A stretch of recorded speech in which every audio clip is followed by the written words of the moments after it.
Hello everybody, welcome back to the channel and welcome to another live stream that you've missed. Subscribe, click the like button and you won't miss future live streams. Or maybe you want to. I don't. I don't. Or maybe I do. I don't know what's going on. But here we are. We're going to be doing some e-racing, some Lemieux, and hopefully we're going to do some gliding. We didn't get around to it yesterday. Just taking it nice and easy. Drinking a coffee. Well, actually, we're on tea today. We've got some non-alcoholic beer. What a time to be alive. Lawrence Vines. Hello. How's it going, man? How you doing? Oh, we can do an MX-5 at Laguna Seca, yes. Beautiful.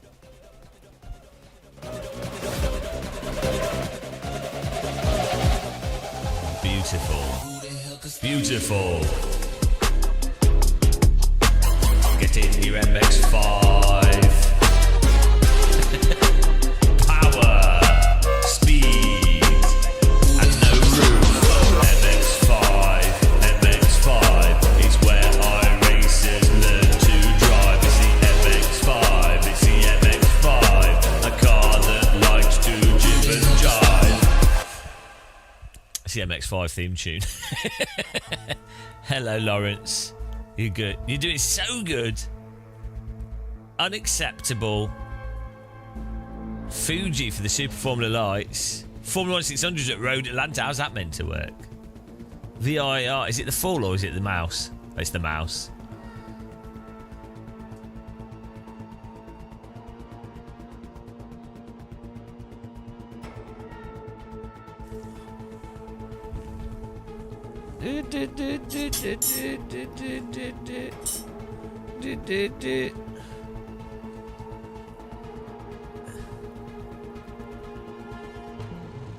Oh, hang on, Super Formula Lights at the Nurburgring. Oh, we might have to do this. This has been stupid. Well, that's it. That's the Ringmeister. Sorted out. That's going to be hilarious. Wow.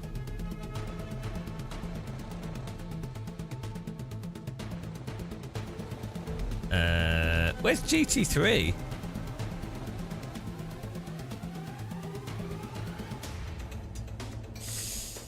Hang on. Sports car. Why are we getting Formula stuff? Doesn't make any sense. Can't. But why is it not coming? Oh, GT. Oh, VIR. Is it full track? Yes. It's a big. It's a narrow track for GT3.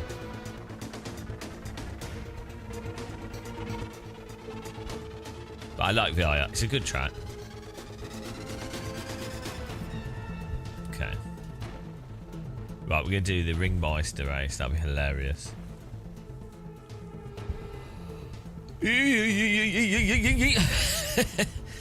I keep having this same anxiety dream. It's well annoying. It's like a double wedged anxiety dream. It's I've missed a plane back. I'm in America or something, and I've overslept or missed my plane. Like I've forgotten that I was going back that day. So like being somewhere and forgetting what day I'm returning back, and I've missed my flight. That's that, and then also having loads of stuff in a hotel room that I need to pack up, but I don't have enough time to pack it up before the middle of the day. To pack all my hotel room up. I don't get it. I don't get what this dream is. It's some like weird travel dream. It's very strange because I don't normally. I travel a fair bit now. I stay in hotels every now and again, and I don't. You know, I don't mind it. It's not. It's weird.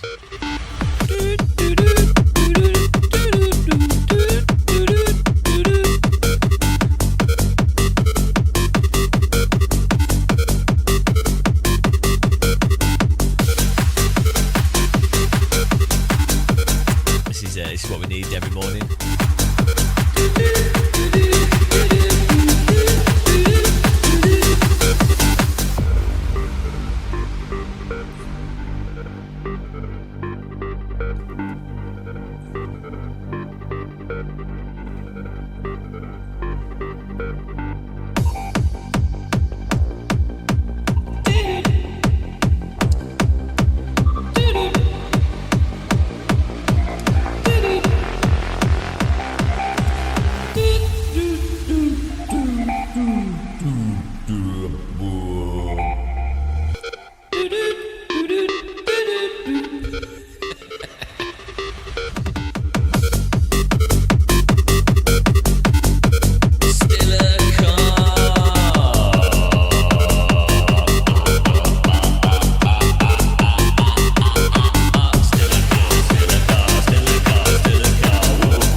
don't know what's in my tea this morning.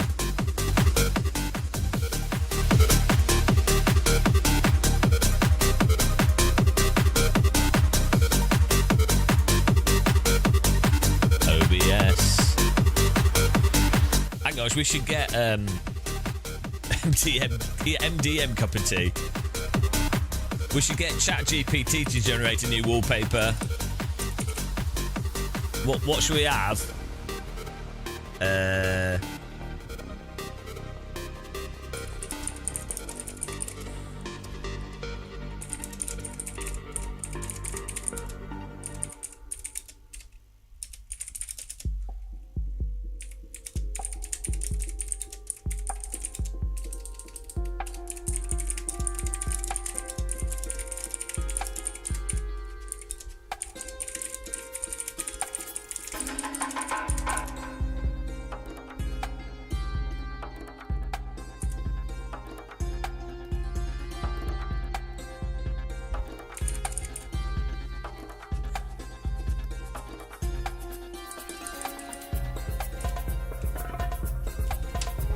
What's this about?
We're generating a new wallpaper here.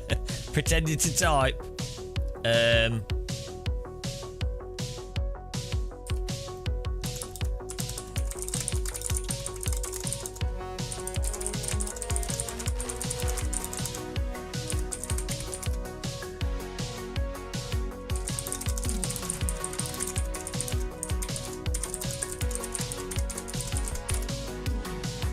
Let's see this. Let's see what our wallpaper of today is. It's generating. It's generating the wallpaper.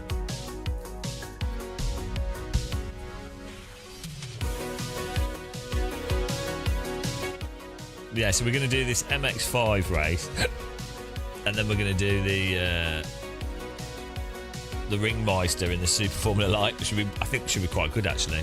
Probably get wrecked straight away, but... How long we got till this race starts? 4 minutes. Okay, it's not enough time to do the quali for the other one.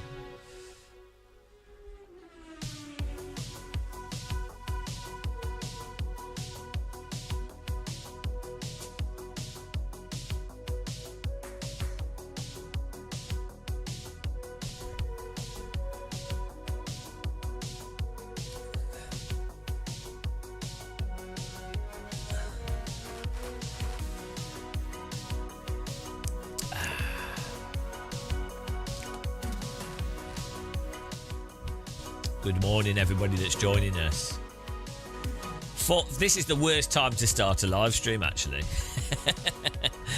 This is actually the worst time, but that's good. Oran McCowdowd Downey. I just came in the door 5 minutes ago. It's 4:30 in the morning on a Monday. My parents have got work in the morning. Oh no, were you out drinking? Party! It's Tuesday, by the way. It's Tuesday, I think. It's not Monday, it's Tuesday. I'm pretty sure it's Tuesday. Yep, it's Tuesday.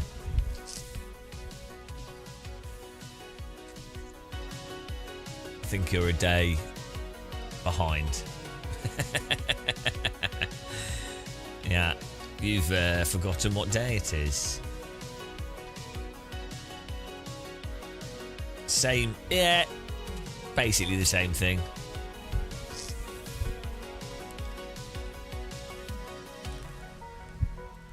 Basically all the same. They're all days that are made up. If you think about it, any day could have been any day. Like when they started the days, they could have started them on any day. Like, it's not like you can go back before they started and go, well, that's Tuesday. Like, it's not this, you know, it's like, how would you know the difference between Tuesday and Wednesday, right? It would be the same. It's just a word. It's not an exact position around the sun. It's, you know, it's not like it's not like Tuesday, or maybe it is. Maybe Tuesday the 15th of the 7th. Maybe that is an exact location around the sun. But how would you know where it started? How would you know where it started? Because, like, okay, you got summer and winter depending on the tilt. Fine. So then I guess that does mean that you've got like summer and winter. But still, the days, like, you still wouldn't know, would you?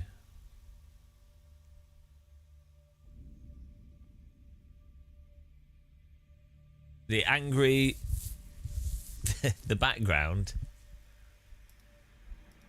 You have to be a real driver to know what's realistic. It's medieval, but I wanted it to be medieval, but it gave me a like 1930s race car. It's meant to be a sim rig, and also I asked for a beard and it didn't give me one. And now I've asked for another one.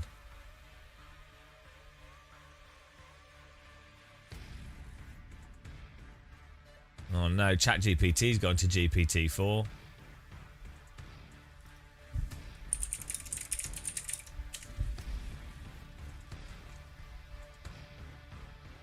Oh, I didn't follow content policy.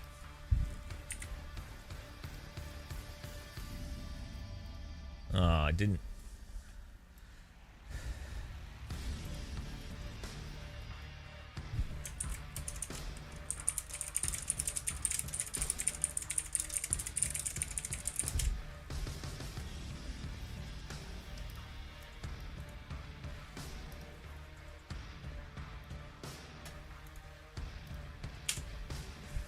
Right, let's try again. Is getting a rally sim worth it? Yeah, why not?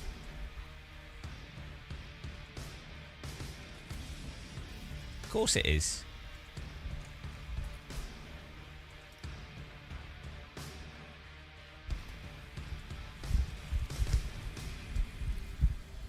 You want to get around, you've got... It isn't that kind of the same about... Look, Lawrence, we'll work this out. We'll get to the bottom of this. Isn't getting a rally sim worth it? I've got a sim set for GT racing. Round wheel's good, yeah. You can still do rally driving with a non-circular wheel. There's loads of people that have... there's like loads of esports. Dirt rally esports drivers would use a GT rim. So it's fine.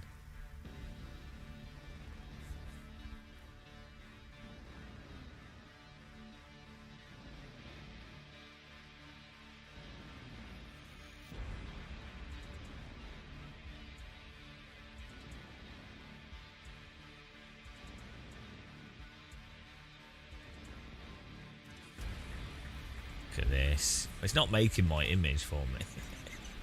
It's not making my amazing image that I want. Why do the robots not do what I tell them to do? Right.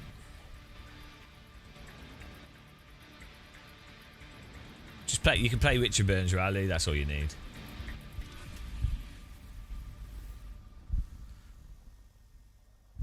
Here we go.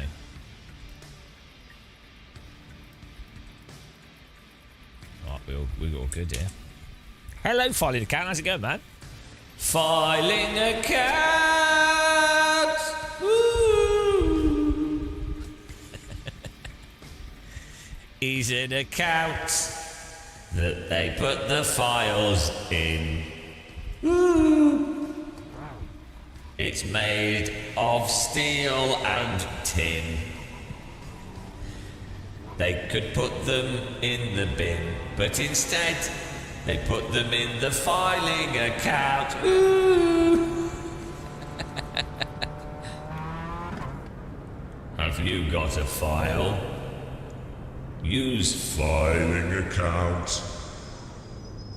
Trying to get pipe. What? What's going on here? Why's that changed to? What are you doing? This pie hole. I don't even know what that is. Project Sim Racing. Do you mean Project Motor Racing?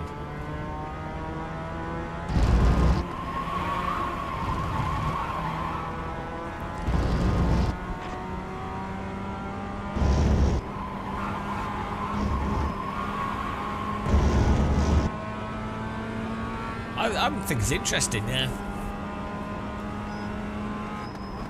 We tried it out, it was alright. I think it can possibly do alright. We'll have to see.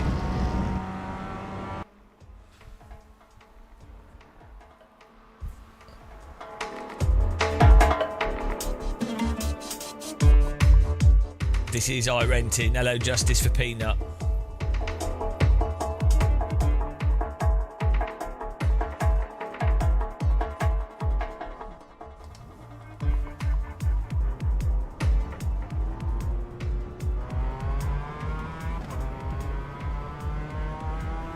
Keep working on Rensport. You can play it for free, you know. You can just try it out. I think the big thing with Rensport will be when it comes out on console, how many players it has.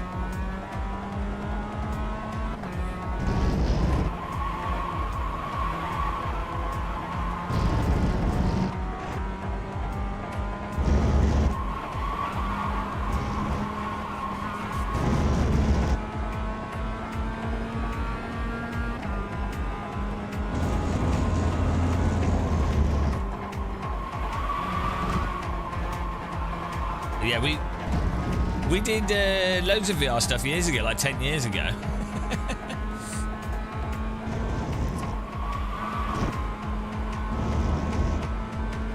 Project Motor Race is cross-platform, yeah.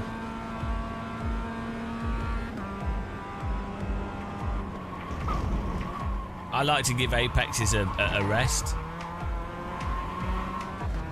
Oh no, my ass isn't vibrating. I have to rebind audio.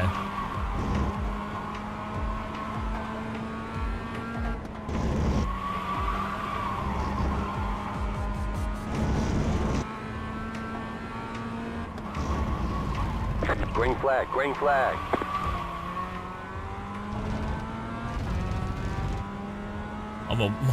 It's because my Moser software's not open. Here comes your first time lap. Nothing's open.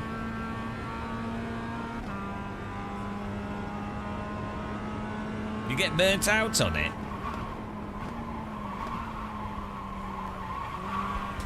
You should do something else then if you get burnt out on it.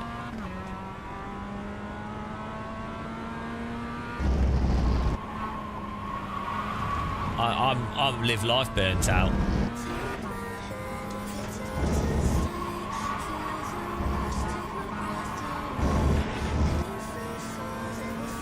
I do have a round wheel, but I'm quite happy with this wheel.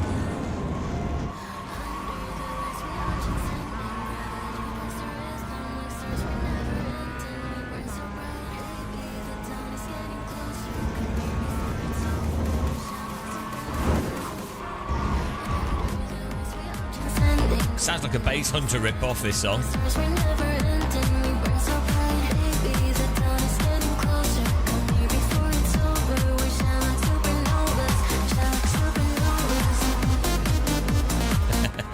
Cheesy dance music. Het de bot, net de Anne, het de hoen. Het de banne, is de hoed.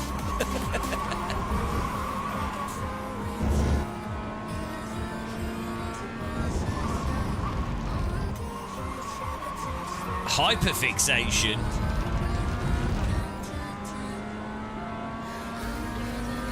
One more lap. Tis the tism.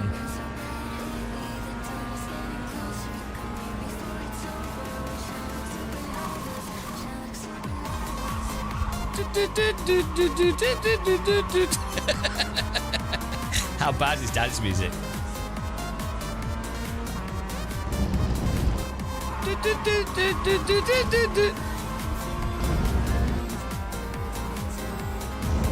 Hello, Mike. Goodbye.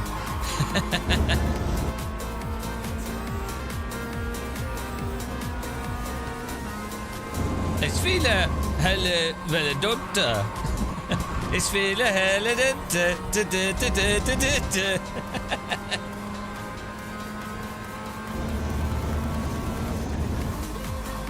I really like Base Hunter.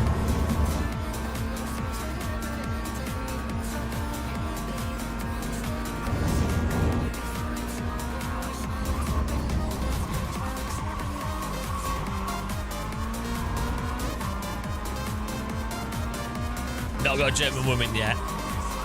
Oh, there's a couple that would. We need to find the proper German wife, though. This is the thing. There's plenty of Germans with a concussion. They're bamboozled by the British accent. It's amazing. You could be talentless and stupid, and they're like, oh, wow. Oh, wow. What's actually right, me being a moron to them seems like a great thing. It's fantastic.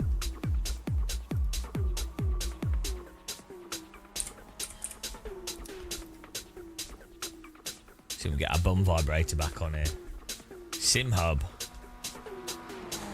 Yeah, not when you're in Britain, though. You have to be outside of Britain. That's the only downside. Damn, Park, you got a day job?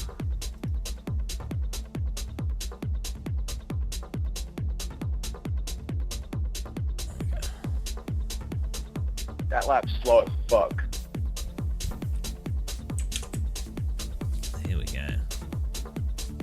Hey dude, be family friendly here. That's not very nice. I don't have trading paints. I need to reinstall it.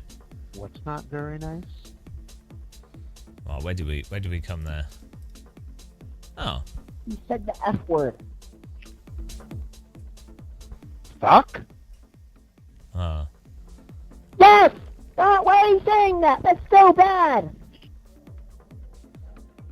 I didn't hear what you said. Can you say it again? Oh, here we go. I think he said shit. That makes sense. Look at this tyre. But fuck if I know for sure. Is that like a bicycle tyre? Oh my god, that's so bad! That's so Let's turn this noise down here. That's bad! Right.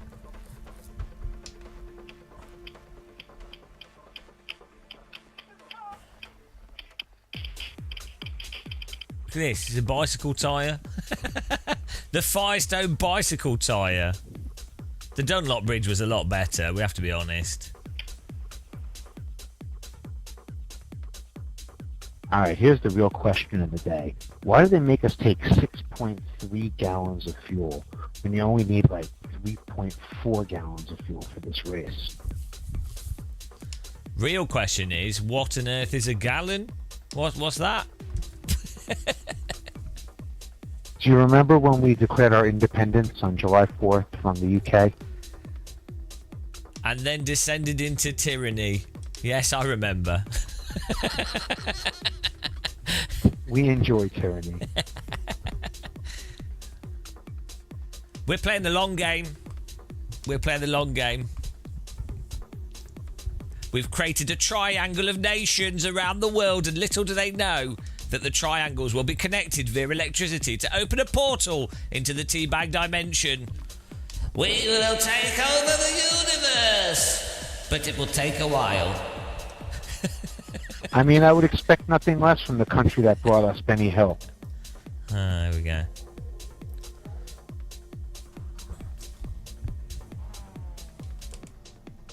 The estimated strength of field is 2,413. Get ready, guys. We expect to be fighting for the podium. Oh, the podium is expected to be fought for. I need a coffee. Good luck, Still waiting everybody. on Have a two good, cars clean to the race. grid. Waiting on Good the luck final to you, my car to the friend. grid.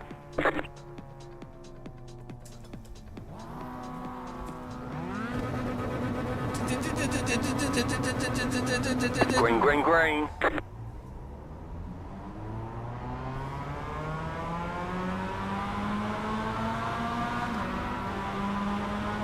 It's so because the Brits don't like to shoot themselves, so they have to make themselves look really obvious. We have a habit of shooting ourselves in the foot, so that was a good defence. Right side. Clear. I will just move out of the way of you. Luckily, I was paying attention. I will drive. Sorry, James. I didn't mean to cut you off like that. It's all good. I was expecting it. I've done a lot of MX-5.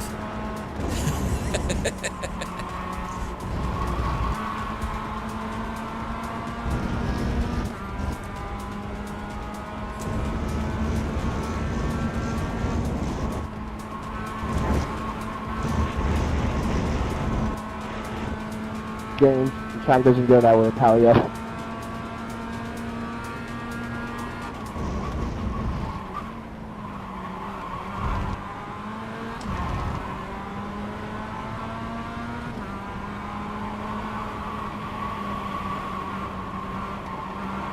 Yeah, very understeery.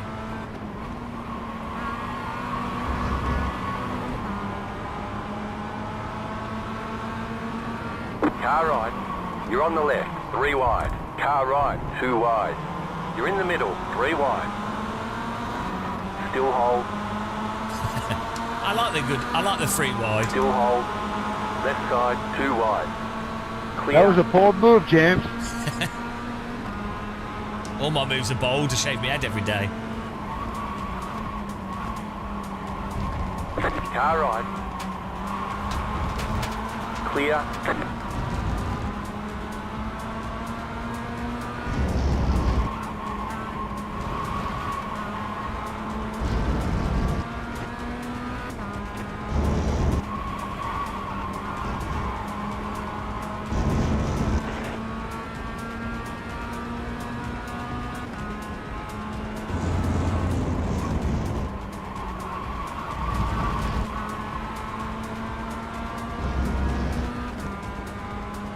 I put marbles all over T1. I hope you don't mind. Bloody hell. Taking the suspension off the car. Oh, the sun's coming up. That's nice.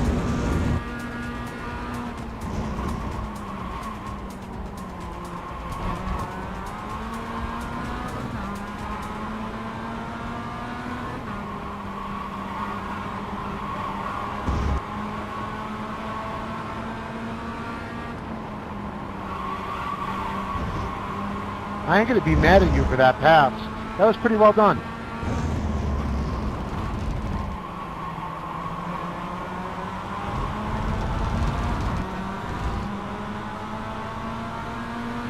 Team Canada. Oh, Canada. Don't know the rest of it. Get back in fifth.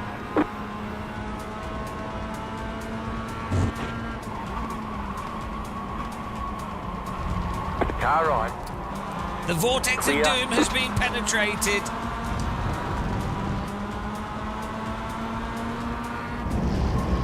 I inserted myself deep inside the vortex of doom.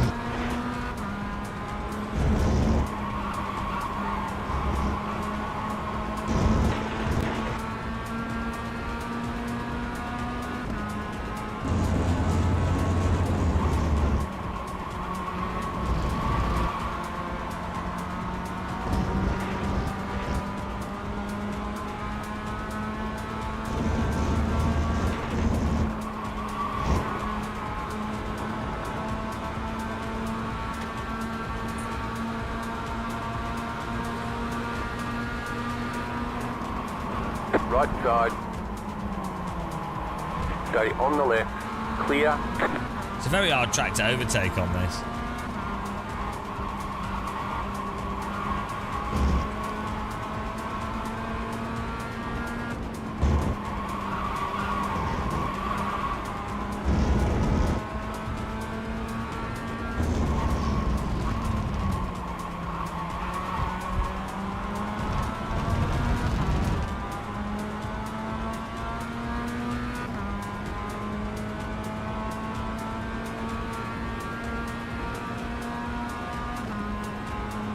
The car in P2 just set the fastest lap. 36.873.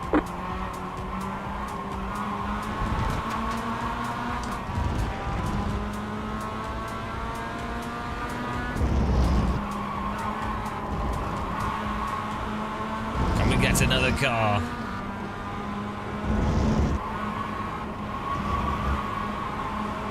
How long have we got? 6 minutes.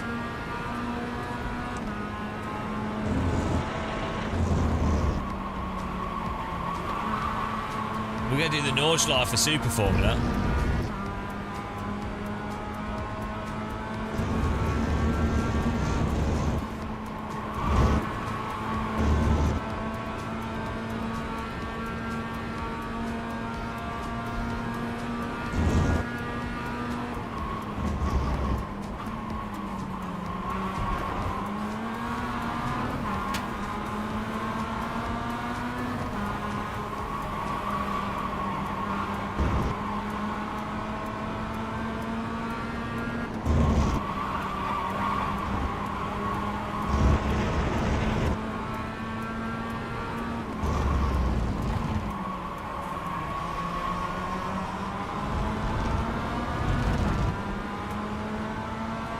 Super Formula Light, I think it is. Just set your fastest lap of the session. The car in P8 just set the fastest lap. 36.764.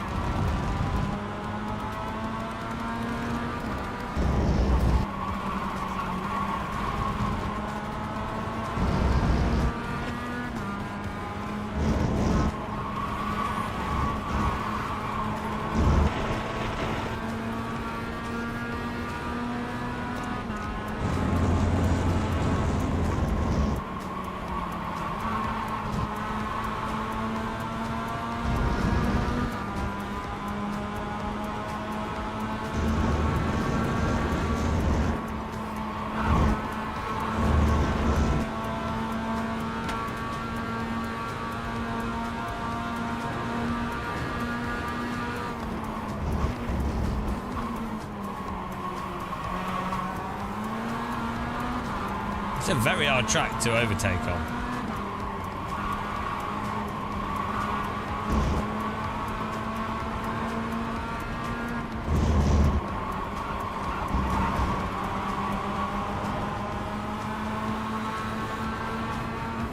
Car right. Clear. Right side. Stay on the left. It's a good move. You're on the left, 3 wide. Still hold. You're in 4th position. Right side, 2 wide. Still there, hold your line. Still there, hold your line. Clear on the right.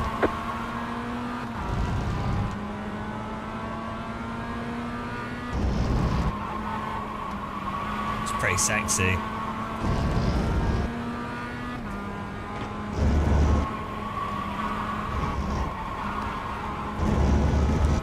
My woggles are gonky. Gonky? Hey James, is that like a bunch of MDMA all over your car? What's that? Never mind, I'm just kidding. There's tea bags on my car. I wash my car in the finest of tea every morning.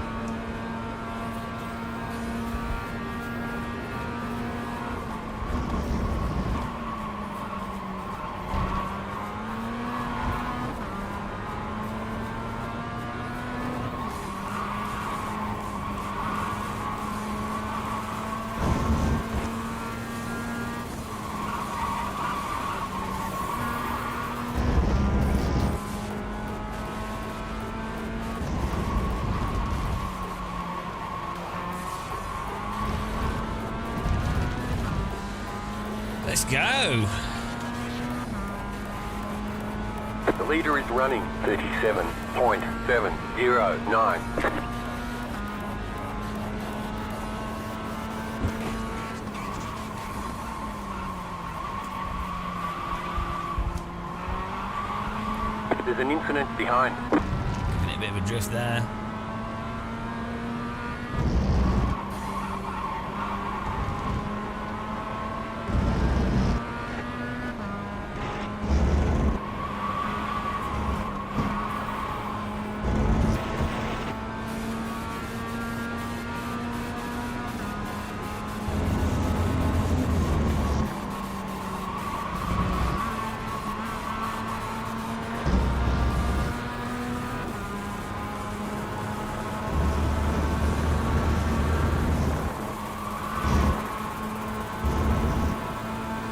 Jean Ray's behind us. Oh, we've got one more lap.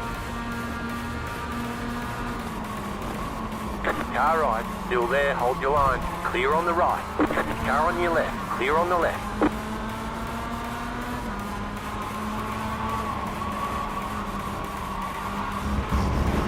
Left side. Clear.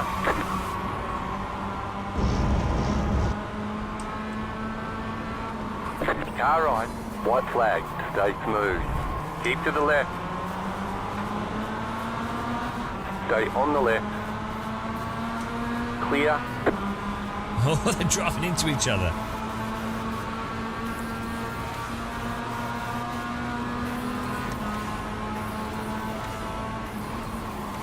Right side. Still there, hold your line. Clear. Thanks for subscribing. Welcome, Cody Bay.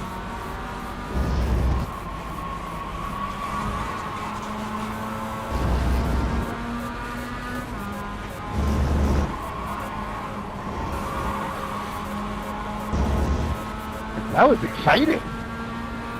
Car right. Clear.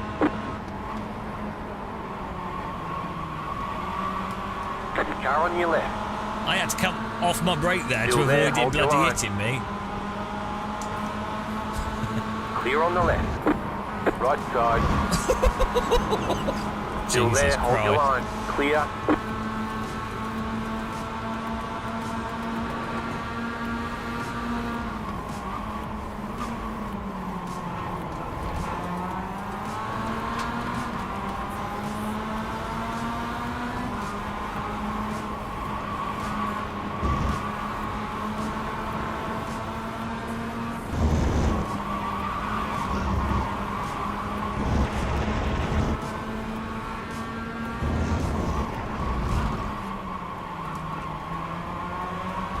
Left side.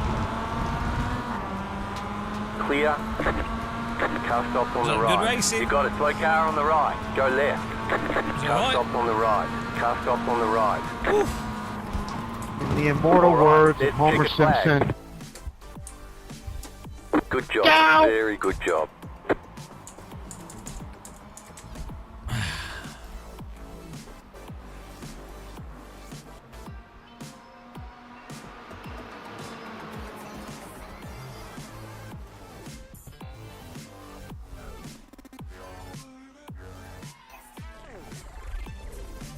that was a great Because they're slower.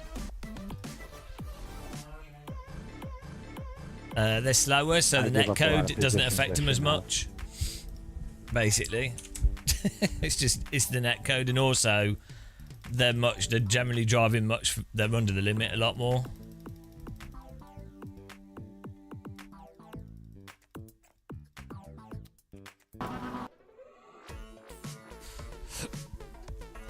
And then also the lateral movement is slower, so the knocking from the cars is less.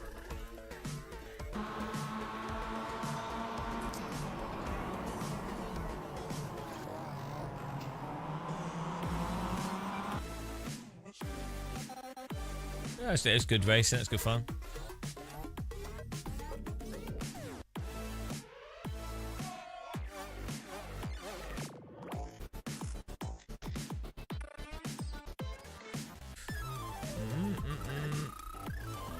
Find our cheeky move. The other guys move on us.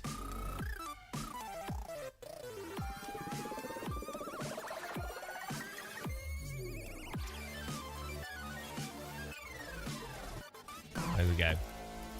Bit of a cheeky one. He left it open on the inside. It worked. Right, where's the other guy on us?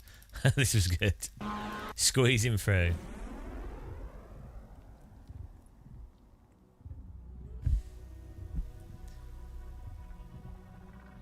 Hello, Ross.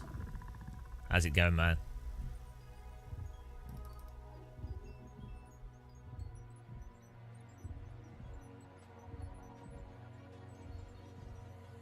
Oh, here we go.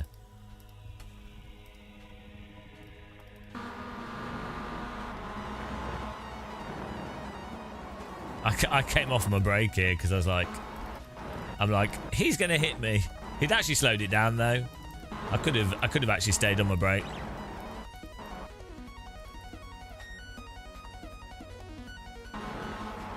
You see, I come. Oh, maybe he would have hit us actually. I come off my brake when I see him do a cross. And I come off my brake there and get back on the throttle.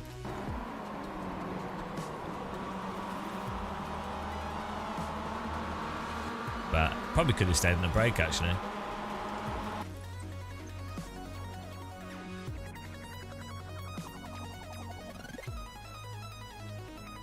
Good driving. Nordschleifer. This is the thing with iRacing. The drivers have to like really not. They have to be really, really careful for it to work. Like everyone has to give like more space, if you know what I mean, because it's so unforgiving. So if you're in a race with people that do that, it's all right. But the moment you have someone that just drives into you, it's over.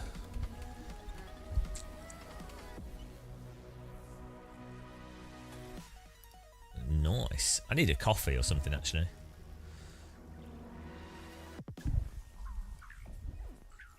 Maybe after this race we'll get a coffee. Beautiful.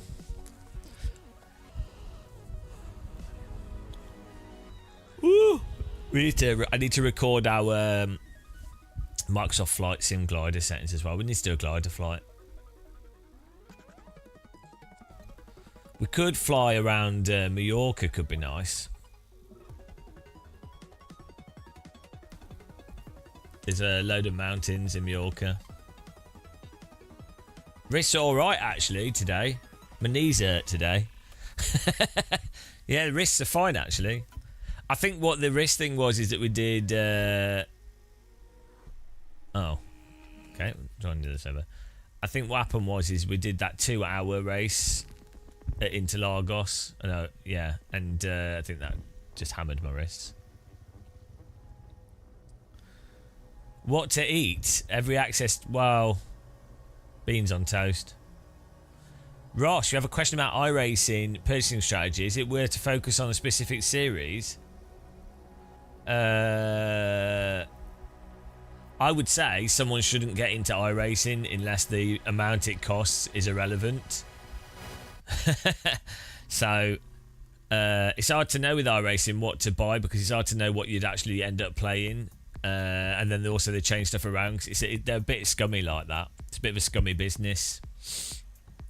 I would just say, if it was me, I would go, right, iRacing costs £350 a year, and then I buy what I'm driving.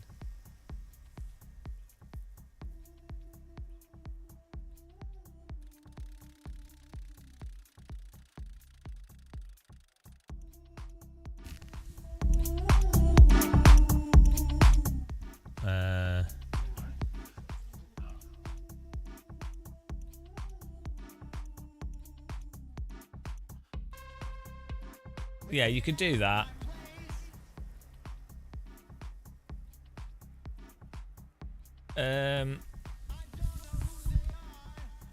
Yeah, I would always say with iRacing, if you had to buy content, I would just buy stuff that happens to be really active. So like a GT3 car and some of the GT3 tracks. The F4 car's runs on lots of included tracks.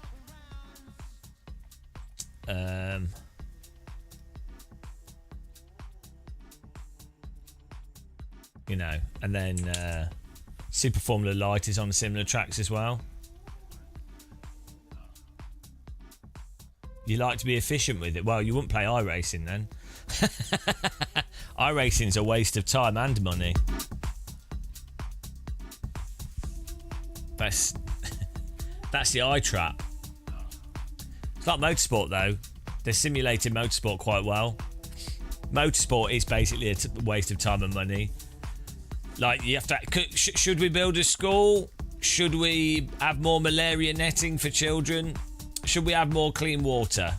Tell you what, no. What we will have is more GT3 cars driving in circles. But that's how it is. That's how the world works. I didn't write it. I didn't come up with the world. Don't blame me. I can only be blamed so much for the world.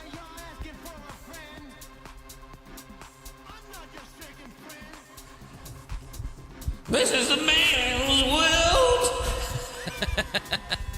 I don't think it is a man's world. I think it's a bacterial paradise.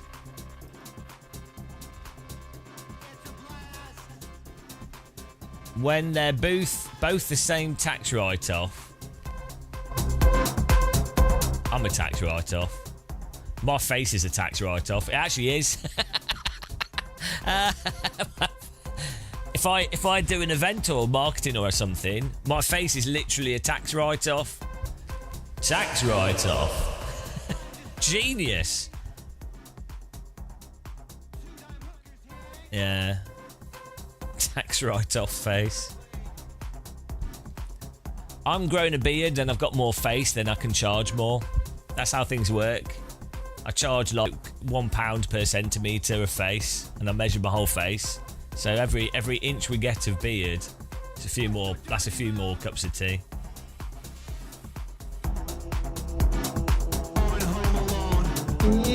Thanks for subscribing to the Face Tax Write-Off channel, Sinaida.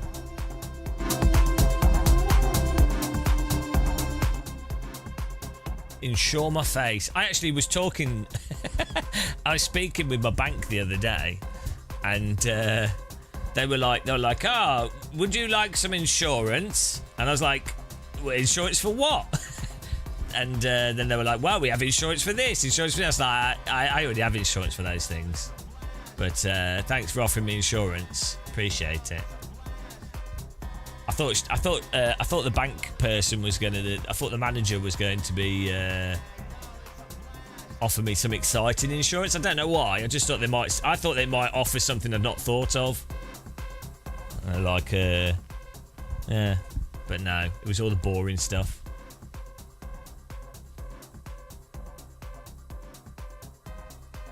Why the long face? I know. I was born that way. Oh, let's just make sure that our car works. Okay. Well, we can definitely move the camera down.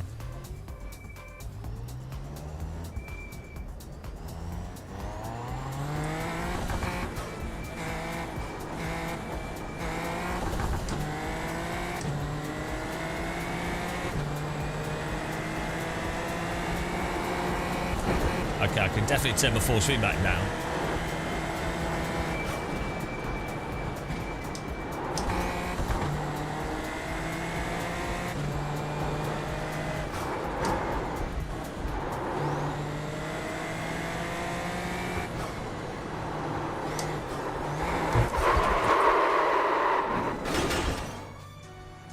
Oh, we have to be careful on the throttle.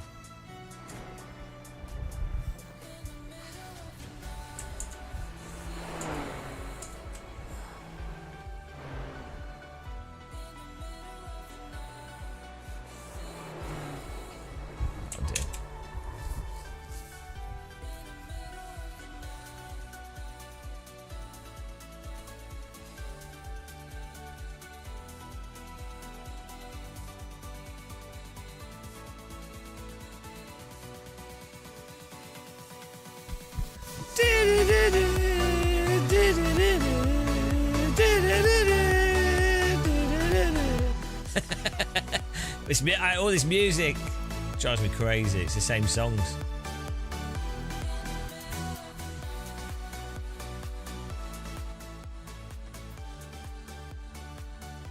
Okay, here we go. Oops. Here we go.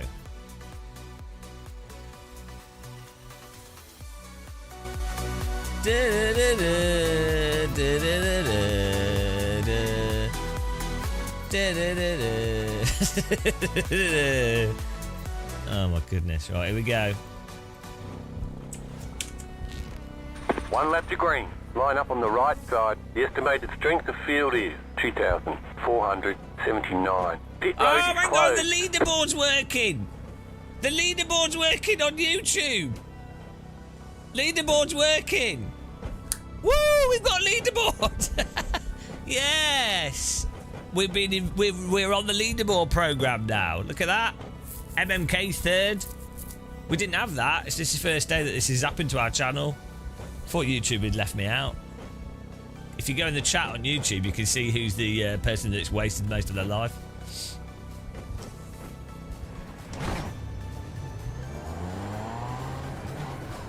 Active.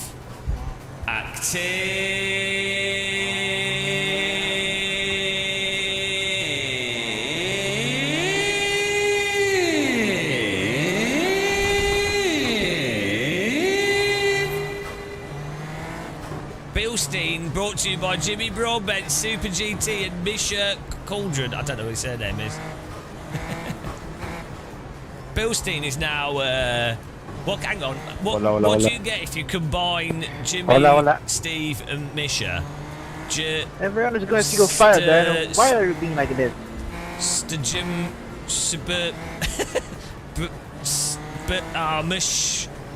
Mr. Bent. Get ready, going green. We need to make their names into one thing. Here we go, guys. Time for some schleif in a suitable car. We're about to schleif it. Post car is off. Time to do your job. Green, green, green. Let's get schleifing.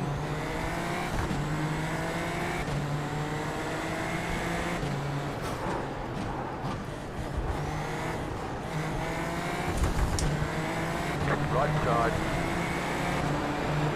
Stay on the left. Clear on the right.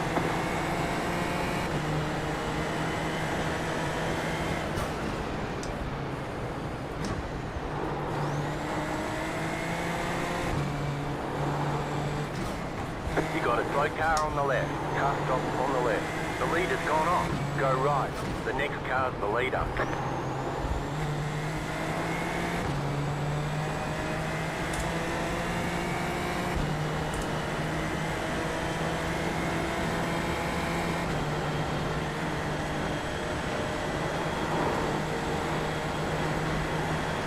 Woo! We did this in a glider. Pretty good at this track.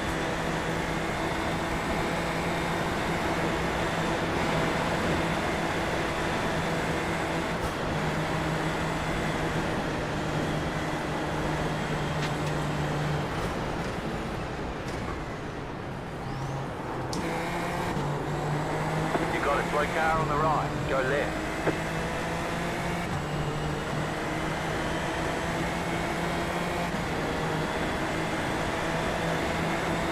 Car right. Still there, hold your line. You're on the left, 3 wide. You're on the left, 3 wide. Clear all around. You got a slow car on the right. Don't have the brakes? Bloody hell. They went for us there. I'd get the R12 if I was getting a Moser wheel at What a least. joke. Well, I had a bloody joke.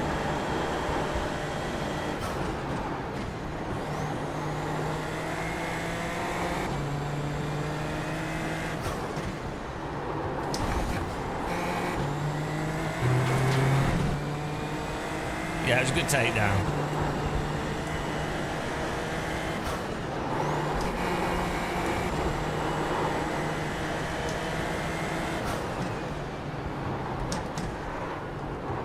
Go left. Cars dying everywhere. Daniel Gray's in front of us.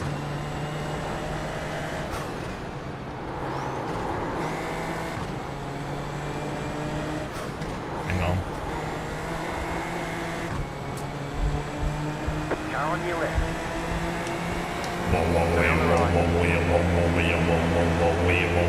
Is that Australia? Clear on the left.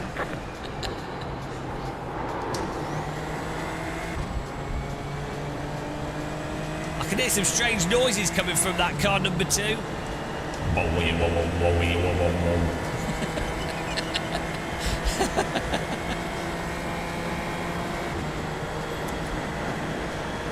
We lost a place making a didgeridoo sound there. Right side. Keep to the left. Clear. Right side. Car on your left. Still there. Clear.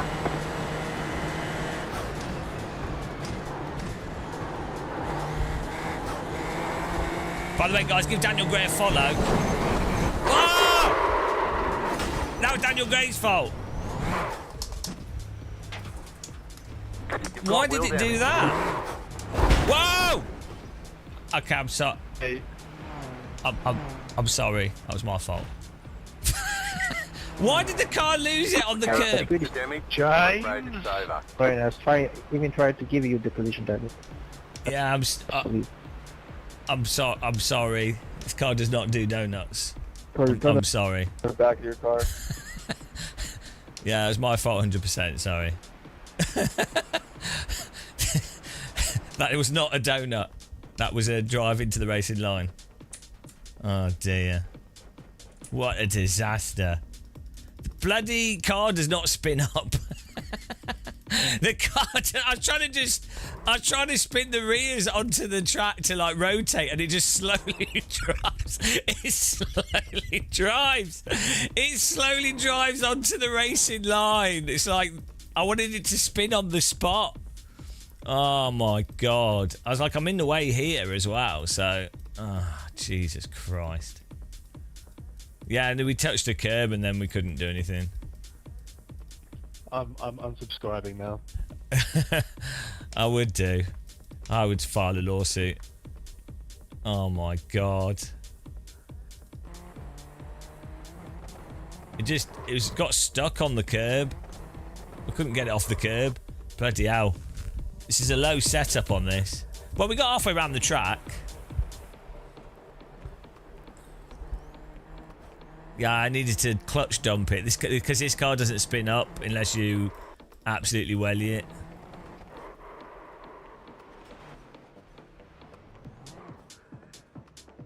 Okay, it has no turning circle as well. Oh dear. Thank you. It's on the throttle here. It's like the car won't turn as well. That's the thing. I'm like, why is it not turning?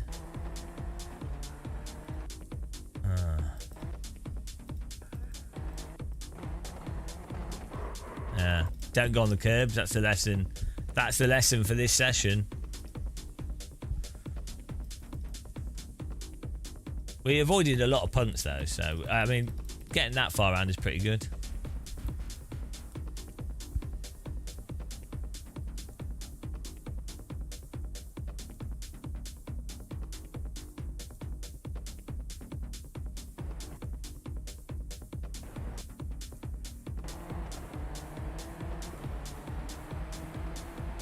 Yeah, it's very low for this track, the setup.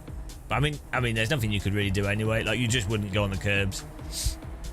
It's not really unfair what happened. We did roller coaster the vehicle on the curbing.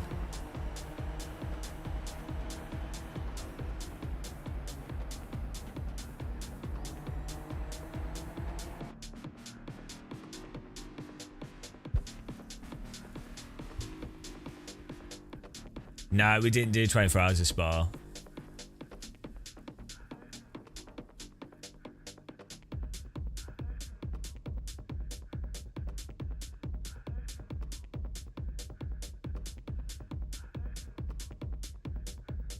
Yeah.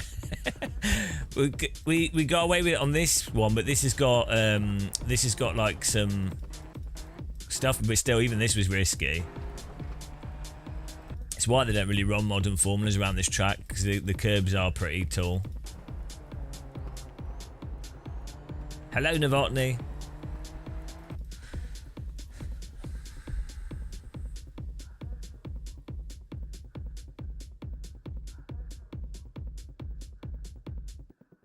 Oh, man. Yeah, you just have to be... I was expecting it to not understeer here. This is the problem, this bit. I was like, oh, it'll be fine. Also, it's such a big curb, it lifts the car up massively.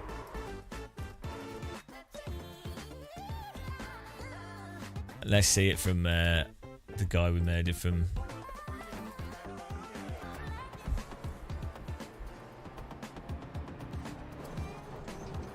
Oh, no, it wasn't him.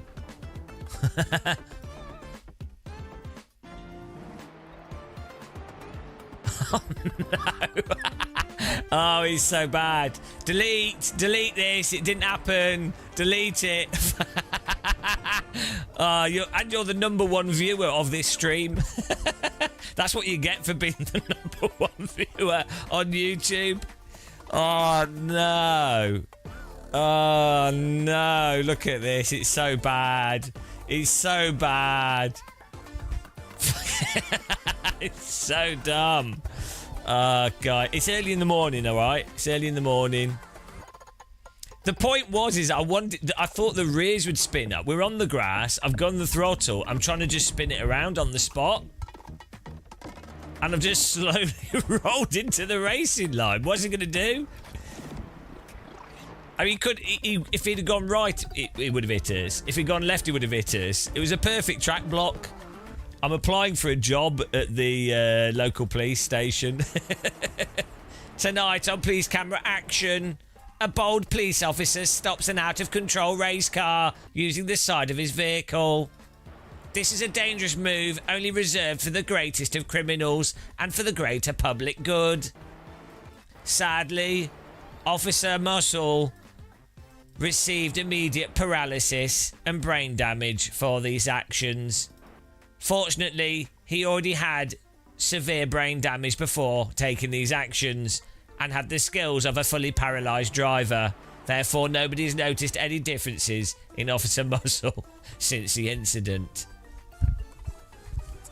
No beans on toast for you. Oh, I need a coffee. Oh, we got beat by Daniel Gray as well. Is he still going? Let's see.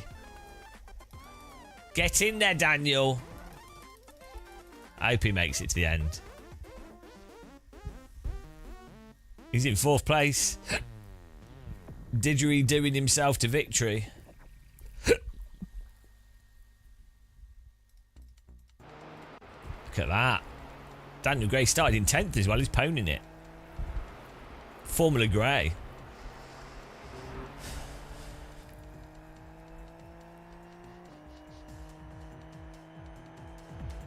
Officer Muscle was unlicensed. We definitely got to do the next one of these.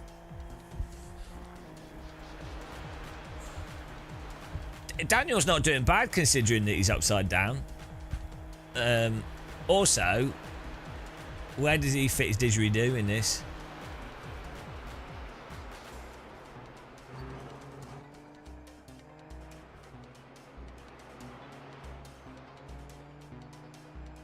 These are like F3 cars, the Super Formula Light. Basically F3 cars like, I think it's a Dallara chassis. I think it's like Asian, like Japanese F3.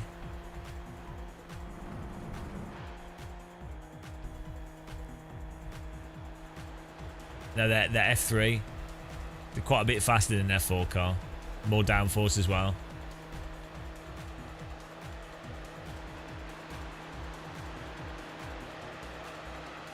Parker Burris getting a stronger wheel, nice. Now these are better. These are nice cars. They're much closer to like an F2 car or an Indy car in terms of handling profile compared to.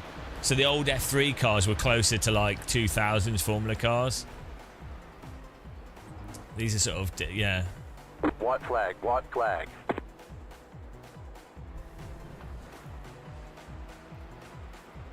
The Super Formula is like getting up to is like IndyCar, I think. Super Formula Light is F3.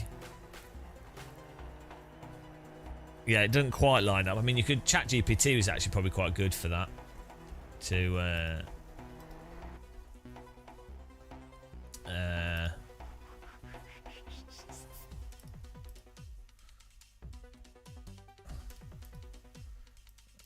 oops.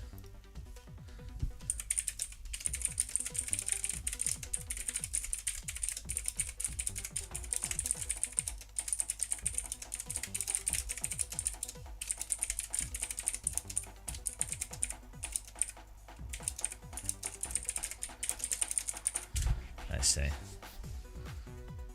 So it was Formula Nippon.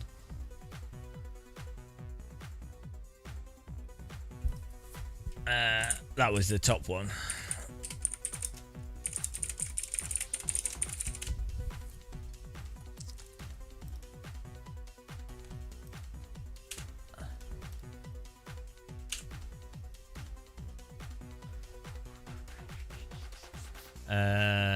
So it's replaced Japanese. It replaced Japanese F3.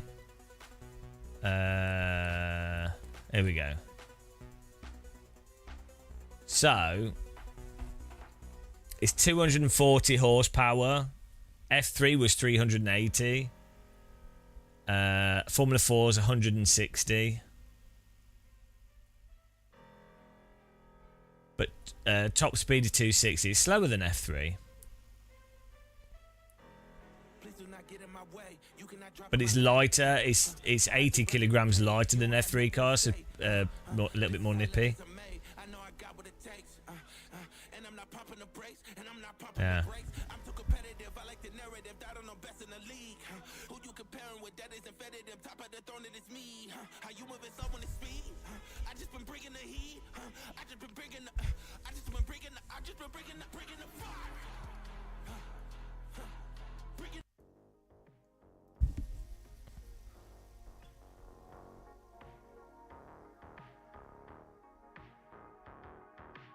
Hello, Glenn.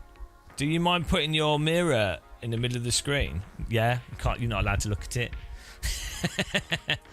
Here you go. Yeah, well, you won't have the right settings. We'll have to go on a car, won't we? I'm gonna make a coffee and then let's see what we can do here. GT4's at Dono, which is nice.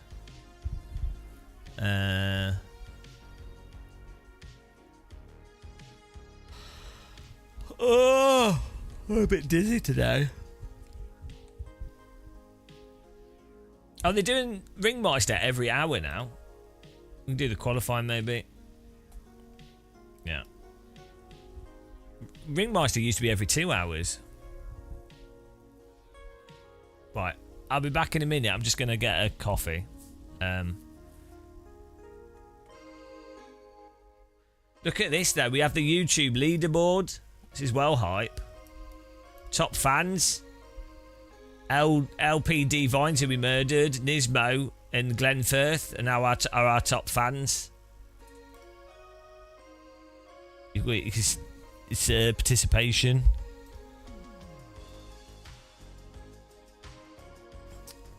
We need an integration.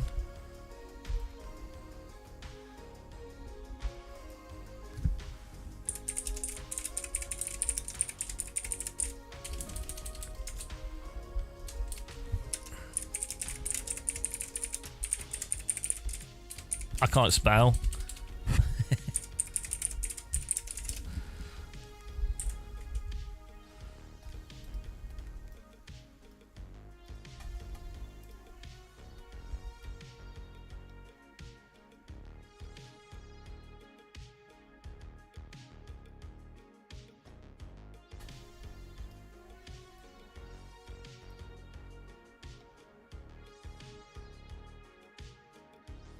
There you go. Put that above my head. Put this here. No one reads there. It's not a non-readable zone, that really. Right. Be back in a second. Just gonna get a drink.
nightmares creep.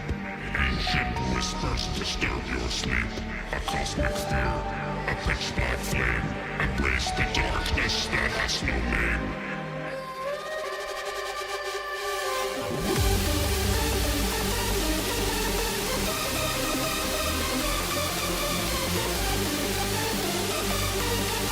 Embrace the darkness that has no name.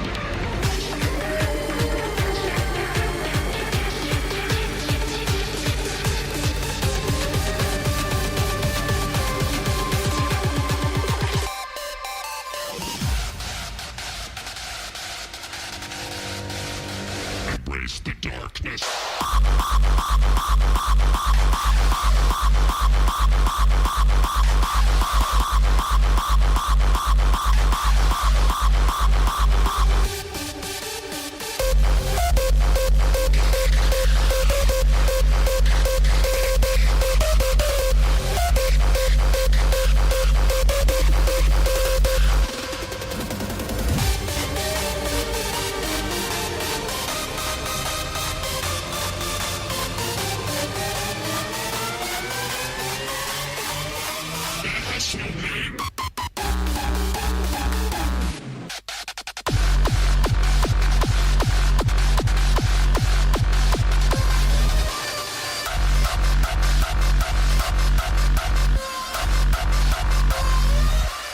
Rise from the deep where nightmares creep.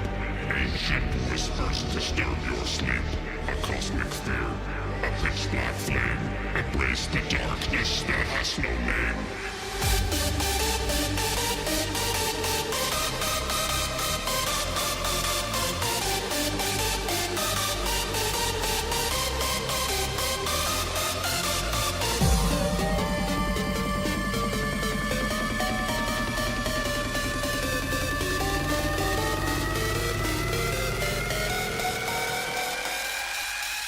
Embrace the darkness that has no name.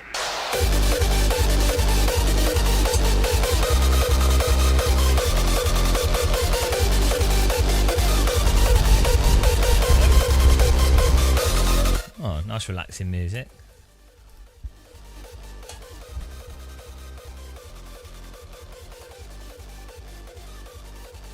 There you go, finding a cat. It's all a scam, isn't it? It's all a scam. He's paying money good. I don't think it is.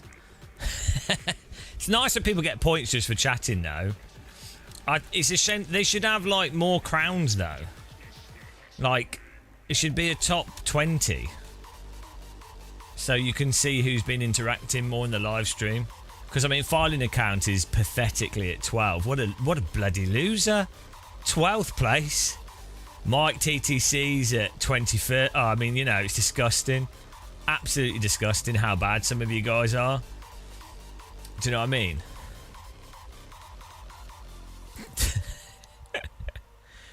The worst. Only the worst.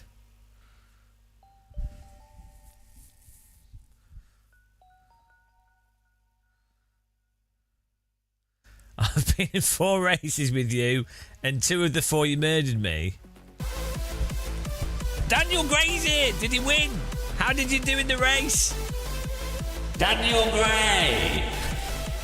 With the raid. Let's write a song for Daniel Gray. Here we go. Thanks so much for raiding. How did he do, guys? I killed myself on a curb and then I murdered a viewer, so it was a good race. Here we go, guys. For Daniel Gray. Right, I've been working on this song. Spent a while making it. This song's called... this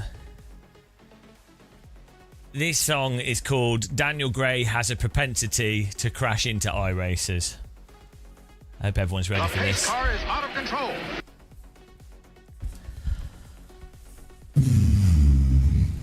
Good.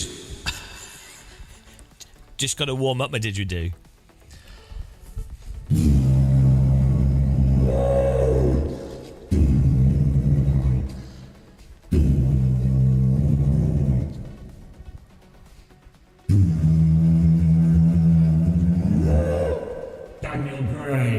Daniel Gray.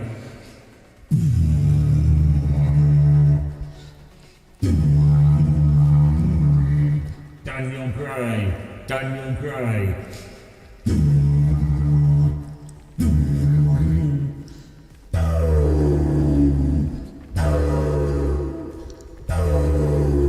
Daniel Gray.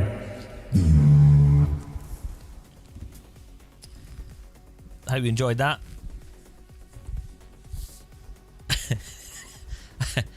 Spent a while working on that one. It takes years to learn how to play a didgeridoo that well.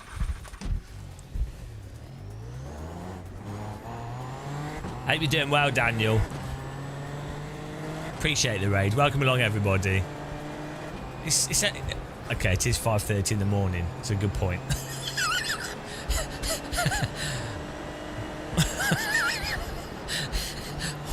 Whoops. Next. Green, green, green. Imagine if it's like 5:30 in the morning. No, Okay, here comes your timed lap. and you can just hear a didgeridoo coming from a basement. Oh well. Yeah, I'd like to blame Daniel Gray for that. You can't. You have to welcome Australians.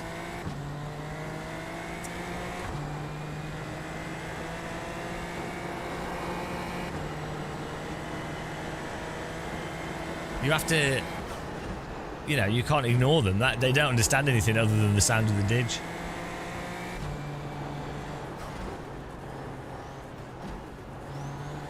Glenn, you were watching an interview with iRacing Chief Stewards. 1,000 protests a day for a team of 8 stewards. Well, it would make you think 1,000 protests a day isn't that many, and then it would make you think, hang on, why are they not using some better automated system? Right? 1,000 protests a day is nothing. Really, if you think about it. Imagine like any other game where you have people cheating and stuff. 1,000 a day is pretty minimal.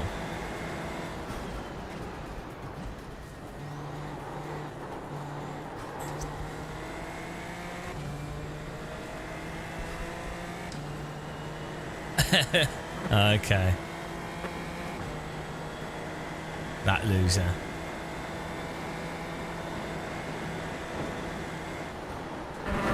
Well, also,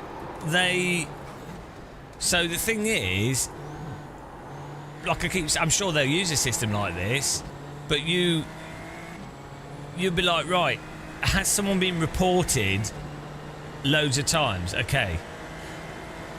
I mean, did you see Basic Ollie's video with the drivers wrecking everyone? It's like, yeah, that's like actually really common in iRacing now, and they don't do anything about it, so... It's weird that people act surprised with that. It's like, hang on, have you not watched any of our live streams where as soon as like bandits get into the F4 and the MX5, it just completely ruins all the races? And it's been like that for 2 years. And, what a surprise to do it in a big event as well. Oh dear.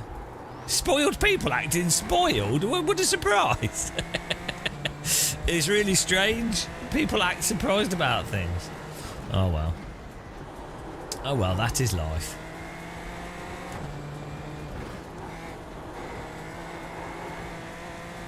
This is a nice relaxing track.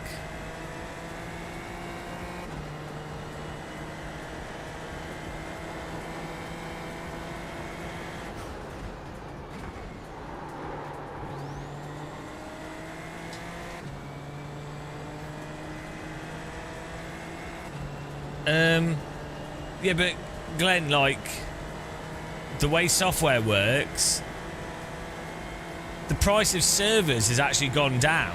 The price of server hosting has generally gone down in many ways. The software and the R&D they've largely had for a long period of time. I'm sure that, you know, they do keep doing stuff. So... But the point, it wouldn't even be about paying for staff and stuff. I say it's more like being a bit better with design and how you're having a presence on servers occasionally. would have a really big effect on making people be a bit better. I think the fact that there's no presence whatsoever means that you end up with a lot of stuff that probably wouldn't happen. Well, they're working on other projects and things as well.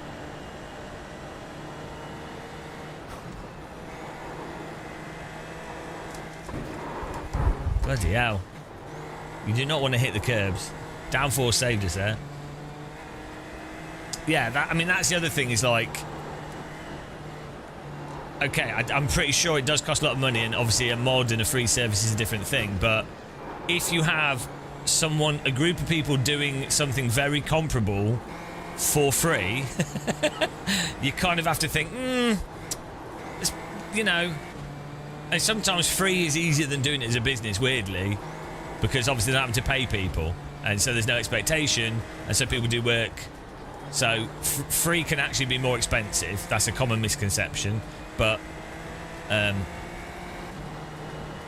yeah,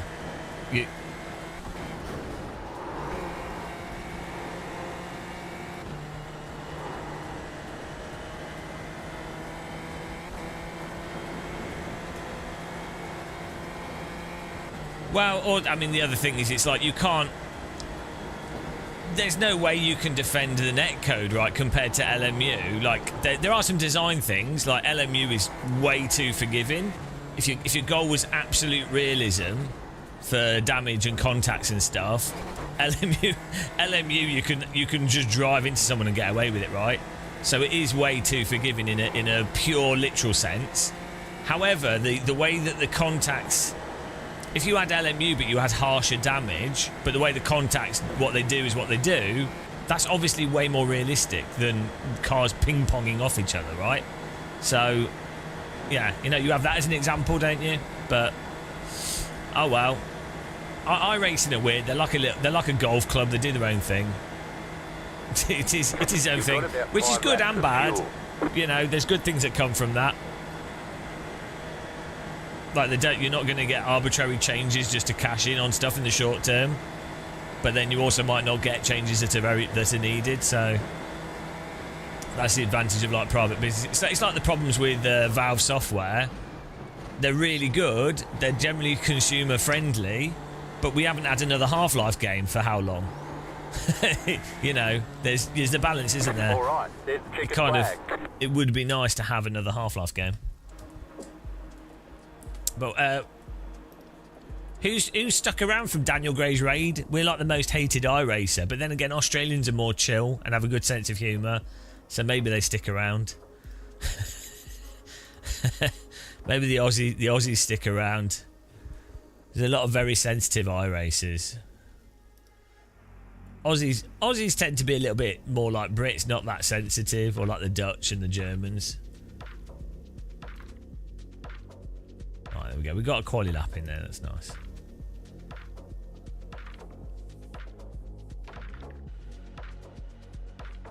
Ryan the Afroraptor, they have more subs than ever. Sim Golden Age. Just 200 milliseconds, but that is a problem with Australians. Yeah, that's not because of lag. That's just because they're not very clever. That's just how long it takes an Australian brain to process information. Like, so something happens on the screen, and then they're like, "Oh, now I react to it." So it's, you know, they try the hardest though. Fair play to them. Yeah, that's a really common misconception that it's ping and latency. That's representing the brain delay, not the internet delay.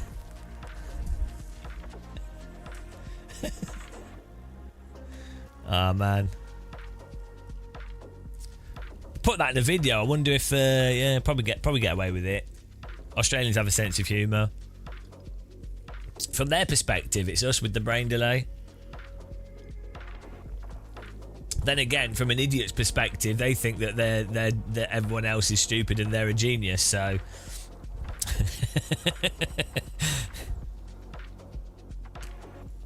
that's why I'm happy. I'm sure that I'm very clever. Dinner at the table. Hello. Where does the Aussie and English beef come from? There isn't really any English and Aussie beef. It's just friendly ribbing. I think English people are jealous of Australians, to be honest. I know I am.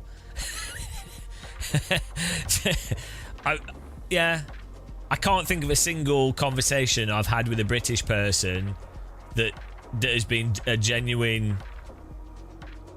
I think that it's not really a beef. It's like they're actually just Brits and Aussies like each other. Yeah. British people are definitely jealous of Australians, for sure. I don't think Australians are jealous of British people. They're jealous of our rain when it's too hot. I think that's about it. Yeah. I mean, I can only think of... I can't think of...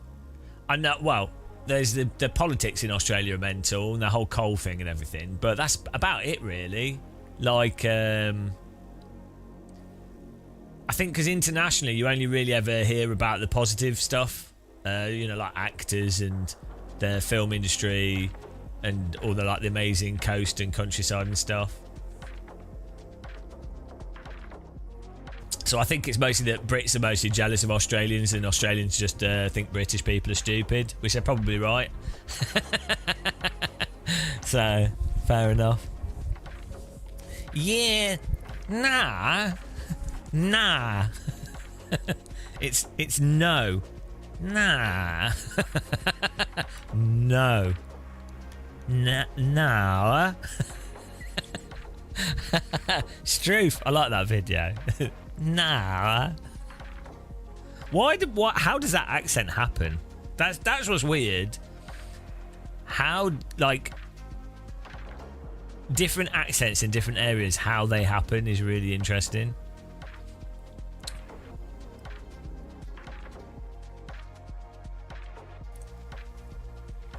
Especially like more drawn out words. You would think that language would move towards being shorter and more precise. Well, yeah, didn't we? So British people used to sound like Old English is basically the same. There's places in Canada, and there's also there's like French Flemish. So Old English is closer to like Flemish.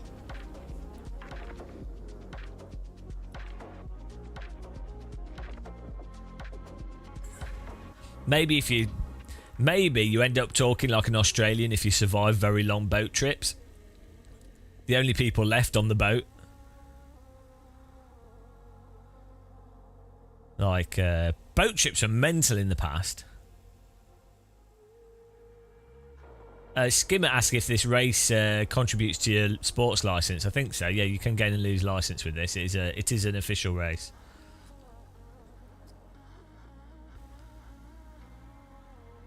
The Midwest, yeah.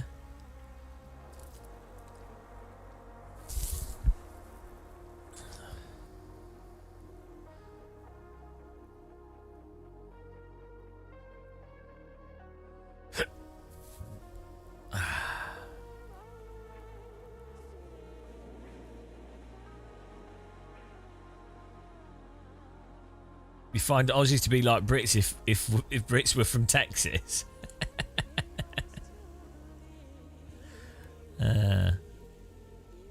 Aussies aren't like crazy religious though.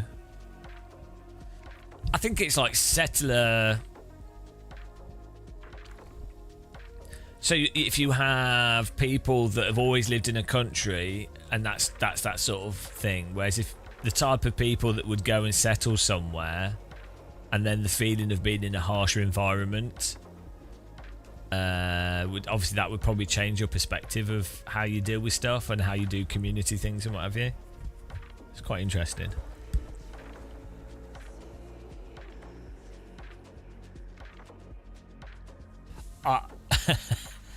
I always think it seems to be like a popular thing to settle somewhere and then murder everybody that's not in your group. That seems to be something that humans really enjoy doing. It's like humans are just, it's like a pastime. They're like we're here now. This is ours now. That's how I sim race though. It's like I'm here now, and then I drive into everybody. So I just apply the same rules to my sim racing. That's how you explain T1 crashes. T1 crashes are basically very limited, small form of imperialism. Each car should be a flag. You have to design your own flag. My flag would be teabag, I think. We should get ChatGPT to generate flags for all the. My ChatGPT is not working, but let's see if we'll get it to do it. New chat. Can you design a realistic flag for each sim racing YouTuber? I would like the flag to represent what they are known for. The flag should say the YouTuber's name under it. Do 10 sim racing YouTubers.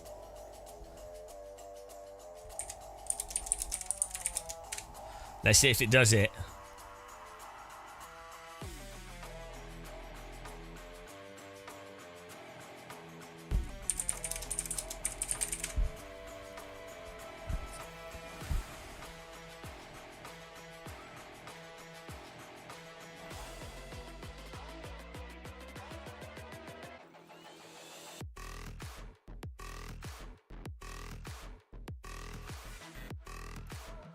The image generation doesn't seem to be working at the moment.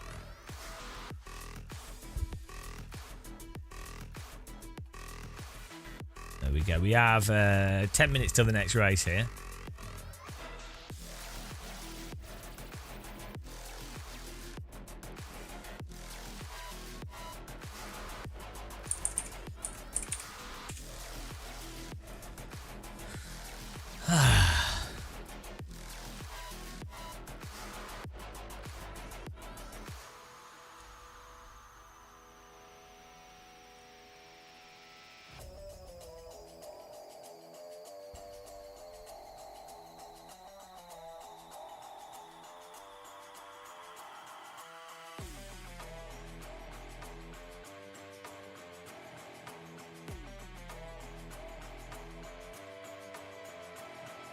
Right.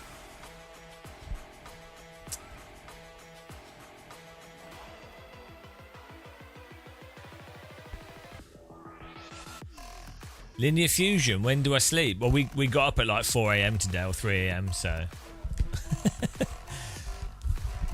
It's been so hot in the UK recently that it's been difficult to sleep, to be honest. It's been like 30 degrees in my bedroom. It's too much for me.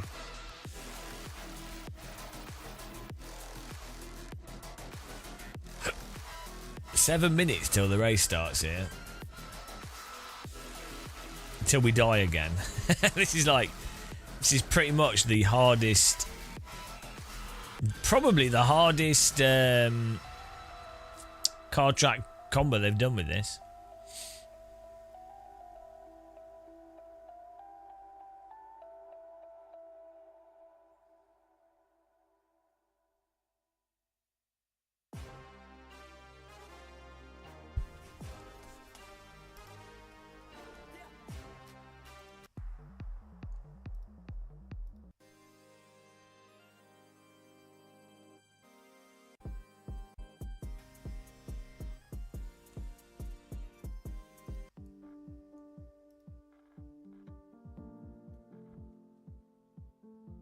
Nice.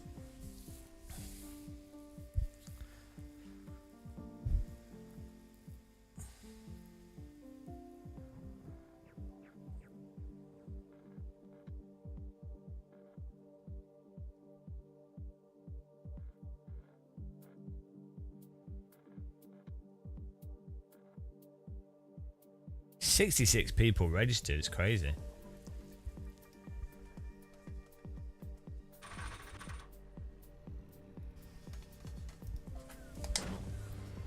I keep thinking when we drive out the pits in this game that we will collide. We will collide with people because there's collisions in LMU.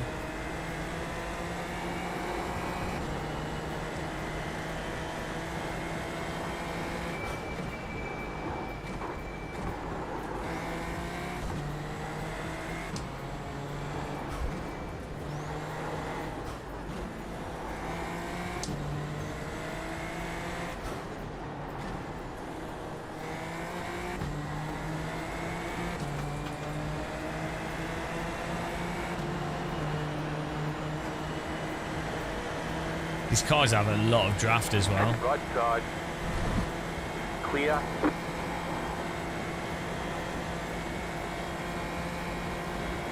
Can you imagine driving this track in real life? In this car? Maybe it's not that bad. Downforce definitely... When you've got it, helps you grip the track, at least.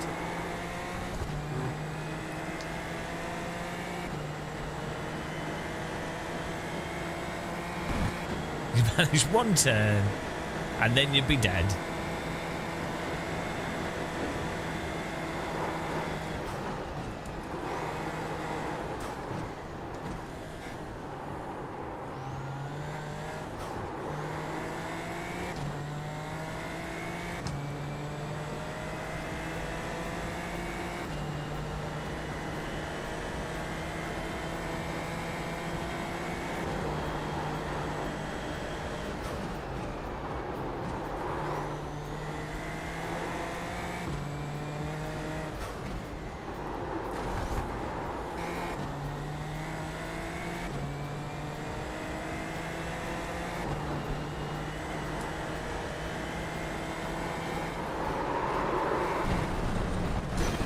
Oh dear.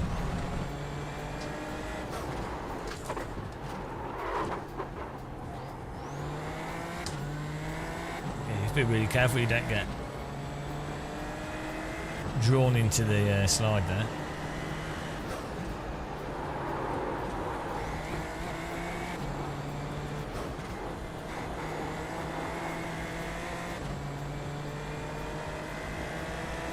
Yeah, hopefully we did the qualifying, so hopefully we're a bit further up.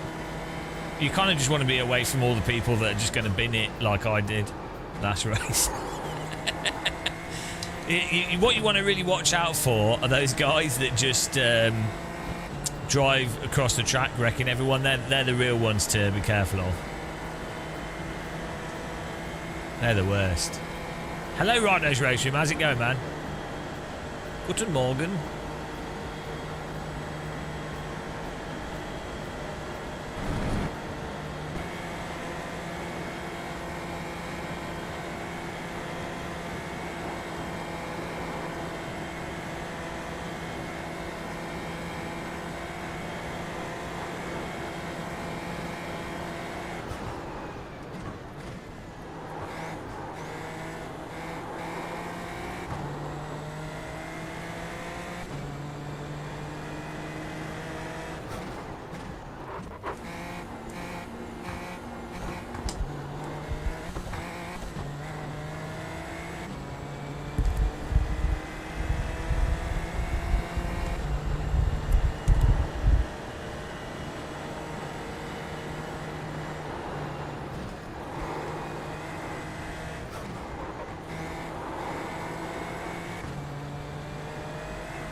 It's such a great track.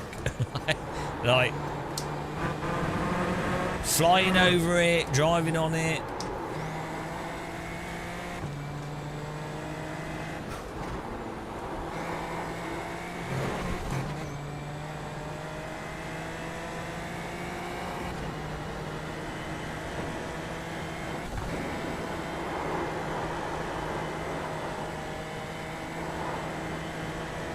There's some curves you can hit, some you can't.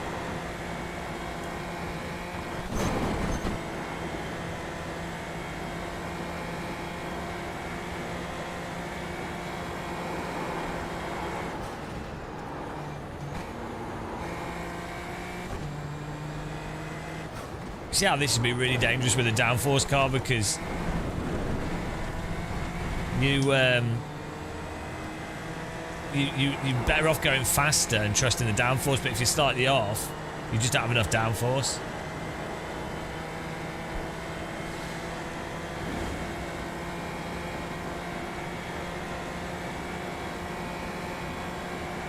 Fun fact, the hills on the right used to be a ski slope. Can still be used as a ski slope, but they're not. Don't snow much here.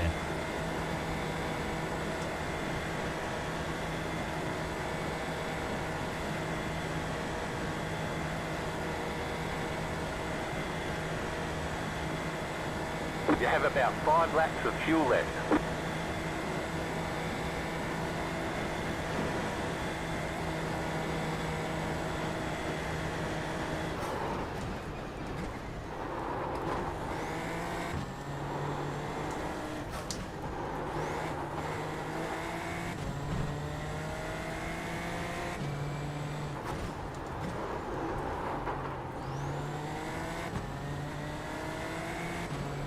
Our race is ready to join. Are you ready for a big crash? Let's drive into a wall here. Here we go. Oh! Slow down. You got a penalty for cutting the course. Oh, yeah, the penalty's Your car is leaking fluid. that fluid is my internal organs. Your car's leaking fluid. That's the rest of the driver. That was a good crash. Here we go. Beautiful.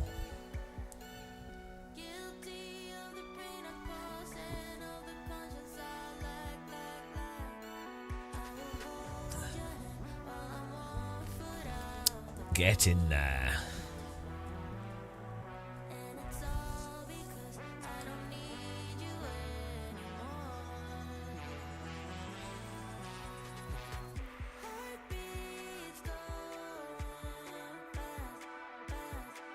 Right, we need to... We're going to... I don't know what the strategy is, actually.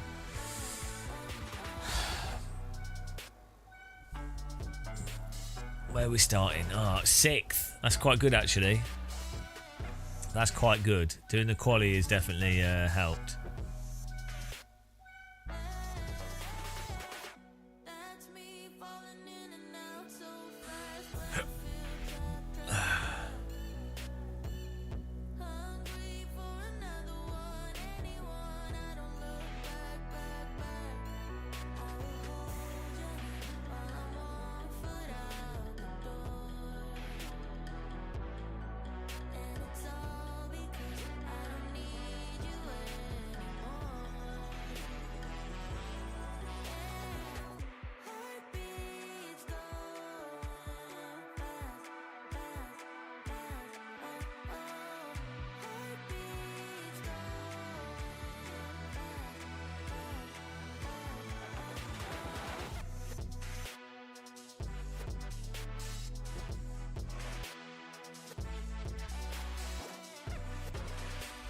Oh, 7 minutes of practice.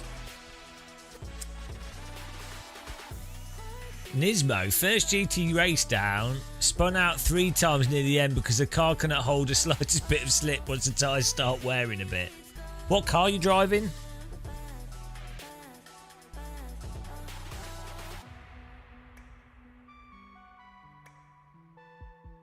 The Audi.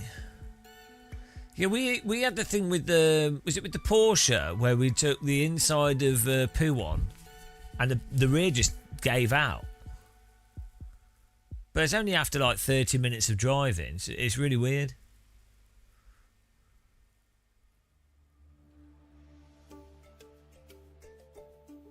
Don't know if the Audi's the same.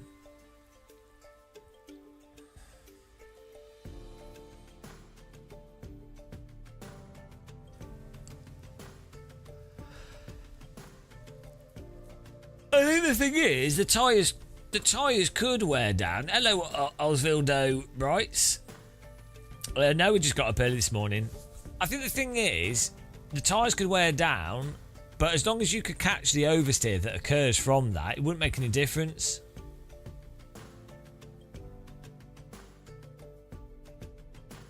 Like, it's really weird. It's like, yeah,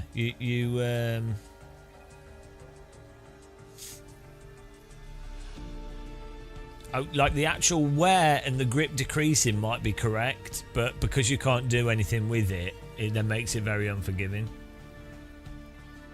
Kind of like, you know, if you're playing a driving sim and if you've got really bad force feedback, you could have like correct physics or be playing a good sim, but your wheel settings are so bad you can't actually drive what's correct there.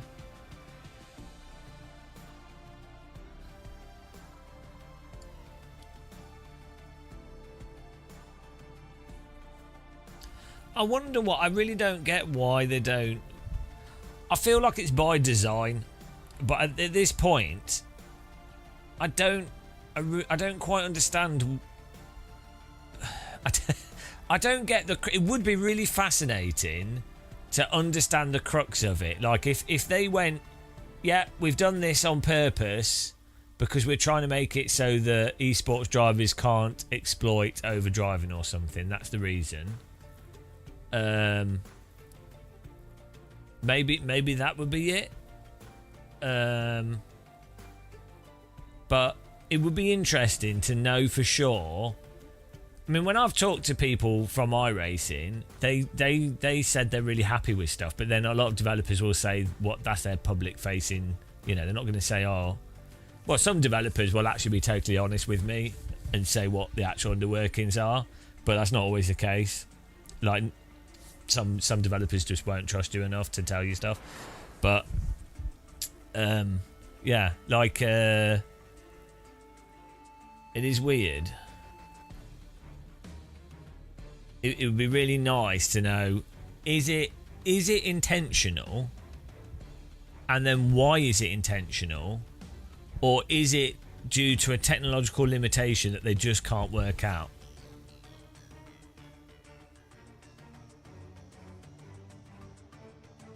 I don't think it does promote cleaner, safer driving though. That's the thing. If it did, that'd be great, but I don't think it does. I think it promotes people not racing each other, and then when an accident does happen, it's then a bigger problem. So I think you just end up with two negatives. So I get what you're saying. People that know what they're doing will try to be more careful, right? So in that sense, you're correct, but that's just them avoiding racing, right? Which is okay. That's fine, but then that's not really the majority of it. Once you're in like the top 2 or 3 splits in a ranked racing sim like LMU, iRacing, or League Racing, most of the contacts and things that happen are actually accidental, like really not people trying to ram or anything. And so then it comes down to the sim's design as to how bad those things will end up being. Get gem speed, hello.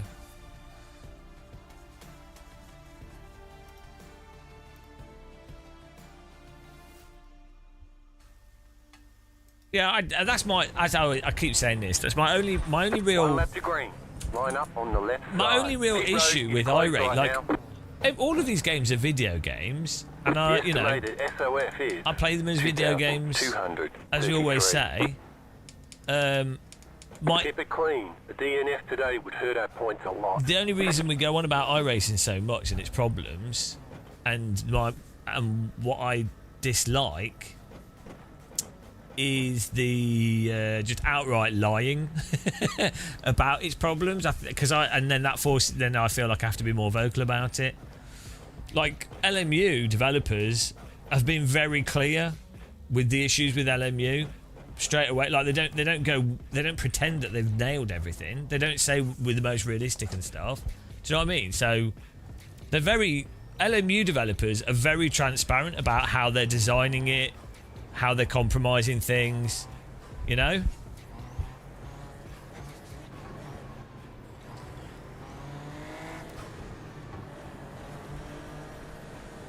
Same with some other developers.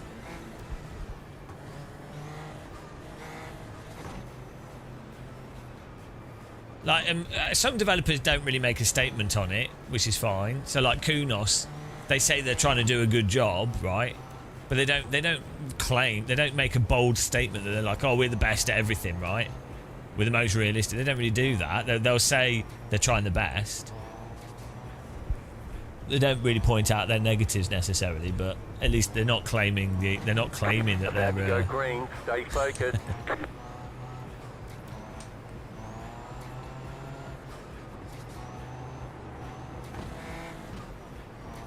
The pace car is off. Be ready. Green, green, green.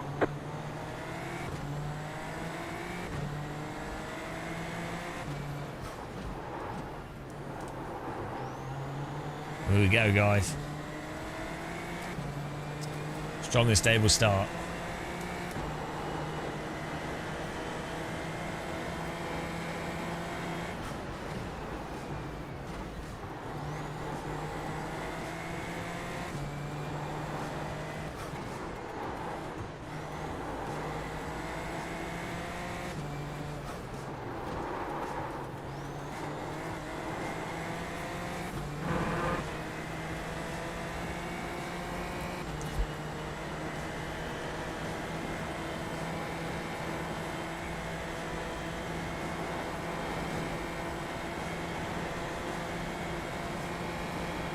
Right side.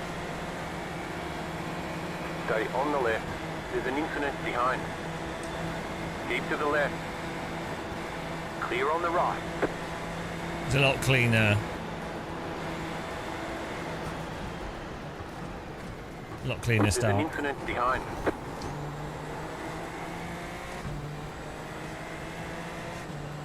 Yeah, that's it. There's also, there's the selective staff, and then there's a couple of real-world race drivers that also happen to make money out of sim racing.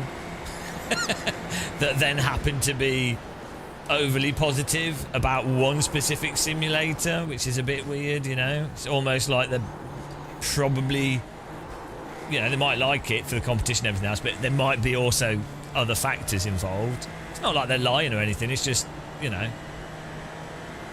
Now the KS wheel's been great, so yeah, it just feeds into a sort of delusional thing, doesn't it? But I think that's why it bothers me, because I want Sims to just get better. I spend a lot of time playing them. I really enjoy them, so I think being honest is the way that things get better.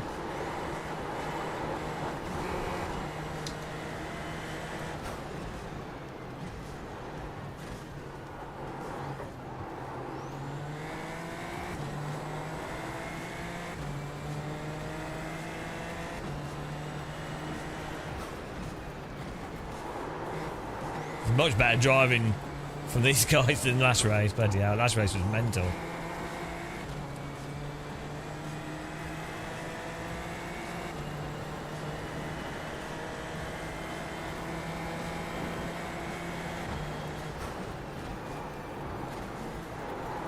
Nordschleifer is, you're versus the track as much as you are the other cars. Because one mistake and you're dead in this car. GT car's not so bad because they're sort of slower and easier, I guess. They don't get affected by curves to the same degree. Car right.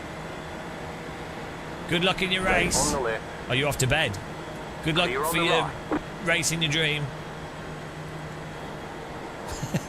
Dream race.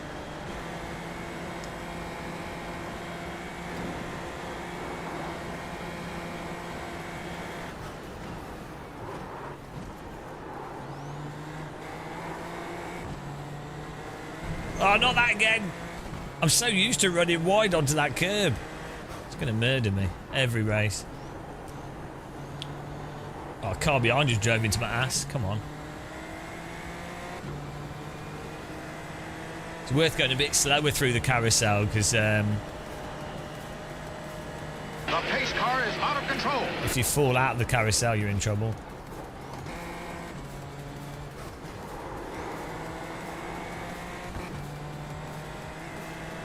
Thanks for following. Woo-hoo-hoo-hoo.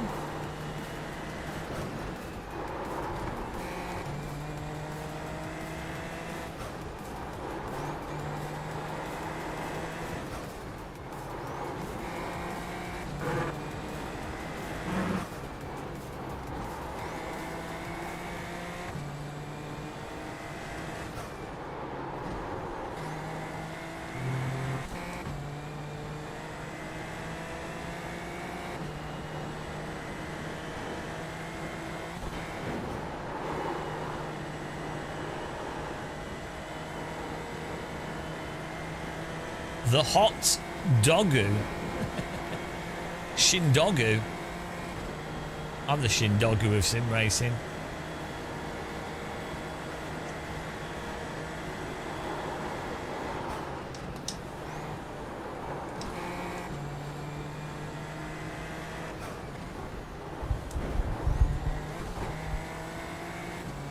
Oh man, we could really do with the draft. The car behind might draft us and then we might be able to get these guys. Man, it's well moist outside. I can smell the water. Smell the rain.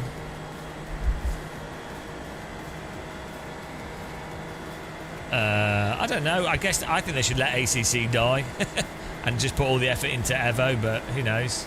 People are playing ACC. I'm sure they'll do something with it.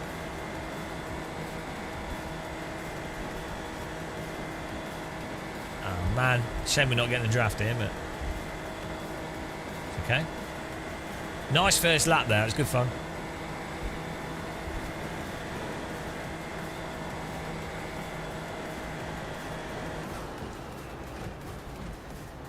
You've got 2 laps to go.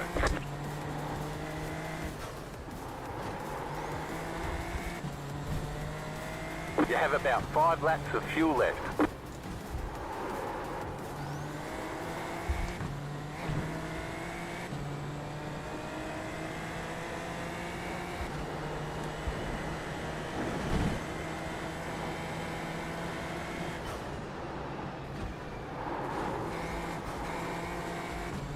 There's an incident behind. I need incidents in front, not behind.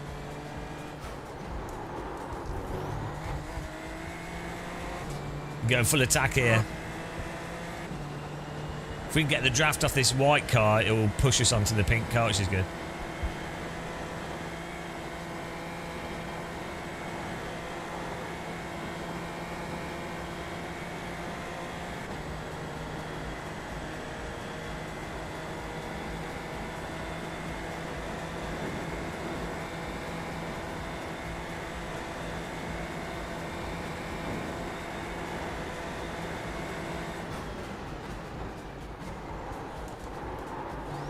There's an incident ahead. Oh. You got a slow car on the right. You got a slow car on the right. As a victim of the track.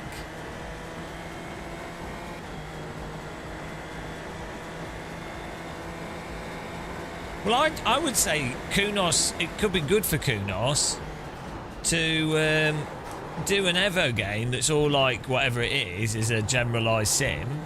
But then in a sense, it could make sense to have a dedicated GT3 sim, and that's all it is. And then you just keep developing that as a separate game. That would make sense, especially with like competition and stuff. They could have basically with one, they could have outcompeted like LMU and iRacing for GT3 basically. What's that? Whilst also having another title. I said thank you for doing what you did. That's focused on other content. Oh yeah, no problem. I'm not trying to ruin anybody's race. It's really weird. If I was, I mean, I don't know what the licensing is, but from a business perspective, I would have capitalised on both as much as possible. But yeah, or even like, I would have gone right. Hang on, how can we for ACC? Let's integrate with LFM better, right? And that's that. For official, for Evo, we'll do our own thing or whatever we do with that.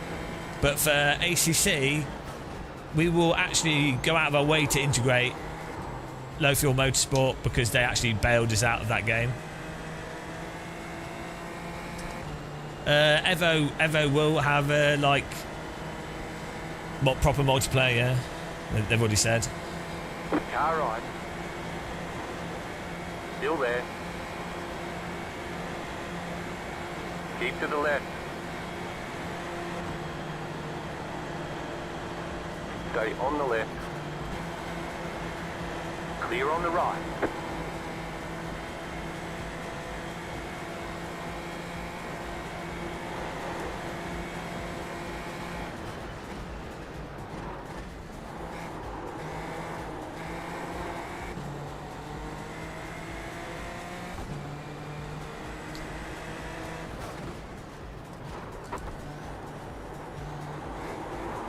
Oh, come on. Bloody.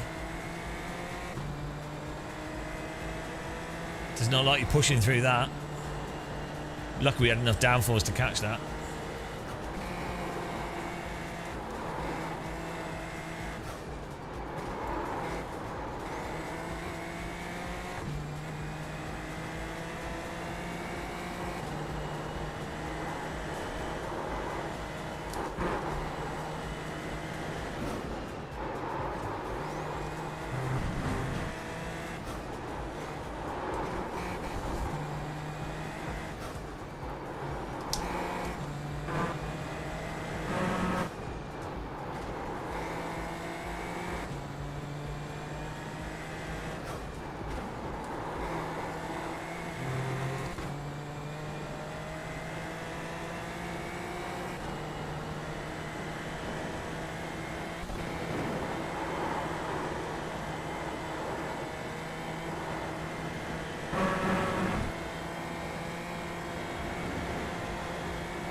I should do a 24-hour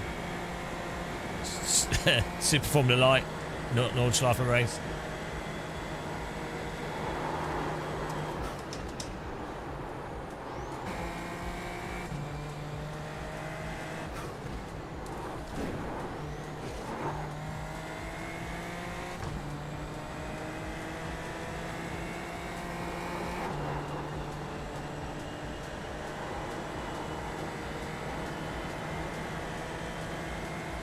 A flashlight, yeah. Well, you know, Microsoft Flight Sim, you can have a torch. Simon Round, we had it all right. We slept all right last night and woke up at like 2-3 a.m. In Flight Sim, you can have a flashlight on top of your head. That's what we need in this.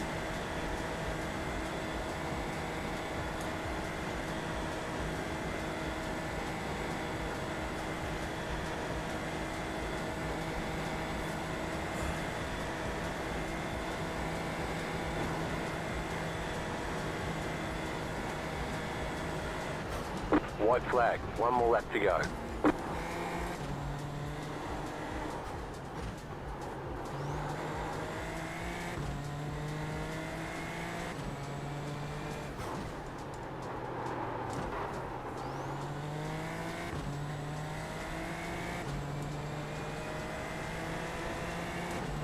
I mean, I could just drive this track all day long. Such a good circuit. Like, it's just so nice how it flows.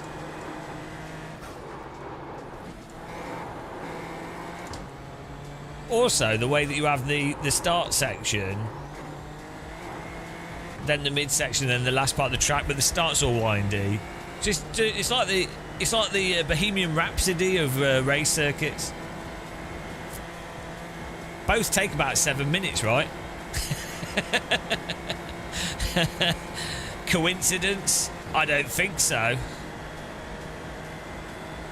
I see a little silhouette of a man. Scaramouche, will you do the vandando? Thunderbolts of lightning, very, very frightening. Me, Galileo.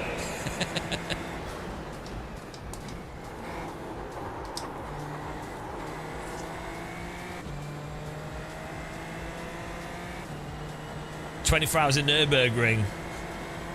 Yeah, everyone's it's more just a party though, isn't it? I've not been, but I know quite a few people that go regularly. It's just a party. 24 hours of partying. drinking and partying. I'm too slow and old for that. I haven't got the German energy. Germans could out party anybody. They're like bloody. Germans are like Vikings.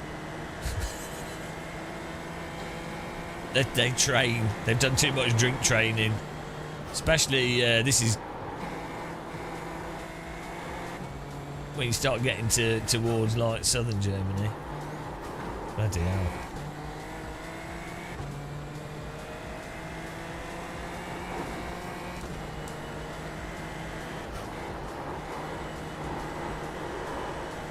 These corners are crazy in this car. We should do this race in VR.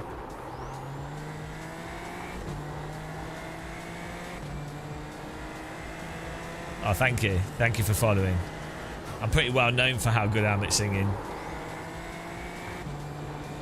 Twining sucks. Can we get a ban on this guy? How dare you come in my chat? Come in my chat and type such rubbish. Absolutely disgraceful. Honestly. That's a war crime. Barry's is Irish, right? Ooh, Barry's! Come to the rainbow! Up to the end of the rainbow! Where's some Barry's? Or is it Australian? Strafe! My leg's been bitten off by a croc and I can't walk, but it's time for a cup of tea. Yeah, nah. Yeah. Or is that which one we going with?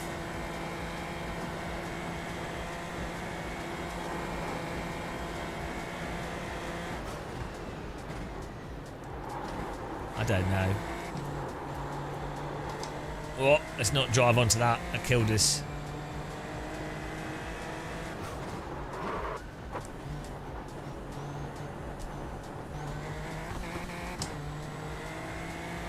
Oh man, we lost like 3 seconds going. Nobbling that.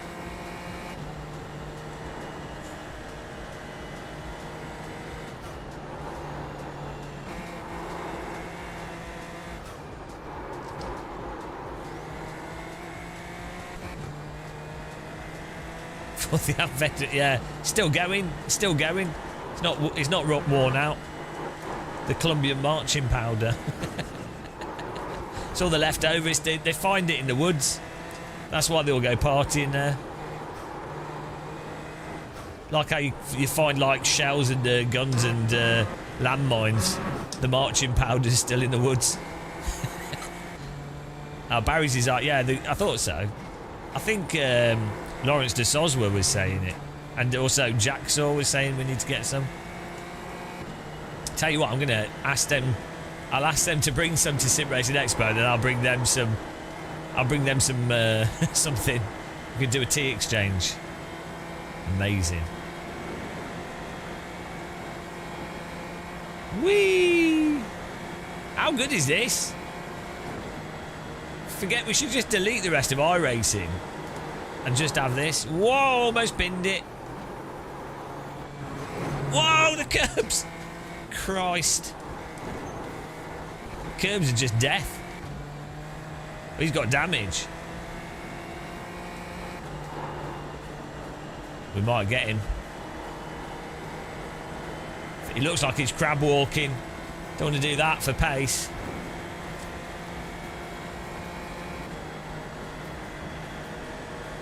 Do we get enough time? Oh, we should have joined the quali before. We might just get a minute to join the quali. We're really quick.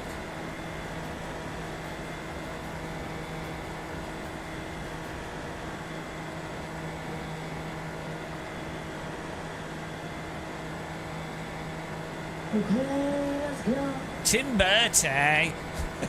The car in P. Oh, we're not going to get enough time. The fastest lap. 11.725. 6:11.2 is crazy, man. Nice lap.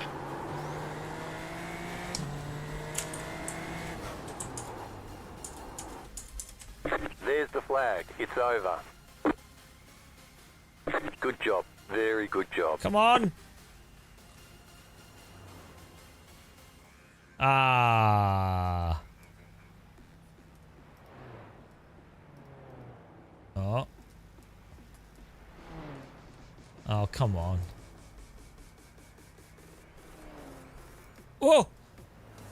12 seconds we got in there. We got in there. That was close. Beautiful. Yeah, that was alright, that.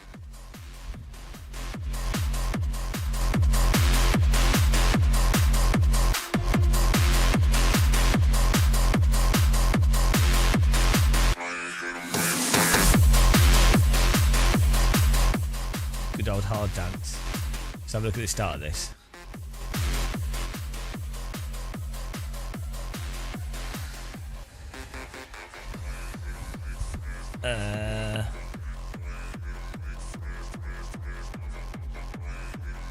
Yeah, qualifying further up definitely helps a lot for this race.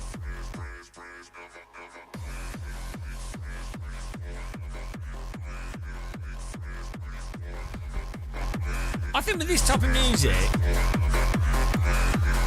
normally with techno, you use the bass line as part of the kick drum. But I think actually doing the bass line,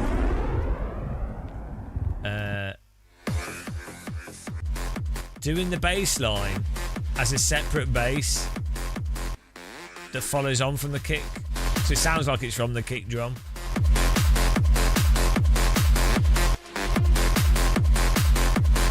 I think that actually works pretty well. I might do that next song we make.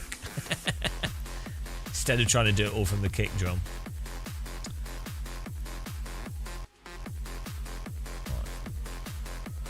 I know this is more hard dance, but I'm saying that when you do techno,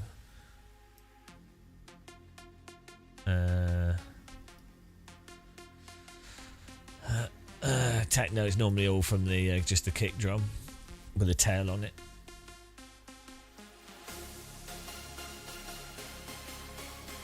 Yeah, you sidechain it so the initial kick, so the initial kick drum isn't drowned out by the bass either. But that's kind of what's happening. That's kind of what's happening by default. If you have a techno kick that's got a longer tail to it, or you're like compressing and amplifying the tail of the kick, you're basically doing the same thing but in a different way.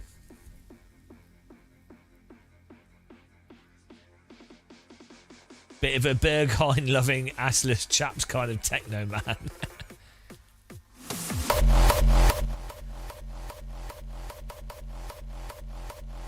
Getting Salt Track going. We're Nordschleifer in it. It's good fun.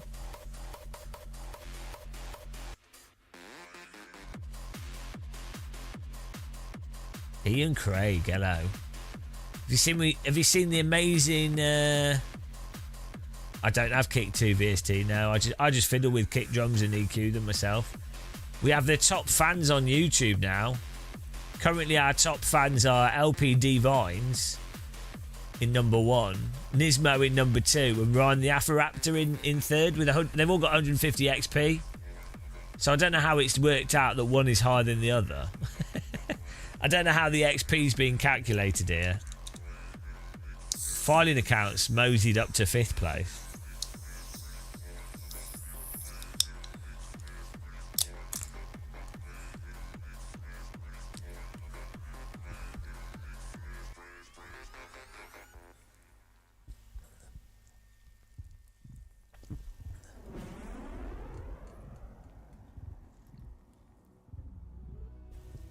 Ultra kick control, nice. Is it free?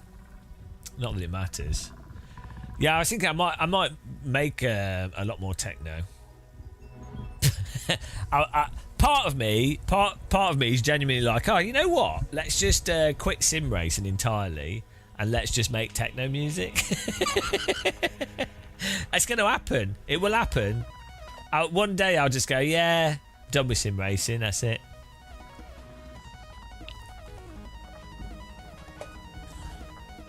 Always wanted to make techno music.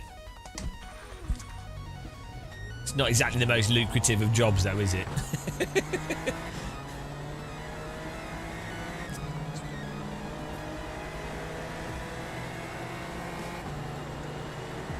especially in the UK.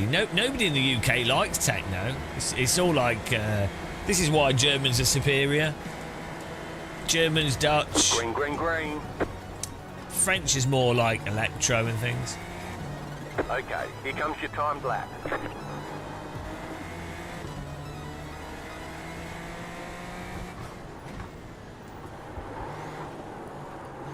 Well, we've got to try and send this. Quality that.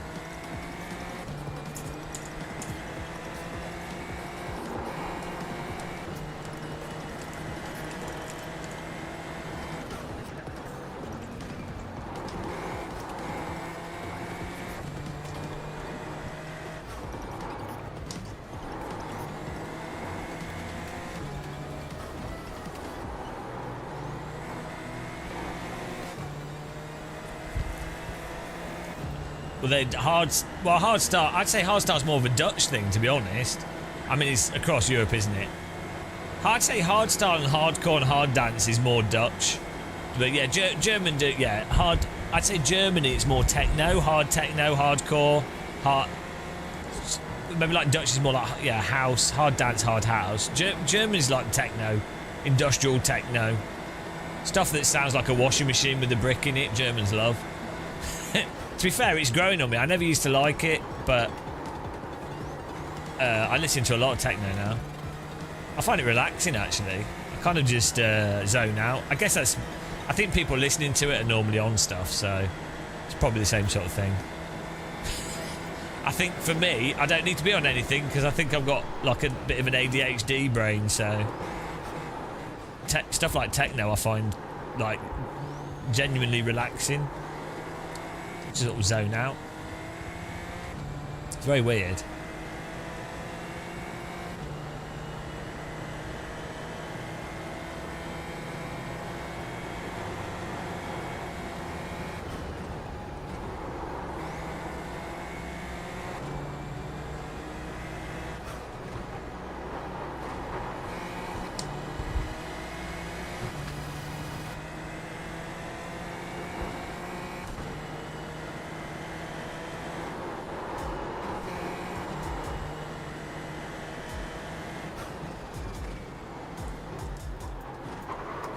Oh, this game. I intentionally moved... Oh, bloody hell. iRacing. I intentionally opened the corner there. Intentionally moved it to the right so we could take the line tighten, but then the tyres overheat. Right. I moved this out here. Look, I've turned to the right more to open the corner. I know there's camber here and everything, but it just wouldn't turn in on the brake at all. And then it locked. With like no... Oh. I couldn't get the rotation at all. You're hostage to having to drive one line. It just wouldn't rotate. And then it doesn't come out of it. Did we move the brake bias back? Maybe we didn't move the brake bias back. Oh. Bloody hell. Nothing you can do once it happens.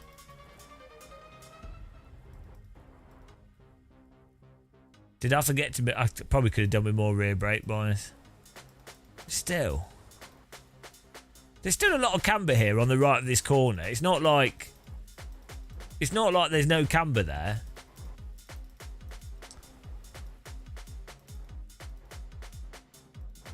I bet you just have to hug the inside of the corner. It's ridiculous. Maybe it's the bump as well. Yeah, look, the front left comes off the ground. Wow. It's off the ground. Oh. Well, next time's the charm.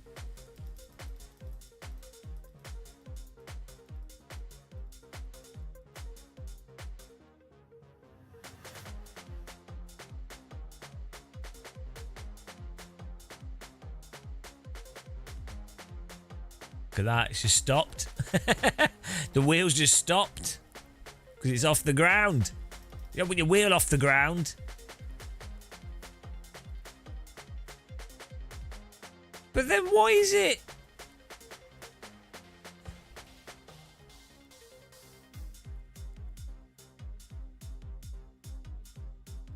It's very strange, isn't it?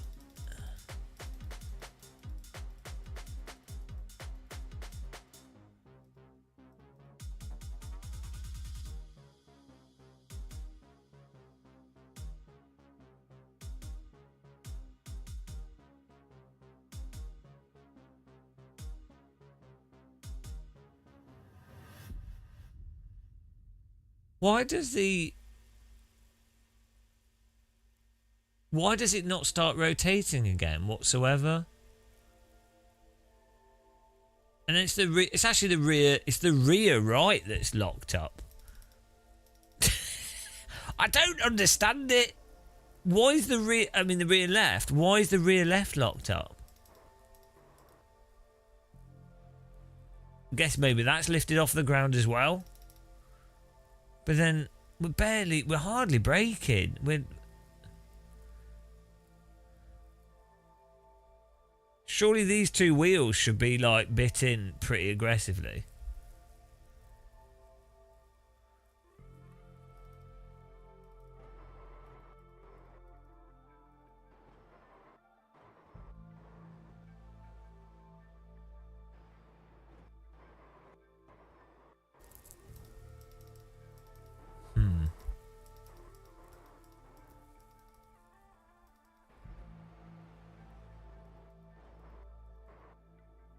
Yeah, well, don't try and open the corner up. That's the lesson. Stay on the inside of the corner. You can see that a lot of people are crashing there.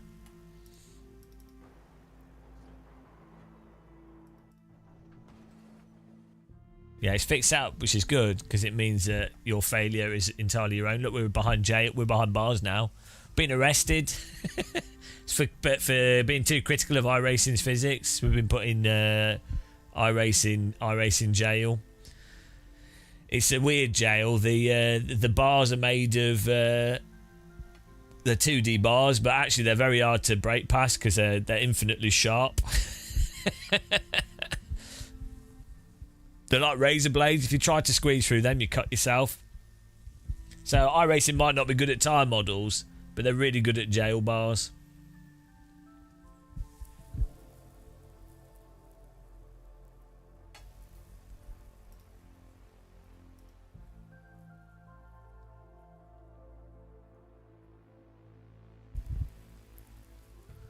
The pace car is out of control. Lalama Kulama, hello. Welcome to the channel. Hope you're doing well. Welcome to 6:47 in the morning. Nordschleife Bonanza. That's what we're doing.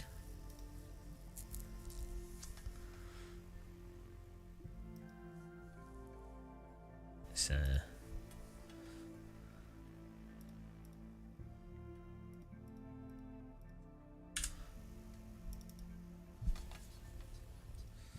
don't think we've had a good race yet.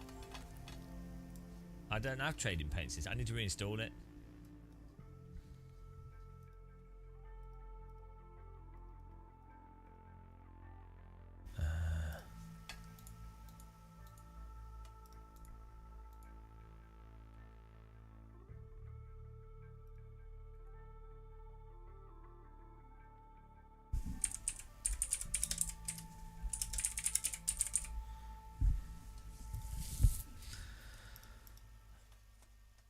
Delete these.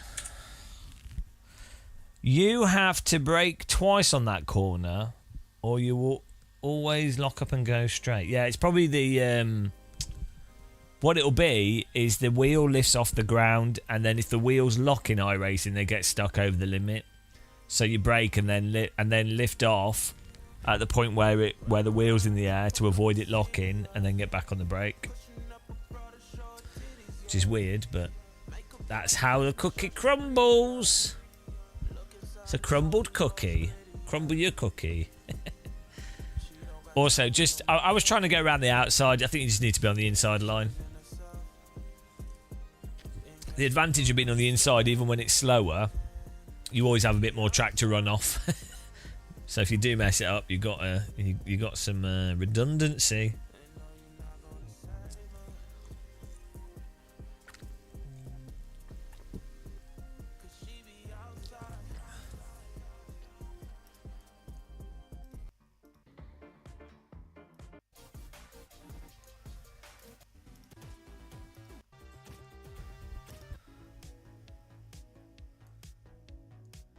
Beautiful. We need to get a flight sim at some point.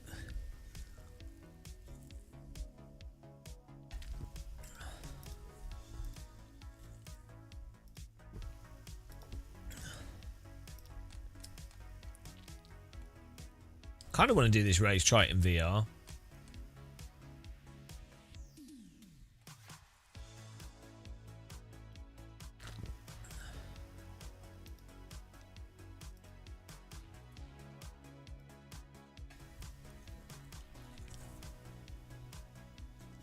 UK drivers offered £3,750 discount to buy an electric car.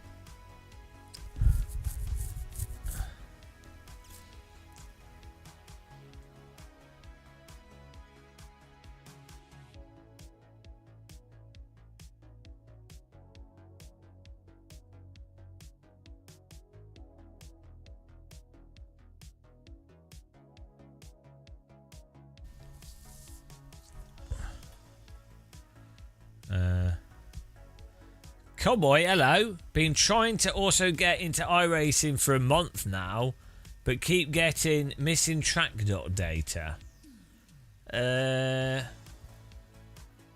On Steam. Well, that's weird. Where have you got? Well, you can obviously check integrity of game. I would say with iRacing, you're better off not using the Steam version. Can you log into the website and get it through the website without using Steam? That might help.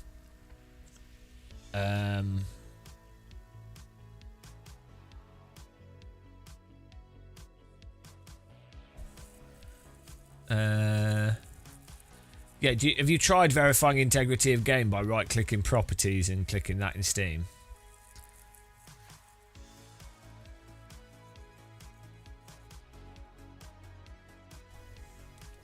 The only other thing I can think of is reinstalling, making sure there's enough space on the hard drive you reinstalled it. I know you probably tried all these things. These are obvious things. Yeah.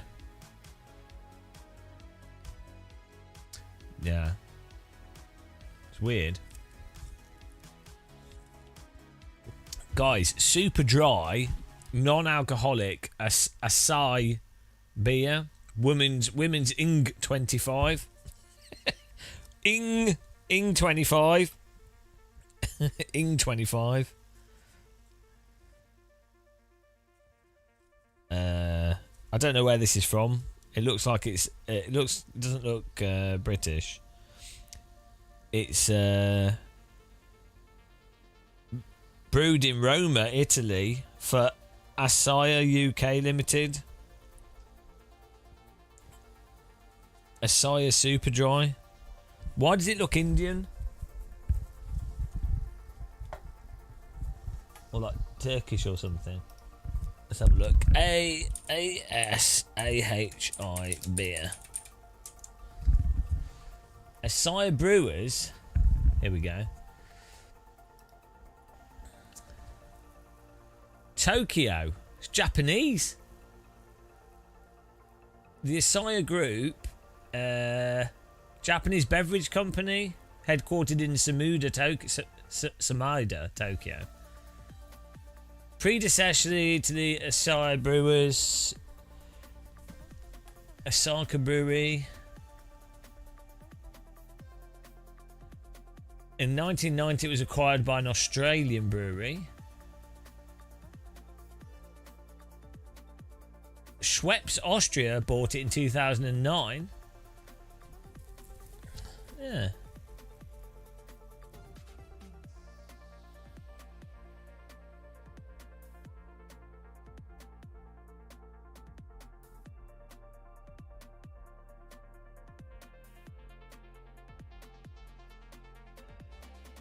High. I can't read. So it's like a big Japanese brand. So it's a yeah, it's pretty good though actually as far as non-alcoholic beers go.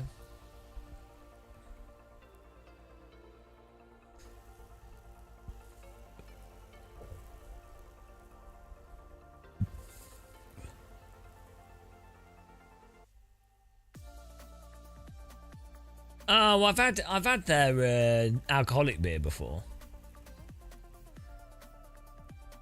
It's weird that their branding and packaging looks doesn't look Japanese at all. It looks as if they're going for more like an Indian-y kind of, like Turkish Indian. It's a very strange choice. Why would they do that? What was their heritage? Or maybe it's meant to be like Japanese, that sort of brush stroke, but it happens to accidentally look like a sort of almost Islamic text.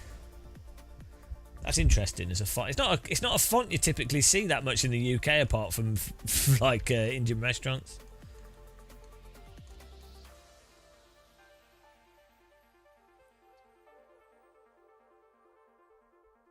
Anyway, it tastes quite nice, so fair play to them. That's all that matters.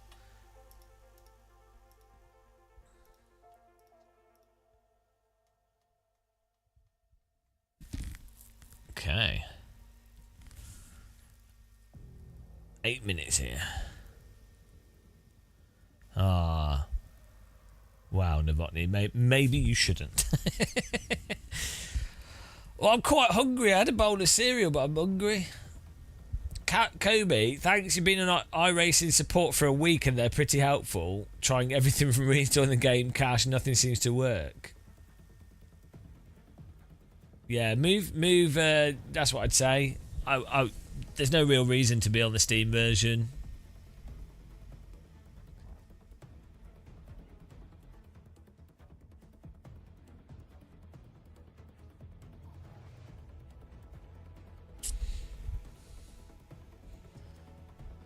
Oh, look at this. Look at all these beer drinkers in chat. I like Belgian beers myself. Like strong, dark beers. Normally. But for non-alcoholic beers, Left Blonde is terrible as a non-alcoholic beer. It tastes awful. Like, I don't even know what they were thinking.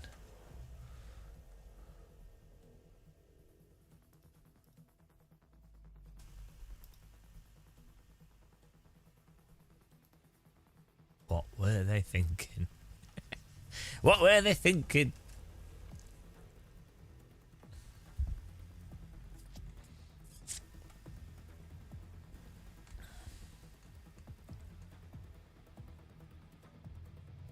We might as well just load this, actually. Calm breeze. Yeah, no, it's the thing is, though, it's funny because it's something we've been mentioning for a long time about the lack of moderation in iRacing, with real drivers doing stupid shit, and then now they've done it in a 24-hour race. You know.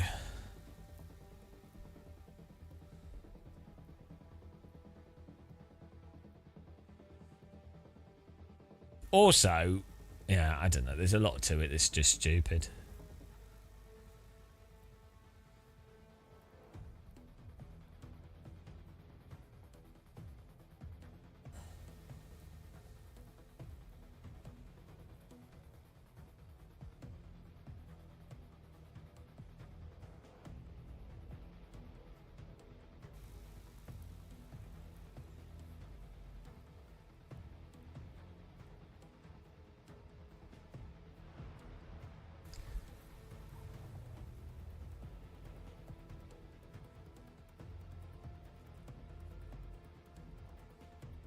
Right, I'll be back in a second. I'm going to get some little sandwich quickly, and then we've got like a few minutes till this next race. I'll be back in a minute. Maybe I'll get a cup of tea. I'm going to get a cup of tea. Could do with a biscuit. We ain't got none.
You mean me?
Hello there. Ugh. Woo! How's everyone doing?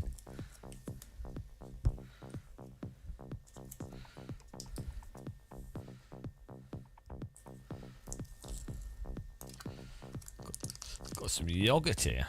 Hello, Evil Tech.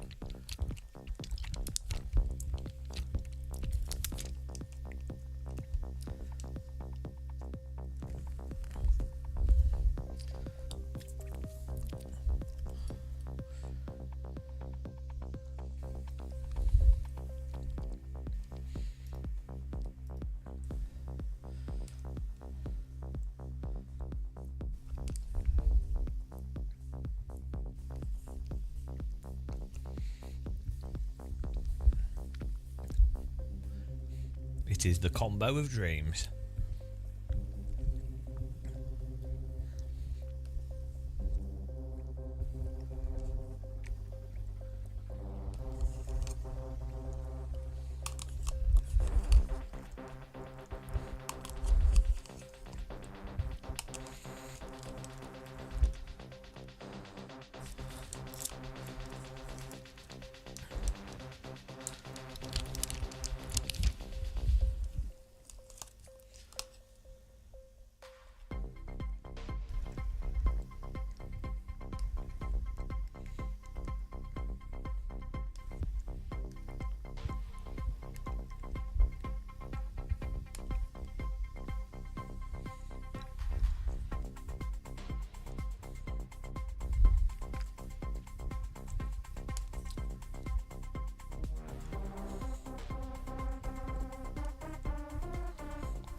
It's like the runniest yogurt known to man, that. Cheapo yogurt. Yogurt. Yeah, well, we've done 2 of these so far. We crashed the first one. The second one we came 6th. Oh dear, we're starting in 3rd place in this one. We need to... maybe we can win this one.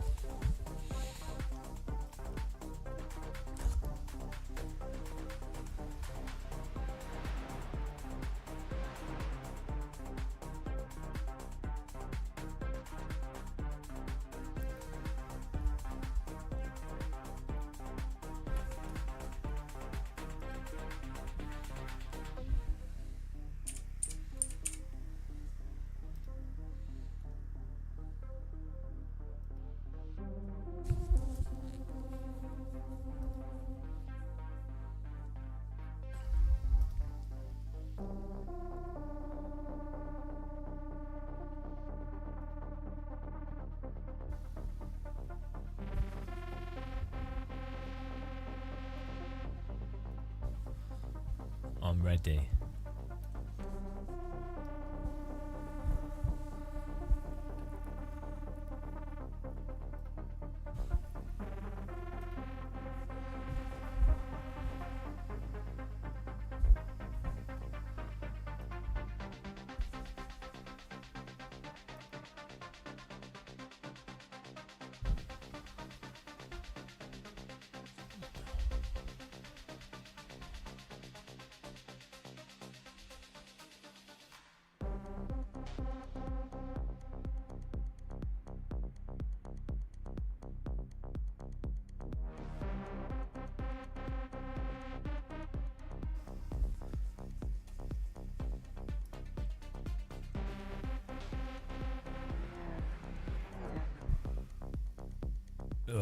The playing I hatred.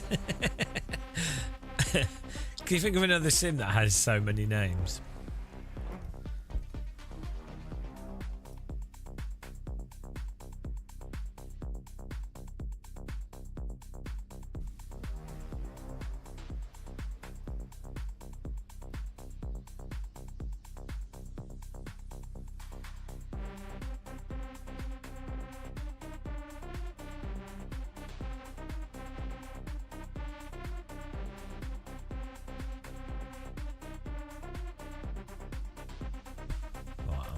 Ready.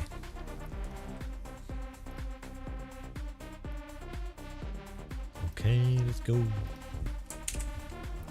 Beautiful. Industry farting. Industry farting.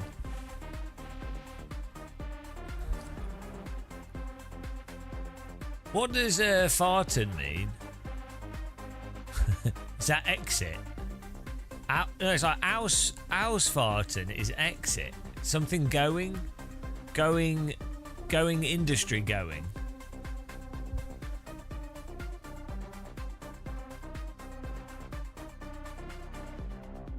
It means whole.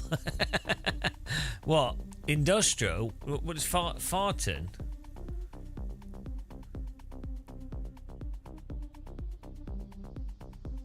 It means that I've had too many baked beans normally.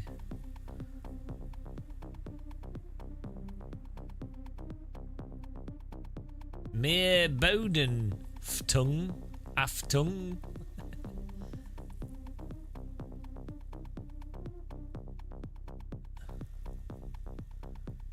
Yeah, but this is called industrial farting. Right. Germans are crazy. Germans and their crazy words. Those Germans coming up with all these silly ways to say things. We don't do that in the UK. We only have sensible words. Like, well,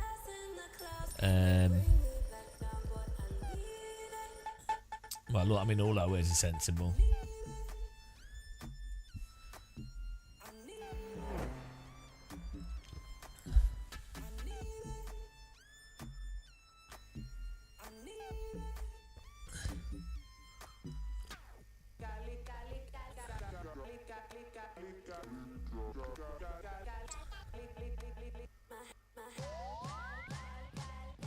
It will never not be funny. It's silly. It is very. It's totally immature, and we're all above that. Switch.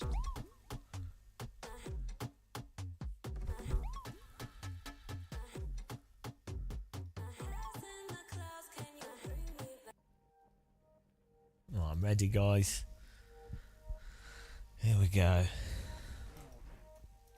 We need to move the brake bars back before we forget. 1 lap to green.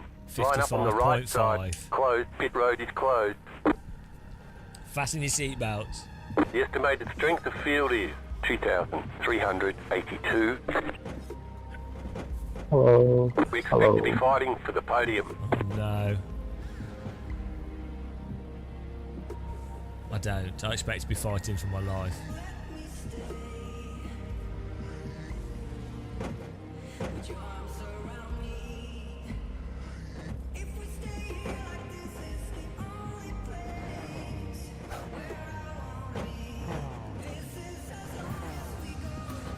Still waiting on 2 cars to grid. Hello, Kosh Shell. Those of you on YouTube, you see we have a top fan. Are you excited? Are you a top fan? Lawrence Vines was second. He's now first. The more you chat, the more of a fan you are. That's that. If anybody needed motivation to not chat, can we go single file for the start, guys? Do you want a single file the start? Please. It's a lot better.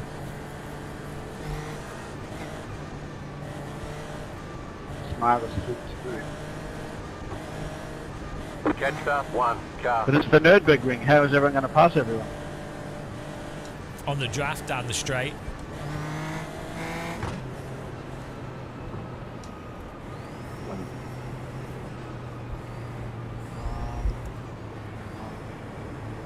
These cars are going to cause mayhem. I actually haven't driven these yet, but I think I need to qualify. Just close your eyes and going hope for the green. best. See, it'll be fine. Here we go. I think it's going to be that way, Jimmy. Jimmy! The pace car is in. Green flag, green flag.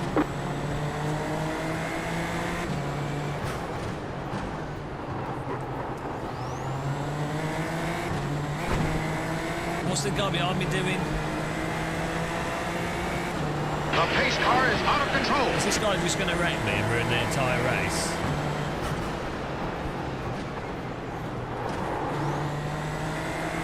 What is wrong with iRaces? Could have a lot of fun, but instead it's tried to wreck me. No point overtaking there either, that's what's weird. You can, might as well just overtake it, yeah?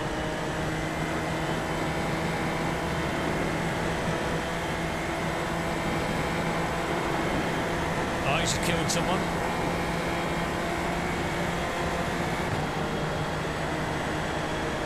Right side. Oh, mate. Stay on the left. Keep to the left. Definitely need to qualify. Wow. Clear.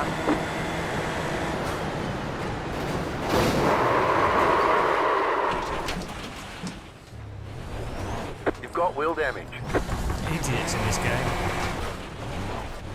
We've got damage on the back end. Oh my god, I hate iRaces. What happened there, boys? Repairs are 30 seconds. Optional repairs are They're so 4. dumb. Like, 33 That Alex seconds. dude What slowed are they down in that doing? world fastest corner. Anyway. You'll still what? have How minor can it wheel be damage. that bad? I mean, he's just absolutely launched over my head. Nothing I can do. Why is he sending it from there like that? Oh, he almost missed me. God damn. He almost went over the top and missed us. It's so hard to have fun in this game. It's a really fun car track combo, But it's so hard to have fun if it isn't for like... If it's not like this car's got downforce and so it's pretty forgiving. If it's not iRacing, it's bloody iRacers doing stupid shit. He did almost overtake the top of us. Man, it's a shame he almost missed us. I don't know what he was doing. Yeah, like I'm in 3rd place. Right?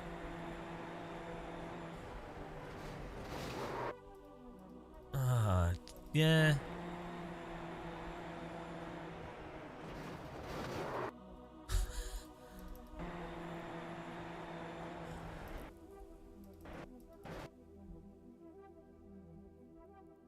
What an idiot.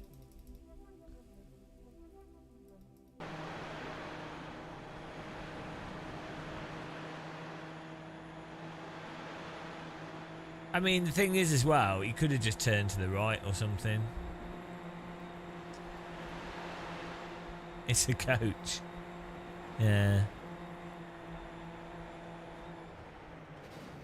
I think what it is that he put his wheel on the grass, so he didn't want to brake on the grass. And so he tried to then get back onto the track and then to brake. Right?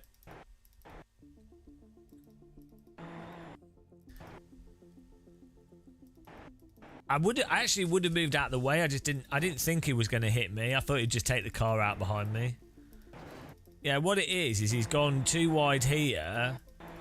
Gone on the grass. He knows he can't brake on the grass. So he's come back to the track to brake on the track. But then obviously that's not enough.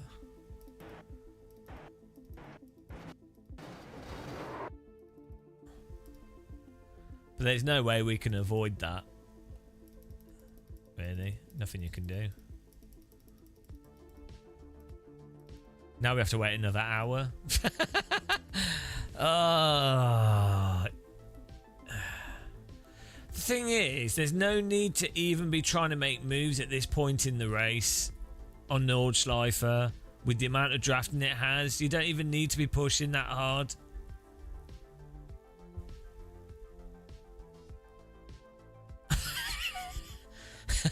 I mean, that does look pretty cool. It, in fairness, does look quite awesome.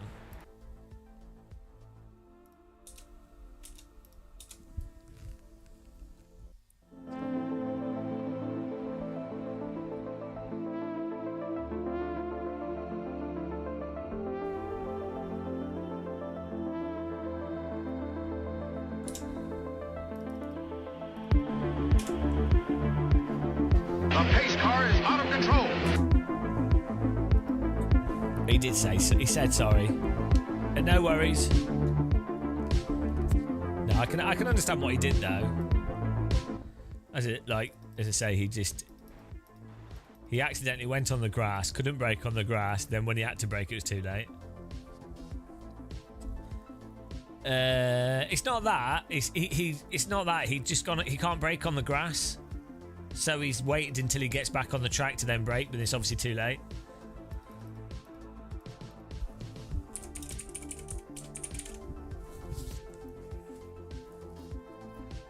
Two more, let's go. I understand how the iRacing Idiot YouTube channel have a lot of clip. Well, now we have to wait for the next one.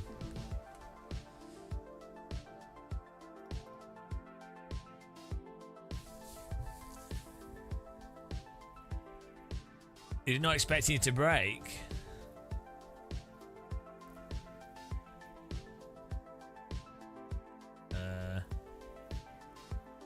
Yeah, I mean, you know. What could go wrong? Nordschleifer from Formula Cars. I can't believe you almost missed it. Imagine if he didn't take us out. That would have been amazing content. He almost missed us. We're so unlucky. If he'd gone over the top without hitting our rear end, it wouldn't have damaged us, and we would have had one of the best clips in the history of iRacing. Because it would have just gone right over the top. Yeah, close your eyes and hope for the best is pretty much it. Thanks for raiding the channel, Smoking Tires. Woo! Can you imagine? I mean, what a crash. At least it was a good crash. This is the screenshot, really. This is textbook iRacing screenshot. Look at it from this view. He just disappeared as soon as he went into space.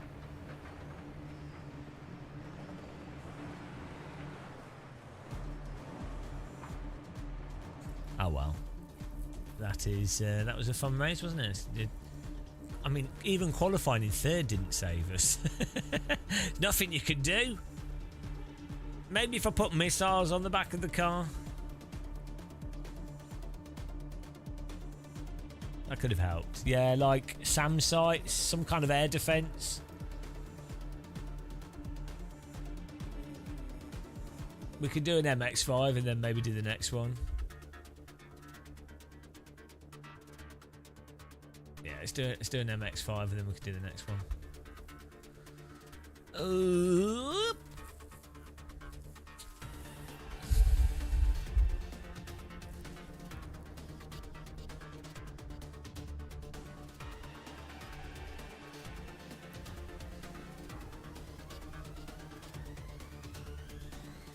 Yeah, I mean, the thing is, you can watch the car behind you, but you can't really watch the car behind you.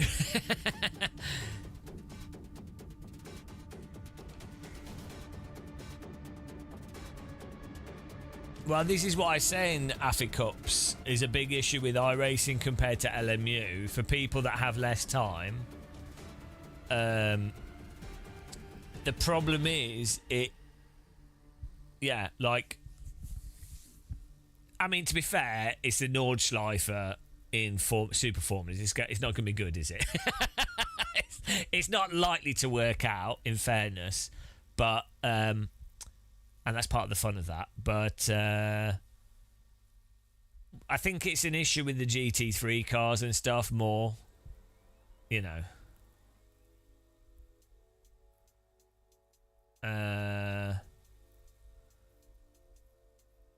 But yeah, as you say, it's like that. The Basic Ollie did a video about the Split 22 wreckers, the real drivers.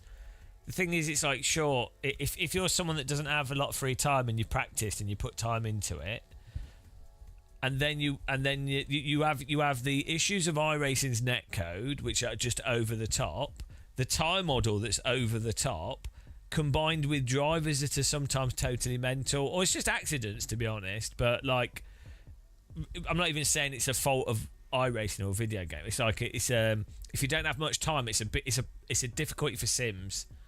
So, but this is why you kind of want it's kind of why you want a balance of things. Gated, not on the Nordschleifer, because when they crash, you can't avoid them. So your best bet is to start in the top like 5, top 4, top 5. Yeah, so this is the thing with LMU is, I mean, I'm not a big fan of GT3 cars, but if you're going to have GT3 racing, you kind of want like more forgiving netcode. MX-5, GT3, you know, those cars in real life can often knock into each other quite heavy. So that's the thing. It's like just from a entertainment gaming perspective, not even talking about what's realistic or not, most people do not have 3 hours a night to play driving games. Like they have like an hour. They have like, let's say 3 hours a week would be generous, right? Three hours a week maybe. And those hours are sort of spread around randomly, maybe 40 minutes at a time. So you want to make sure that those 40 minutes are good quality 40 minutes, right?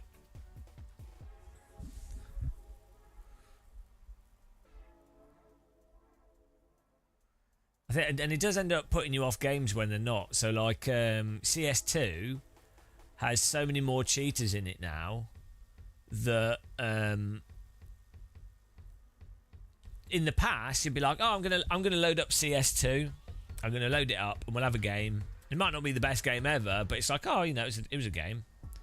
But when you load it up and like every like 3 out of 5 games or 2 out of 5 games has blatant cheaters in it, you're then like, well, I'm not going to bother loading up in the first place because it's very likely it's going to be a bad game.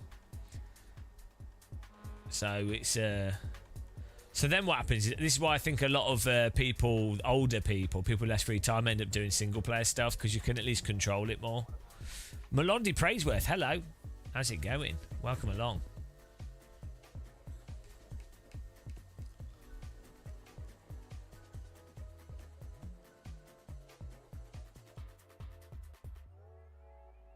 Watching your streams made me want to subscribe to... Yeah, the irony is that a lot of people have subscribed.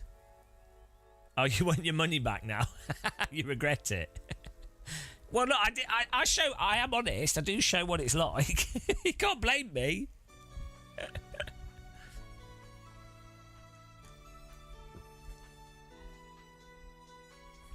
iRacing is a very silly video game. It's probably one of the stupidest video games ever made, actually. I can't think of a more silly video game.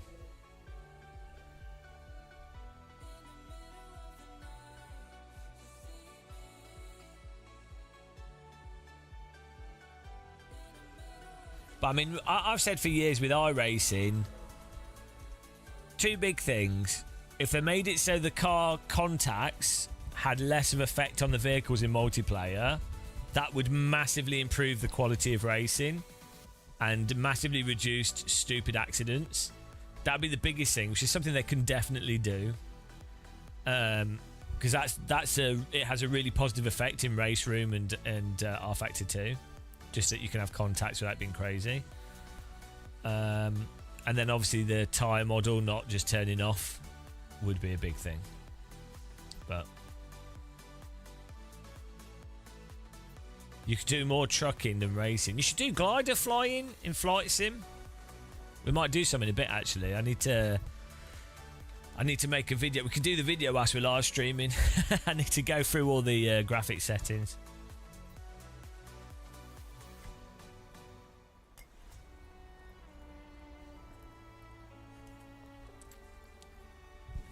Yeah, they still the tyres have a really. So the thing with iRacing is it has a very drawn out slidiness to it. Until you slide, it's quite grippy, but as soon as you start sliding, it's actually a really slow slide. Like this, the oversteer is really slow, the understeer is really slow, and you actually have to countersteer slowly.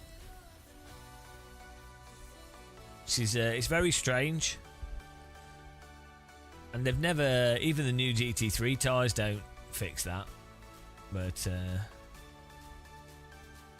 I don't think they care, Star Fox. I've given up. I will still say what the truth is, but yeah, I don't expect it to.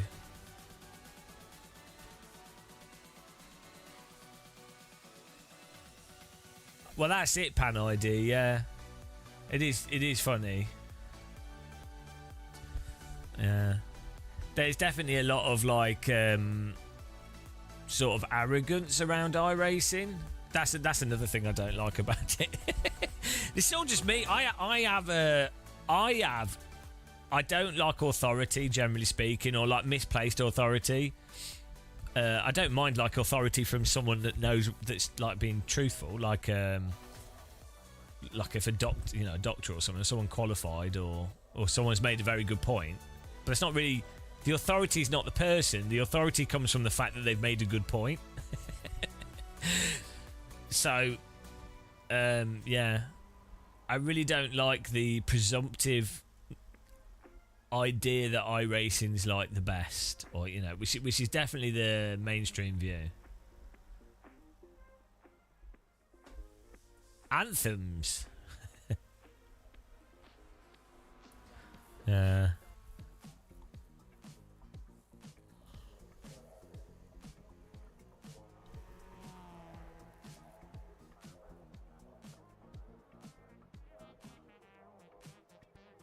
Not really. I'm not massively into doing aerobatics, to be honest. I'd like just flying around slowly. Thank you, Melondi Praiseworth. That was a bit of Praiseworth from you there.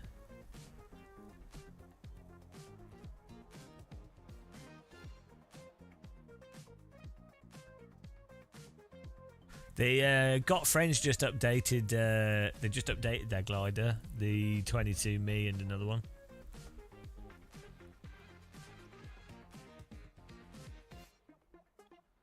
What do you do with these XP points? Nothing really. It just shows you for a stream who's the champion of the stream, and sadly you're third.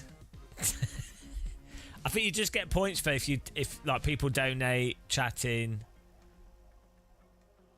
It's whoever's wasted the most amount of their life, basically. I think it's a nice feature to like manipulate people into donating. I think it should be top 10 though, not top 3. It is useful from a streamer's perspective to know who's the most engaged in a stream. But could really do with like a top 100 or something, I don't know. Yeah.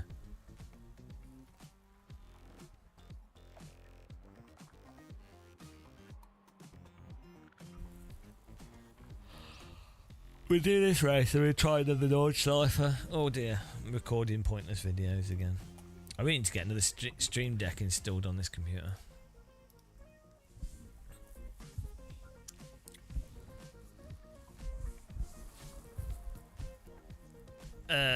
Yeah, it shows 45, but in terms of like in terms of giving a little badge, it only has a badge for the top 3.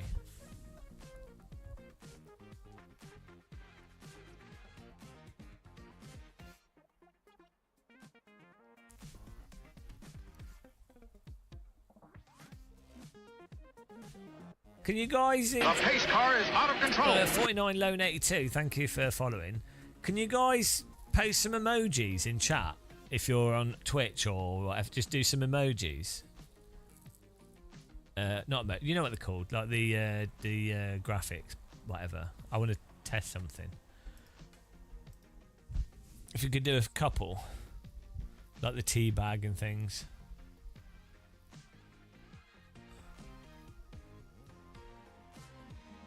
Because there was a bug before where the chat would pause. We didn't seem to do it anymore. I don't do any of the endurance special events. I'm not really... I don't enjoy iRacing's GT3s and stuff, and the game is so random that you have to do a big time commitment for an endurance race. And then you end up winning and losing due to some like weirdo iRacing issue rather than your driving. So it ends up being who can hot lap the most for 24 hours and not really push and not really take risks. So it's not like... So if I was playing at LMU doing a longer race, I might drive more aggressively at the expense of the tyres and having to catch the car more, right? Can't steer more, catch the car. And that might be faster, but it'll wear the tyres out. But I'm not going to spin, right? I'm not going to crash. I'm just making a strategic choice. It's going to take more concentration, and I'm going to be more active. So that's harder as well. But it's a conscious choice between doing that and just trying to drive really tidy, right? In iRacing, you're always just driving really tidy. That's it. That is the option. There's no like, let's try and push. Because if you push, it's worse. So you just have to try driving the same lap over and over again, which for 24 hours I don't think is very fun. I like the sort of in the moment risk reward thing. So, but for sprint races, it's not too much of a problem. But that for longer races. Also, if I'm going to do a 24-hour race, I want to be in with a chance of winning it. which means you have to put time into it. And I don't really want to put that kind of practice into iRacing. So that's why. But I do think it's good that iRacing does them. So I think that is awesome. Push so I upshift. Or downshift into 4th gear to go faster.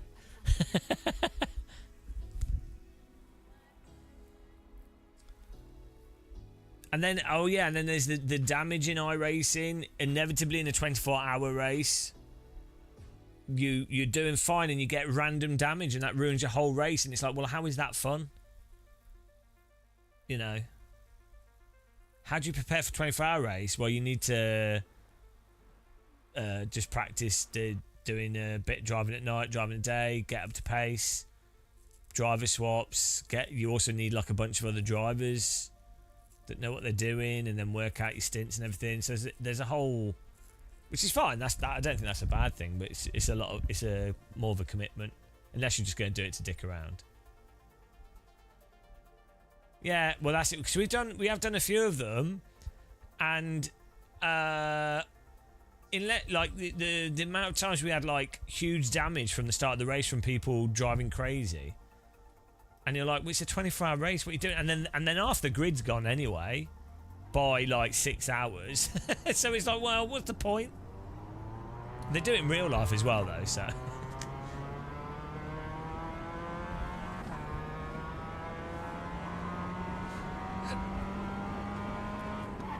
yeah, I'm really looking forward to it in LMU. I think its netcode and stuff is more suited to that.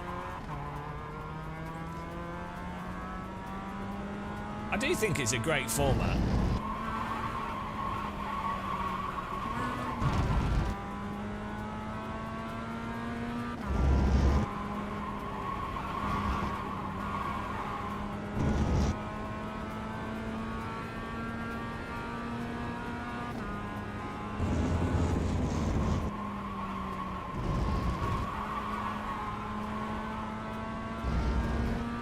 I need to tidy this room up as well, guys. Oh, it's such a mess. We need... so much stuff I need to do. Been a very naughty boy.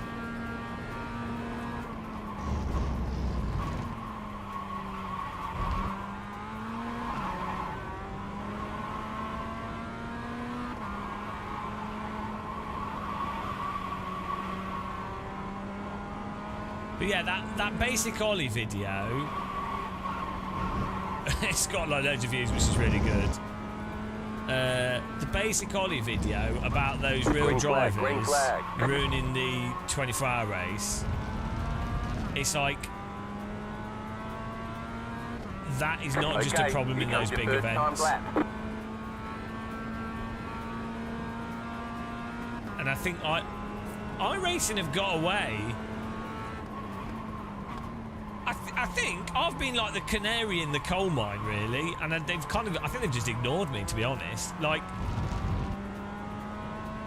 I'm not a brainwashed iRacer, and I also don't care losing a lot of money by being honest. So I've just said how things are, and now you get you have more prestigious examples of the same issues that have now made iRacing look really bad. And it's like, well, we warned you years ago.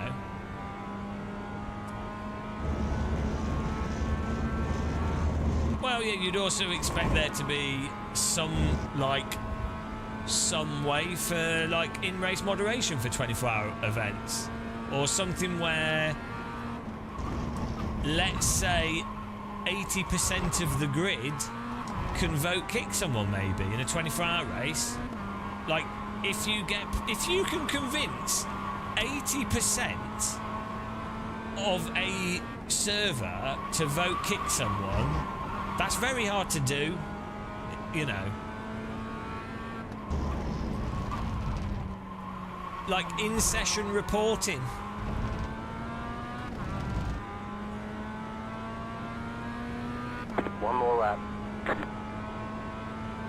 But then the other thing is, it's kind of funny to take iRacing so seriously. Like it is. That's another weird thing, is that really iRacing's, it's a video game. It doesn't drive like real cars. It's worse than many other simulators. So it's kind of strange to take it so seriously.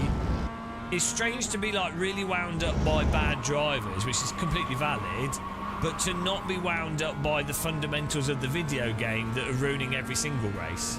You know, it's a bit weird. It's easier to get upset by human stuff.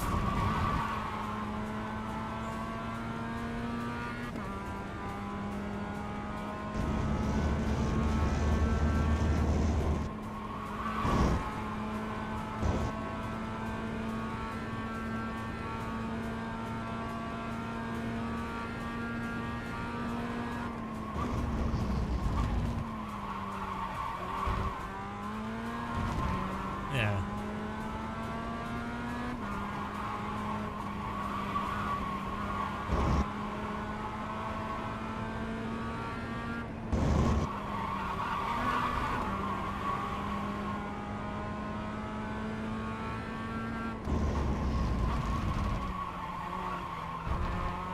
It's also the most comprehensive, and it's also the most realistic.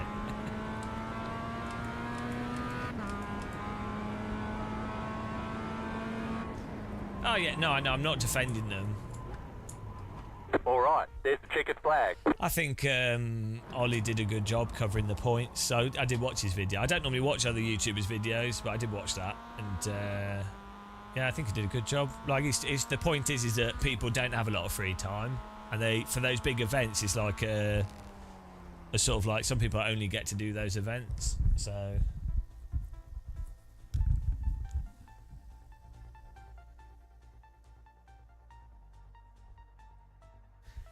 But it's the same argument I've been making in some of the other stuff. Oh, it wasn't cheating, King Carrot. It was some drivers that just got really triggered and then ruined the race for everyone. It didn't make any sense. But what's really dumb is that they were real world drivers that obviously stand to lose out from it. It's like, what did they expect would happen? It's so stupid. They're so dumb.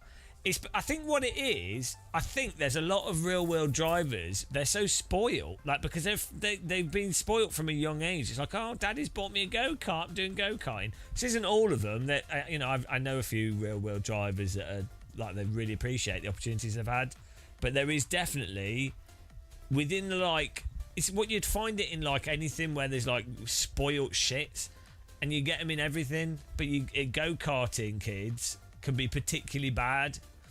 It's not all of them, obviously. It's probably a minority of them, but it's, you know, it's just one of those things.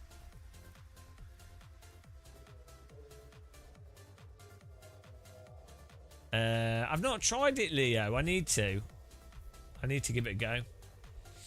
I would really like to go to Hanoi, where they're based in Vietnam, and I'd like to visit them in Hanoi. That'd be amazing. I was looking at flights, like, because I just want to go to Vietnam, and then I'll be like, oh, cool, I can visit them whilst I'm there. I've always wanted to go to Vietnam.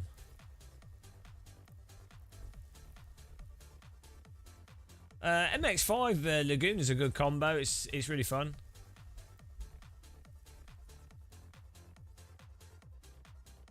Let's sign up to the Nordschleife race, although it's going to be very close.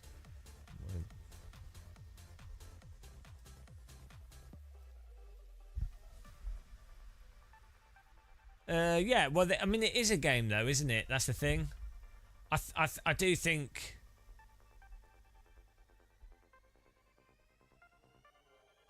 You acted in chat a few weeks back. You're having a terrible day. I don't even remember. I don't even remember. But yeah, sure. Don't worry about it. I read so many chat messages, even if someone's annoyed with me or whatever, I've forgotten it. Life's too short. But it's nice of you to say sorry, though. Get a what check, please? I don't remember, but yeah, it's nice. It's nice to say sorry. Let's register to this. Thanks, mate. Good luck. Good race. Clean race. Yeah, I get so much of people just screaming at me, and like we've had some crazy shit.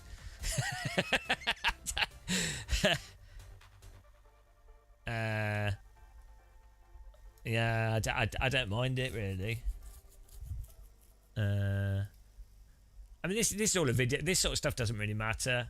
I've said this before. Like, one of the reasons why I do sim racing stuff is because it's not really serious. We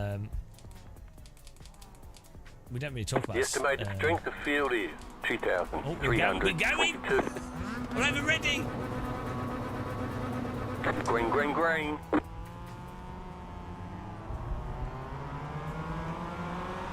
Let's go. Car on your left. Hello, Clear. matey.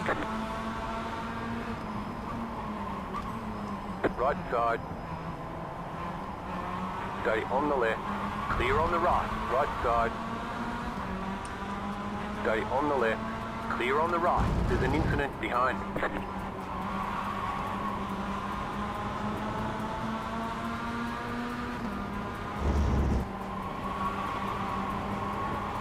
Car right. Bloody hell. Clear on the right. We were full off road there.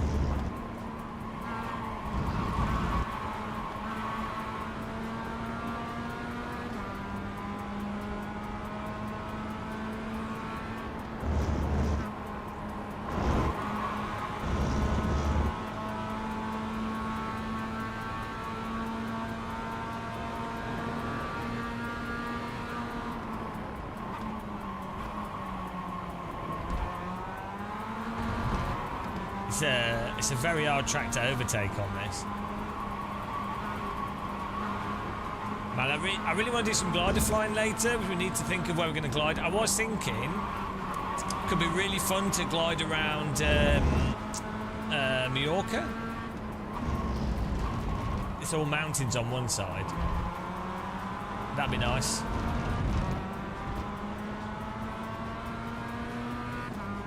It's got some amazing mountains. It'd be interesting to see what they look like in Flight Sim.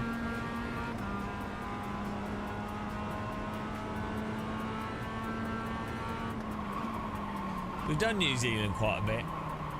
I've never been to Mallorca. The truth is, it was 100% correct. Don't say that.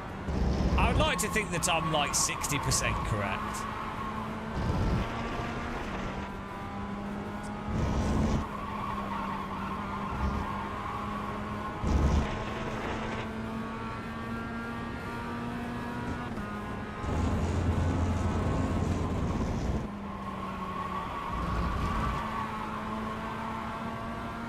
Flatland and some more flatland. Where are you? Lars is like a Norwegian name. Or Danish. No, I tell you what it is, Noggin. It's because I don't present myself as as authoritative, right? And also I don't repeatedly present or go on about the fact that we've been sim racing for 20 years and like full-time YouTuber for 12 years, playing every driving sim for thousands of hours, and then I don't selectively pick only our good races to make YouTube videos out of.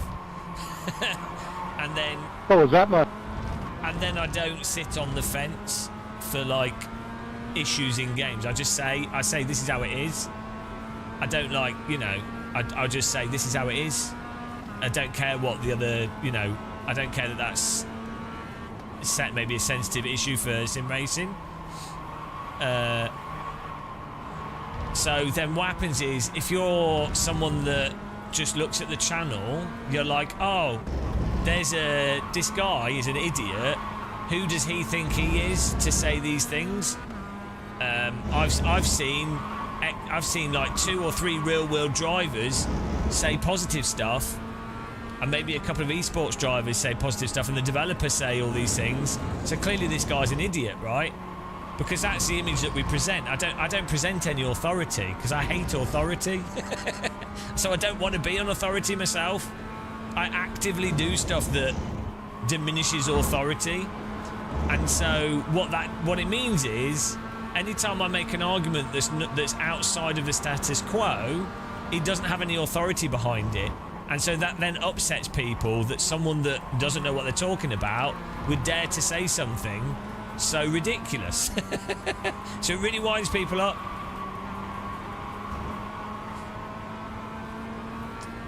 That's the bulk of it, really.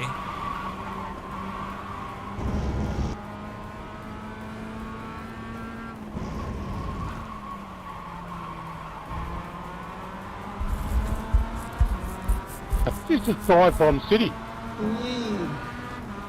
The Morley, thanks for subscribing.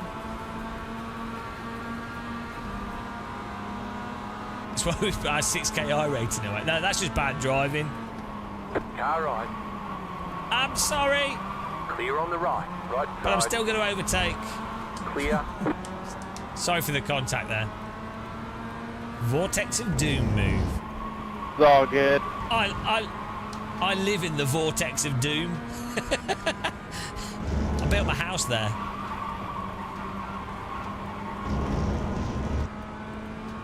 Is that England? That's the rain cloud of doom.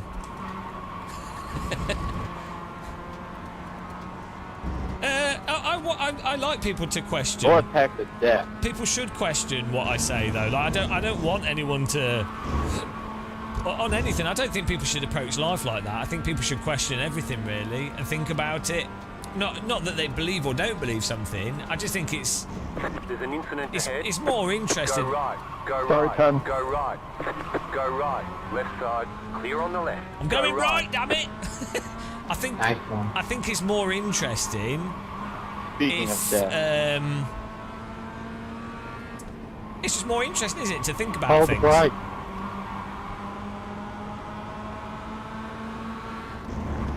I was getting punted. I was loaded, man.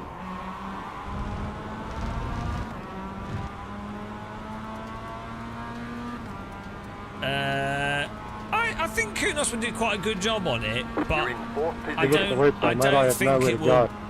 I'm not sure if they'll ever make it have really decent force feedback,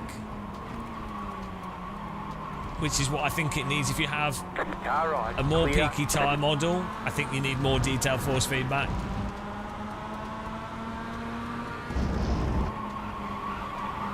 I want it to be good because I do, you know, I appreciate that developers work really hard and they put a lot into stuff, and I do like that Kunos have got their own game engine, and I also do like I like different physics engines.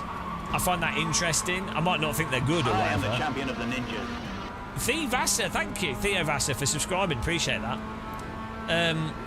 I like, same with flight sims and stuff. I like that there's different physics engines because I find it fun trying different physics engines. Hello, Australia. Appreciate the membership there.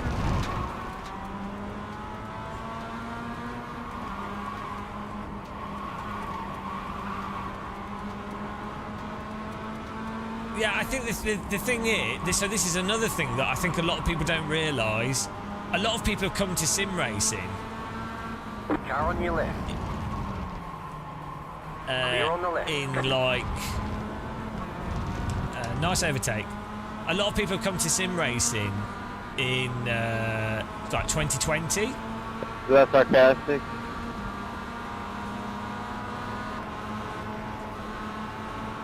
But yeah, I've been sim racing for like 20 years, and things have just been the same. Like LMU is basically R Factor 2, which came out in 2012. I do like it still, and it's, you know, it's fine, but it's a little bit tedious if sims are basically still the same as they were 20 years ago.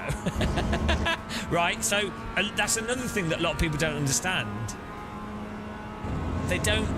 They're coming at it from the perspective that sim racing's new to them. They don't realise it's in some ways gone backwards. So, you know, I kind of like things to be. I mean, to be fair, Battlefield went backwards, much worse than sim racing. What's the next big jump in sim racing, Noggin? I think having every sim having online ranked racing built into it, so Evo, Project Motor Racing, Rent Sport, that being a basic thing, I think is quite a significant thing that I've wanted for like 15 years. So that's nice, because I think you need that. Same with Counter-Strike and Rocket League, so that's really good. I think just good single player as well would be nice to actually play through with decent AI. Not amazing AI, but just like acceptable AI. Just at the fastest lap. 37. Yeah, sim racing hardware, mass market DD wheels and wheel rims is something that massively improved, which you wouldn't have thought.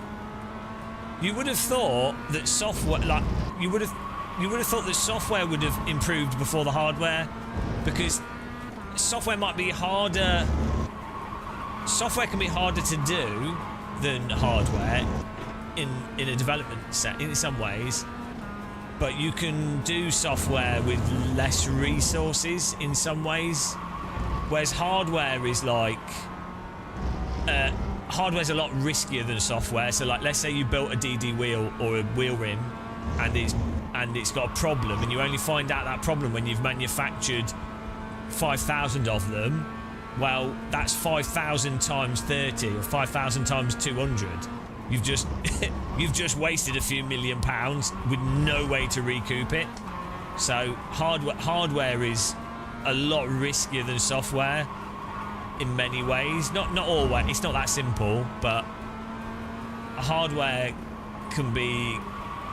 It's just actually it's you can't really compare it. They're totally different. But there's some really good examples of massive hardware failures historically. Stay smooth.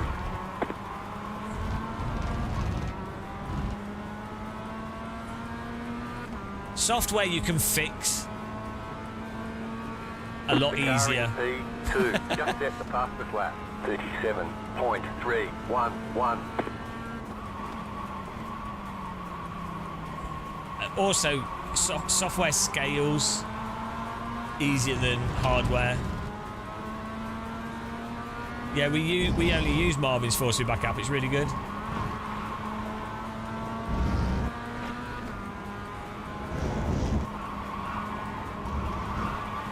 Oh, we need to try and get an overtake on these guys here. Let's get in there.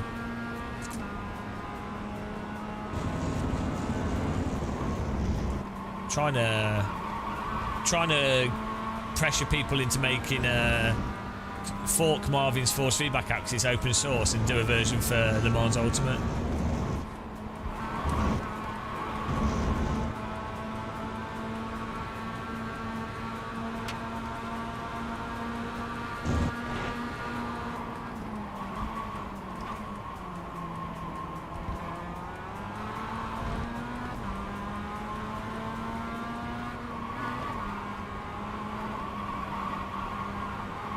It is awesome, yeah. It's really, really good.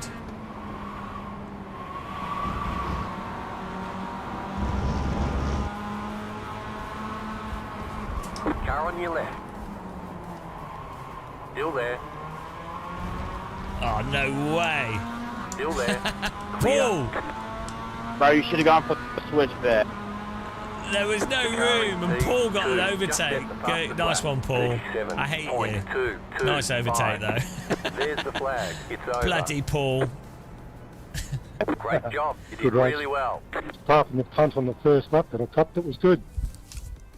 I'm going to key your car in the parking lot. You would have had that run too, probably. So, Morning, everyone has joined us. I wanted to go on the inside, but they're both there. And there's no way to get across. Oh well.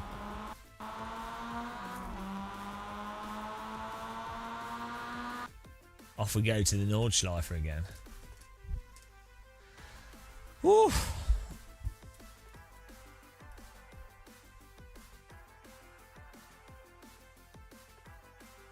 Two minutes. Yeah, so we use Marvin's app. It's good. Would I recommend Assetto Corsa for online? Not really. It's good. Assetto Corsa is good for if you've got a league or something, or just like cruising, no Hesse and stuff. I mean, it does drive awesome, but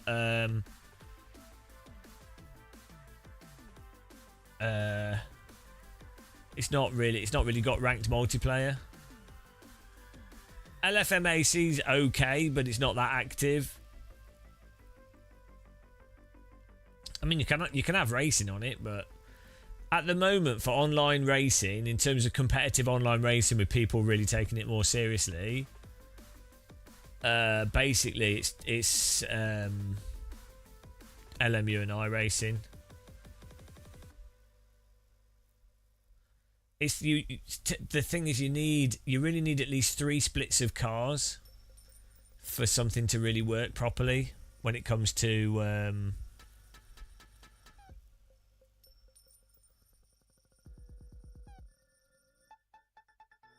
for it to really work with ranking. Yeah, I don't really understand why LFM always pick really weird stuff, and I don't know why they've always done that. If when LFM launched with the Assetto Corsa, if they just ran like the Tatis F4 car or just the MX-5, and then or whatever, just kept it simple, I think it would have been a lot popular. But they kept running like random multi-class shit that nobody asked for. Like, nobody wants that. It's really weird. Low fuel motorsports are really they're very strange in the decisions that they make. They finally actually do just run MX-5 and stuff now, but I think it's kind of too late.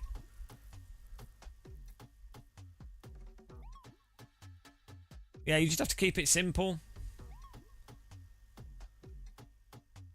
Yeah, no, but they've done it too late. That's the thing.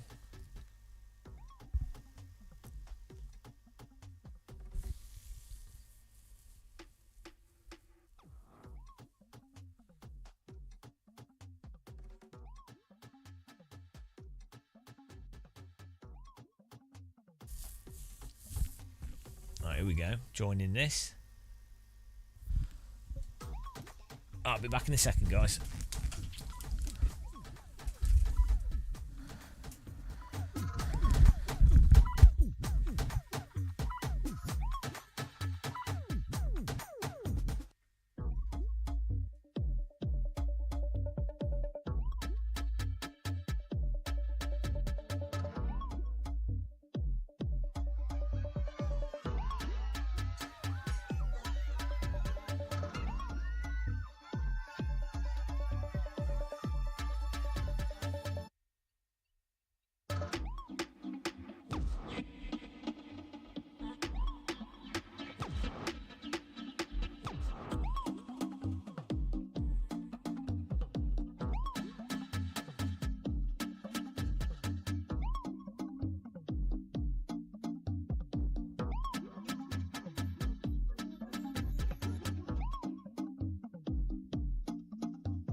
King Carrot, yeah. Well, the thing is, you don't need paid mods. Like for ranked racing, people aren't racing for the cars; they're racing for the racing. So, and also, if you're using a ranked racing service, the reason you're using it is because you want the least effort to get a race. So, you don't want to be driving random mods and everything. What you want is simple, consistent, and predictable, because you want to move away all the variance that gets in the way of racing. It's really not hard to understand, but apparently it is. So it's like Rocket League. It's like every car is basically the same. There's a football, you've got to get it in the goal, and then it's compelling because you're trying to do that. You're trying to do that simple thing, and then the other team's trying to stop you. Counter-Strike, it's like you're trying to plant the bomb. There you go, 12 guns, it's fine. Dust 2.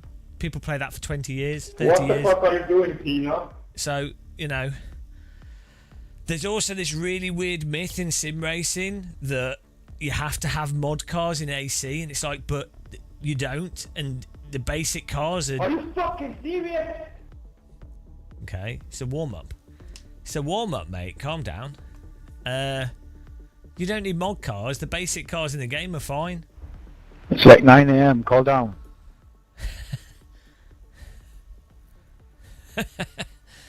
Have a cup of tea. What are you doing?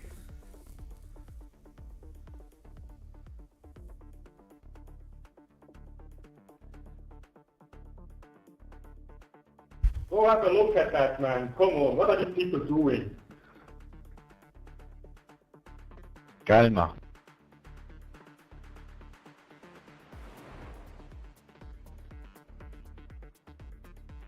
Yeah.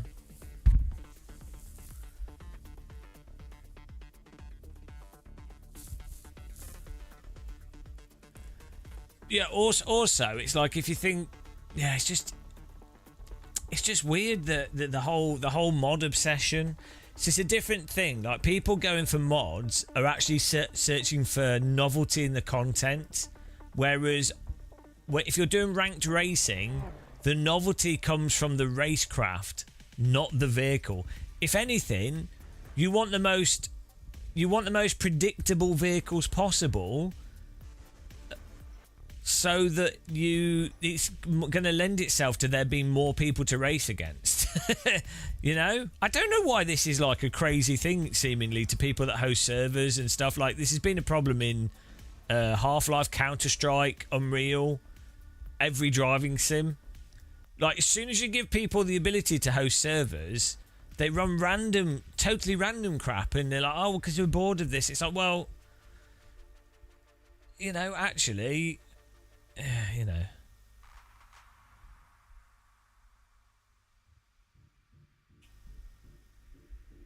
Yeah, well, I think GT3 cars are a good lowest common denominator. They're very predictable. You can have a lot of different cars. People know the brands. You can have 12 different cars, and you can all take part in the same race. So I think the ideal situation would actually be to have some kind of game design where you can have different vehicles, but they can be bopped creatively so that they can all take part in the same race.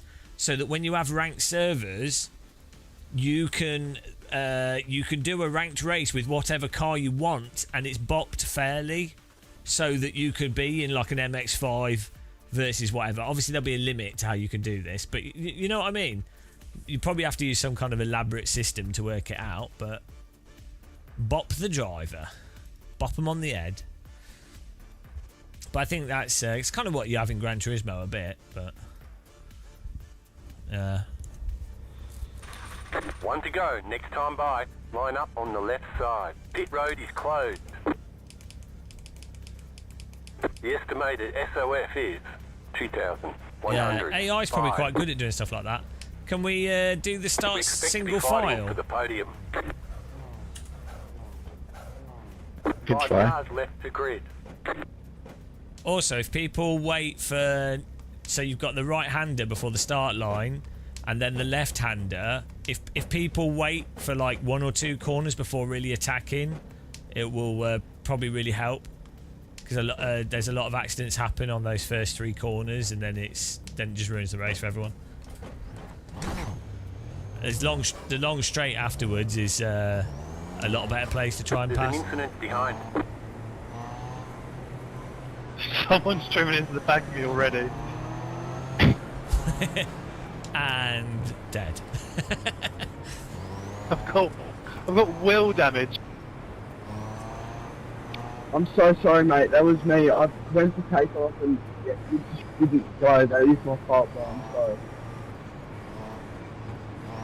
Why did I sign up for this?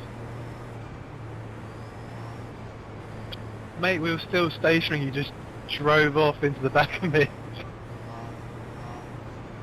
Yeah, I'm sorry, mate. It's my bad. No worries. I'll let you off this time. About to go green. Here we Stay go. focused. Number one virtue to have as a driver is patience. The pace car is in. Green, green, green.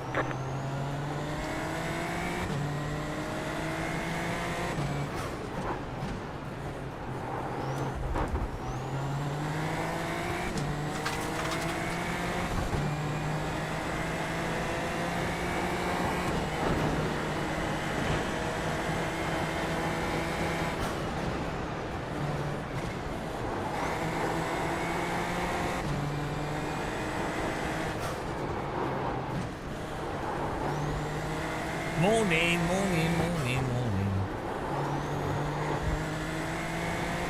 Steve Worrell.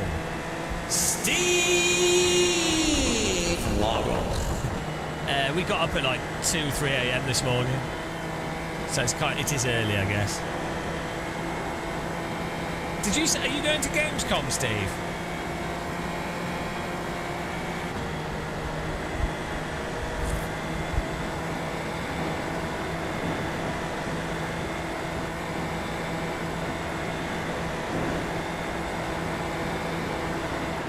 Car on your left. Clear on the left. Nice overtake. And how are you going? Are you going to fly there? Also, what days are you going? I wasn't going to go, but I might be going now. So, not booked anything yet, though. But,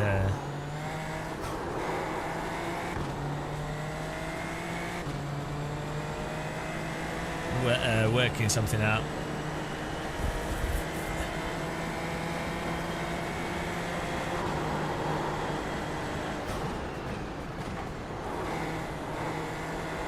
Are you going to go to the Sim Gaming Expo in Chicago as well?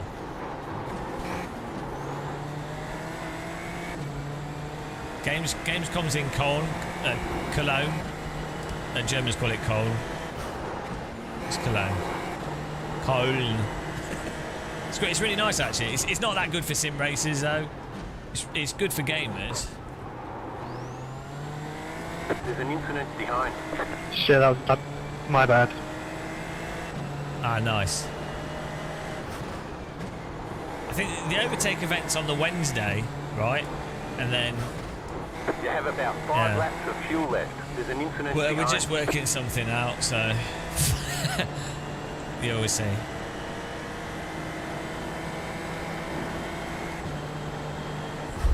It's still up in the air at the moment. That's awesome, okay.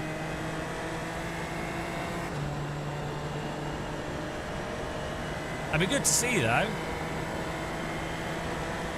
Yeah, no, I think so. Part of me was with the Chicago thing.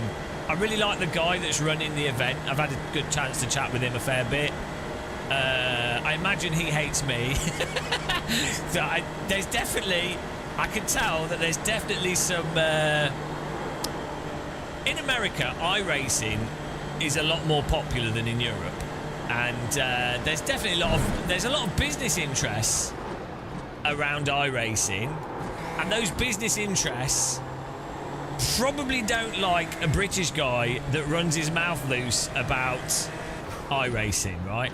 So, you know, from a pure marketing and business perspective, there's going to be some resentment towards... So what's that? But I really like the guy that's organising it, and I also really want to see... There's a whole bunch of American people, influencers, streamers, and companies that I've not had a chance to meet in Europe. Like, You've got a slow car on the right. It'd be nice to see them. Ahead. So... Go right. Oh my goodness! Slow car ahead. Go right. That'll do. I went for the gap. Oh, you've got to be kidding. I'm now Luke Skywalker.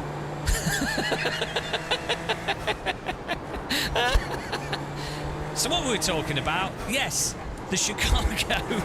I'd quite like to go, but then there's America, and the whole American thing.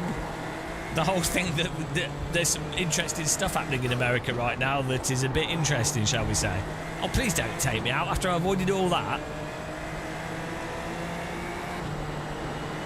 It's like driving around the graveyard.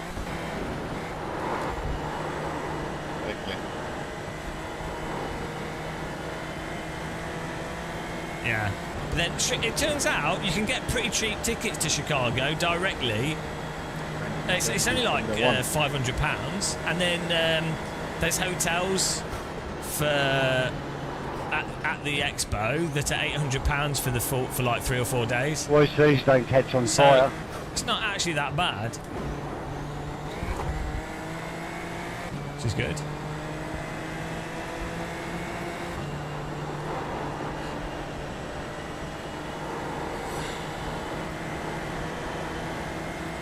Yeah, I'm the same, Steve.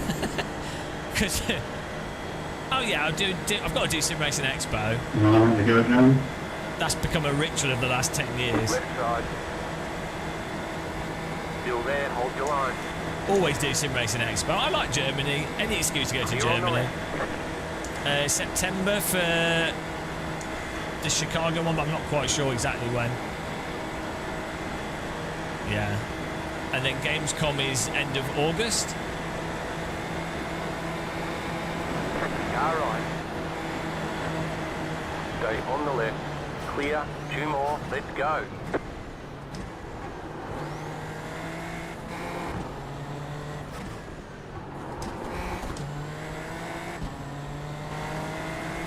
You're now in third. Pretty sure we're in second. Oh no, P1's gone. Bloody hell. Loris is out of here.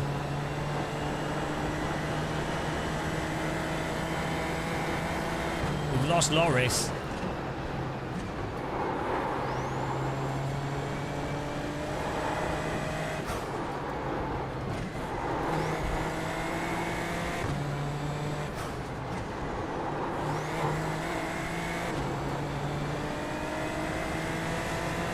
But yeah, no, Gamescom would be good. It'd be awesome to see you, Steve, at Gamescom. we can sit in the bar. I can get kicked out of a bar again. We can piss them off. Piss off the barman. That was really funny. Sit on the river and get scolded by a very serious German barman. That's a good time.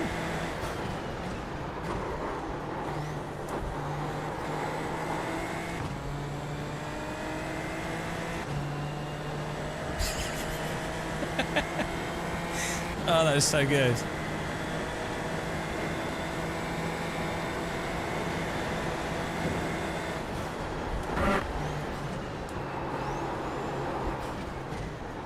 Are you going to stay in Cologne? If I go, I'll probably stay in Dusseldorf and just get the train in. That worked out all right. Like the hotel that's next to Dusseldorf Hauptbahnhof. It's next to a Hilton. Nice hotel, 4-star, part hotel. It's got a swimming pool. Never used it.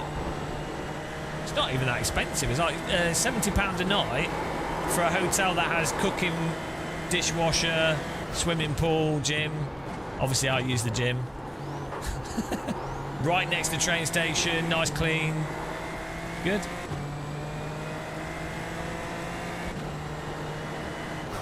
I like Dusseldorf. The Asian... What's that? Is that a restaurant or something? Oh, nice. So whereabouts is that in Dusseldorf? The Asian Coutier. Where's that? There's some nice restaurants on the river in Dusseldorf as well, near the like TV tower.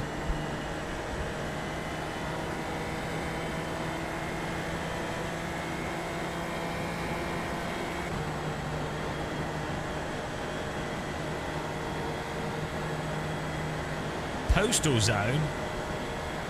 Quarter. Oh, you mean the area where they've got all the Asians? Okay. When Gamescom's going on, there's like a wine festival at the same time. So people that like wine and French food and stuff.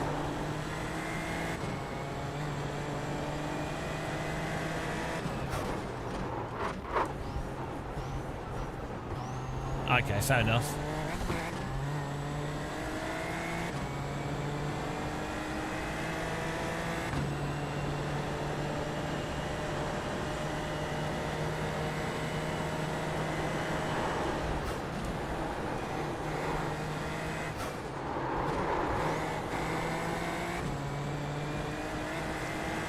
Asian zone. Sounds really funny.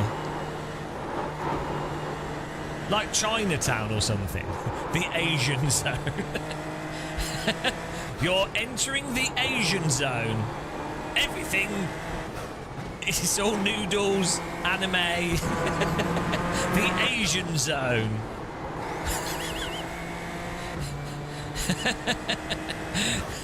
I don't know why that sounds funny. I'm currently in the British zone. Off we go to the Asian. It's like a crystal maze. The Asian zone. To unlock the crystal, you need to draw this word in Chinese. Can't do it. We always lose contestants in the Asian zone. You have to solve this simplistic mathematical equation. 4 billion times by 642,000 divided by the square root of 16 trillion. We tested this with a whole bunch of people and they did it straight away off the top of their head. God damn the Asian zone. It's impossible. The puzzle in the British zone enters the room. There's 3 pies on the table. How many pies are on the table?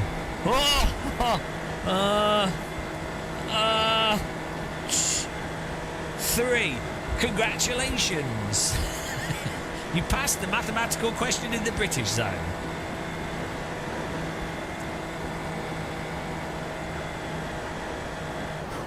White flag, stay smooth.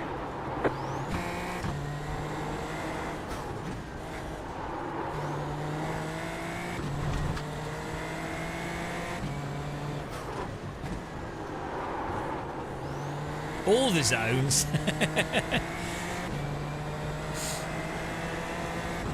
Indian zone, you'd have to do like a Bollywood dance.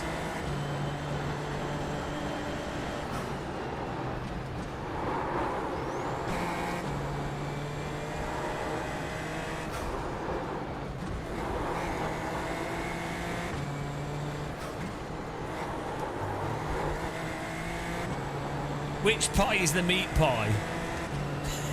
You eat all the pies and you have a tea. The second one.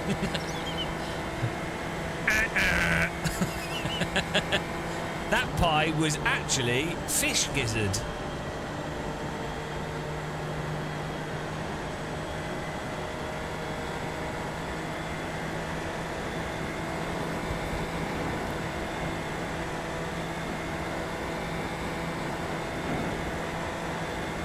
The Australian zone, you have to play a didgeridoo.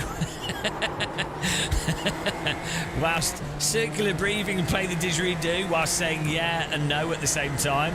Yeah, now. It's just a room.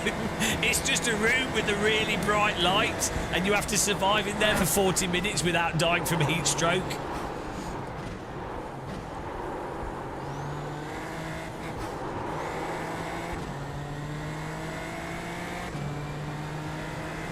How long does the iRacing rant? We've ranted about iRacing for 20 years. It's never ending.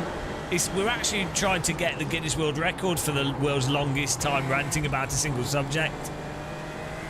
Problem is, religion's been going for thousands of years, so it's pretty difficult to beat that. But I'm trying to mix things up a bit. I think it's a bit boring going into central London and everyone's ranting about religion and God. I thought I'd mix it up and rant about tire models, you know.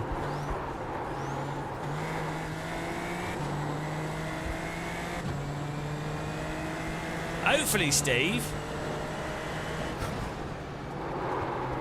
I hope we're not going to see pole dancers, though. Is that happening? Is it going to involve pole dancing? Will you be on a pole? That's all right. I'm up for that.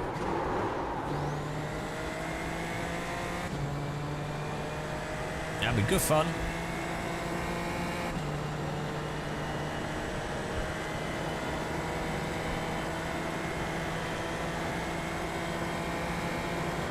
I've got a didgeridoo. Who doesn't keep a didgeridoo by the sim rig?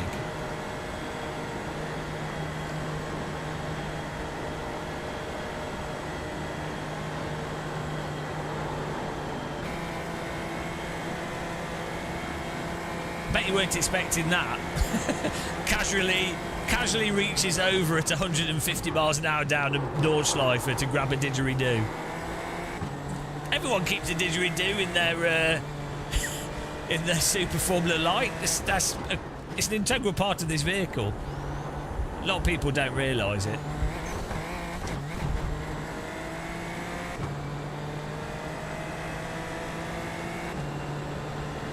Close off bars? What's that?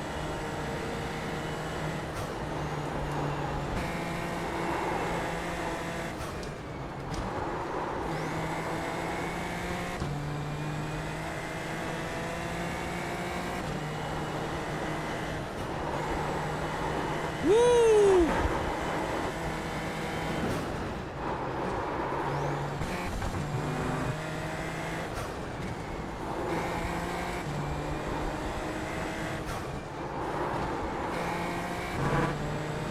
I'm getting pretty good at this. Hang on, I better be careful what we say. Ah, well, why not? Sometimes you just want to take your clothes off.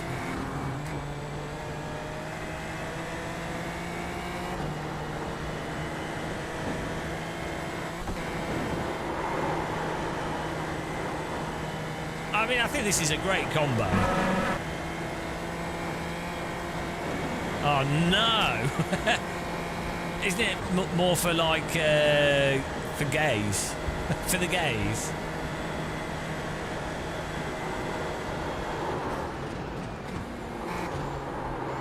Or is everyone welcome? Woo! So, I'm gay. Have you thought about doing a Hoover channel? Not really.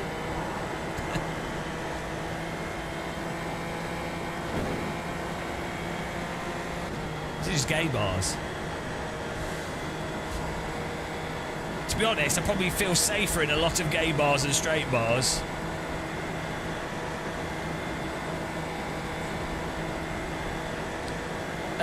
What car is this? It's blue?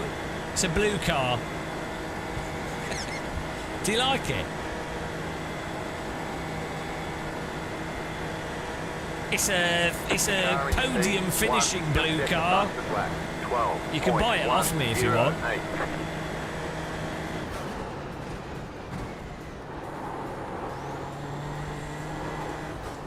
Formula Blue. That was a good result there. Let's take a look at the crash we avoided. There's the flag. It's over. This should just run. This should bin everything else on iRacing and just have Nordschleifer with fast cars. Right, here we go. This was great. It's a Super Formula. Super Formula Light, sorry. It's just below an F3 car. It's kind of in between F3 and F4 in spec, but it's lighter. It's 50 kilograms lighter than a F4. Well, I don't know what I'm saying. It's yeah, I don't know what I'm saying. But it's just below an F3 car basically, in sort of pace and performance. But it's more snappy and I think it has more grip. So it's kind of just different.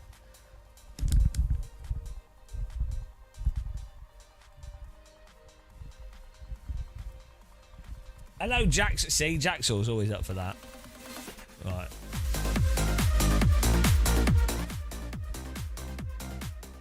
Yeah, lighter than that. That's it. 50 kilograms lighter than an F3 car, but less power and I think more downforce. Here we go. Here we go. Here we go.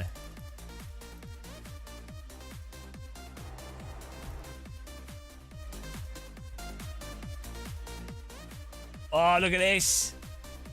And then we're like, whee! Found the gap. He's rolling. Oh! Can't believe that worked. Woo!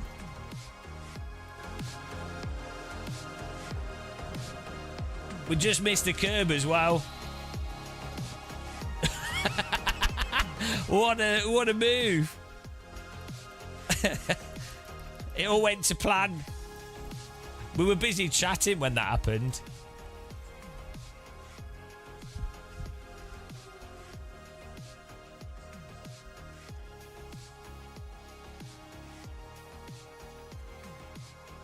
Did it record it? Oh, there we go. Yeah. That was alright.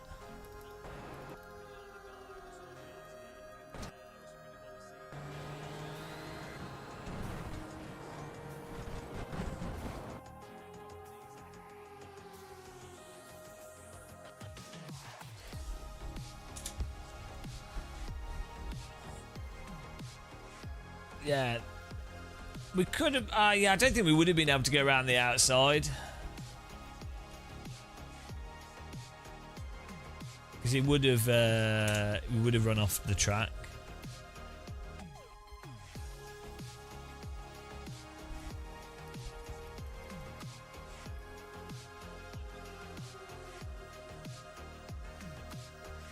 Here's a good rally move. Thank you. Thank you, Neo Racing. We were going to go to the left and then we went right. Fortunately, we had enough downforce.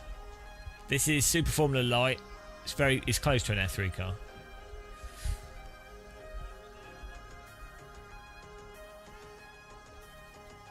Oh, fully off the ground there. Boing.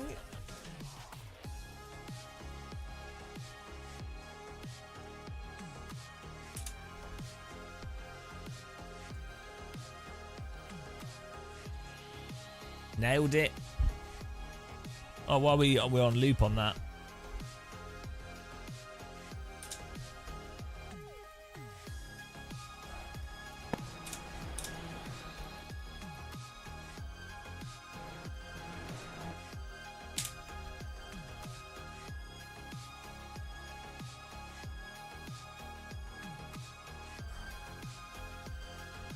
Yeah, let's see what happened to purple.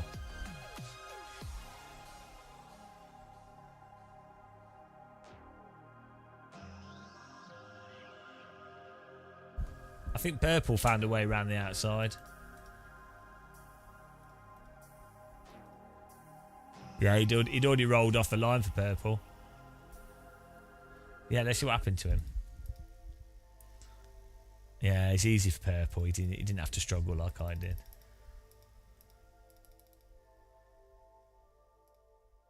It's really easy to just lose it on the curbs in this car.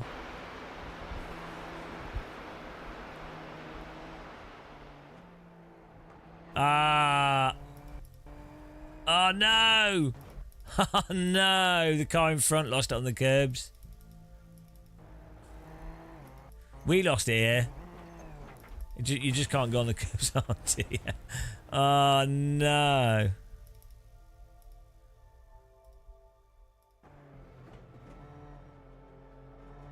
Ah! Oh, Will Elver got absolutely robbed. Robbed. Absolutely robbed. He thought he was safe. He's like, oh God, there's a crash in front of me. Oh God. I'm going to go left. Oh, thank God. I saved it. I've saved it. I'm going to make it to the end of the race. And he's gone off the track there. Ah, thank God for my avoiding skills. We're all safe. And bollocks. Oh dear, that's iRacing. Crunched.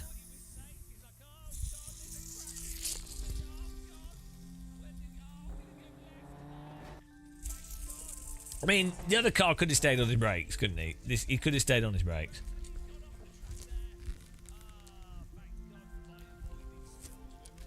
Absolutely scam-winkled.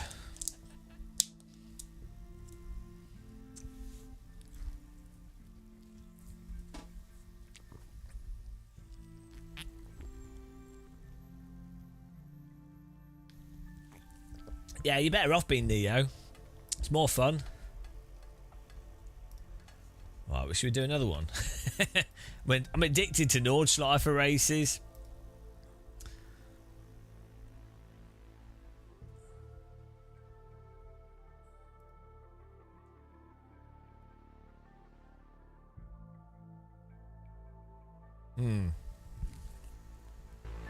What are we on here?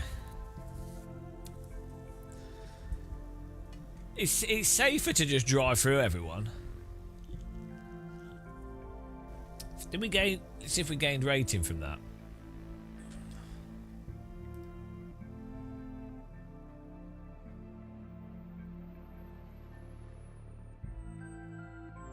It's when the server resyncs. Oh.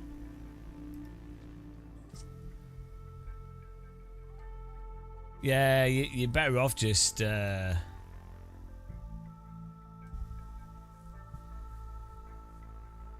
You're better off just poning it through.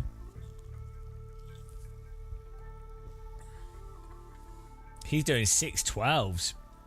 He's quick. Loris Burler from Switzerland. Fast potato.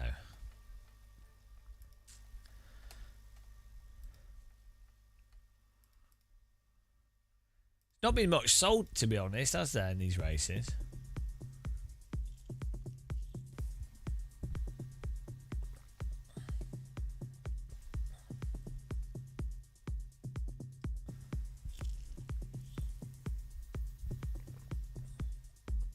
This is good, but no one drives. No one drives Canadian Tire Motorsports Park in iRacing. Don't know why. It's a good track. I don't know why everyone hates it.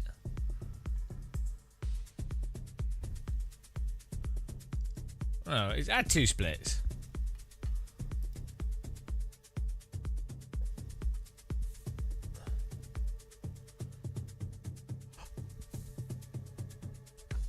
Don't want to do Thruxton. I bet no one's driving this. Yeah, 1 split.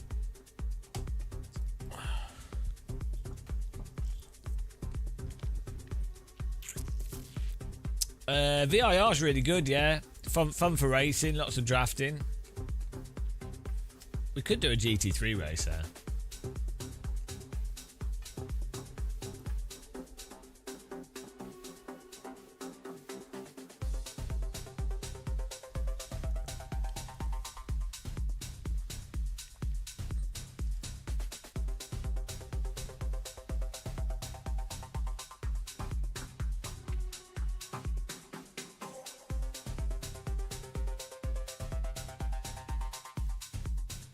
I'm not sure I'd want to do Clio Cup at Road Atlanta. It's a bit of a weird combo. What's the appeal of NASCAR? It's quite fun being in a group of cars and trying to work yourself to the front of that group of cars. And then, so a big thing, a lot of oval racing is to do with car setup and then the strategy for like tyre wear and just being super smooth as a driver. And longer races and then car positioning for like safety cars and things. So it's not that they're really, you know, obviously they're in a pack and the cars are driving close and they're drafting each other, but it's more like it's just a different sport. Yeah, there's like some really subtle differences for when a driver might try to push harder, which wears the tyres out more, and they might do that to get further up the pack for a certain point in the race, you know, or like if they were fuel saving by staying further back based off like what they're doing. So yeah, on the face of it, it looks like just a bunch of cars following each other around the track, which sometimes it is. And you know, stuff like Indy 500 and things can be a bit dumb in many ways, but I think a lot of it is to do with the setup aspect of it, and historically then I think a lot of it was like the engineering component of it, and also just in the past, like years and years ago, it would have been like just managing to get a car to run at full pelt without breaking down would have been a big thing, but then they got past that since the 80s and 90s. Mostly. Not all of them, but, you know. So... yeah, it's more fun when you do... Oval doesn't really make sense until you do longer races. Really. And really what you need is like a strategist doing that strategy for you, rather than the driver doing everything. But then also stuff like the way you have yellow flags and stuff, and how that bunches everyone together, and then choosing if you're going to gamble. There's a lot of random stuff to oval racing as well. But then, you know, you'd have to look at it on average. Over 50 races on average, does someone tend to finish in the top 3 or something? And you know, that's where you'd be looking at. It's more like poker. It's not as like clear cut as track racing.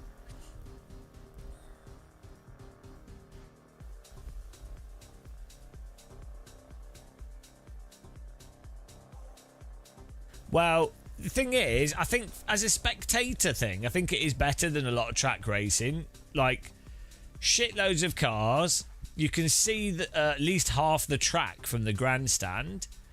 You can really tell who's in what position a lot of the time, not all races. They're going quickly. The noise of it's spectacular. You can have like a big display in front of the main grandstand before the race starts, and there's enough space for a really big grandstand.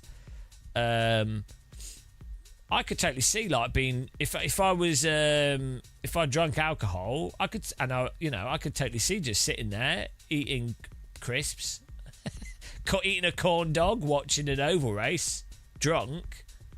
It'd be amazing. If I drank alcohol and gambled, I would do oval. I'd be like, right, it's the weekend. I'm going to watch an oval race. I'm putting some money on this driver. I'm going to get drunk. I'm going to sit here watching cars go around in circles, eating unhealthy food. I would do that. I can understand why that's popular. Makes way more sense from a spectator's perspective. Formula 1 is terrible. Formula 1 is so bad. It's incredible how awful Formula 1 is for spectators at a racetrack. Like, you can't see the race. The screens are too far away and too small. You're not going to see the cars anyway. You can't actually access the drivers and things. It's all like, it's terrible. I don't know why Formula 1, it's just all marketing, isn't it? It's all business and marketing and BS. But yeah, GT racing's not too bad. Now, yeah, GT's not too bad because it's not so far up its ass. So a lot of the in spectators, you can access like the pit areas and stuff, and chat to the drivers, and walk around the track and things, and different access points, and you know. Yeah, GT's a lot better for spectators at a location, especially 24-hour races, like a big party. Formula 1's just terrible. Formula 1's awful. It's so bad. Well, that exactly true, Giant Fish. The irony is, the actual part of Formula 1 that's really interesting is the business side of it, the actual business management, which obviously that's really exciting. But then the actual pure technical development, like the pure technical decisions and what they've done, what the manufacturers have done over the last 2, 3, 4 years, and how they've managed to solve certain things and what have you. But the problem is, they can't show that part because they don't want to give away what they've done to the other teams. So the entire point of the sport is hidden. It's ridiculous. It's totally stupid. It'd be like having a football game and going, yeah, we've got to play this blindfolded because we can't see how the other players are playing on the other team because that'll give away their strategy. I think you should do the opposite, right? The team should have to live stream all their development and all their R&D, and it should be public from all the teams 24/7, so that all the teams can see what all the other teams are doing all the time. And then that'd be well good, because then they'd be like, oh, they worked something out, we'll copy that. But everyone would be like, ah, you copied it, you losers. And they'd have to say, if they copy something, then it would all be live streamed, so you'd know when someone copied something. So it'd be like, ah, you lost a point because you copied their implementation. You can have an AI analyze the live stream of all the technical meetings and everything, and the AI goes, copied. Doc, you lose 2 constructor points.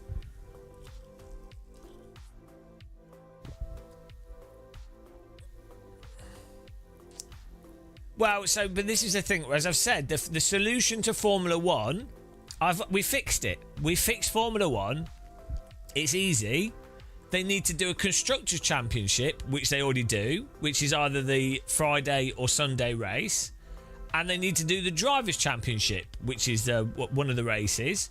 The Drivers' Championship race can use F2 cars or whatever, or like a single spec Formula car.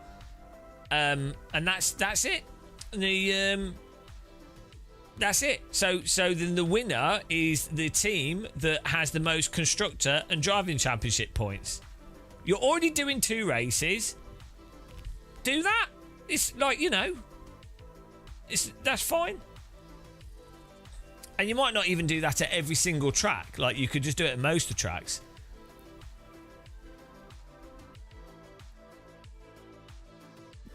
How do you know the regs don't allow you to use bamboo?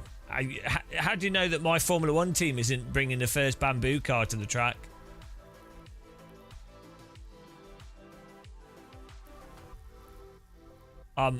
We're Team Bamboo. You've just ruined it for us. You've just ruined it. I told you not to bring that up. We're gonna win. We're gonna win the F1 Championship with the first bamboo car. It's gonna bamboozle everyone.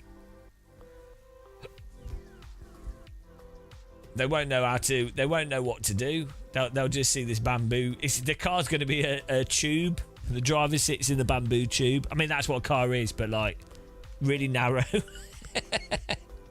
It's a really narrow bamboo. It's the ultimate aerodynamic vehicle. The driver's like, we've removed all safety features.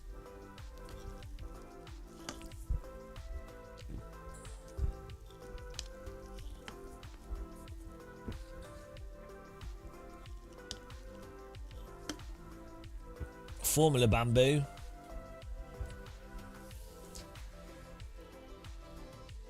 I mean, if they're not going to let the drivers do racing in like some spec car, they could do. You could put the drivers in rental carts.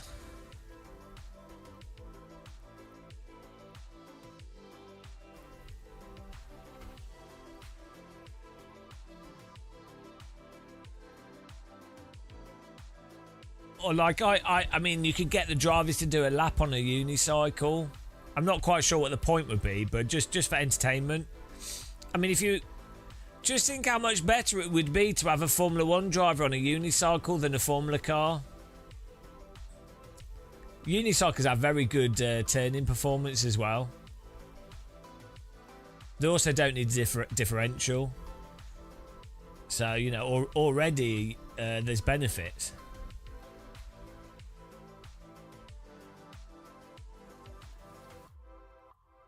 There isn't really much drama though in Formula 1. It's like manufactured drama. You know what I mean? It's not like they make so much out of nothing because it's pretty dull. Like that's always funny with sports where you know a sport's pretty boring when people start going crazy over the smallest of things. Like, back in the day, the drama would be cars ended in a tree. Three drivers have ended up in trees this race. I think maybe we should do something about it. That would be the drama. Now the drama's like, Lewis Hamilton's used 2 tea bags and Verstappen had half a waffle. We heard that this team principal's doing this. What's your view on it? So who cares?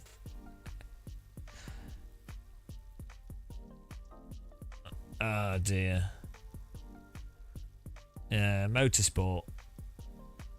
It's a very silly thing. It's very silly. Almost as silly as sim racing.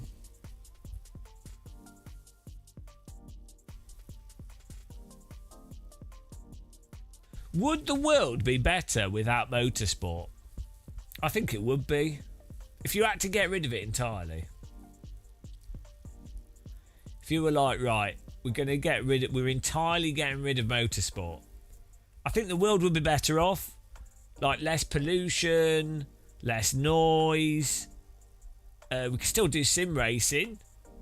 We could still have running. Because we could still have we could have gliding. That's not motorsport. Yes, ban motorsport. Glider sport, here we go. Glider racing, number 1, Formula Glider.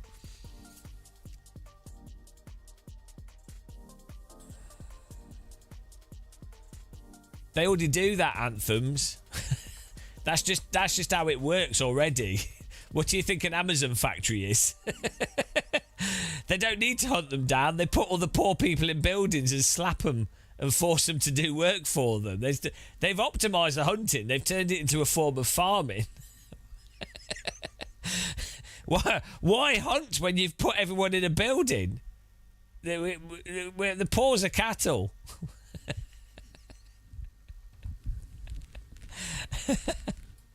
You fool. Yeah, Red Bull Soapbox is pretty good. Top notch. Why is it called Soapbox? Did soap come in boxes like that? ChatGPT.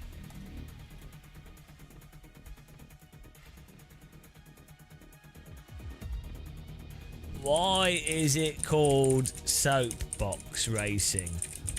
Where does it come from? Homemade nature. Oh, soap crates. There you go. What is a soap crate? The first official Soapbox Derby was held in 1934 in Dayton, Ohio. That makes sense. You know what they're like there. They've not got anything better to do. It grew in popularity. It was sponsored by Chevrolet. The All-American Soapbox Derby. I bet they did it in the UK first. Come on, America.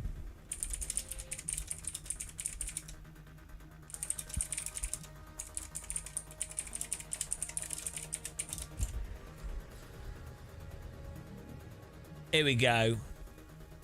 1930. Hang on. 1930. Well, apparently, Saffenkaster literally means soapbox in Germany. Saffenkasterrennen. Germans did it first in the 1930s. I can't think why they would have invented a particularly cheap form of motor racing or non-motor racing in 1930s Germany. Germany held its first official Saffenkasterrennen in 1934, the same year as the US Soapbox Derby. Hello, Michael Blakeman. Hang on. Races became popular among German youth groups. This is very dangerous territory here. In France, unpowered carts are known as casses à savon. Oh, casse à savon. Also, soapbox.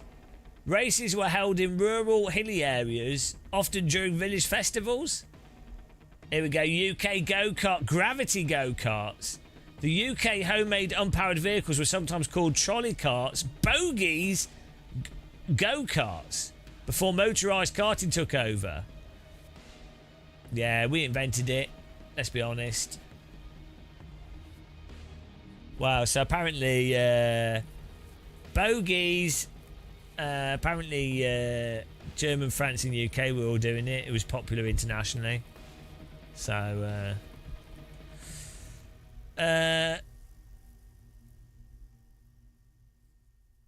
why isn't there a soapbox racing game? Is there a soapbox racing game? Here we go. Red Bull soapbox race game on the mobile phone. Crate Racer. Lego 2K Drive. Roblox. What's this Crate Racer? Let's have a look. Crate Racer.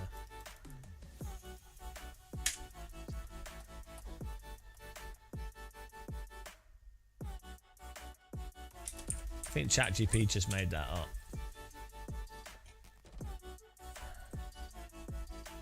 Yeah, this is made up. That's not a.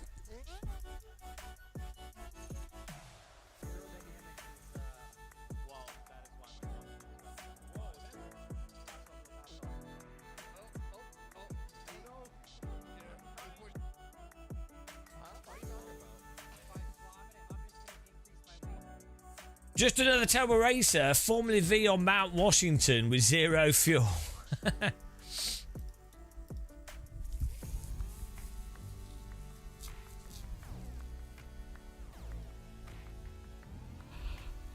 Ooh!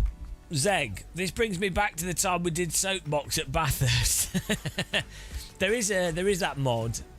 Yeah. The soapbox mod for AC. Here we go. 2 minutes, guys, till our next Nordschleife attempt.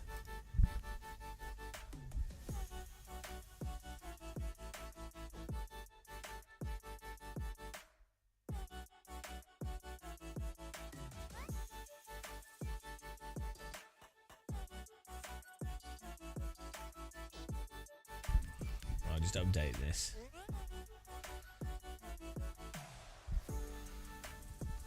It was good. It was good racing. You can't go wrong with a bit of.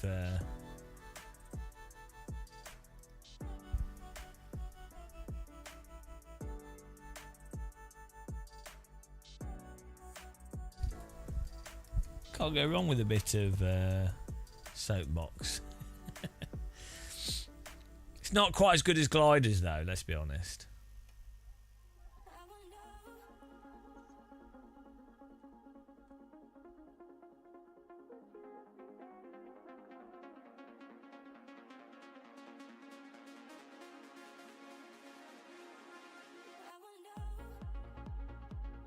Oh, we got the trance music here.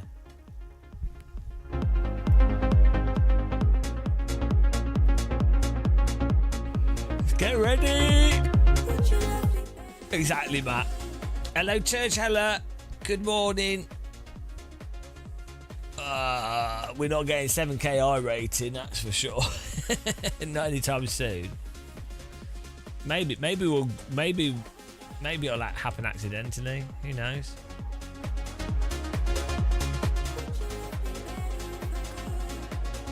We seem to hover around 4KI rating with the Formula cars.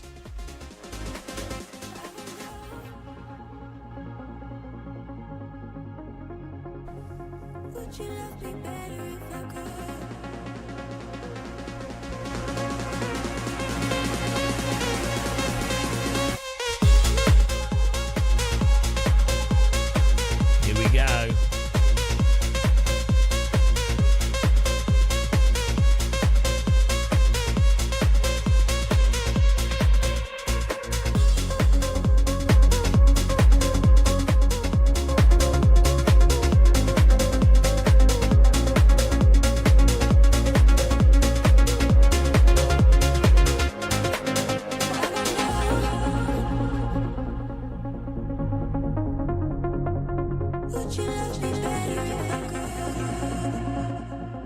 I think we need a bit of a sandwich in a bit.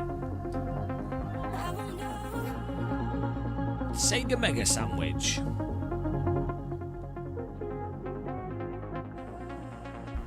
Here we go.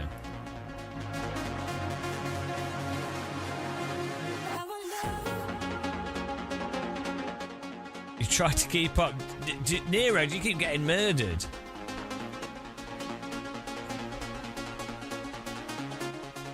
Are you? Hang on, you won the last one. I'm going to drive into you. I'm going to take you out at the race start. I'm going to put some water in your fuel tank.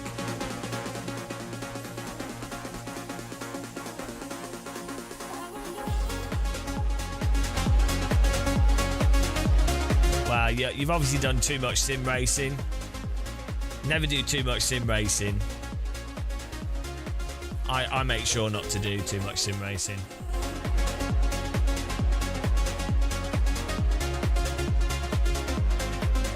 Is that Rents the Fence?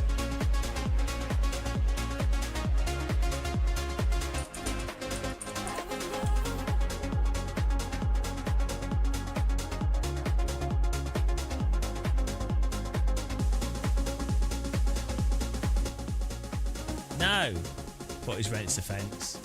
He is on, but he's not doing Nordschleife. He's just driving around a caravan park or something. What is he doing?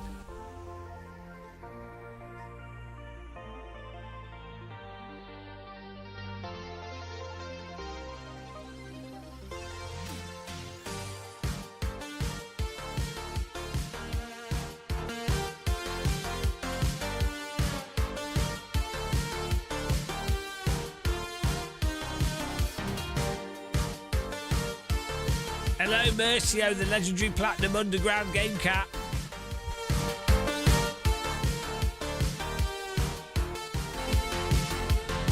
Woo!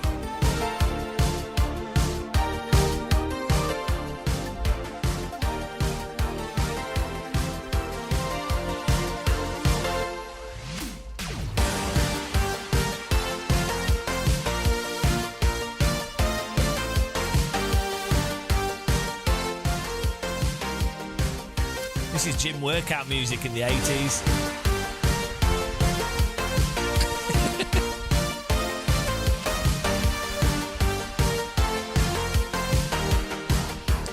Those are my dance moves. The singing would be like take me to the limits. Take me even higher. Take me to the sky. Flying through space. Take me to the limits. Never stopping him. He's the fastest man alive. It'd be something like that. That's how it would go. It would be a kids' TV show.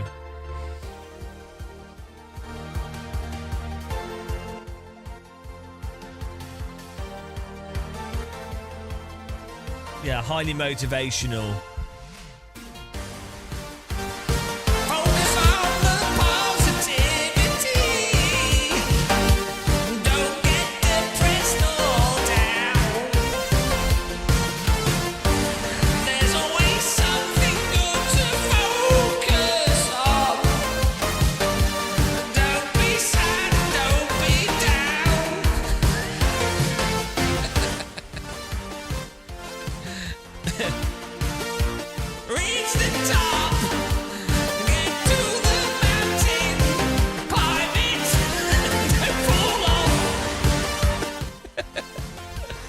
Something like that.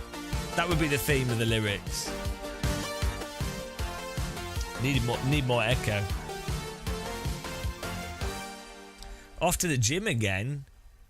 Yeah, get going. You do realise that you'll lose your position as third greatest YouTube participant. This is what you're giving up. You do realise that. Ryan the Afraptor is currently on 375 XP on YouTube. LP Divines is on 300 and you're on 300. You know. You're giving up your crown. So who will take it? You can't be a king forever. I think Nismo might come back. We've got a lot of people on 150.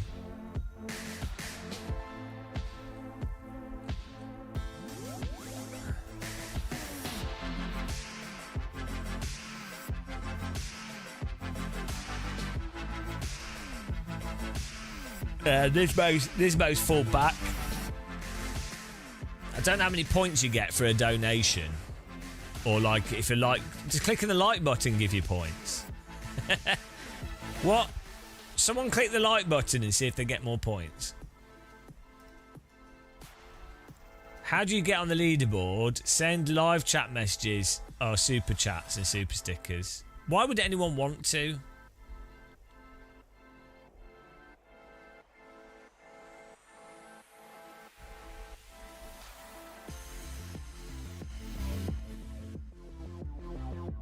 There we go.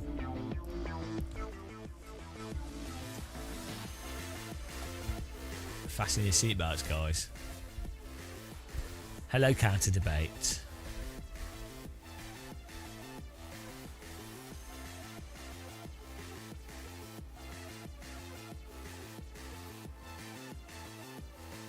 Were you here earlier? Trying to train the mob. I can't remember. Was that yesterday? We're doing all right on this, on the Schleif.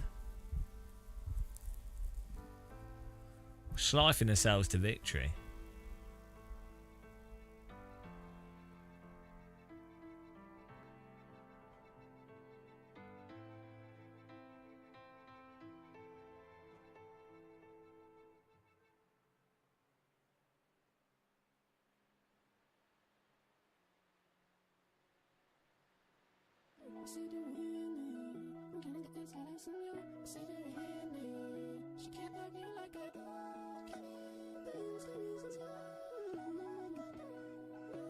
What is this?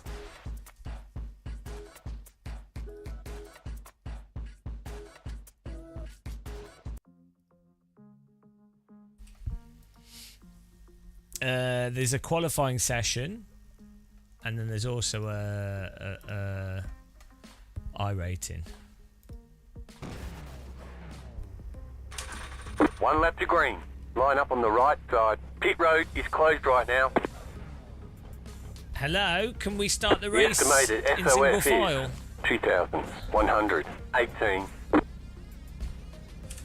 Keep it clean. The DNF today would hurt our points a lot. Can we start in single file? Can we wait till corner 4 before overtaking?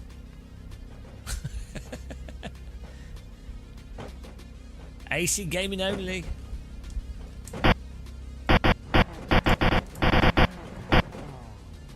Can everybody just let me overtake them, please?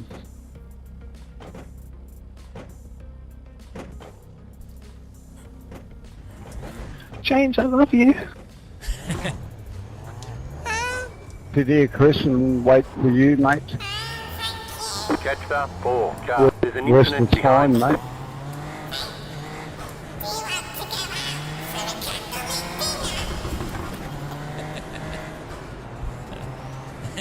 Here we go. That was interesting.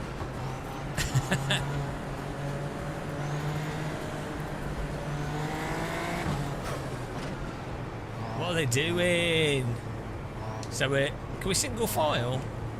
The pace car is out of control. Brent There's an Brown, incident behind. single file.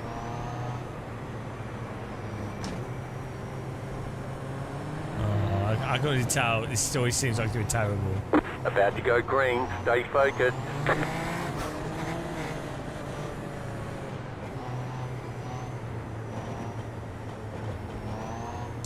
Some people that are qualified Hey, out there that be ready. shouldn't have. Green, green, green. There's an incident behind. Oh my god. They've already crashed. Can't even get around bloody turn 1. What's going on? I feel like Davey's going to wreck me. Already. I've lost my front wing before the start.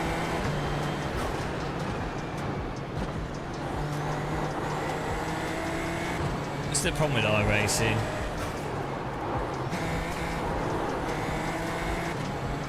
It takes one person to be a dum-dum.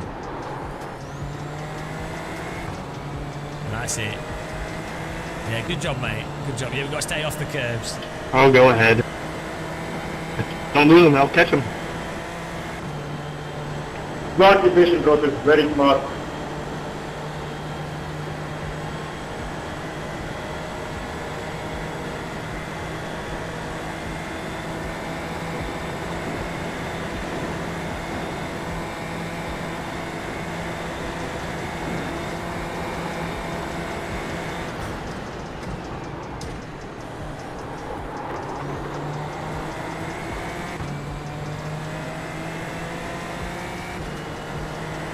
Let's go.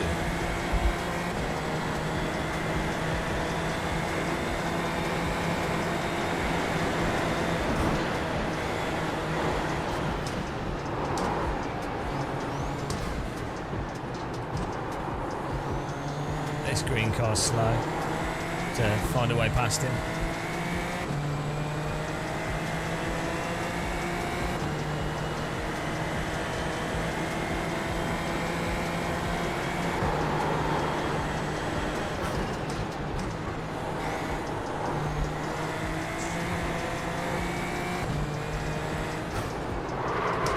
Right side, clear.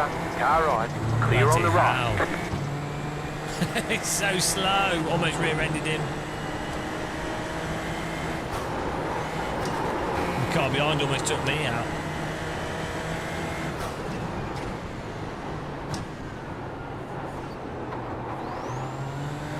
I really don't trust the car behind me. You got about 5 As soon laps as of we have to fuel react left. to the car in front, the car behind's going to plough my ass.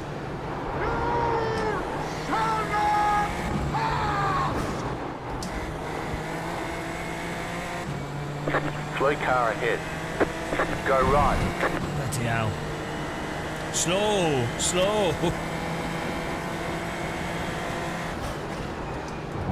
24, you need to be a bit more aware of what's going on around you, mate.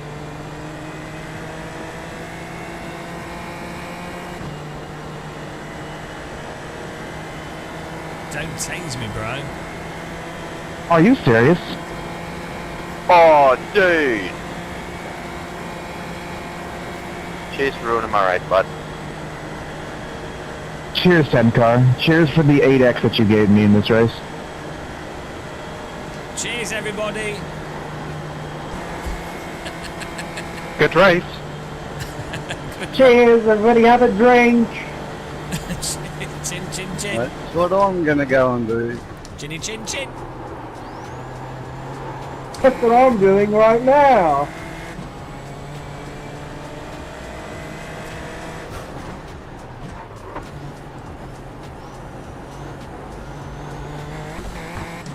This guy behind David is wrecking me. I'm sorry, guys. Hello, Stuart. I've called it. There's no way we're finishing this race without David wrecking us. I can tell. I can tell from the way he's moving around behind us. The decisions. It's clear.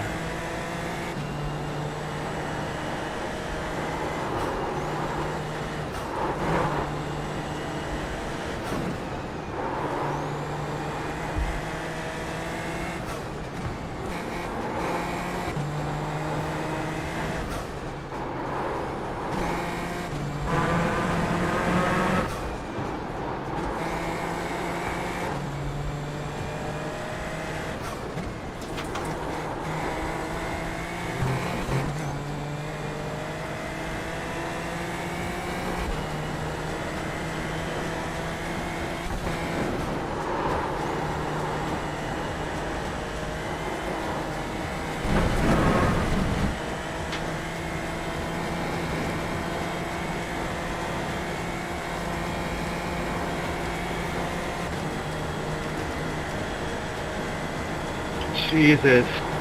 Dude, you can literally go flat out through here. You do not have to brake there. You can just literally flat out all the way through.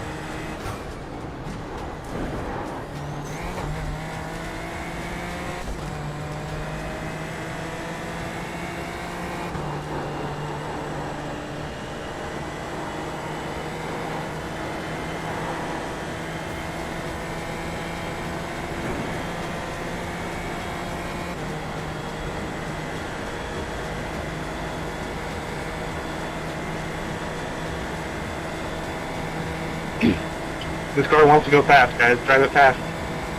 It'll handle better.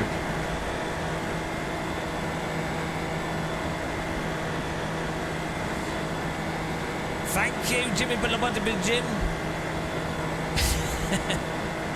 Welcome along. Min Truso, hello, welcome guys. Good morning everyone. 2 more, let's go.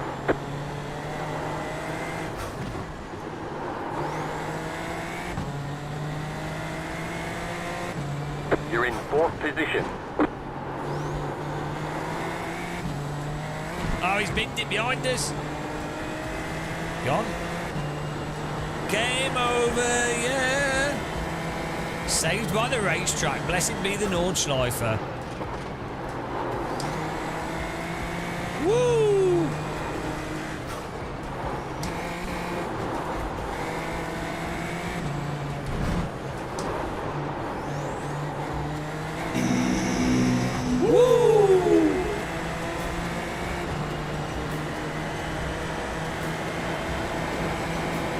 Car on your left, clear. Oh, he's giving it up.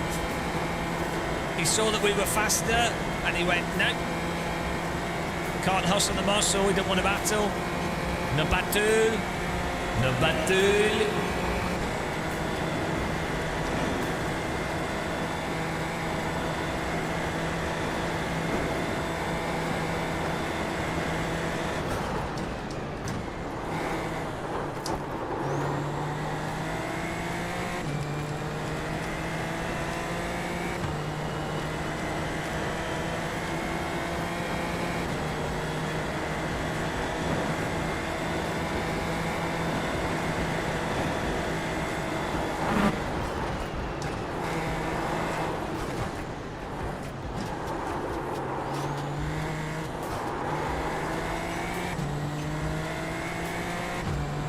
I'll try and get faster.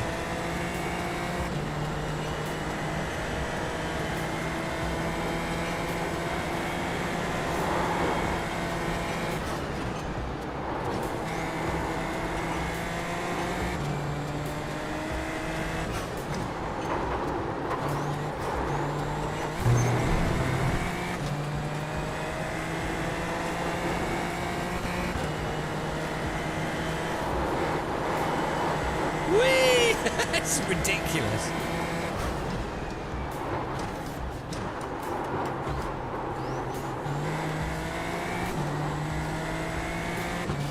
No racing.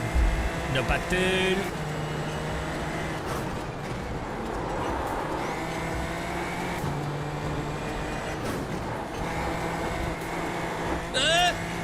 close.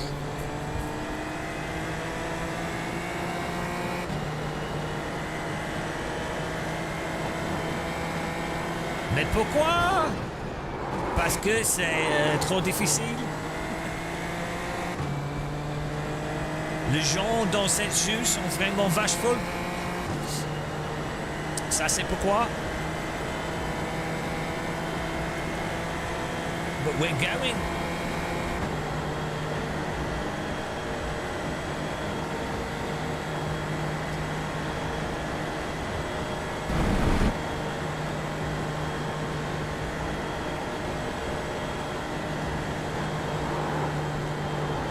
Grand merci, monsieur. Ah, rien?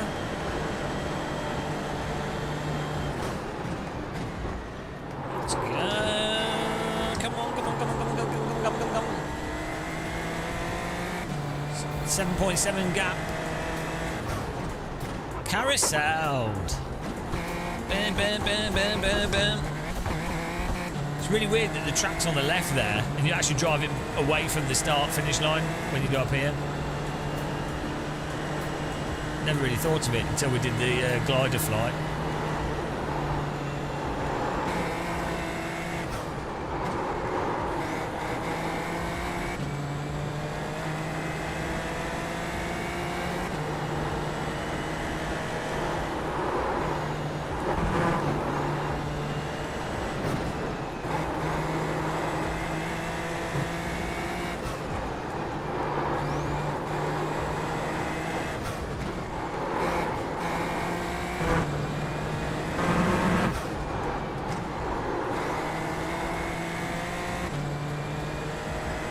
Oh, the murderer's returned. How did he survive the wall without damage? Hello, Zorgmeister.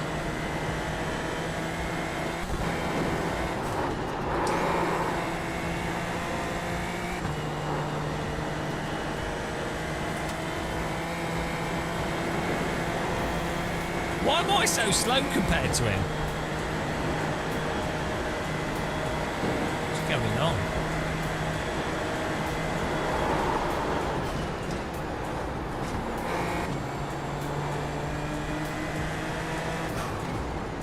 Oh, he's still going to wreck me before the end of the race. That's nice.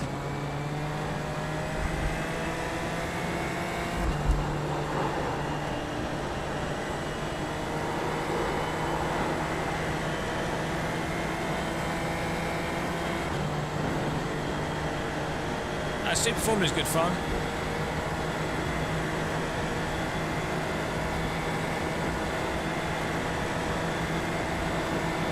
Right side. Still there, hold your line. Keep to the left. I think he's just trolling us. Clear.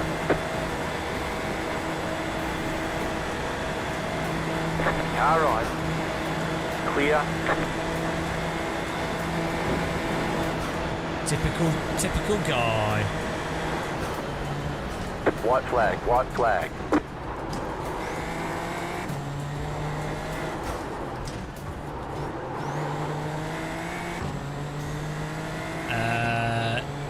You're back in fourth position. If you've got lots of money and you don't mind its physics and netcode, you can have fun on iRacing.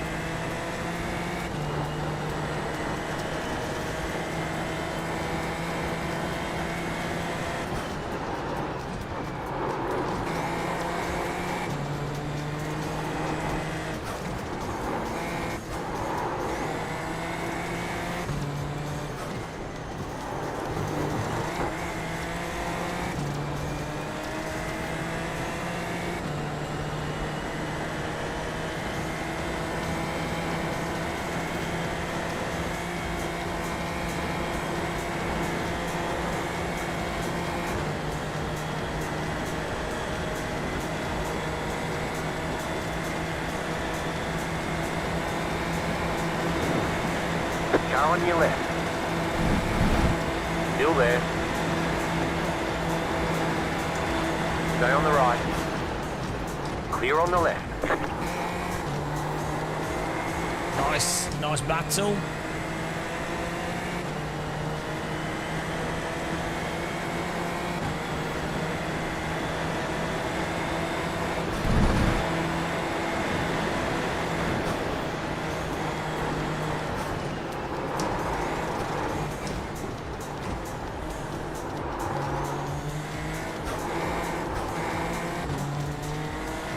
Washed. We don't have any curs. We can duck down for DRS.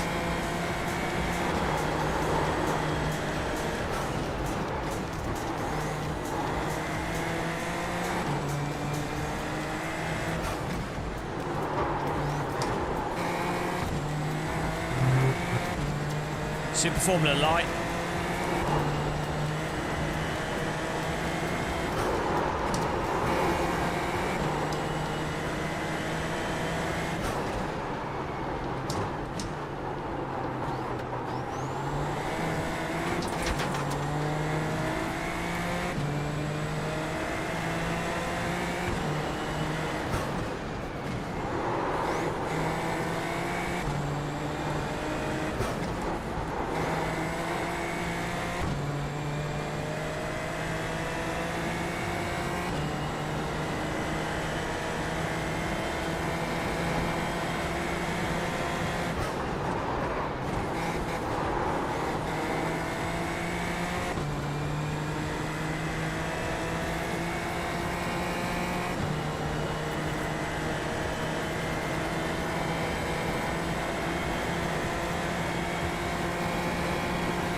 Left side. Still there, hold your line. Keep to the right, clear. Bit of a squeeze there from him, it's alright. Car on your left, clear. Stay on the right, clear. Car on your left, clear. He's in the wall. He's off the track again. Sure we've not seen the end of that. Are we getting away from him? Have we survived the David? I don't think so. He's still there. He's not. He's still there. He's gonna be back on us.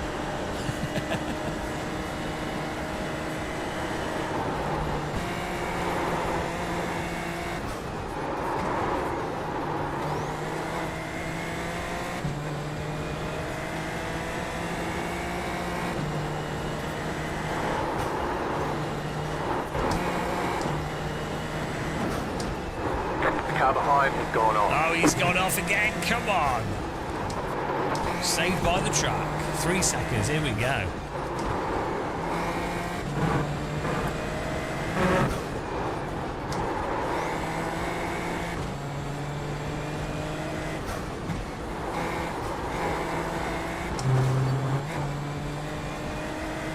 I think he's fully dead.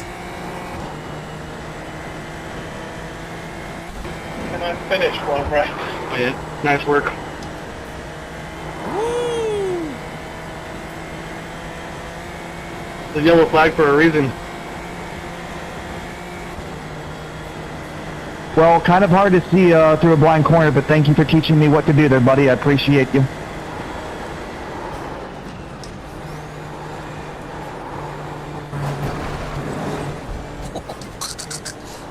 A little bit loose.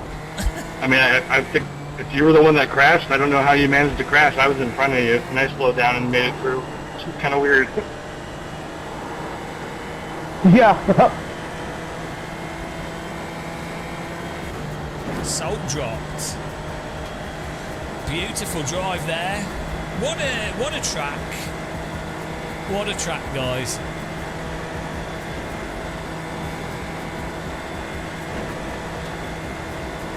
This should be every 10 minutes. We should do a 2-hour Super Formula Light, 2-hour Nordschleifer Endurance.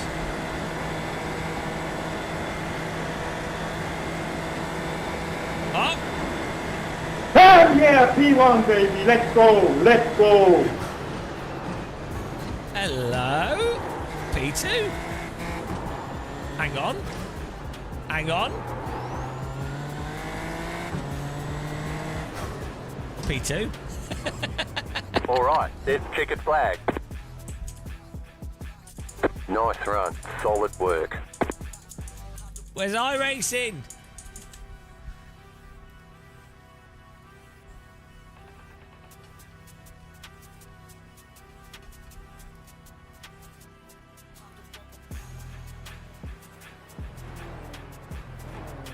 Ah! Oh, I missed it. I wanted to do quali. I missed it. Oh well. Let's have a look here. That was alright racing from that guy who didn't. He tried to kill us, but he didn't.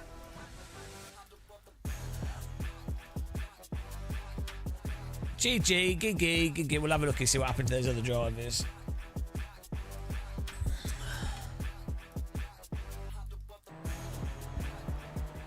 Oh, Tyler, I would have been fine if I didn't get hit by 5 feet of net code.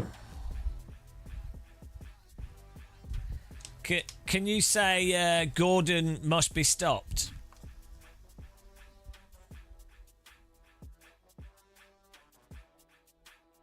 Well, whoever just says that the net code's better needs to be stopped. No, can you say Gordon Freeman must be stopped, please?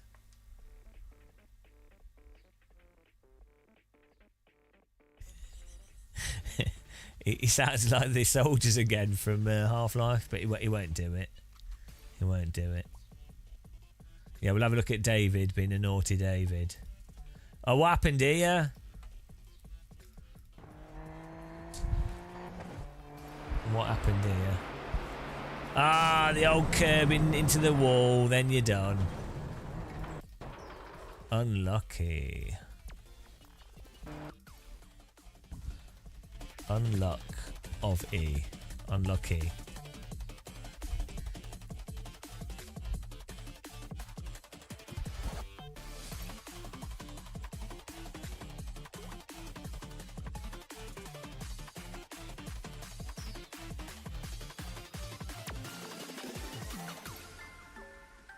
No, he's probably too young to appreciate it. Kids these days, guys.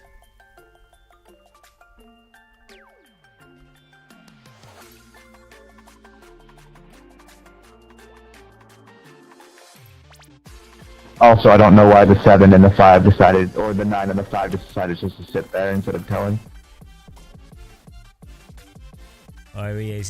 He's Well, regardless of whether or not they tow, when the race is calling out a caution, you should kind of slow down. He did try to kind of slow it through to get past me, which I get it, but it didn't. Well, kind of hard to see what it's happening when there's a blind corner and there's 2 people who sat in the middle of the road. I would have been fine had the McLaren not hit me with net good. Where was he? Well, did you, McCurve over to the what? I'm asking honestly, did you not get the call out? You know, car stopped ahead. This was all right. Like, I got multiple call outs to the car. Oh, I didn't care if it was stopped ahead. I'm still going to yellow it through there. I didn't really care. That's all you had to say, man. You didn't care. There you go. Better look next time. And I honestly would have been fine, and I'll do the same thing again. I would have been fine. Crunch. Yeah. If I get hit by nothing but air, so... Oh.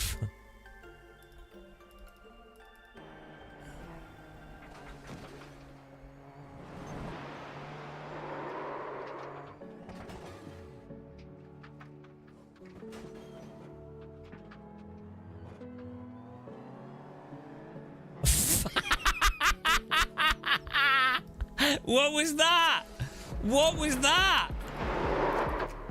Oh no.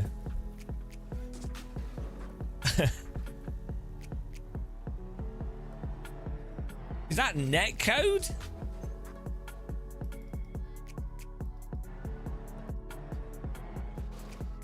Yeah.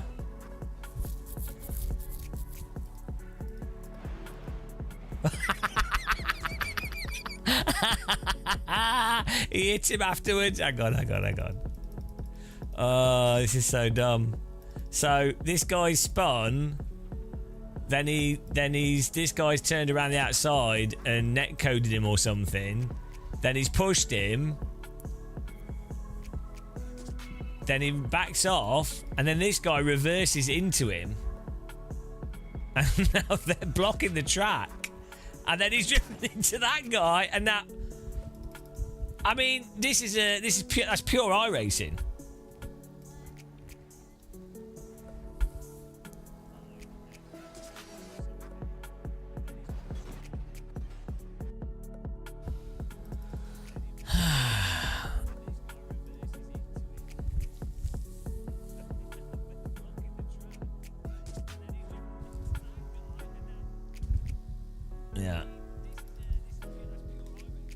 pure iRacing there, guys.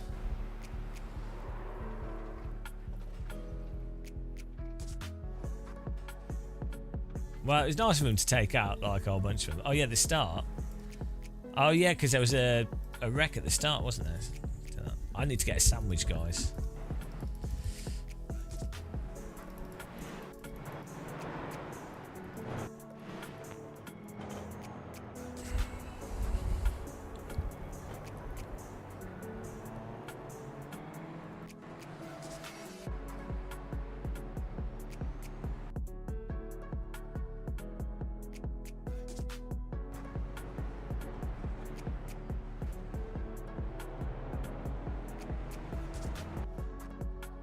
What's going on here?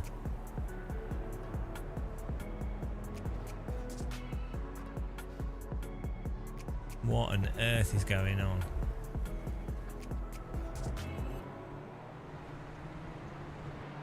Right, let's watch it from the back of the race.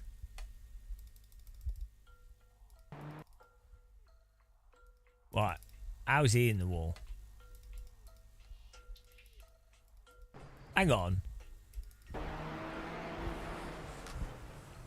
So he locks up here. Then he gets on the throttle and his tyres, of course, his tyres are off because he's locked up. So his tyres don't work. And he's also spun it on the grass. So his quadruple tyres don't work. Okay. Great start for him. Oh, there's another car in the wall.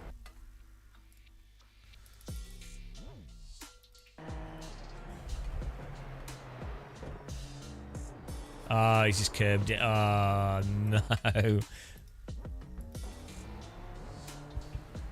How many clean races it take to play ranked hypercar in LMU? I don't know. Like, not many. There's some bronze hypercar races, I think. Don't think it's that bad to get safety rating. It's also there's longer races on LMU, generally speaking. Like if you do like 40-minute races, you're gonna gain safety rating really quickly.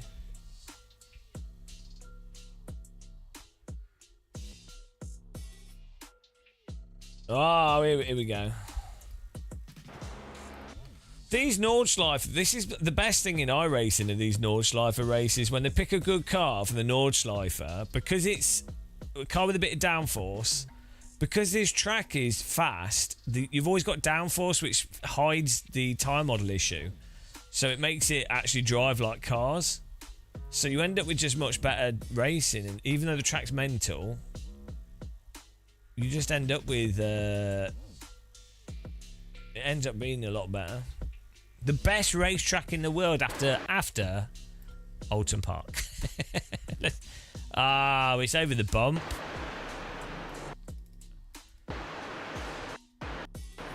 Yeah, I mean, that's just unlucky. And then he can't catch it. But, yeah, that's just unlucky. Oh! This guy. Good avoiding. I'm going to get a sandwich, guys. I'm absolutely dying here.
Sandwich time, guys.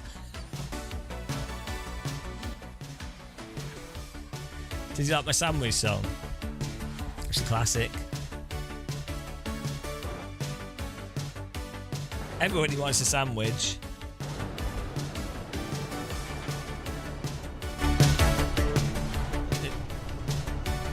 This is I should save this song. It's a good song. Not the sandwich bit, the background beat. It's Robin. You apologise for your anger. Never be on a mission. Toasties are good.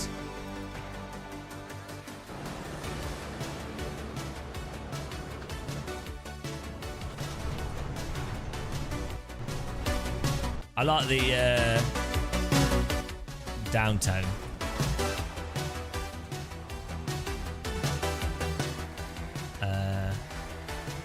Watching your stream makes me hungry.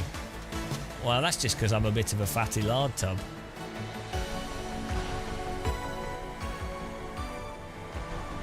Right, this went quite well. Right, I'm going to make a sandwich. I tell you what. You can watch my chase cam whilst I make a sandwich for like 5 minutes.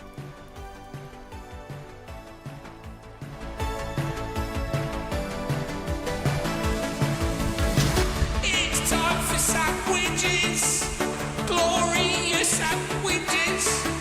We're going to put some stuff in a bit of bread. Everybody likes the sandwiches. Put your filling in your sandwiches.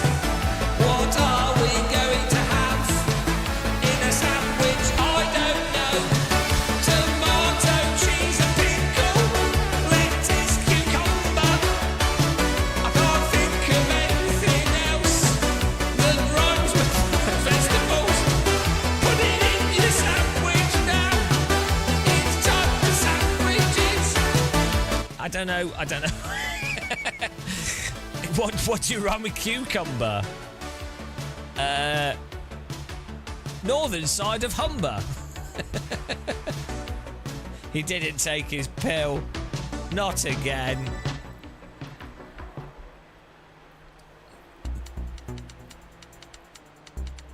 Have you seen how there's a face on the dash of this car?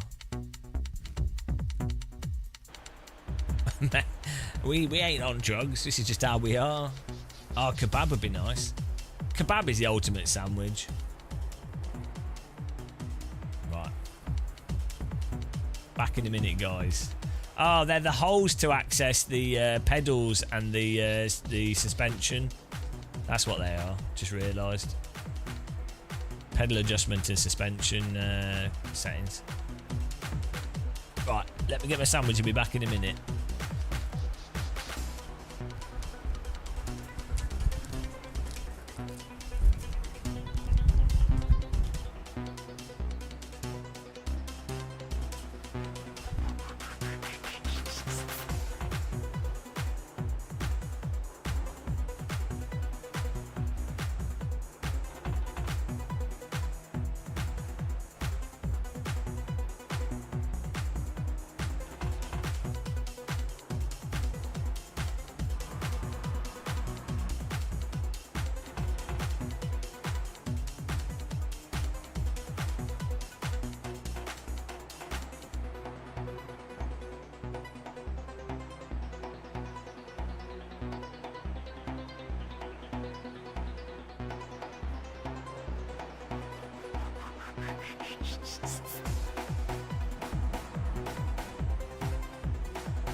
sandwich.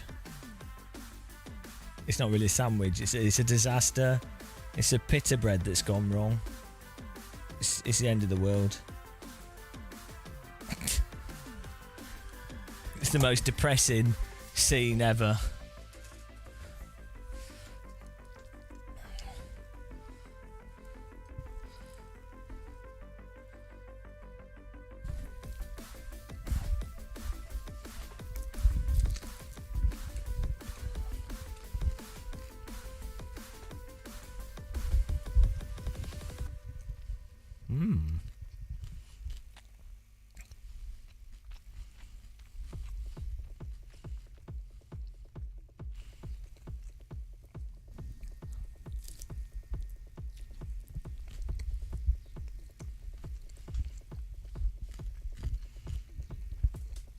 I used vegan burgers.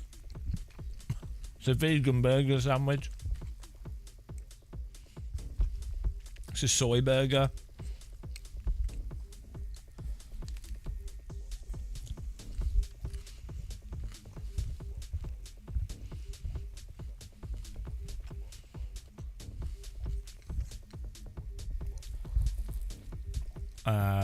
Maybe a 4. 4 out of 10. It's adequate. It's fine. I didn't have high expectations. I just needed sustenance.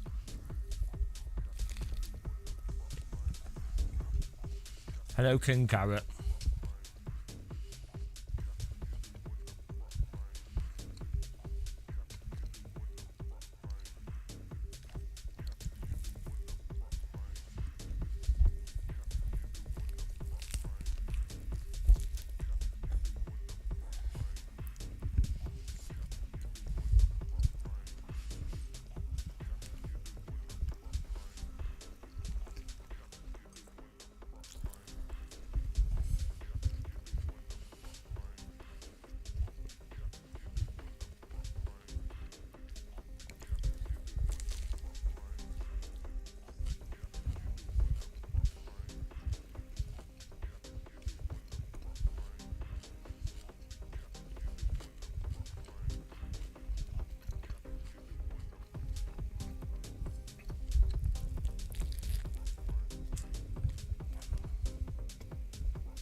One of the best, if not the best.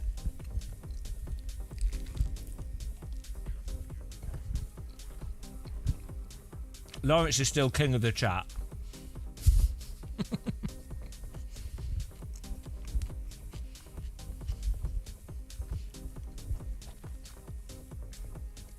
King of the YouTube chat. But Ryan has the same amount of points, so I don't know why.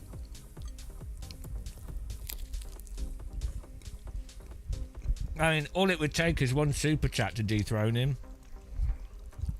That's it's pay to win. That's how it works. YouTube has created pay to win chat room.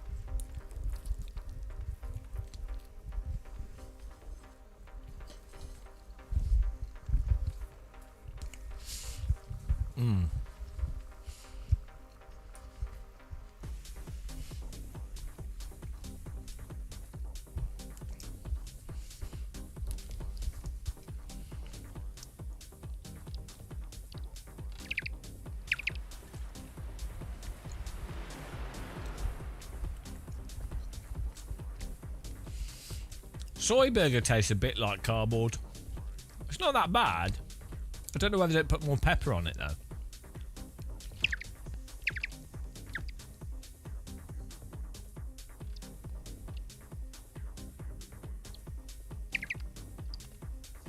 Like the texture, pretty similar to a McDonald's burger. So I don't know why they don't put some like barbecue flavour, some yeah,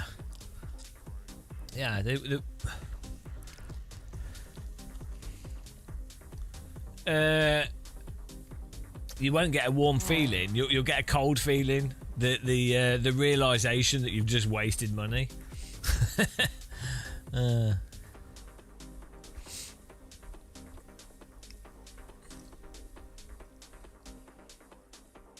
Yeah, the heart attack from not being able to afford health insurance. We need to do some glider flying, guys. I'm enjoying doing these Nordschleife races, though. They're good fun.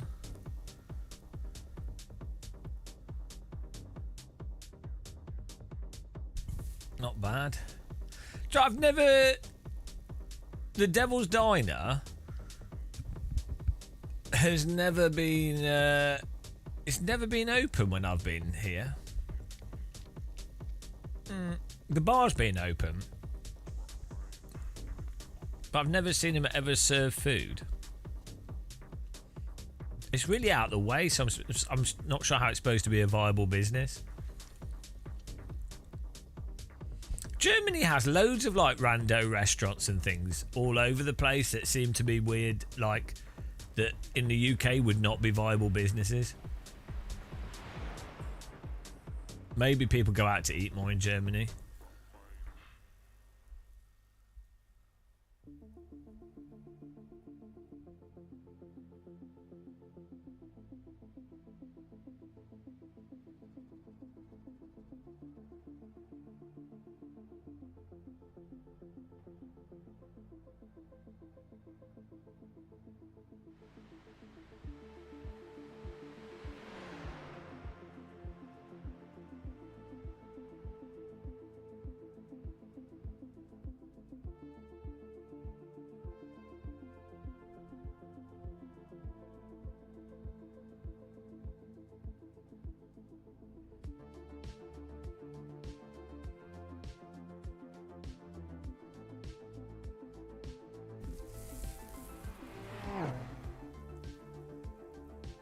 You can't eat out much a plate of food in the US.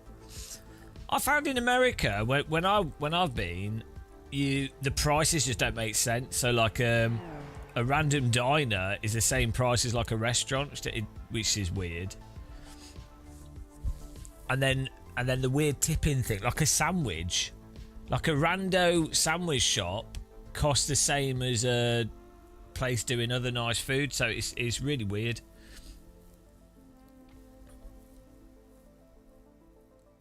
But I don't know. America's just a bit strange. Yeah, in the UK, it's probably like you'd probably budget about £30 for like a basic. It's not fancy, but basic thing with a drink is like £35. It used to be like so. A main course would be like £18, £19, and then other stuff would make it come up to like £35 per person. So like €30 maybe, €35.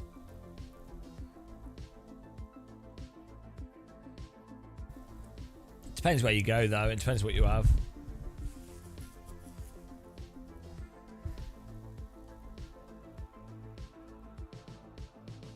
Yeah, that's the thing. It doesn't make sense to eat, so you might as well go somewhere and have a steak or something for like £35-40, because a shitty chain restaurant is still going to cost you £25. So it's like, well, I might as well go somewhere decent, you know. The pricing just doesn't make sense. One lap to green. Line up on the right side. Pit road is closed right now. I mean, alcohol and stuff's The estimated normally really strength of field is expensive. 2,364.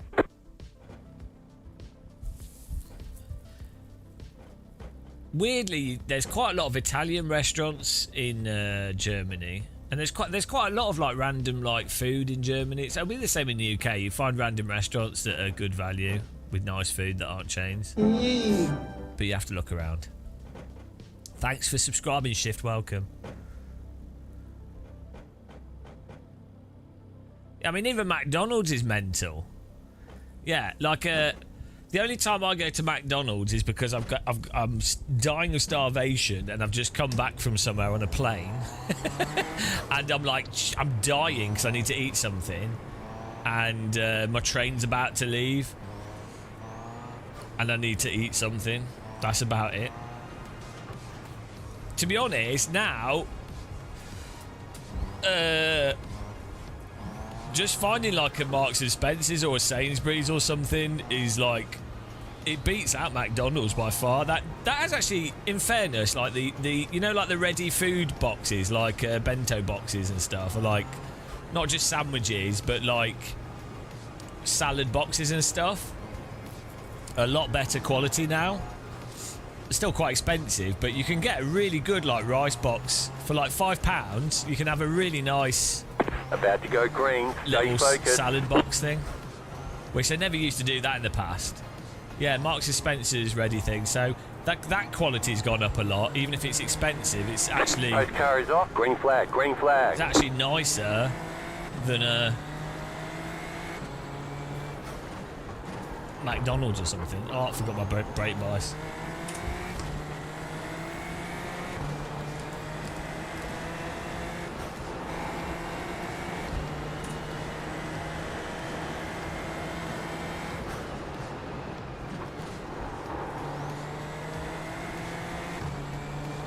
Like, a McDonald's burger is terrible.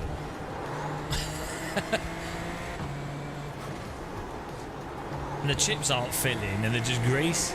It's like McDonald's should be like, if a McDonald's was $4.99 for a ready meal, you'd be like, oh, okay, fine. But even the drinks now are like £3 for the drink. It's like, hang on. It's really ridiculous.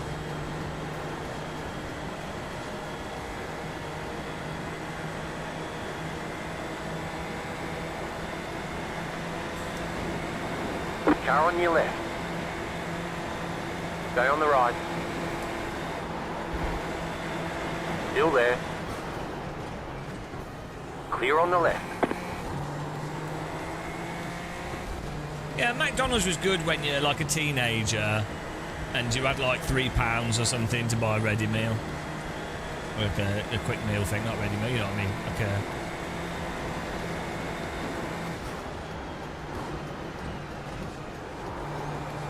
extra value meal.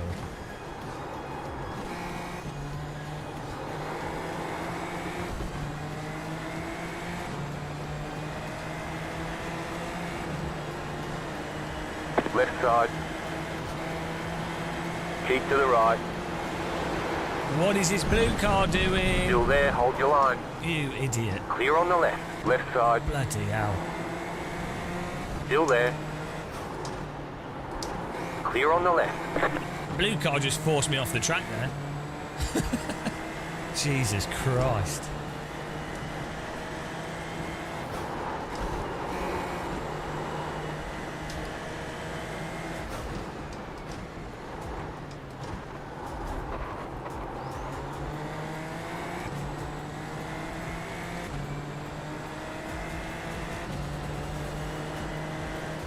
Yeah, the bog standard hamburger used to be 99p. Well, it was actually 80p when I worked at McDonald's. Then they did the 99p menu. Now it's like $1.99 for a bloody hamburger. Ridiculous.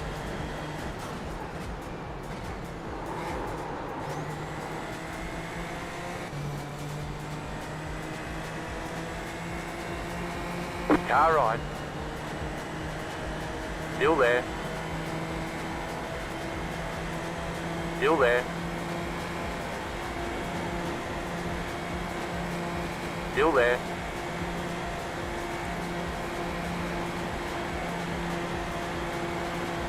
Still there.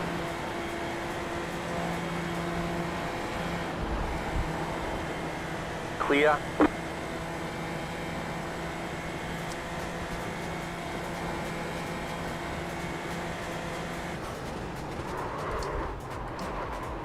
Right side. This guy's going to wreck me. He can't get on the carousel. He's just going to wreck me. Instead of backing off. Clear. Oh, he did. He backed off. Fair play. I was like, instead of backing off, he's just going to drive into me, isn't he? That's what happens. Right side. They just attack Stay on the left. every corner. Clear on the right. It's like no strategy of where to try and pass. It's just attacking every single corner. Really weird. And then riding your ass. It doesn't make sense. It's not a good way to try and get a pass on this track. You need to have a little gap and then wait for a bit of track where there's a place to actually overtake or get a bit of momentum.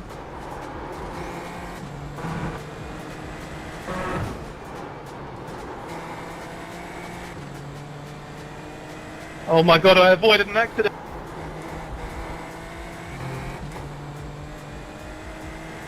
Why?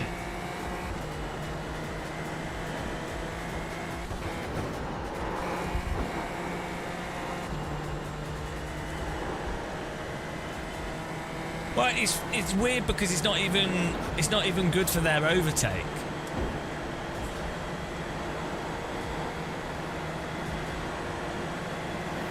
Car on your left. Clear on the left.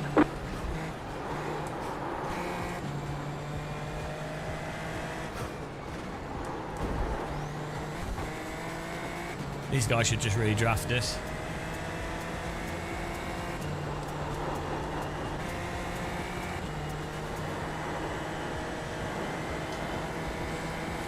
Like, there's a whole bunch of bits, especially with this car, with the downforce, there's a whole bunch of bits of track where you can actually do overtakes.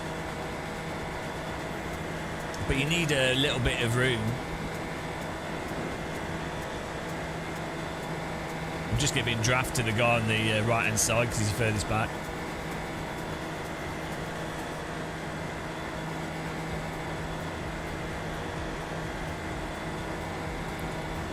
The thing is, it's like that by riding someone's ass, you're just likely to crash rather than even race them. So it's not even, you're not creating an overtake. 2 left to go, 2 to go. You're just making it more likely that you'll end up with worse racing, right? You're back in 5th. So you're not going to get the overtake and you're probably going to crash. So you're just ruining the race for yourself. It's like even from a selfish perspective,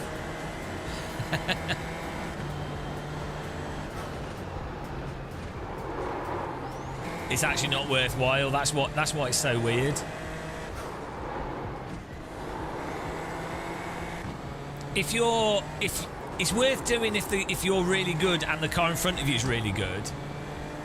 Yeah. If you're both exactly the same track pace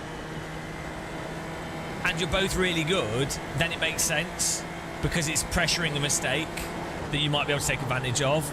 But normally it's the drivers that are not good and they've just got close to you through drafting. So there are situations where actually sometimes it does make sense to be doing erratic shit behind the car in front. But not in iRacing, almost never, because iRacing doesn't really allow for that kind of really responsive type of move and, you know, that kind of pressuring.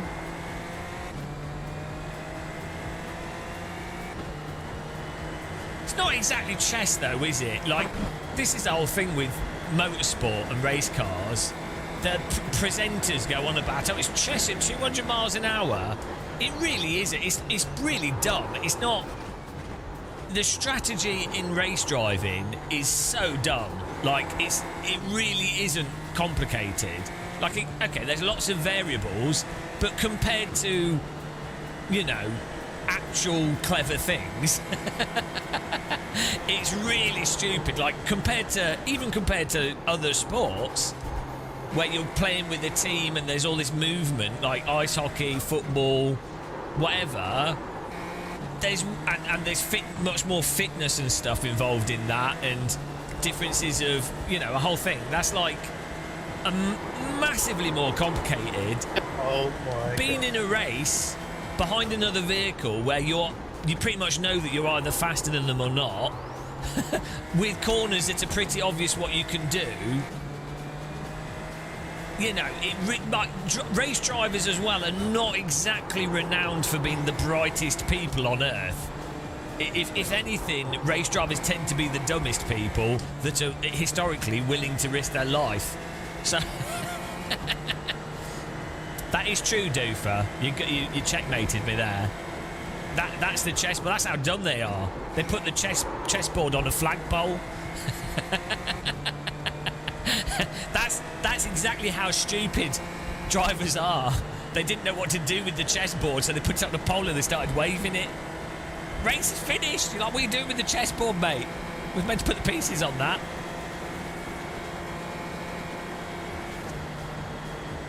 It's like chess at 200 miles per hour. Oh, God. It's so dumb. It's more like knitting at 200 miles an hour. Like, the actual skill of race driving is really about being super, super precise consistently over a long period of time. So it's more like knitting than chess. It's more like trying to play a guitar. It's like trying to play a piano at 100 miles an hour, right? It's more about being very precise under pressure. It's nothing like chess. Why on earth do they say that saying? It's the stupidest saying. They should say it's like playing a guitar at 200 miles an hour. That would actually be pretty analogous.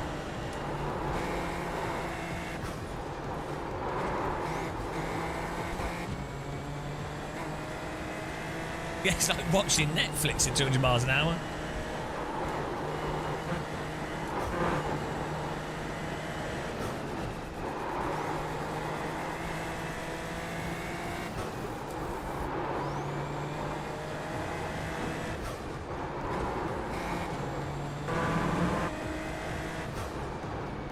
It's like playing a driving. Car on the right. It's like playing a driving simulator at 200 miles an hour. It's so stupid. Oh, that's pretty good.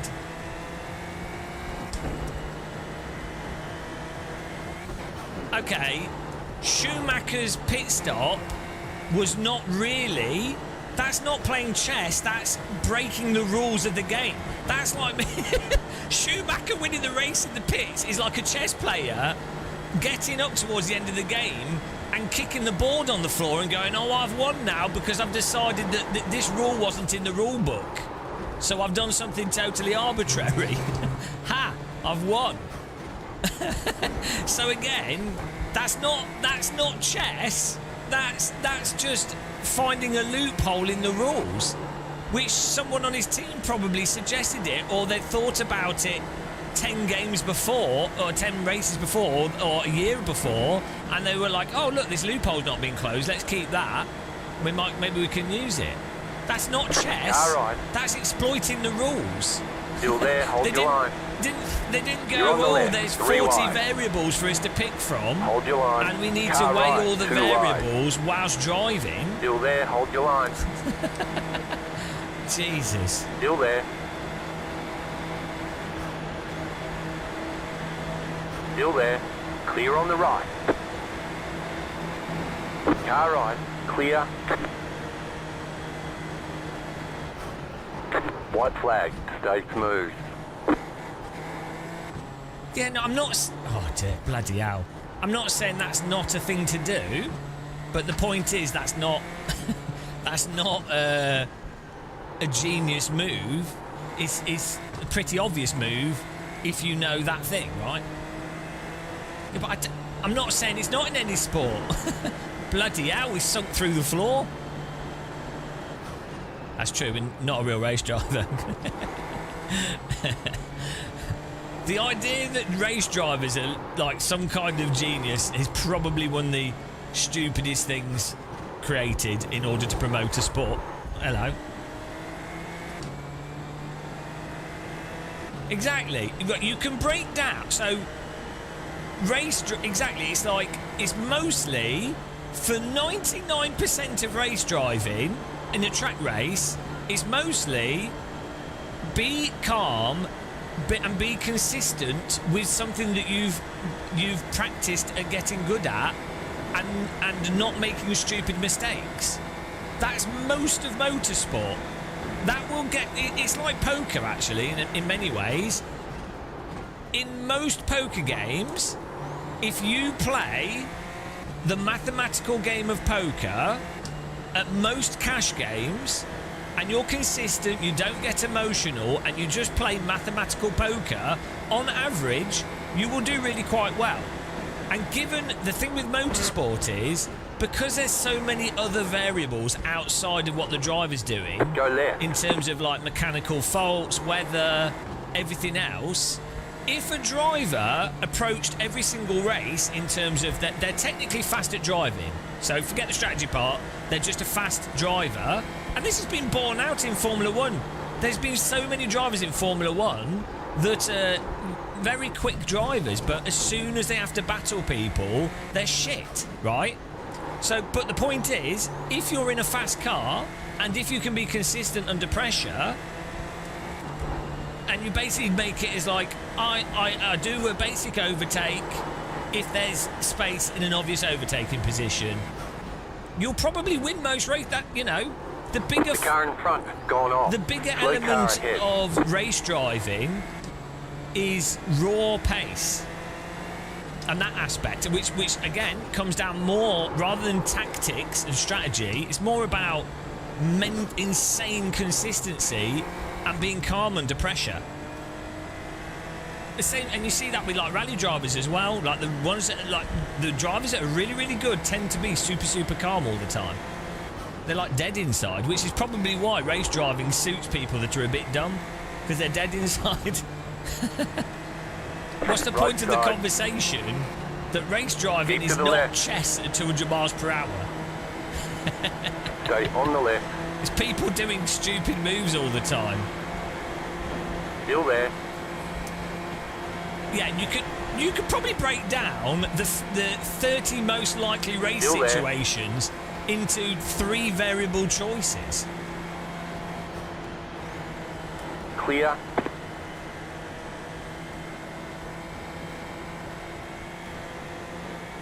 I'm not saying that there isn't strategy. I think a lot of the strategy is actually done by the teams, though, in terms of setup and all those things. That's done by a team, not by the race driver. But I'm not saying there isn't strategy for a race driver. I'm just saying it's Slow car ahead.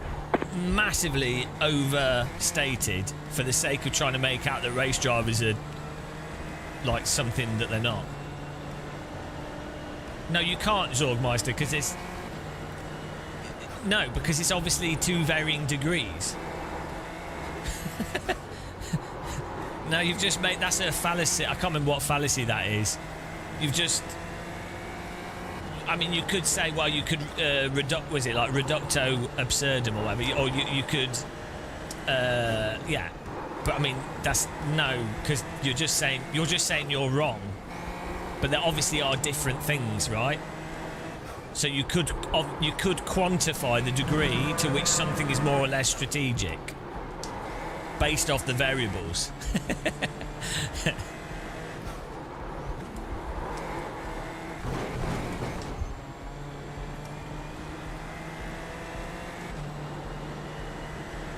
It's more, as I say, it's more like playing a musical instrument under high pressure. The analogy, the correct analogy is race driving is like playing a tricky guitar piece under pressure at 200 miles an hour. That is what it is.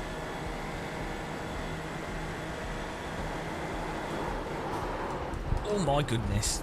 That was some nice oversteer. Drivers do need to make decisions, but the decisions are normally fairly obvious.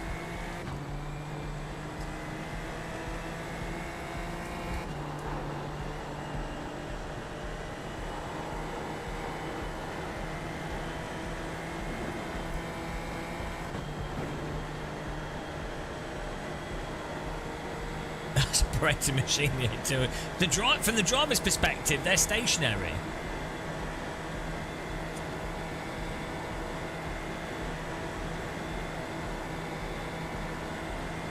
You can drive a car with your eyes closed if you want to. I'm not saying might not work very well.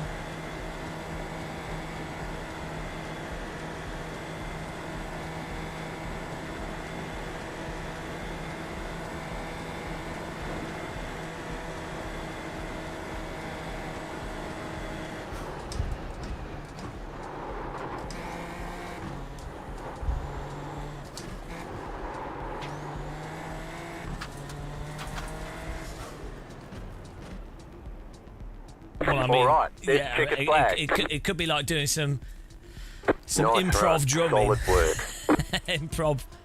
improv drumming skills.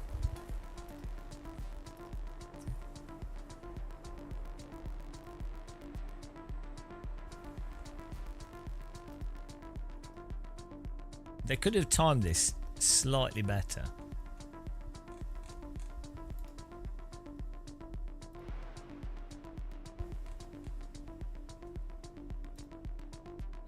Woo, 3 seconds we got in there.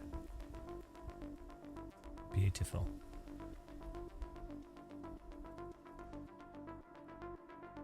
Yeah,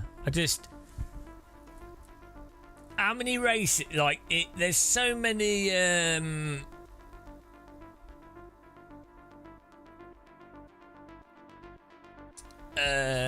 there's so many races where, like, let's say you're a driver that's got the similar pace to the top 3 drivers in qualifying, or you're on podium, or let's say you qualify in the top 6 or something. The biggest thing would be just being consistent, and then if you get an opportunity if the car in front makes a mistake and is slow on a corner where you can overtake, you try to do an overtake using the skill set of overtaking.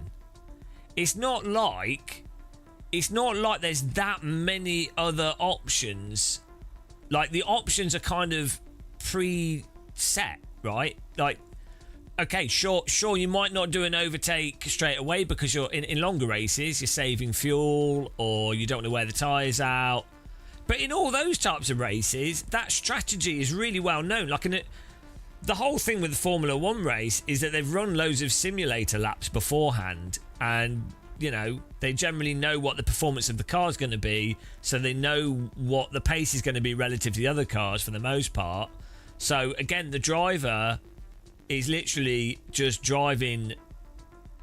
They're trying to drive as fast as they can, and if an opportunity presents itself, they take it. It's not often that something happens in a race where a driver has 10, or even say 5 choices in terms of if they go for an overtake or not. It will normally be like, well, it's really early in the race, so there's no point trying to do a half-assed overtake because you'll lose the draft of the field. That's pretty obvious. I don't know, or the car in front is going to pit, so why bother risking an overtake? Or you're doing a longer race and your tyres are fine and you're at pace, which is keeping you in the front group of cars. Like, that's all really obvious stuff compared to, like, a lot of other things. And if you're talking on, like, a macro level, the constraints of a racetrack and what a race driver is doing is much more regimented than, say, a football pitch, and where a footballer can choose to position themselves and how they're passing the ball and how they're moving around, how the team's moving around. There's more interactions, basically, so it's inherently more complicated. Like, there's more choices at any point in time that have an impact on the end result. Whereas the point of racing is just being very, very precise. Like, the degree of precision is the thing that makes it different. But that's a different thing to strategy. I'm not saying it's better or worse. That's a different thing. So it's really weird. I think it's a lot of people want to pretend that race driving is more complicated than it is in order to try and make it seem more than it actually, or some better than what it is, or different to what it actually is, to inflate their egos about their hobby they happen to do.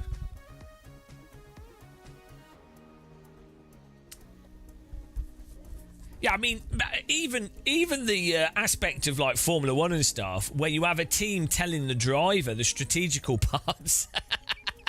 like you have a team telling the driver what settings to do, when they should pit. It's like they need to get rid of all that so the driver actually does have to make a strategy call based off the information they've got available to him. That would be better. So, you know.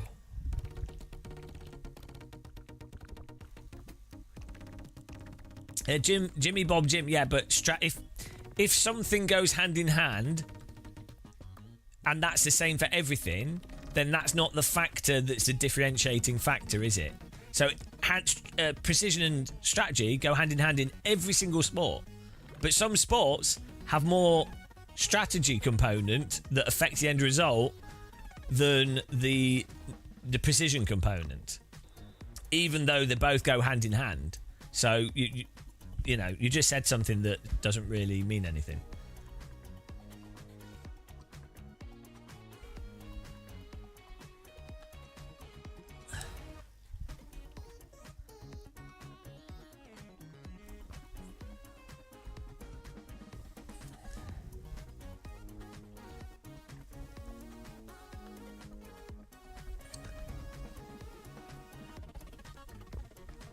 Yeah, I mean, on the extreme, like bobsledding, right? That would be an example of something where I really don't know what the strategy in whilst you're driving a bobsled, not the training. So the strategy component for bobsledding would be mostly in how you train your athletes, because their fitness at the start of the bobsled and how they can push the bobsled and the technique of pushing the bobsled, their diet, you know, all that training, how you train them, how you focus the training, how much training they have, that would be the strategic component, which is normally controlled not by the athlete but by a sports scientist and what have you. So that would be an extreme example of less strategy when actually in the bobsled they're just trying to maximize what is an obvious thing that they're trying to achieve. It's just very hard to achieve it to the best degree.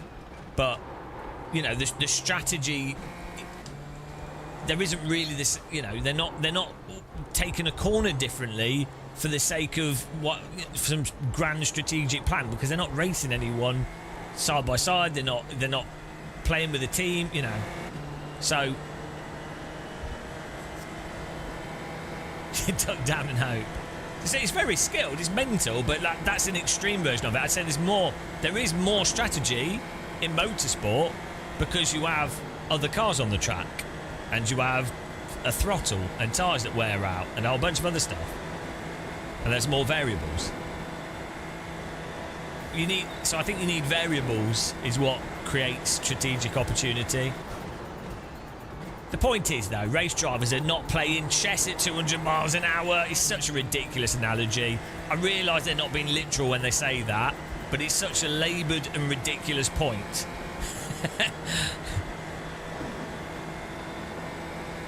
It's like chess at 200 miles an hour.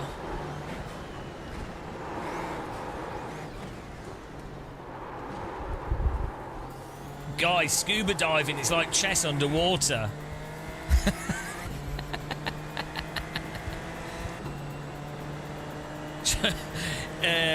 Being an astronaut is like chess in zero gravity. Such a stupid saying.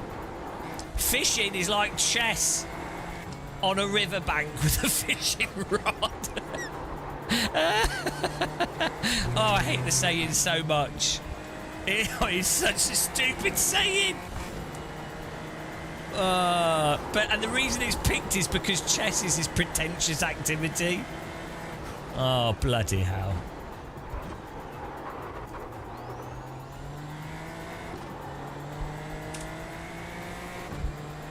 You've got about 5 laps of fuel. Yeah, what someone should do is they should go, chess is like driving a race car with no speed. Chess is like being a Formula 1 driver, stationary. I mean that's actually a good way of showing how ridiculous the saying is.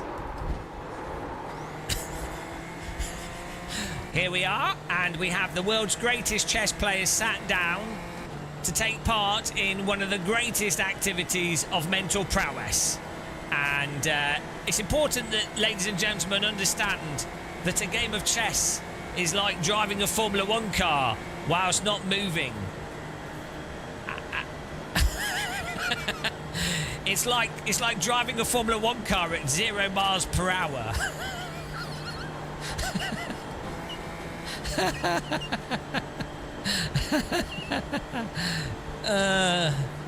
God.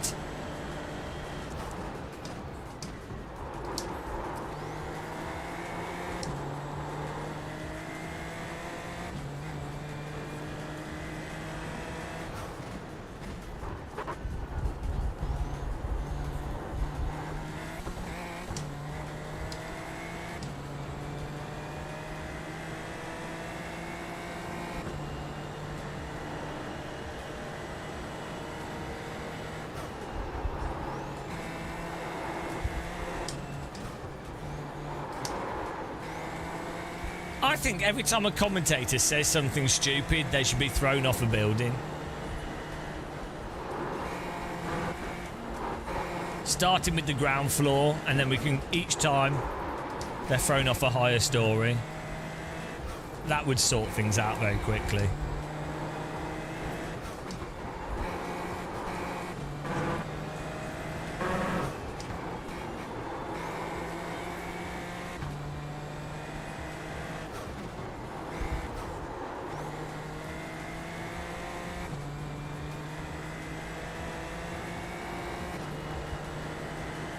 It's like heart and away we go.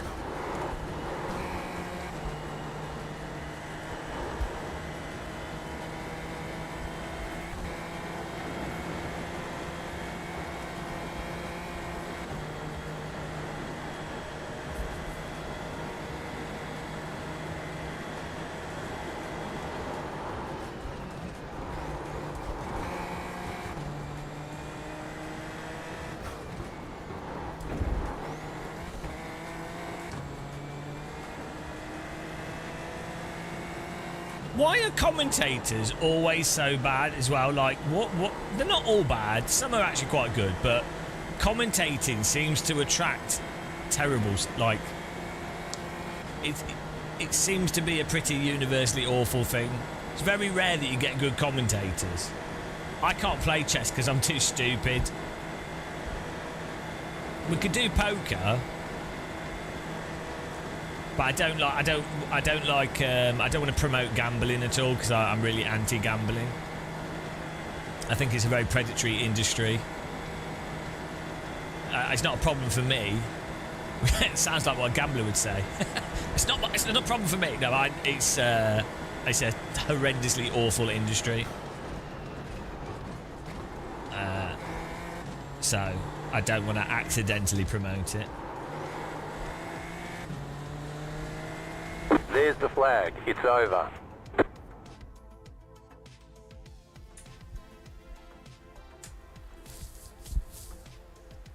Tiddlywinks Pro. World Pro Tiddlywinks. Did we beat our best lap time there? What did we have? 6:18. How do you know what your best ever lap time was?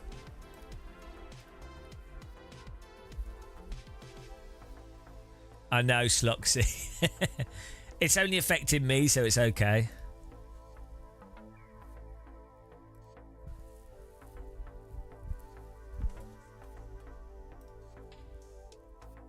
I think we could do one more of these, and then we need to do like a glider flight. I know how much you guys love glider flying. I want to fly around Mallorca in a glider.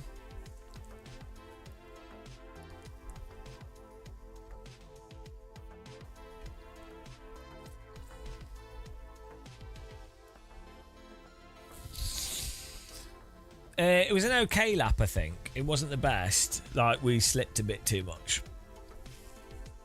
And my brake bias was too far forwards for half the lap. I keep forgetting. iRacing on the fixed setup doesn't change your brake bias. But oh, my sandwich was well good. That was just the right amount of sandwich with like cheese, 2 fake burgers, some lettuce, carrot. I'm addicted to tomato and mayo sauce. I don't know what it's called, but it's like if you mix tomato and mayo. It's even better if you mix barbecue and mayonnaise together. I love that. I found that out myself, and I thought I was a genius, and then I went into the shop and realised you can buy it. I was like, I've discovered something. I've discovered the miracle of condiments. And then it was like, oh no, this has existed for years. I was like, why do I even try? Why do I even experiment, guys? Why do I try and push the boundaries of condiments? What's this?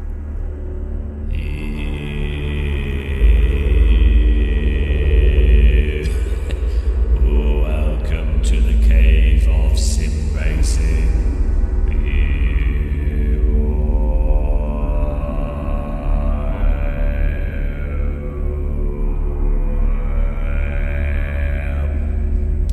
Welcome to meditation on the Gamer Muscle channel.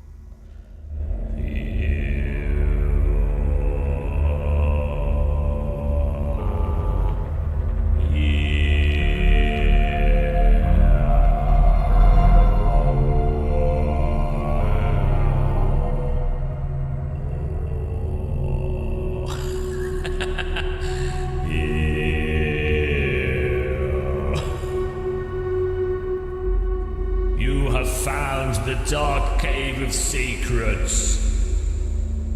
To progress, you need to say the magic word, or you will be forever trapped in the dark cave of secrets. The question: how many carrots can a mongoose balance on its forehead?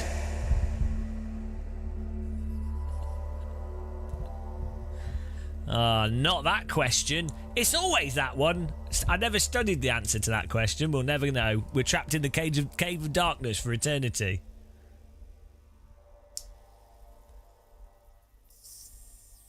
Nine. Hello, Aussie28. Hello, guys. Bugger me. That's very loud. African mongoose. This song is very annoying. Let's fix that. There we go.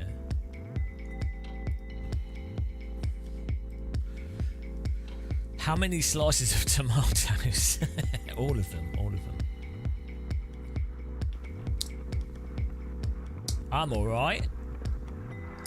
We're having a Japanese non-alcoholic beer. Chinny chin chin wag.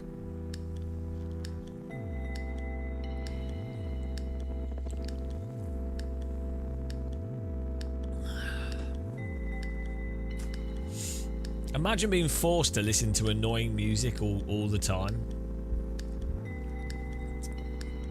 It'd be like being forced to watch this live stream. I wouldn't wish that on my worst enemy.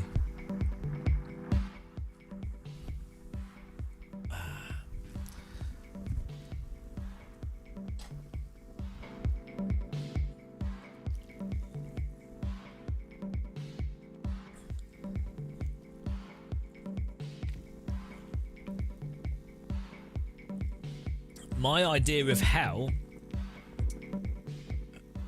What's Steve Akai raves? What are they? I don't know what that is.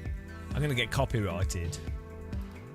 Steve. The Boiler Room DJ sessions seem pretty bad to me. You probably love that shit. You'll be behind the DJ decks going. What? Is this the guy that just knocks stuff around?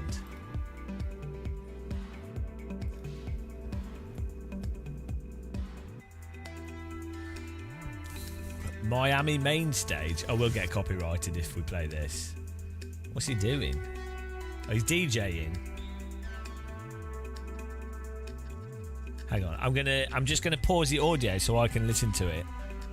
How do I do that? How do I do my job? Guy, if I can hear it, you... Oh, no. No, hang on. Right. I'm going to get copyrighted if I get this wrong. Okay.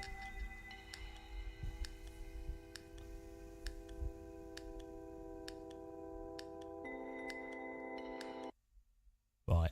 I'm going to listen to it now myself. Hopefully this works.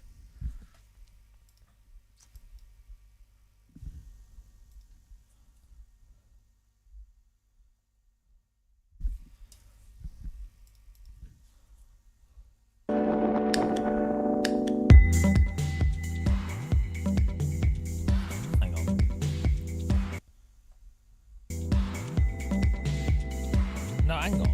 Why?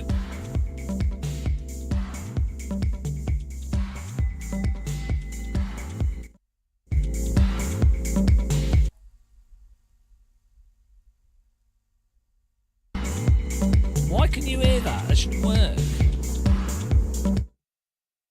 Right, I'll do it this way. Right. Right, here we go. I can listen to it now.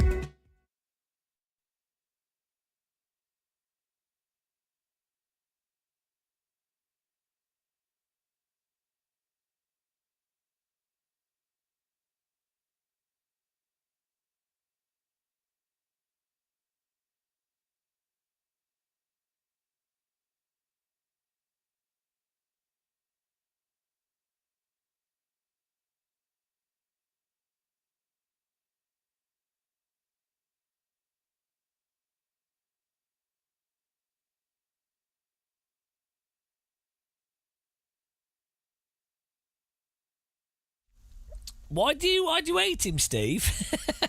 Just seems like generic house music.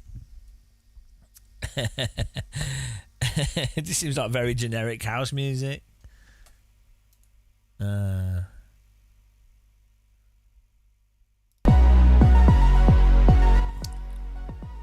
Finally, top stream muted it. Well, I wanted to hear why don't you like him? What's? Oh yeah, is it just because it's so generic? It's too generic. Here's an example of the type of music Steve likes.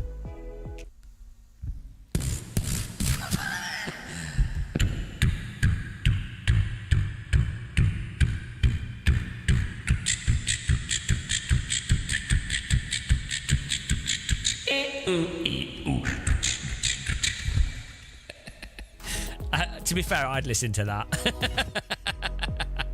What a banger. Top tune, that.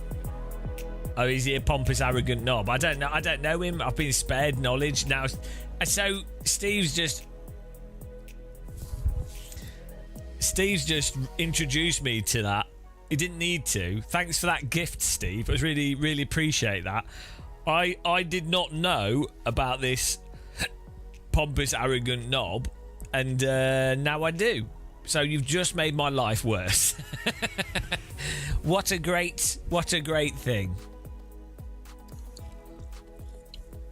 The Party Boy, boom, boom, boom, boom, boom, boom, boom, boom. That's a good song, that.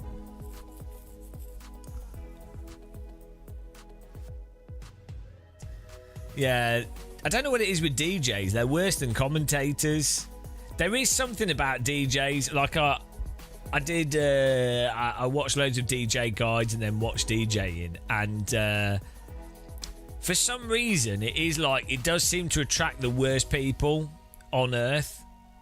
Why do they do all these hand things like this, and then they're like then they do the finger thing like doing the music. What's that about? Why are you doing that? Who did you copy that from? What? Why are you doing that? I don't know.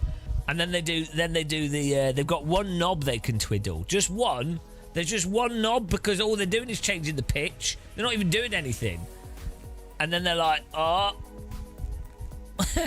I hate DJs. They make me really irrationally angry.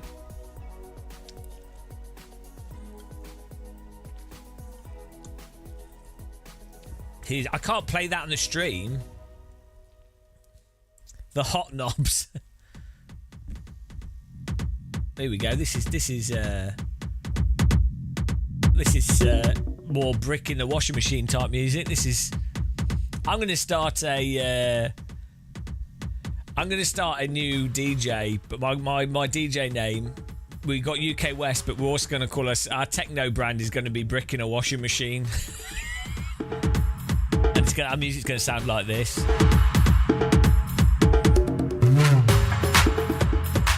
Oh, I ruined it.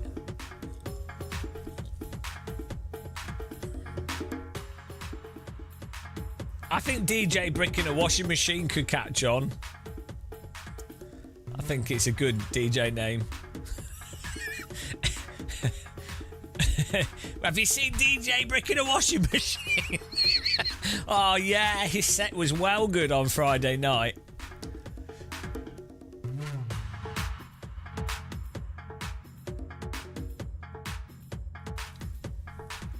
DJ Brick in a Washing Machine. My logo's a brick in a washing machine.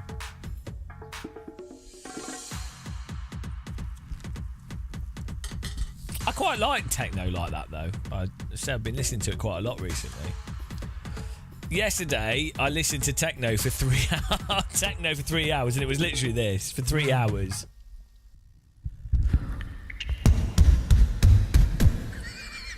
Three hours.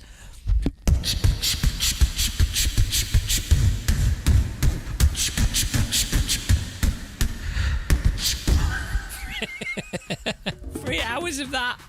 I quite enjoyed it. That was really good. We should make some techno, more techno today.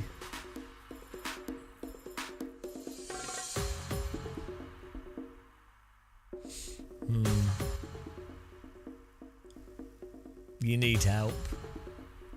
Oh, Electro Swing's terrible as well, yeah.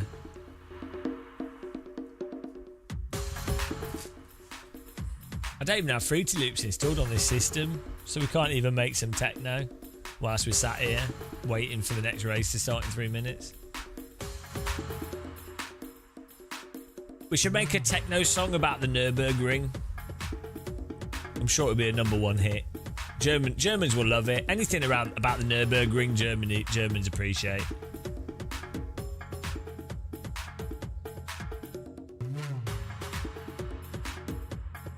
UK West sounds like a hardstyle DJ. That's my Twitch DJ channel.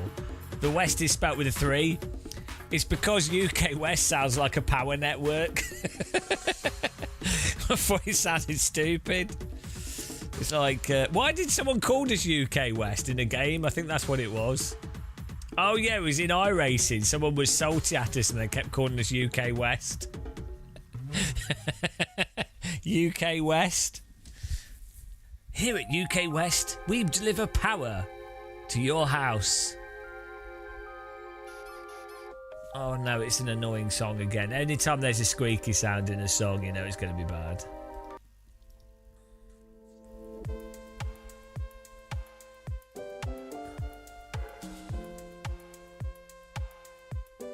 Hey, 3 hours from now? It's not 3 hours from now. I think you've got your dates mixed up.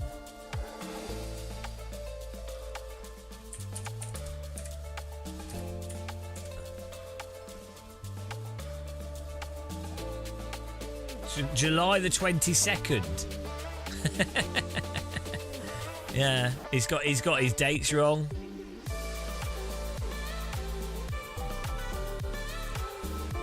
We'll definitely be doing a launch stream for that.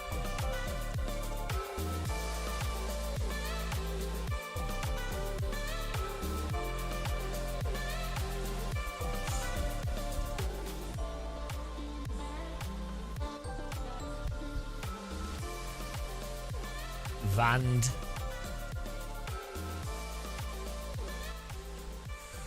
Oh, here we go. 1 minute. I hope Kunos doesn't do any updates for like 6 months and actually polishes the game up a load and then makes sure that the next update is actually really good with like decent force feedback and game engine updates so it runs faster and then basic multiplayer. That would be the best. That would be the Kunos. That's what they should do.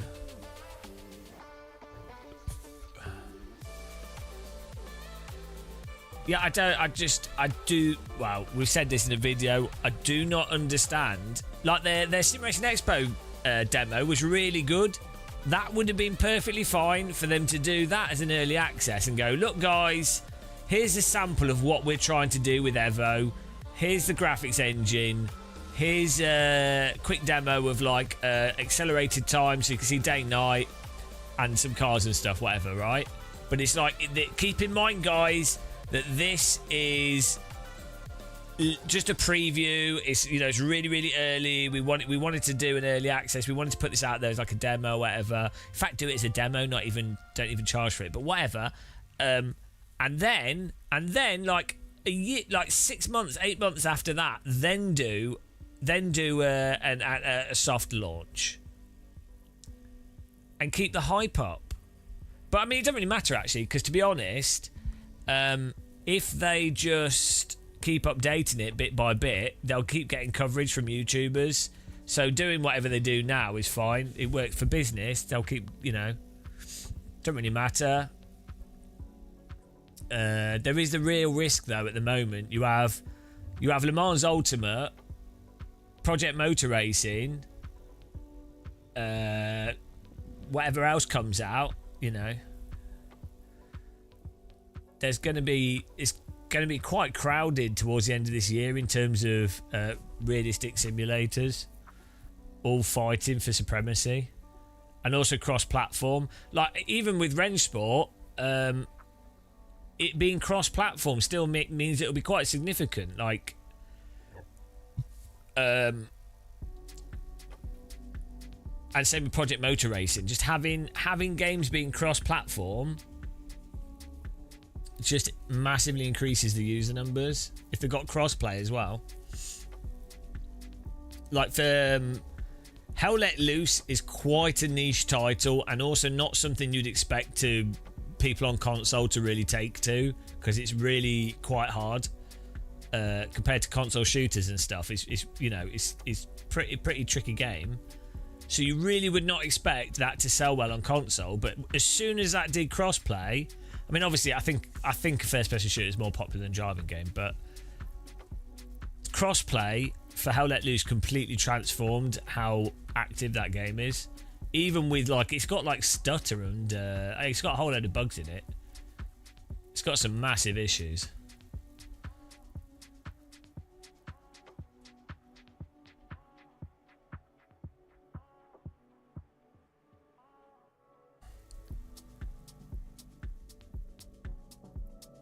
Well, the always online thing didn't really make any sense. I like that. Okay. Thank you for the host. Thank you. The thing is, I get the impression that Kunos want to make Gran Turismo, PC Gran Turismo that's also on console, right?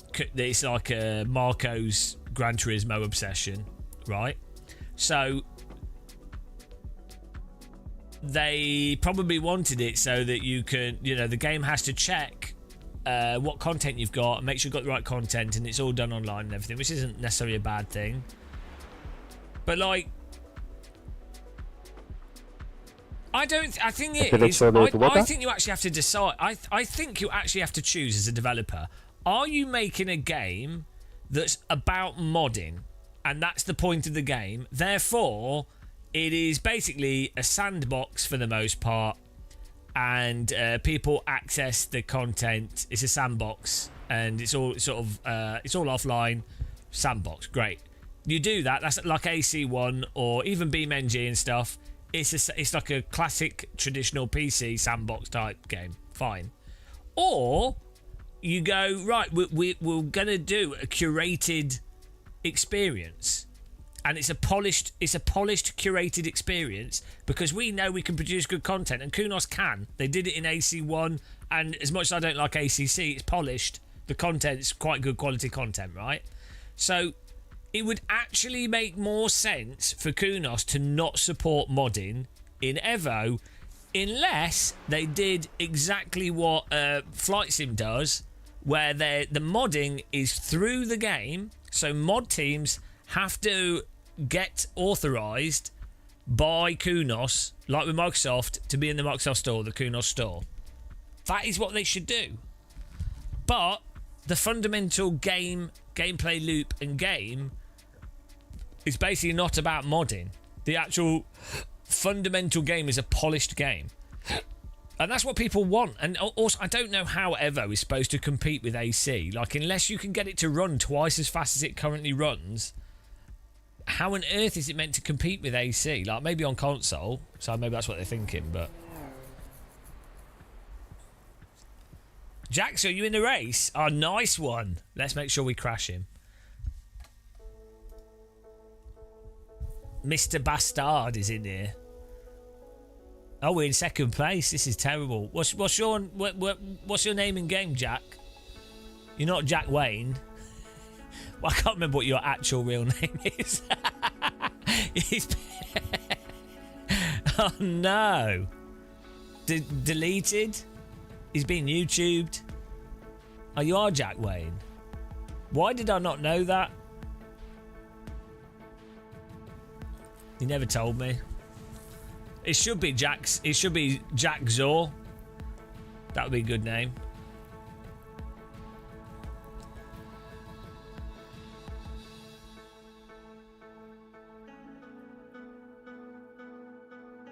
Jack Zia. Jack Zer. Jack Sir. Jack Sir.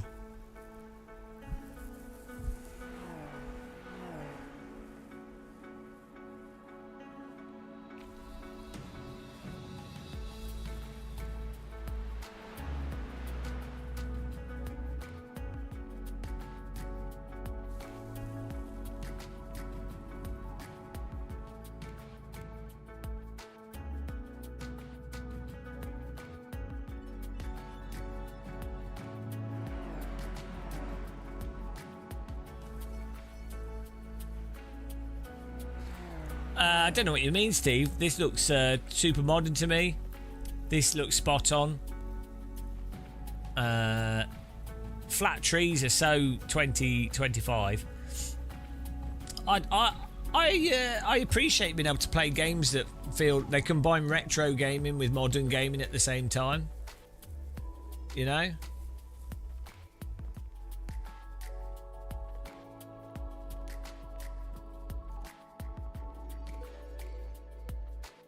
Yeah, I can smell the doona kebab. Look, our trees are wobbling. What more could you want from a game? Those sprites are moving left and right. Kind of erratically independent of each other, but don't worry about that. We've got gazebos. We've got 2D tyre walls. I enjoy how iRacing gives me that kind of nostalgic N64 PlayStation 1 feel, you know? Something that's missing, or maybe a little bit of Omsi Bus Simulator in there.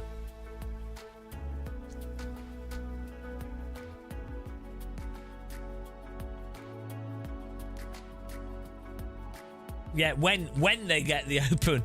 Oh, if they get the open world multiplayer right. Yeah. Oh, but the thing is... Right, here's the other thing. What is going to appeal to more people... AC multiplayer stuff or just playing Forza as usual? Forza Horizon. What is that?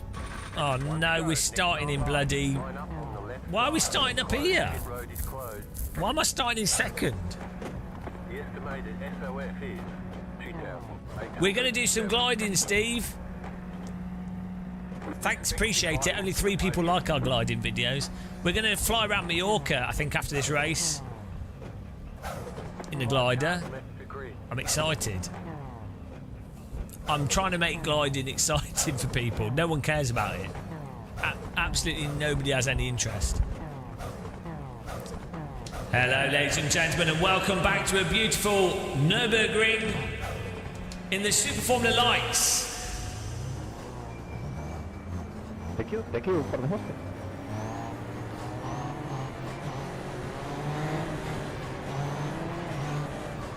professional fire rating and safety rating. Today's race is brought to you by our proud sponsors, Bilstein Suspension. The safety car is being driven by Matt Malone and is brought to you by Porsche.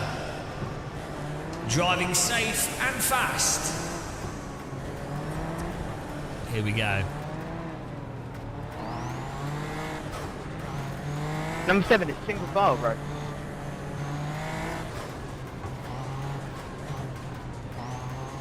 About to go green. Stay focused.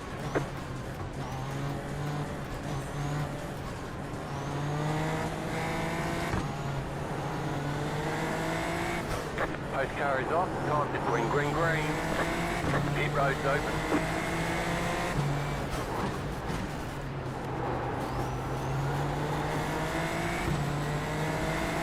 The next car's the leader.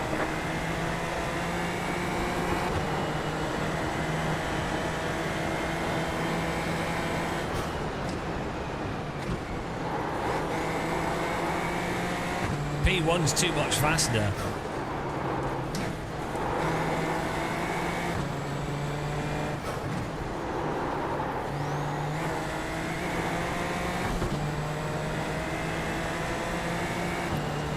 It's a good name. I don't think it's unfortunate, it's amazing. I would love to have a name like that. We've been in quite a few races with him actually. Right side. Straight on the left. Still there. Clear on the right. You guys are idiots. Behind. Car right. Clear on the right. Nice overtake. Good job. Nice clean overtake around the outside. Well done, people.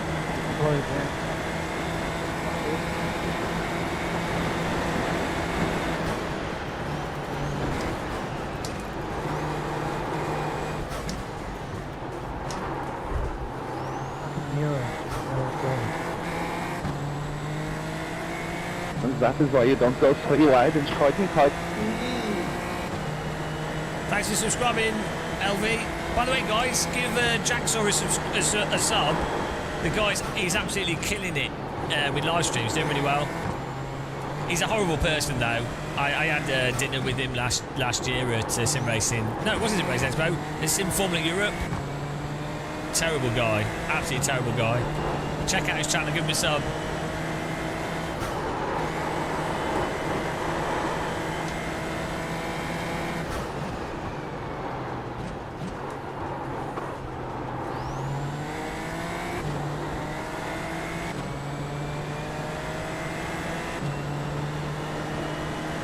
You've got about 5 laps of fuel.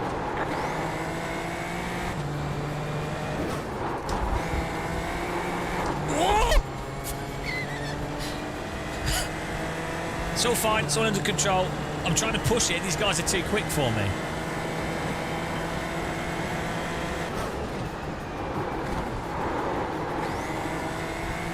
We really have to push.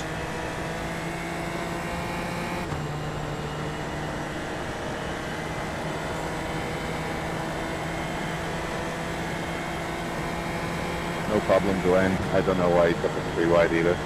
Maybe No problem, Marcus. You're welcome, Marcus. it's on X Games mode. I have a problem.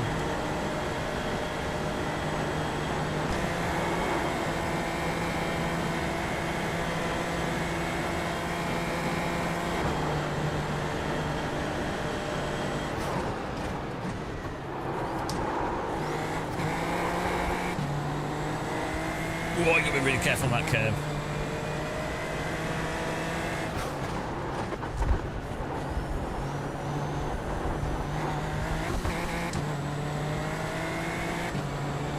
Well, this car's got downforce. If you're going fast and you've got downforce, the tyres in iRacing behave more like tyres. V for bloody hell! This guy has been donating Oh, GD girl time, bloody hell, we can't sing and drive. We're gonna have to. DD girl with a DD wheel. What a babe, what a beauty, what a sexy lady. It's a DD girl with a DD wheel. Always driving 100% full swing back. It's a DD girl with a DD wheel. Accu-Force, Banner 10, Simu-Cubes in Magic. DD girl, a dreamy girl. She makes you drive very slow. Everybody needs a DD girl. Pick up that corner, slow down penalty.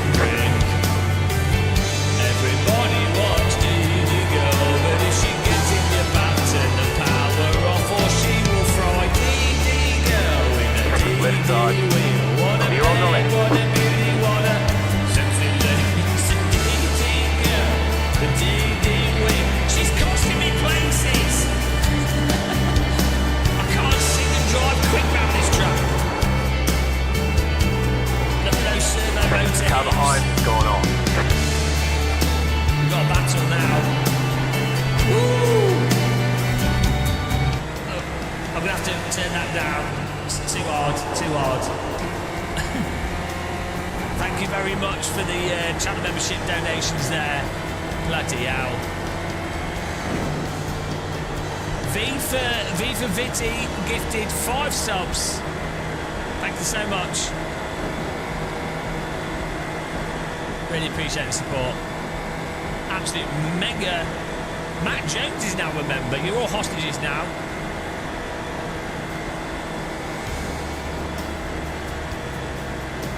Well, we've got to get 3rd place back here.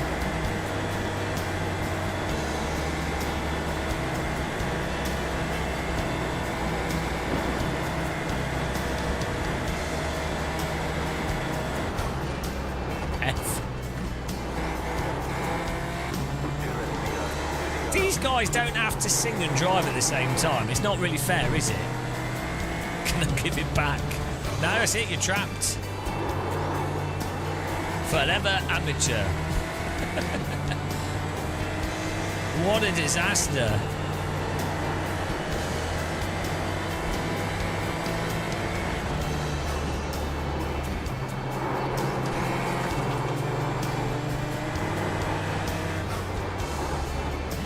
Woo! Look at this pace.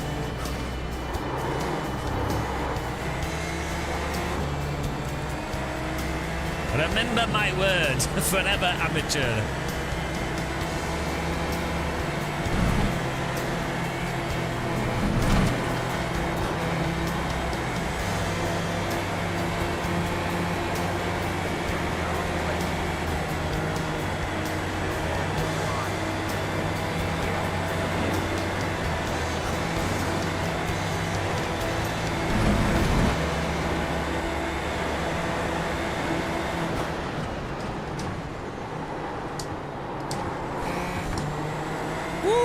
How good is this?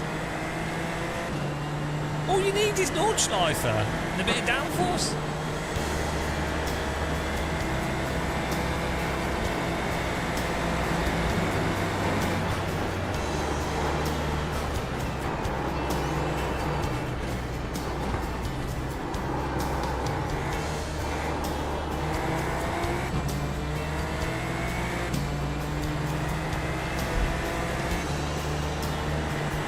Girl.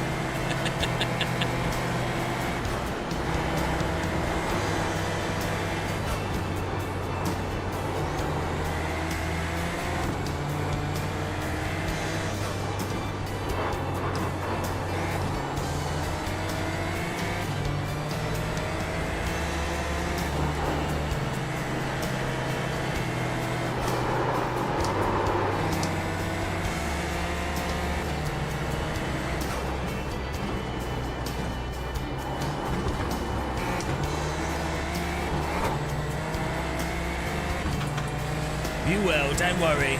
She will appear. And you will be blessed.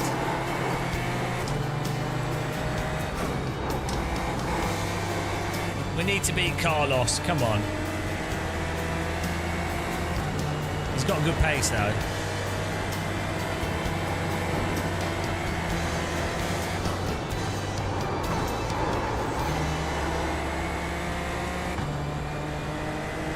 She's always at 100%. She's the most powerful woman you've ever met. She'll rotate you like you're nothing. Nobody knows how strong she is. She's never been tested, but it probably can't even be measured.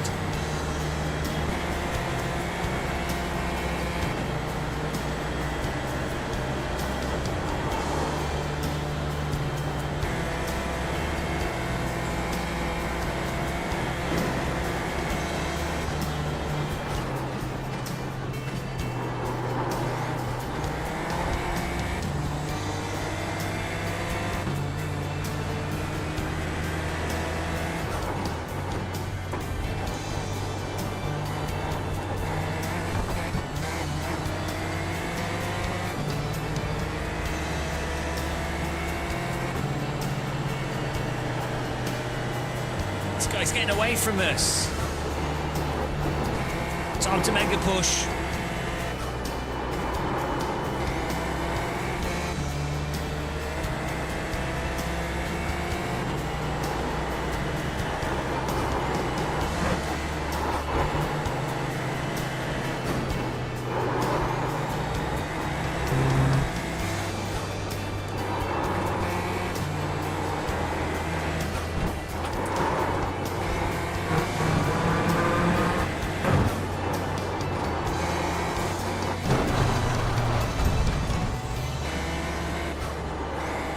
Pushing the limits here and it's not paying off. Pushing too hard.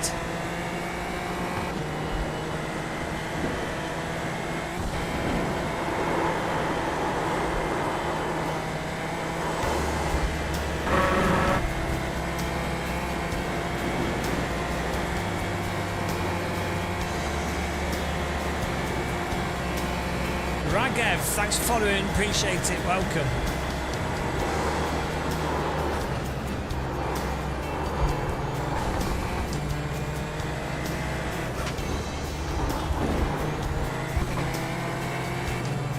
Racing Wales. It's a royalty-free image, so it's all right.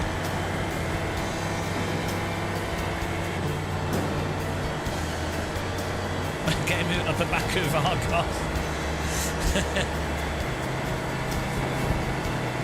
Yeah, I'm super careful with copyright stuff. Like maximum paranoid.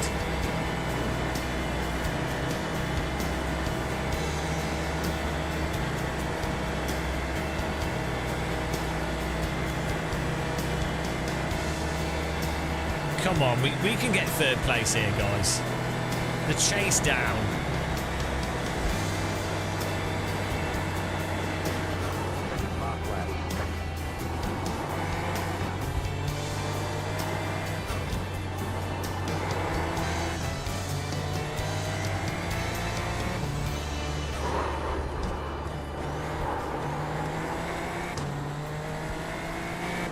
Let's go.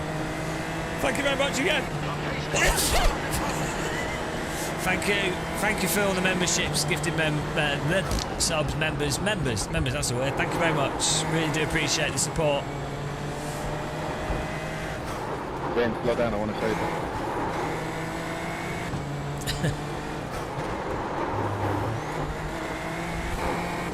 Jack's catching us.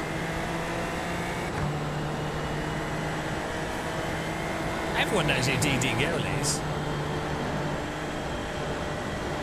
She's a babe, she's a beauty, she's a sexy lady.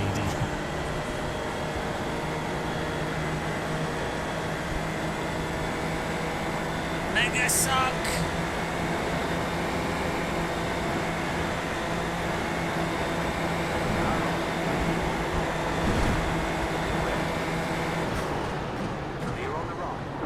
Woo! Got the draft around the outside there, now we need to pull away.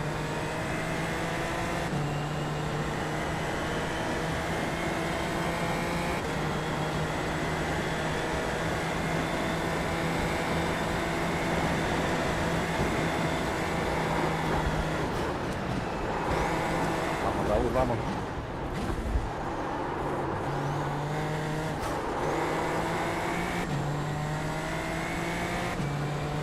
beautiful.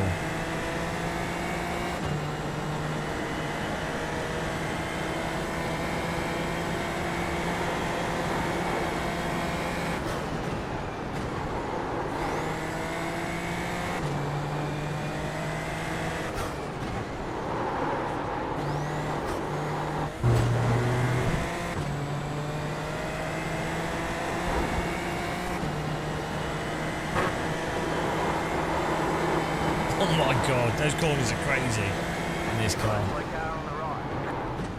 Oh, is it the bastard? What happened there? Oh, Nikolov, Popov made a big mistake.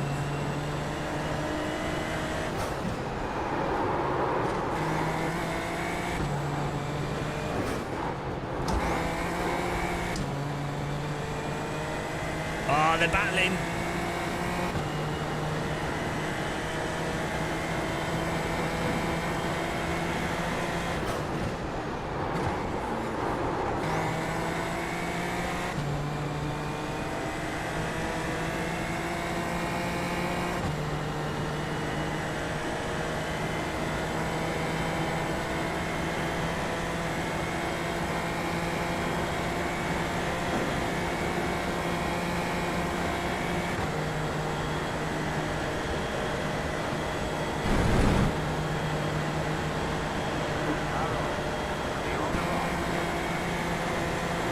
I'm just going to put my car in the middle of the road, don't mind me.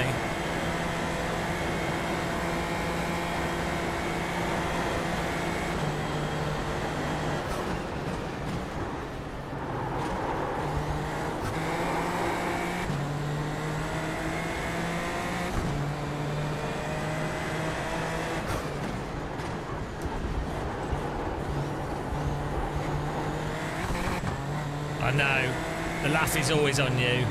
It cost you. The cost is immeasurable.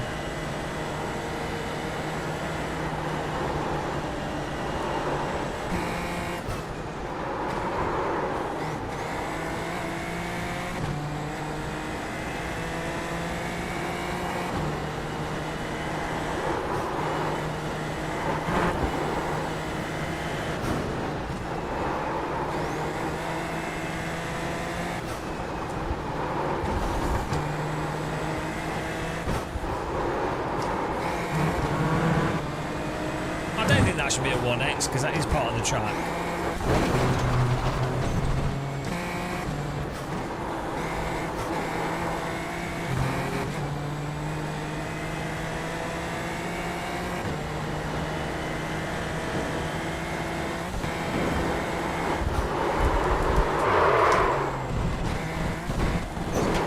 Ah! Whoops, caught it. It's fine.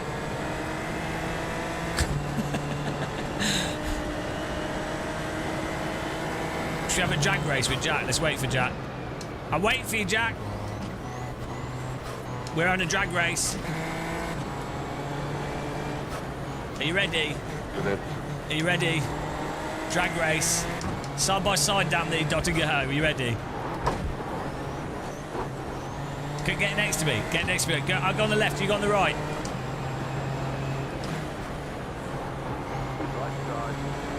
Okay, let's go. Here we go, drag race. Drag race. I'm ahead. Are we? This is about to get real spicy in about 7 seconds. No te preocupes, Raúl, de nada. Car on your left. Keep to the right. Clear. Let's do this. Let's form a wall, buddy. The great wall of Jackson and GM. Left side. Still there. His car's he's got damage. This is the intent with that same day delivery. Still there.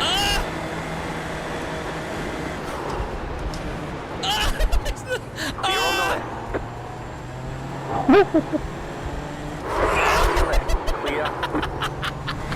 Right side. Nice one. Checkered flag, checkered flag. Good race. Good job. Very good went job. for the send. Almost got you. Look, I said to myself, look, if me and you end up in the wall, we'll be in the wall, but we'll be happy, you know? That was great. So dumb. Did you have damage on your car? Yeah, I had no front wing, rear wing. I think one of the cylinders was misfiring and stuff. Oh dear. But no, my car was absolutely fine.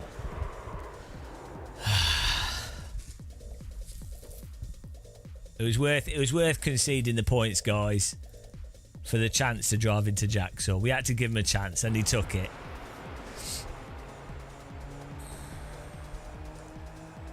Don't know why his car was so slow here. It's really weird.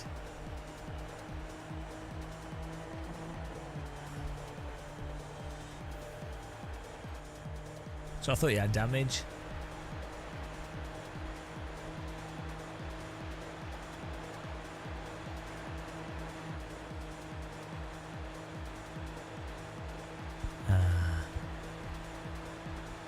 I think we need to do a Mallorca glider flight. How did he stay next to us here? This was ridiculous. I didn't think his car would stay on the road.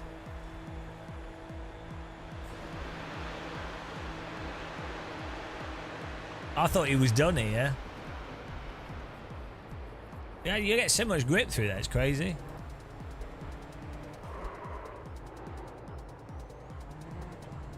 That's good. Good. It's a good car track combo.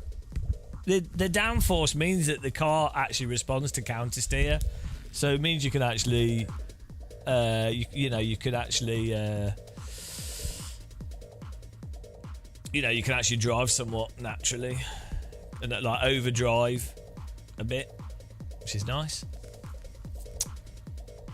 Let's see what happened at the start of the race here. There was a lot of complaining from behind.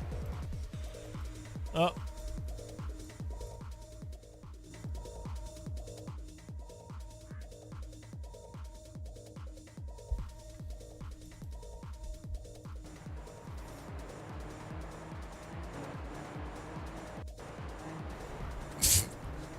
Right, why don't people give more space at the beginning, right?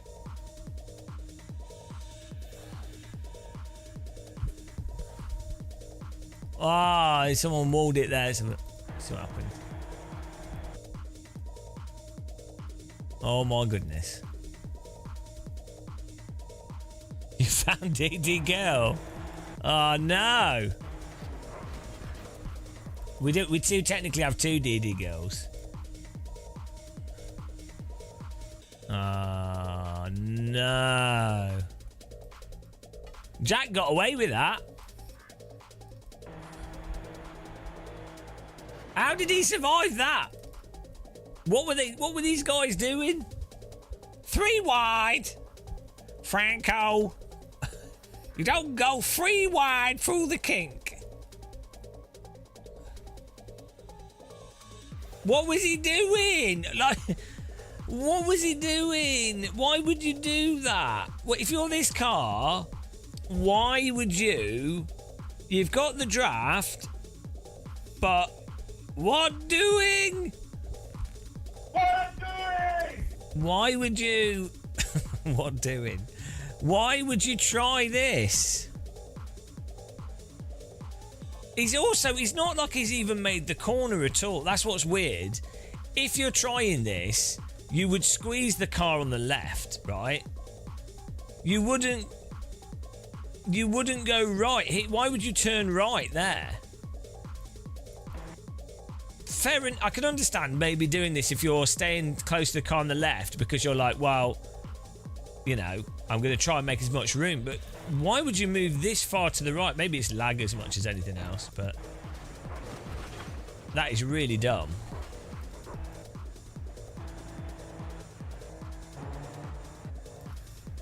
That is how the cookie crumbles.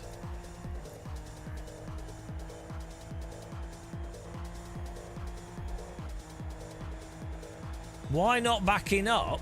What do you mean? smoke concrete before the... Jacksaw, I do not understand what he's thinking. Like, I just don't get it.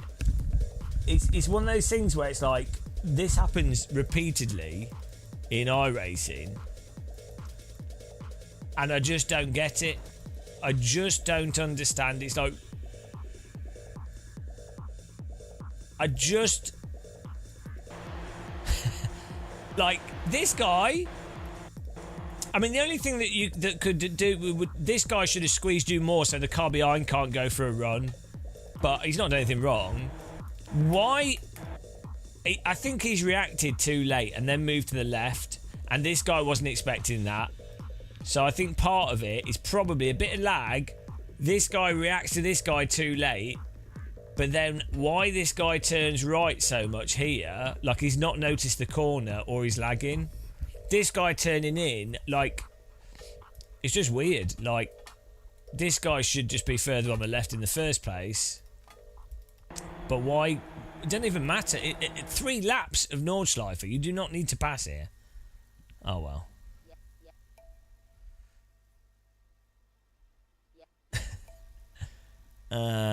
The easy tracks, like the Nordschleife, long straights with drafting seem to bring out the worst in people. Really does. Right, we're gonna do a glider flight around Majorca, guys. That's the plan. I haven't installed it on this computer, Jack. So we did a new installation of Windows a while back, and we still haven't installed a bunch of stuff.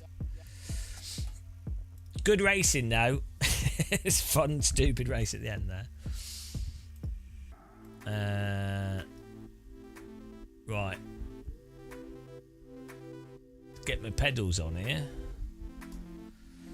Put them on real sim mode. The real sim mode. You ready? Look. Load profile. Profile glider. Right. Joystick on as well. Boop. Load up the Moser cockpit. I like to put my cockpit on.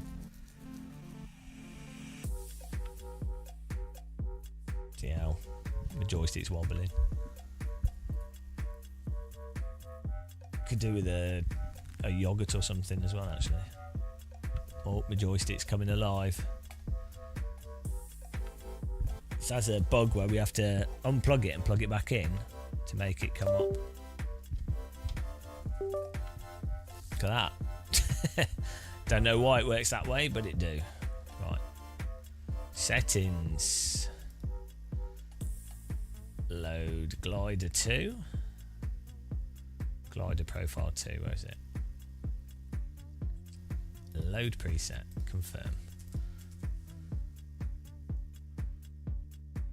Beautiful.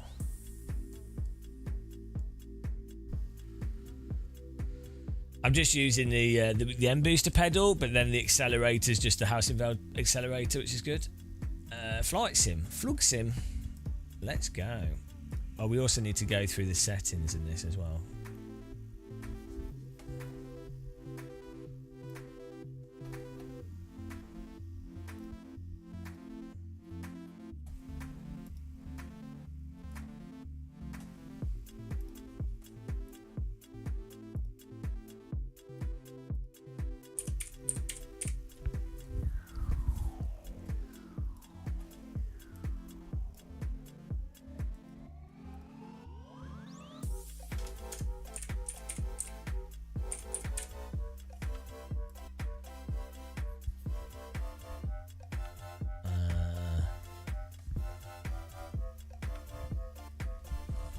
I don't swap pedals, no. With just the brake pedal, I just changed to being soft and more movement.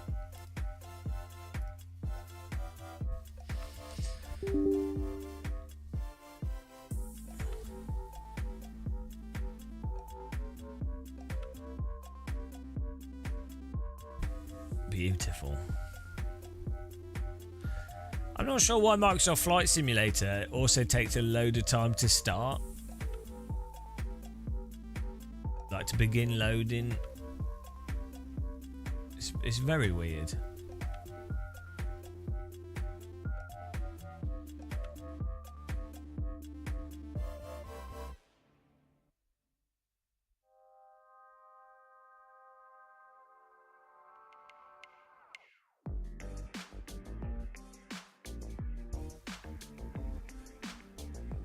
Yeah, I guess someone has to run out and put the trees on the runways.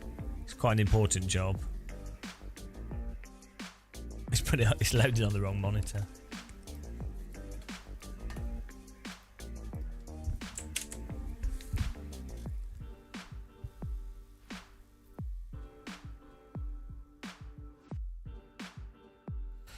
Asbo Studio.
We should update the glider, but I forgot. So let's not do that now.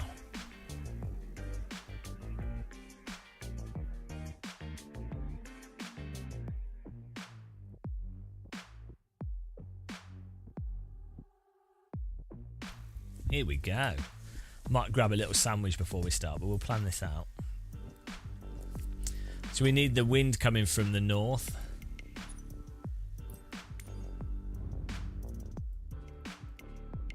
We go around Mallorca here. It's quite big, actually. This might be a bit harder than I was originally thinking. So the mountains on Mallorca are all here on this side of the island. So I think what we can do is there's Palma Airport. See, there's only one airport on this. There might be a small airport somewhere else.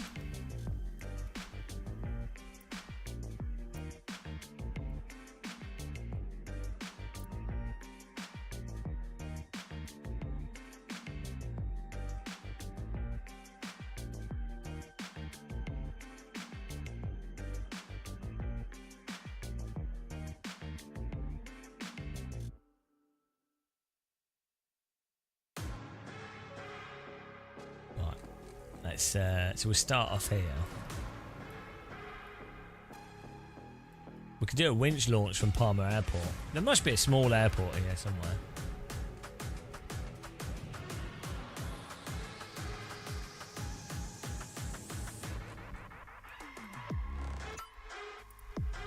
Oh, St. Bonnet. This is their old airport. It's our military airport.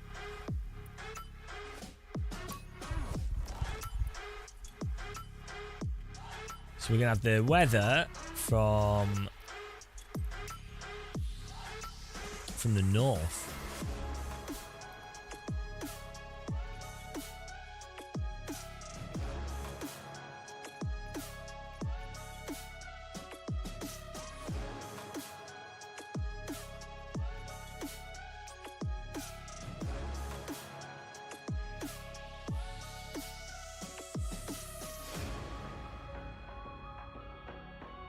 Maybe northwest.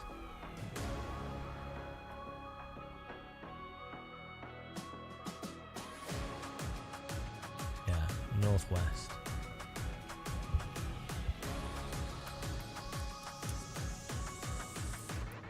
Right, let's give this a quick test.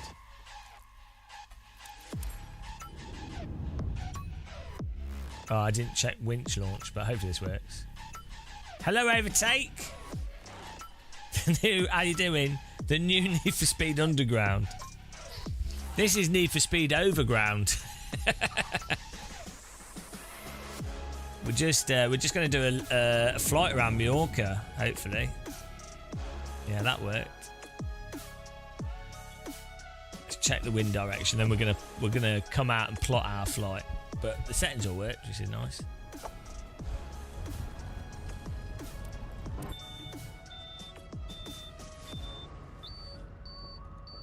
Why have we got a plane? Okay. Let's see if let's just see if this works.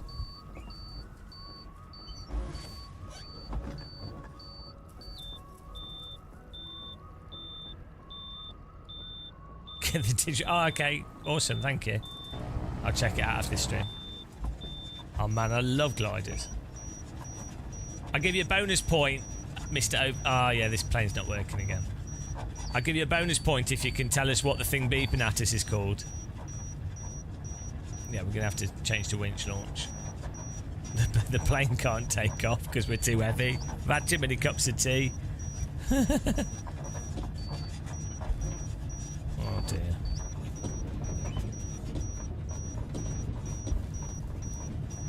Alright, that's alright. I'm gonna set this up. But that's all good. So we're gonna... Oh, I need to check the wind direction. It's not working.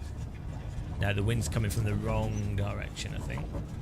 Oh no, that'll work. That'll work. The wind can be in front of us. Right. Just gonna plot.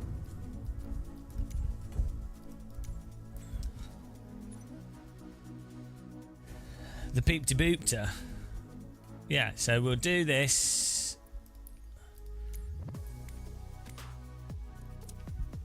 Awesome. Overtaken chat. The thing beeping is where the thing is connected now. Angle of sail.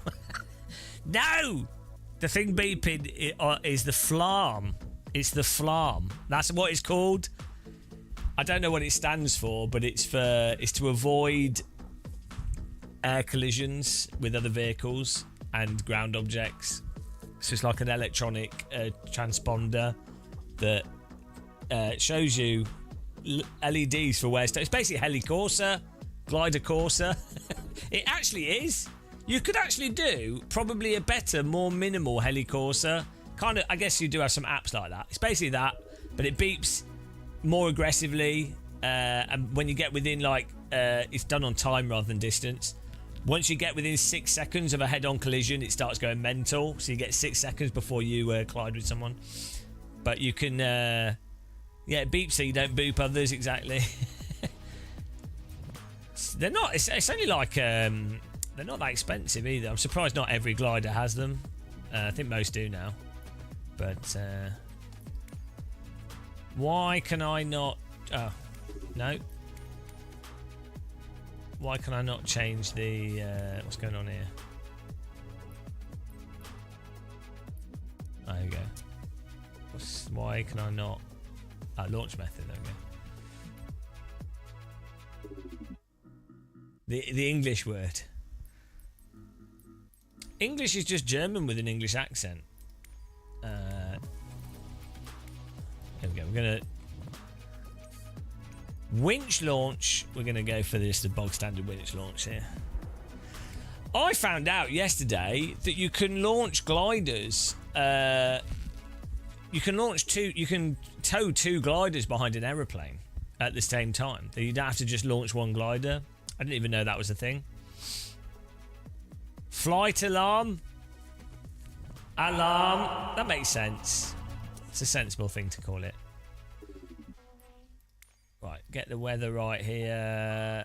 Partially cloudy, northwest winds, perfect. And then we're gonna do our flight path.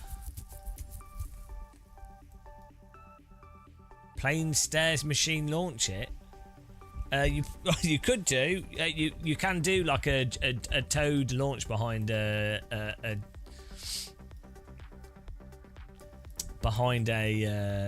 like truck tow launch is possible. The winch launch just uses a V8 engine that on a reel, and it just pulls the cable in. I can't wait to do. It kind of terrifies me a bit, but looking forward to doing this in real life one day. Probably have to delete everything we've learnt from our brain, but from flight sims, it's probably all wrong.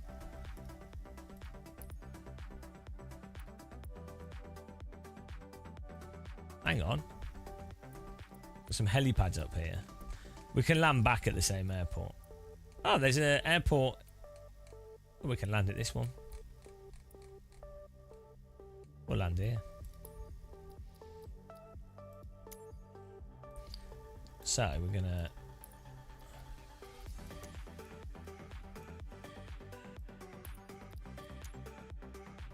add these waypoints in.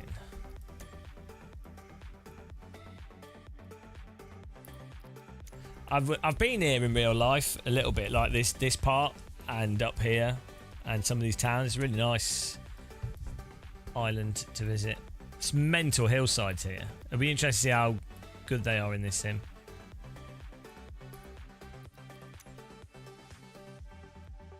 So we'll fly around there and then we'll fly back down. I don't know how long this is going to take. That's quite a long distance. I mean, you can drive across here in like 2 hours. Glider travels at like 120 knots, so this would probably take like 8 hours in a car. So we'll see how we do for time. Right.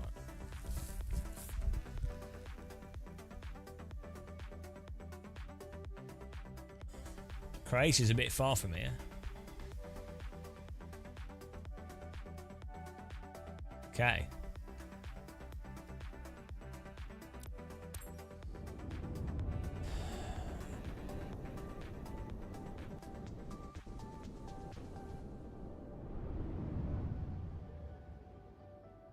Perfect. So the tricky part of this will be getting enough altitude to get to the hills that are on the in the north. I'm just going to grab a sandwich, guys. I'm not going to do a cooked one this time.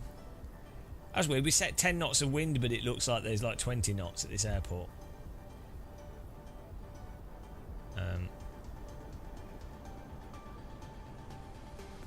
Oh no. So on a windsock, each stripe on a windsock is 5 knots of wind. So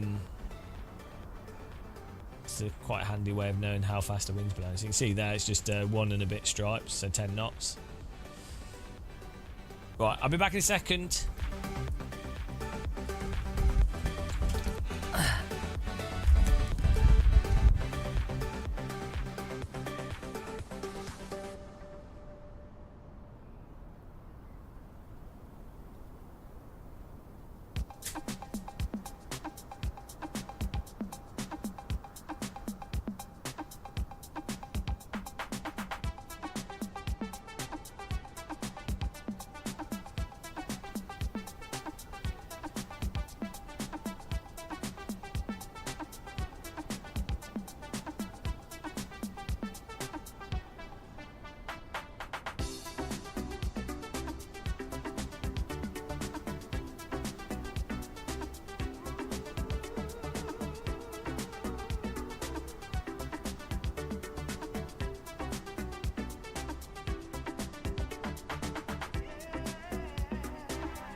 Woo! Got some cereal.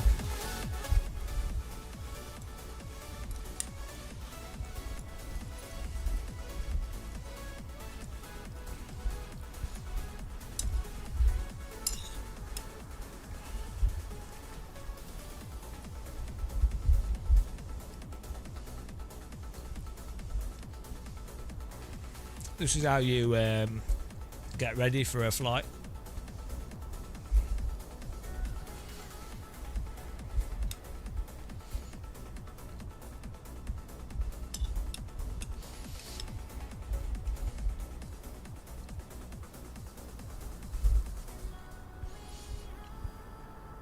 It'd be interesting to see what the hills look like.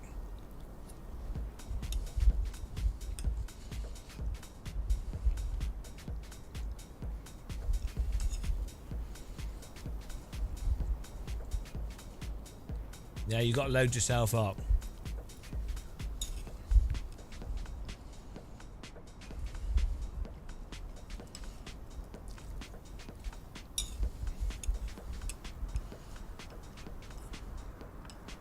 Hello, Soggy Sandwich.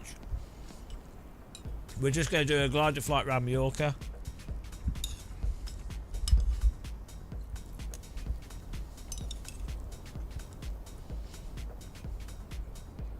Well, around the mountains at least.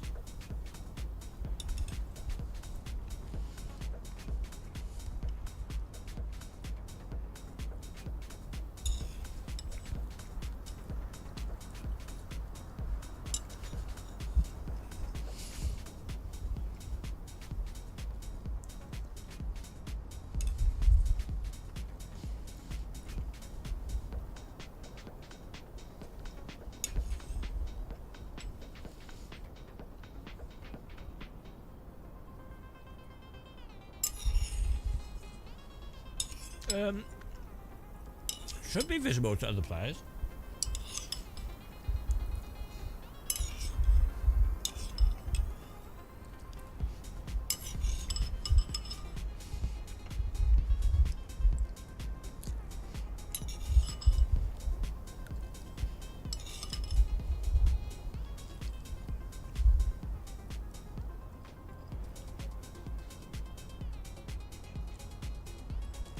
Okay. Refueled. Whoa! Bloody hell. Let's go! Just make sure my recording's going. Yep. Okay.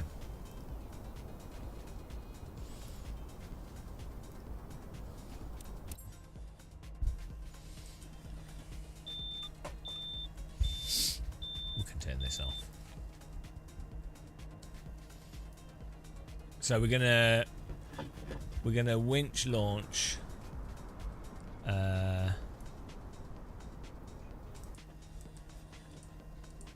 gonna winch launch and hopefully get to the hills up there in the north. Can turn this around.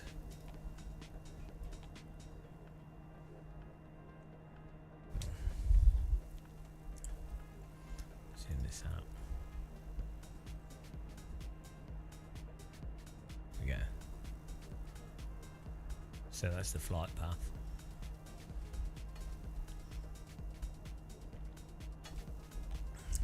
There you go, north is up.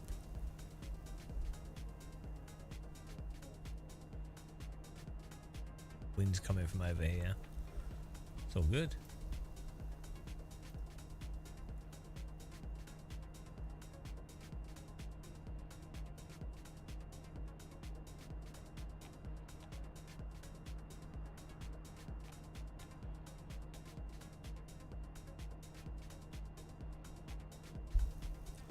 Right. You ready? Brakes work.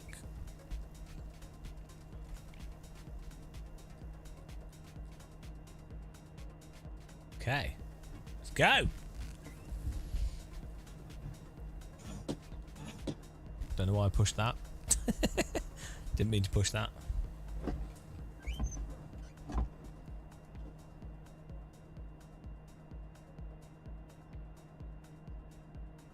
Not sure why the string's blowing to the right when the wind's blowing the other way. That doesn't make any sense.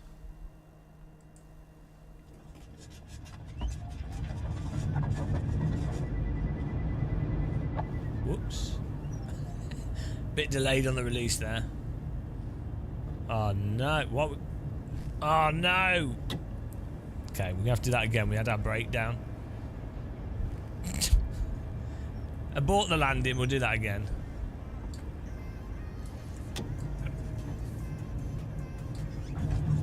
We had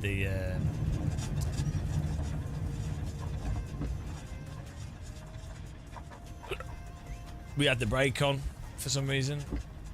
Good safe landing now, recovered that. Let's restart. Whoops. I was like, why are we not getting any lift? That happens in real life, you've got to check that you brake. in real life, you don't have a stupid analog input that doesn't work, but...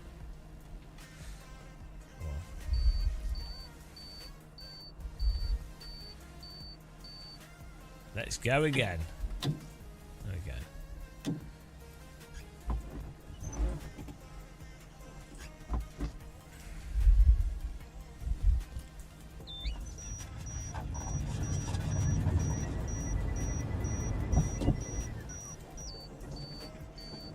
What? What's going on?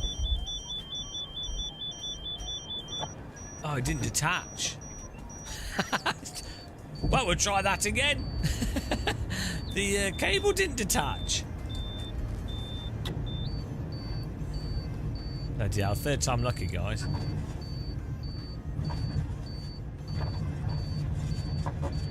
Third time lucky. At least we haven't died. I don't know why the cable...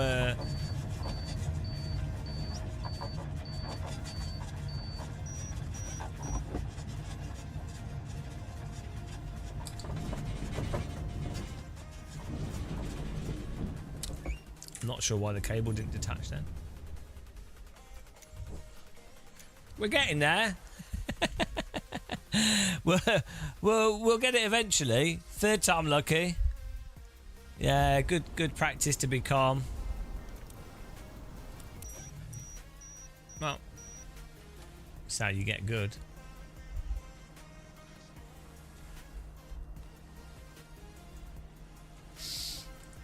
Right.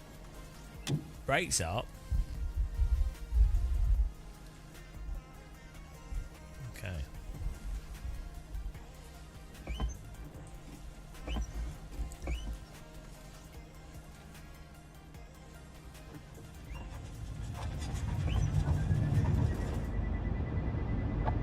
There we go. That's a bit better, isn't it? Landing gear up.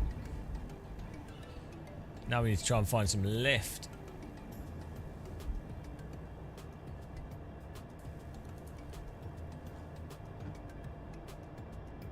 Might be worth getting the engine out.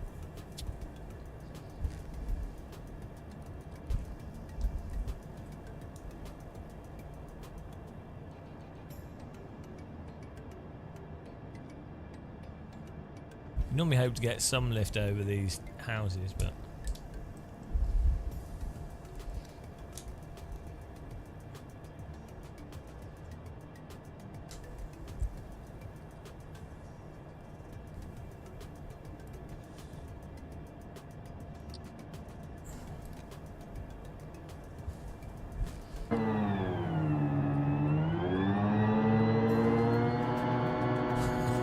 cheating here, guys.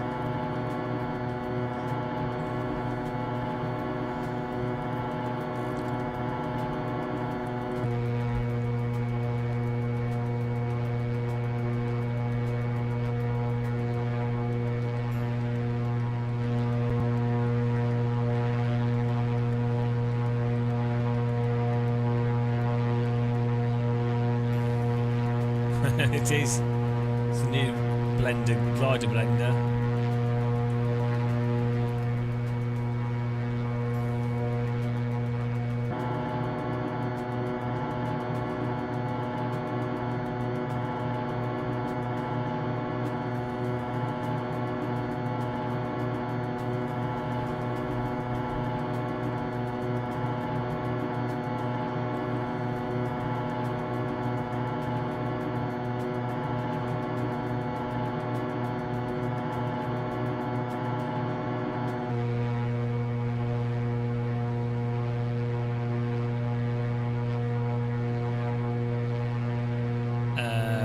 Turn the beeping down.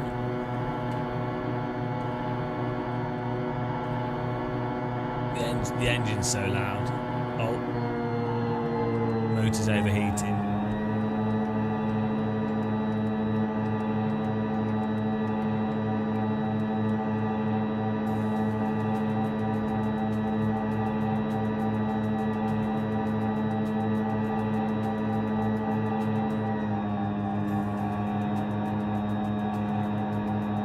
A lot of gliders actually have motors in them now, precisely because you can launch without a plane or a winch. You know, you tend not to use it most of the time.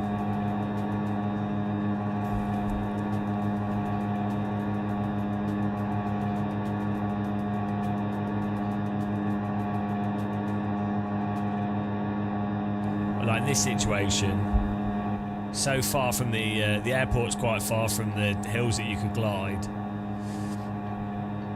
You'd have to use an air tow to get up to altitude. I like to just use winch launch now. I think it's more fun.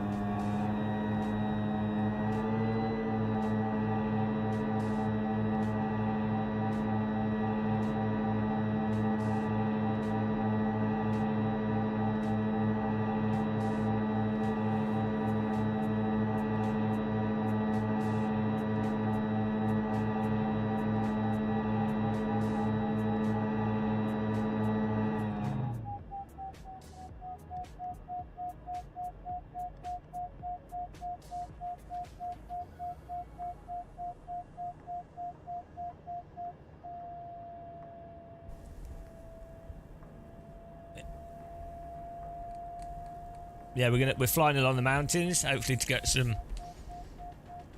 Hopefully we get some lift from these from the thermals here. This is Palmer. Palmer Airport is to the right there. We took off from a little, I think it's a military airport. We've got some lift here actually. Some thermals. Normally you get thermals over town, so.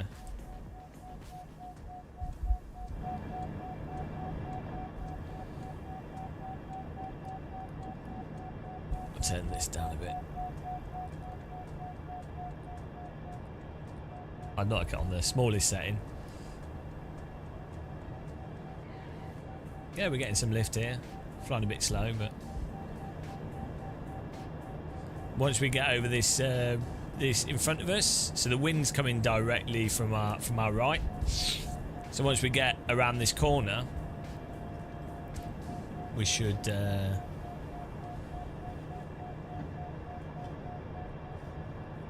get some nice lift.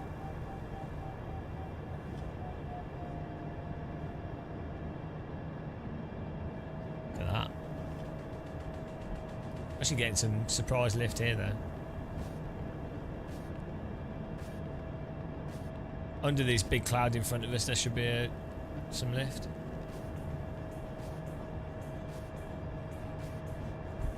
Turn that.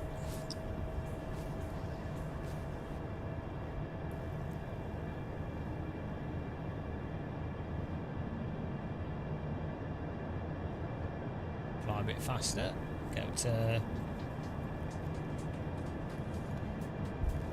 70 knots or so.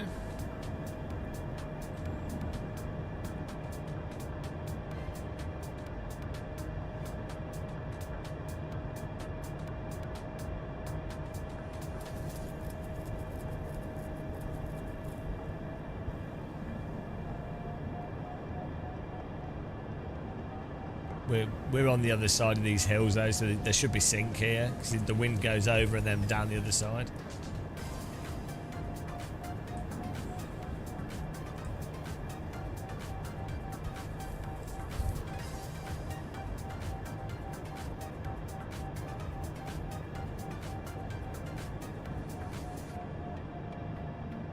It is all holiday stuff around here.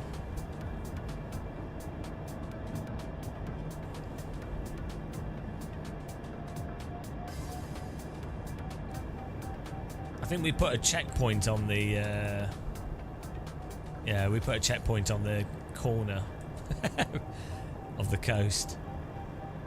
Oh, we'll go for it. Why not?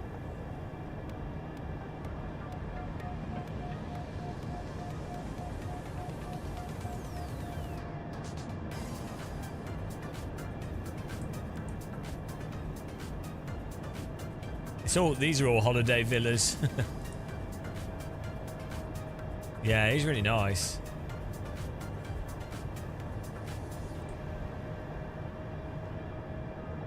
Did you get a chance to go into the mountains, Steve, whilst you were there? Oh, we might be able to get some lift off this... No, I was going to say this hill, this ridge here. Still behind another ridge though, so... Can walk up. These are steps, aren't they, I think, that go up into the hills. There's these crazy footpaths that go all the way along the ridge.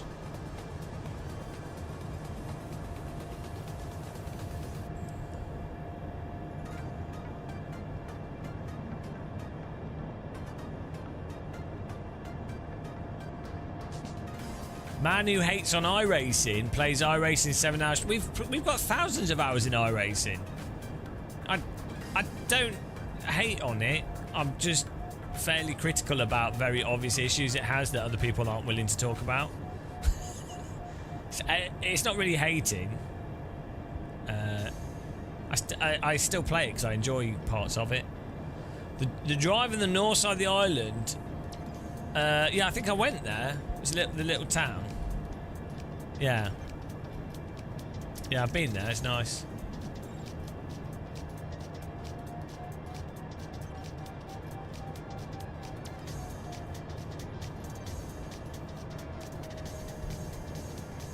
There's a VR laser scan of that town. I got really drunk having sangria there. I ordered like a sangria and I was like, I'll have a sangria. And they brought out like a pint of sangria and I was like, oh, okay. At the moment it's too hot. It's like 40 degrees here right now. It's insane. You want to go off season as well. There's too many tourists. You might bump into Steve Worrell, which like, why would you want to do that? The guy's well annoying. These are all swimming pools. This is like, there's loads of places here that are good for families where they've got like little kid pool things and, you know. So it's sort of like the generic holiday island, isn't it? Brits have ruined it. Our checkpoint is on the left here. We need to hit our checkpoint. We'll probably need to use the motor again here. I know we're getting some lift. We've got a cloud here. So clouds with dark undersides. Clouds typically form above thermals. So if you're looking for lift in a glider, you look for like these sorts of clouds. Typically have thermals.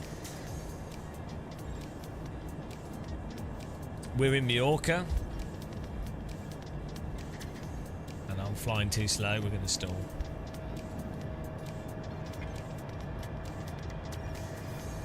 Right, we're going to hit our checkpoint. It should be here.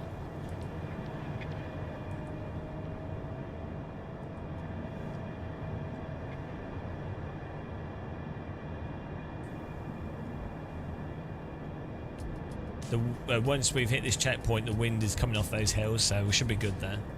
There's loads of tennis courts and stuff in Mallorca. Crazy.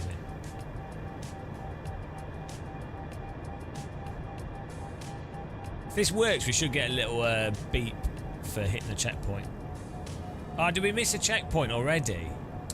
Arse. I think we've already missed one of the checkpoints, and now all the checkpoints are going to be broken. Ah, bloody hell. Let's see. Let's see what happens if we hit this checkpoint, if it counts. It does work in VR. It's a total pain in the arse. It is amazing in VR. We actually we set it up pretty well, but it is a pain in the arse. So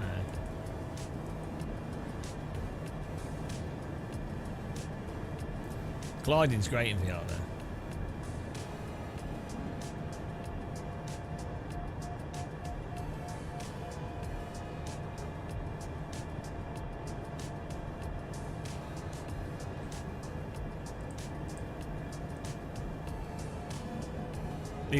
This is nice if you're staying down there.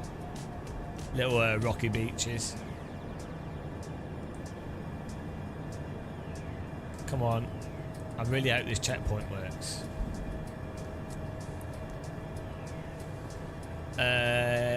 It has ridge lift and thermals. The sink from bodies of water and forests I don't think is that realistic. It's a bit simplistic.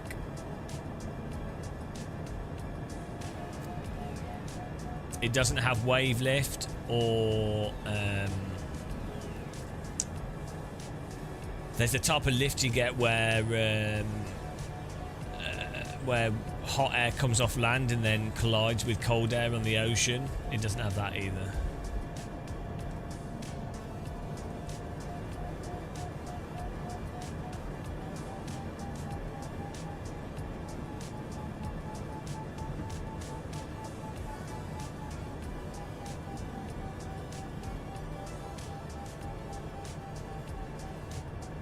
It's good enough for it to be fun.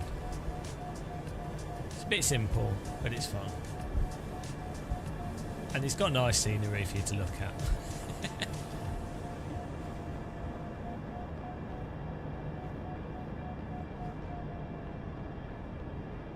Okay, we missed the first checkpoint.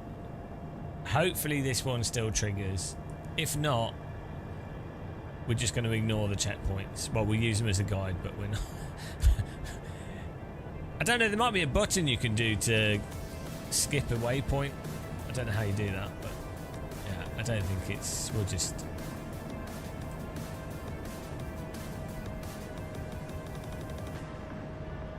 A video of a guy weighing a jet, no? What is this? See, this is what's awesome.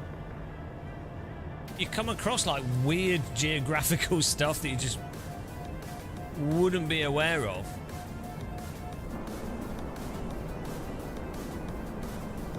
What is it? Look at this hillside.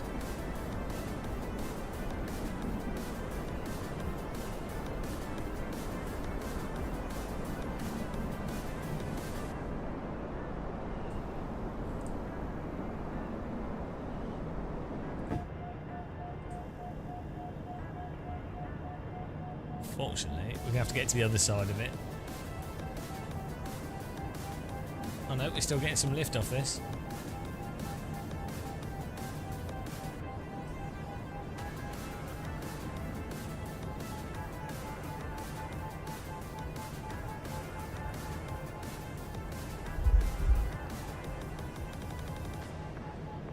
Beautiful. Oh, there's a thermal here as well, I think.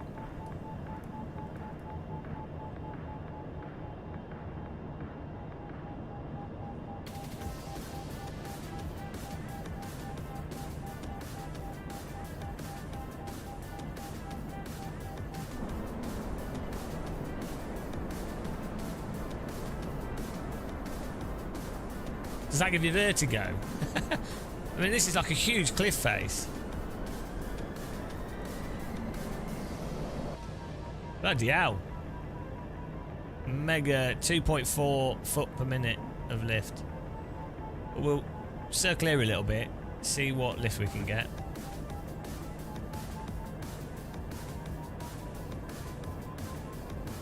Here we go. Whoa! Look at that, 4.2 foot per minute.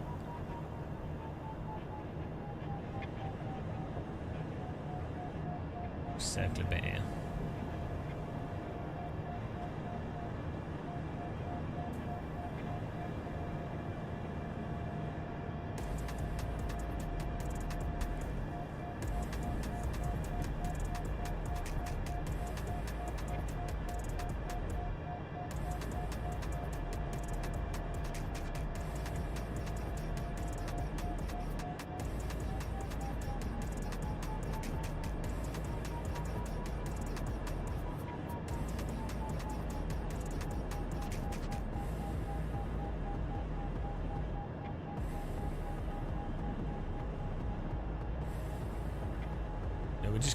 We're gonna follow the coast around. I think we can keep going.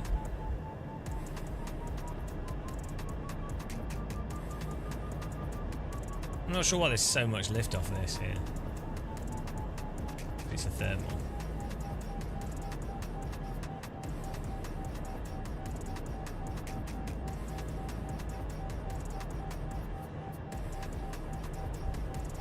Let's go.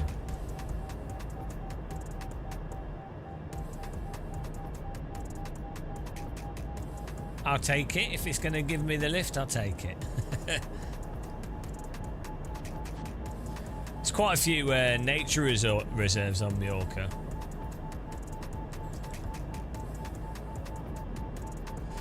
To be honest, we've got a 10 knot wind now coming from our left, so it could just be the wind coming off the ocean.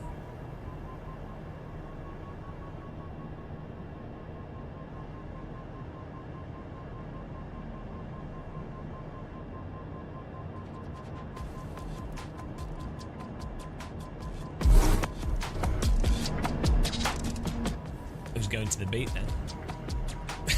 the Vario's going to the beat of the music. Oh, it stopped now. It was to the beat. That was really random. Yeah. What do the beeps mean? I turned it right down. Then people will question. They won't know if the beeps are real or not.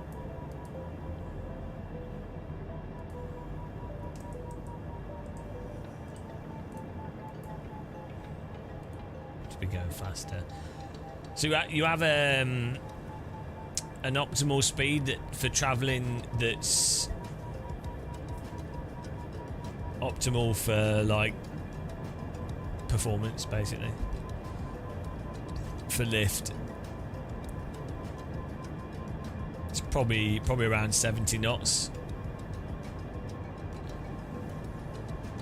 But the general glider thing is if you're not in lift or you're not climbing, you want to fly fast, and if you get in lift you fly slow. So there's more. If you're that way, you've got more time in the thermal or the lift to lift you up.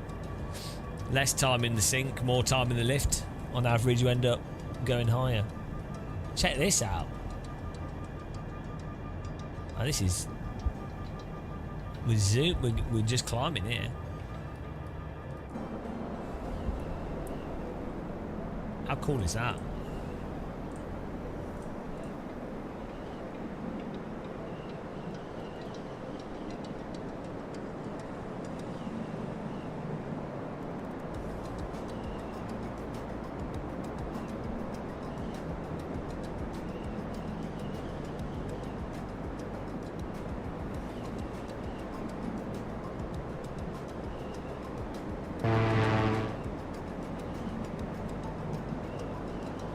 The map? Which map? We can the cockpit map.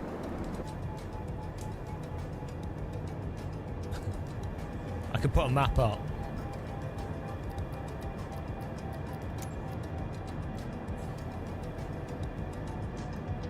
This is where we are.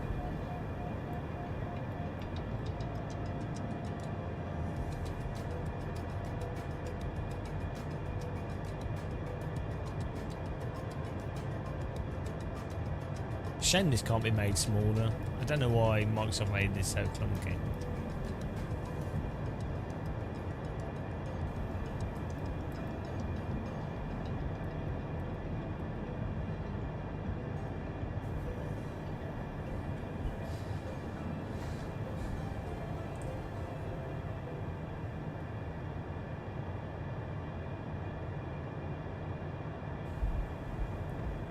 Let's get some speed going here.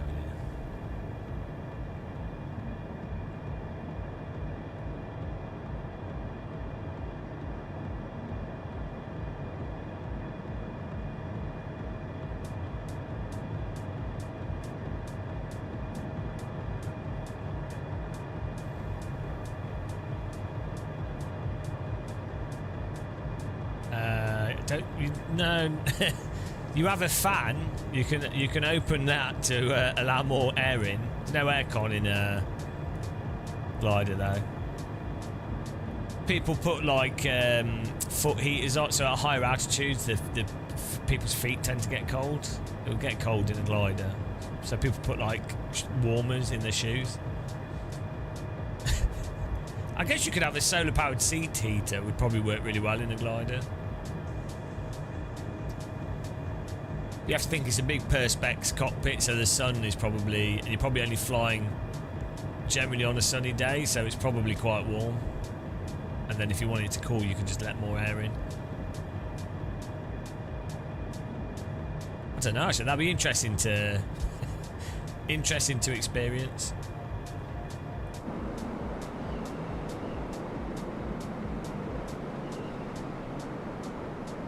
I think we can change the cockpit. I was talking to the people that made this plane.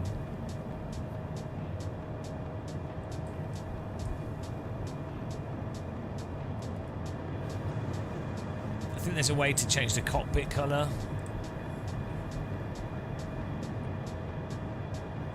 There we go.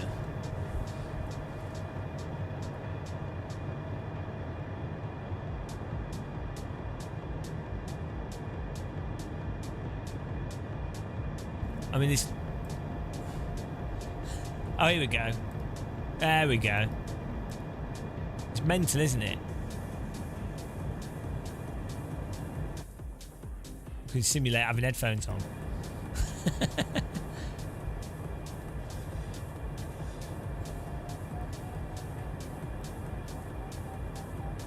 Imagine in a simulator, the car itself having all the settings for the car. Flight sims are mental. Like each plane in a flight sim is almost like an actual game. It's good that we can remove the tint though, because in VR it looks really bad with the tint on. It's a bit better, isn't it? I was complaining about it to the developer, because you know how much I complain about stuff. I was like, guys, the cockpit's making it look terrible, and they're like, yeah, there's an option. I went, oh. Fair enough.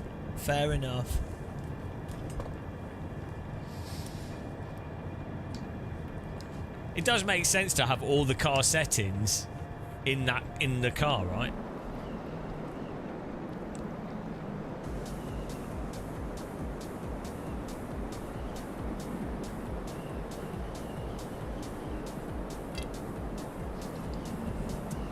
I'd like to get a... I think it's almost worth getting a motion rig for flight sims, to be honest. I don't mind motion rigs for driving sims, but for me, flight simming is like just relaxing and pure immersion. Like sim racing for me is gaming as much as it is immersion. Like, it is immersive, but I'm immersed in the gaming. John, your SimLab X1P pedals arrived. Nice. Make the onboard computer really laggy. Yeah. Are they actually that bad on gliders? I would have thought they'd be pretty good. Look at these hills.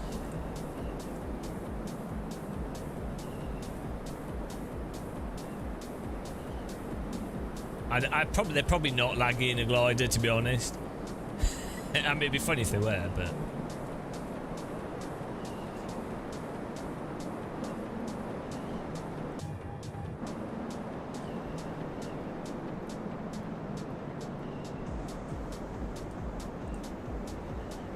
This looks awesome.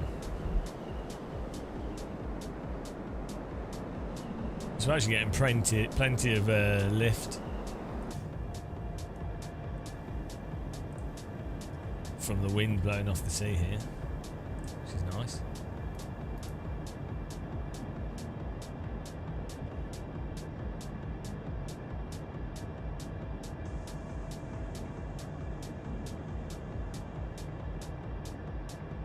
Look how dry this is. Imagine getting stuck on these hills. It's crazy geography though for Mallorca. Like, this whole half of the island is like a mountain range, but right onto the coast.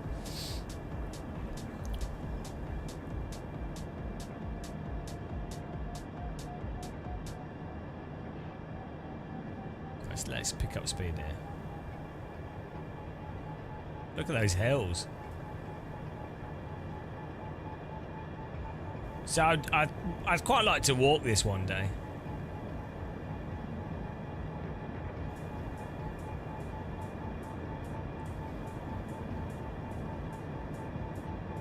Maybe we could turn the graphics up a bit more. Should we risk it? It almost looks photoreal. Let's make it even more.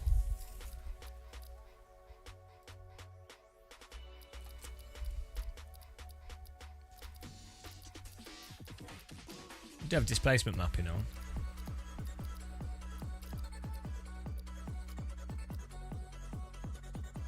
Oh, we've got it on really high. We do have it on really, really high. What are my textures on? Oh, yeah. Okay, we probably have it on pretty much as high as it can be. Forget that. We're already cooking the GPU.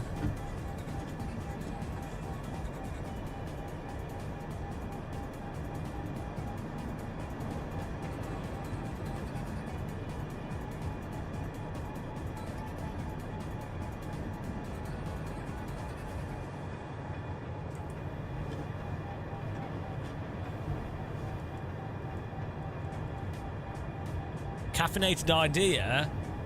Visit spots where planes crashed.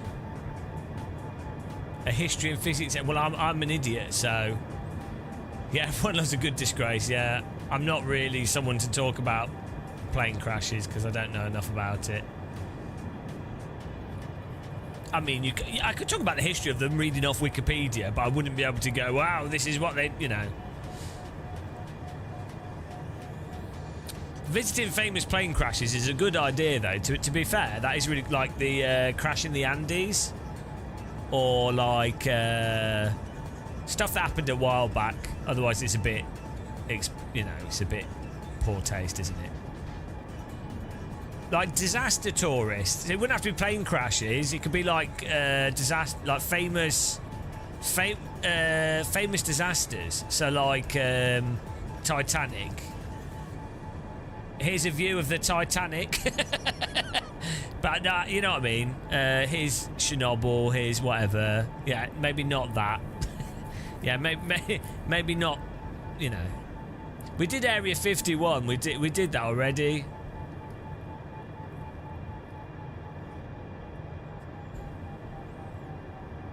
We need to get some speed up here.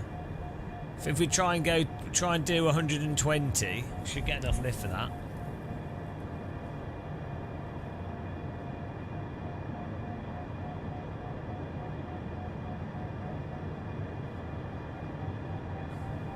So we're still getting lift, even pointing our nose down here. We're actually still rising. It's that much.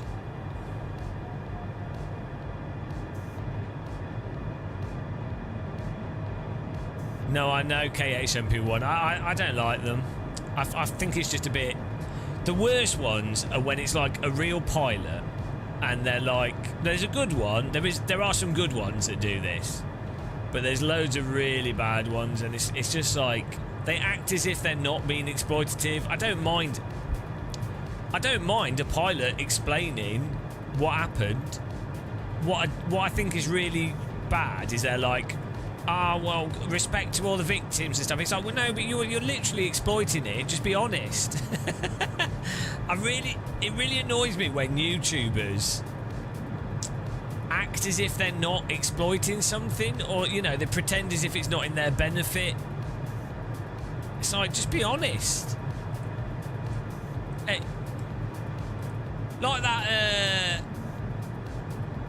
that's cool, like that Red Bull the Red Bull cheating thing. I know it's not on the same context, but or even the recent thing with the guys wrecking everyone in the iRacing 24. You'll get loads of YouTubers.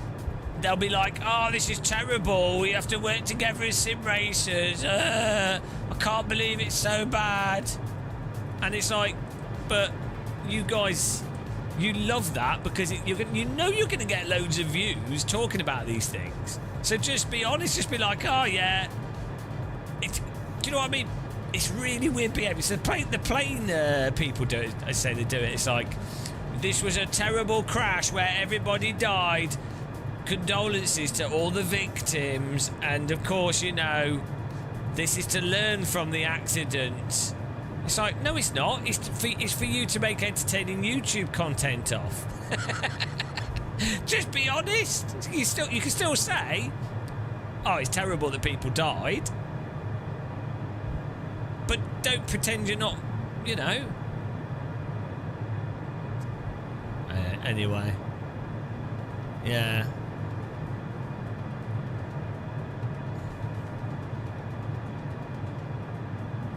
Woo, look at this. Oh, that's a well nice ridge. Check that out. Looks amazing. How cool is that? It's like Jurassic Park.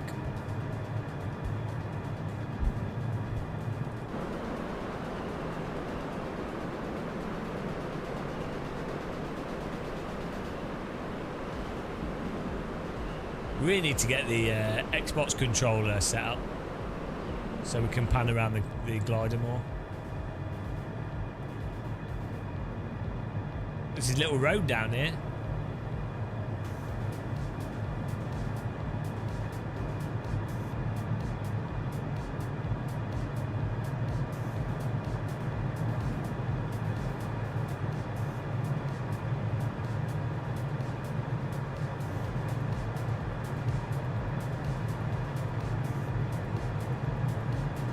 $140. Don't really want to go past 150. That's when the glider falls apart.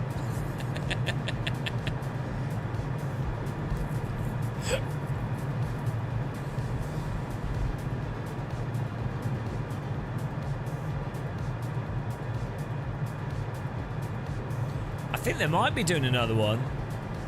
The Steam controller's weird though. I never really liked the touchpad thing. I can appreciate what they were trying to do with it. They did it with the VR controller as well.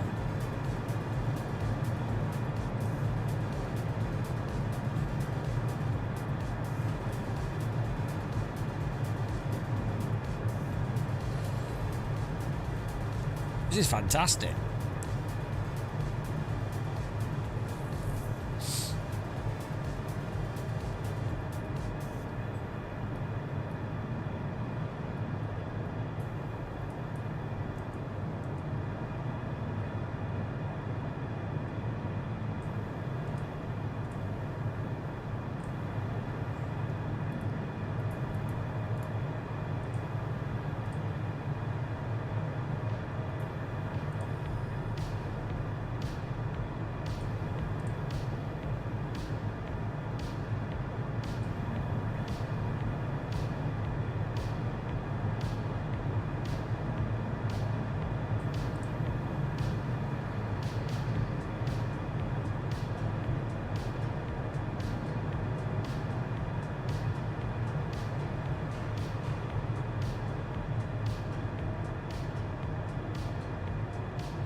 These would be nice houses on here.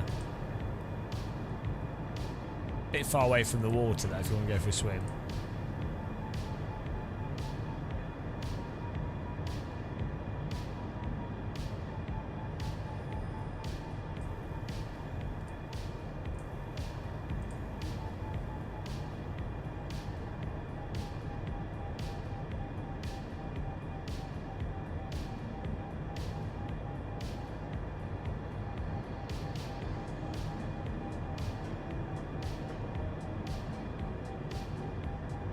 Good rally track round here.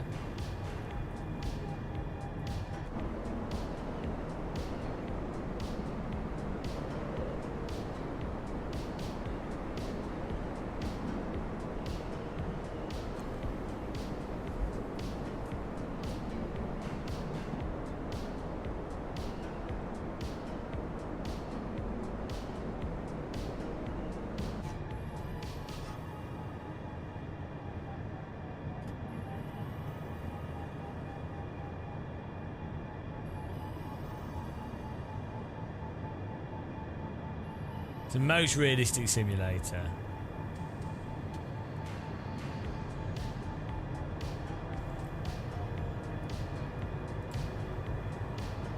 It's the old town down here.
It's very relaxing.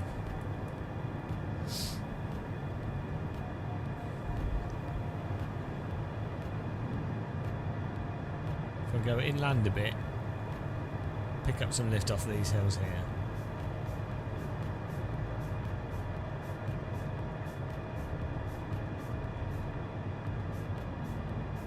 We're in on the north of Majorca.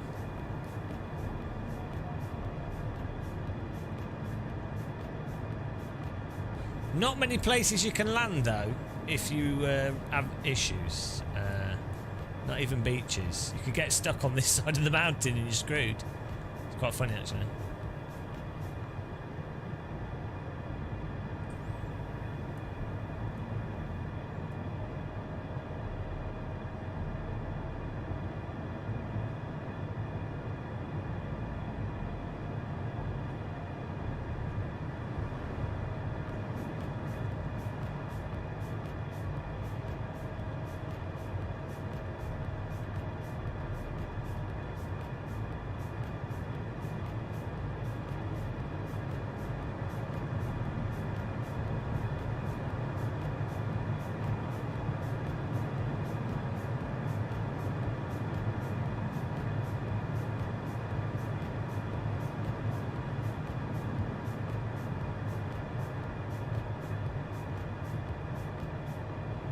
Not sure if we'll be able to get over these hills.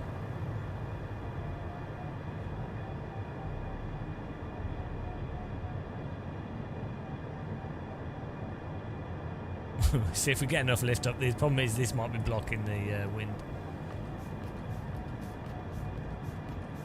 Let's see.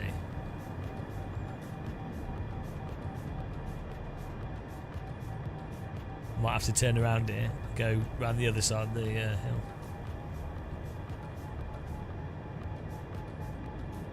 Do you think we'll make it straight ahead? I don't think we will. I'm going to try, see if we can get enough lift off this ridge.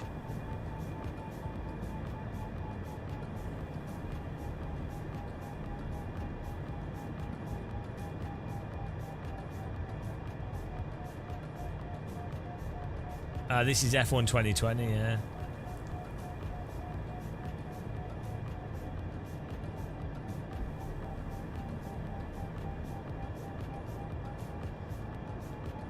Oh. No way we're getting up there.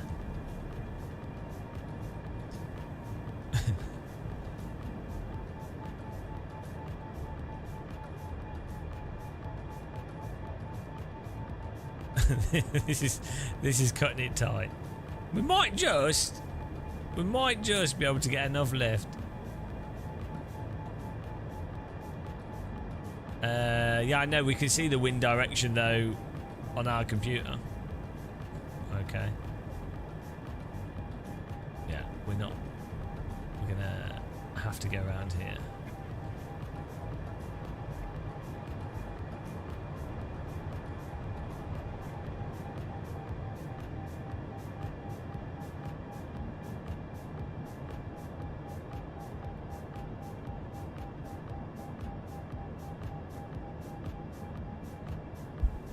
We're in Majorca. I need to put it on my screen saying what we're doing. People keep asking the same questions. Yeah, we're gonna have to circle around the coast. We'll go around the right hand side.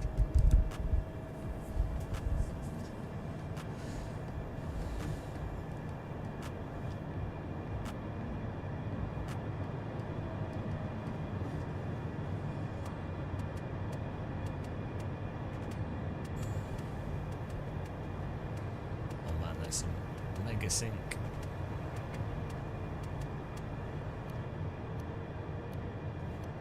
Bloody hell.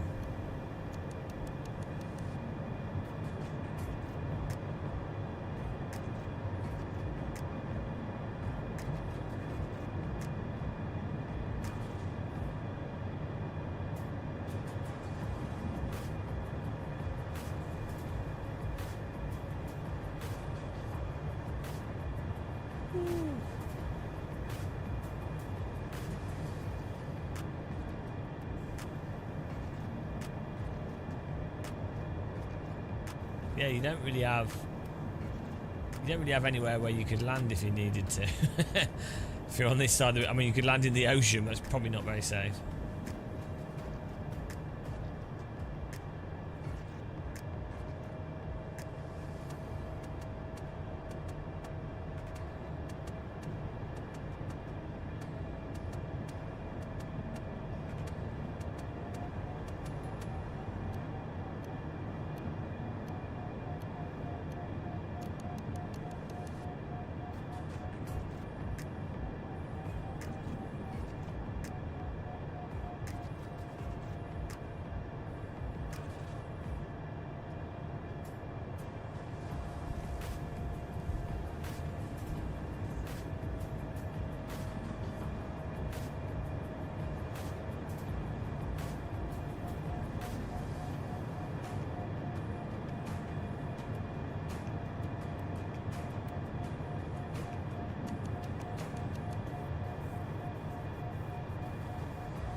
These.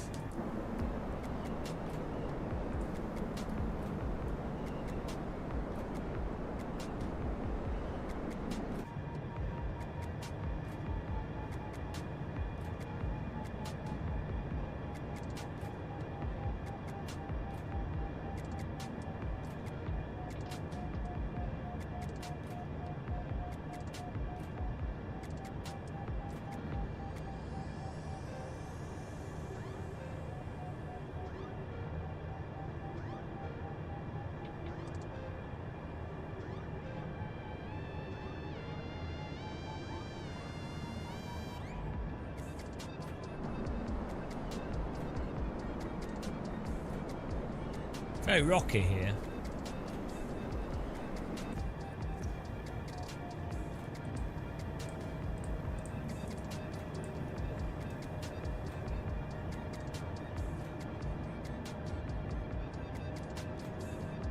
Oh, yeah, what a cod.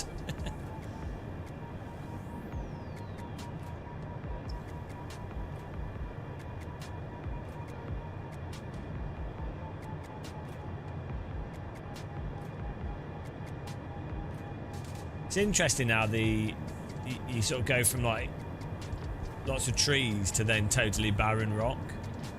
I guess this probably gets absolutely blasted by wind.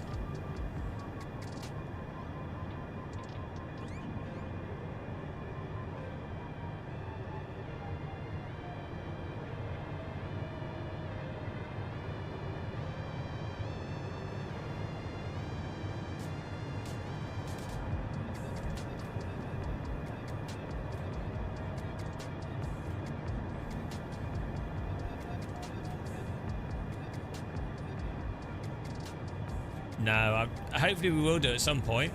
It'd be good to do some flying.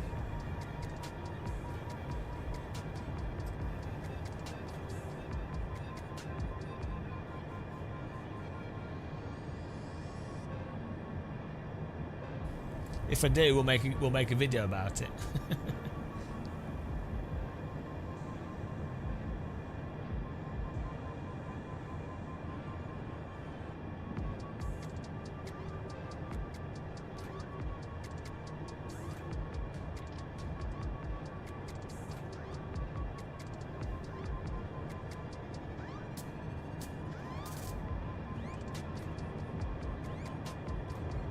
Fly through this little gap.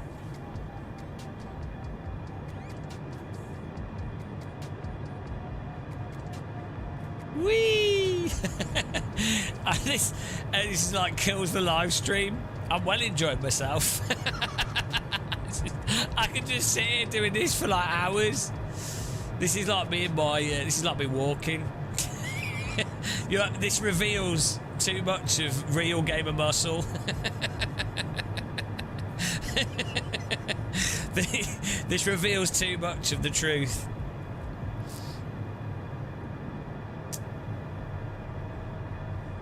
Gamer muscle in a field. This is my my happy place. Just sat, just floating along. That's it. That's all you need in life.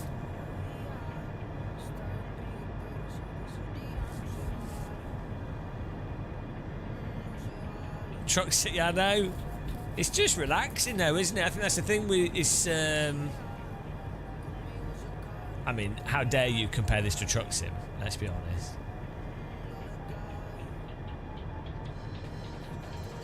But I think if they did a Truck Sim that was using like was more like Flight Sim, where it's real world locations and you're driving the real world roads, I think that would help. Not that it's bad, it's really awesome actually, Truck Sim, but for Flight Sim, for me, it's the fact that it's real photo data, so it's interesting because I might, you know, some of these places I have been to and some of them I'd quite like to go to, and it's interesting seeing stuff from the air because then I'm like, oh, I'll walk there or fly there in the future maybe.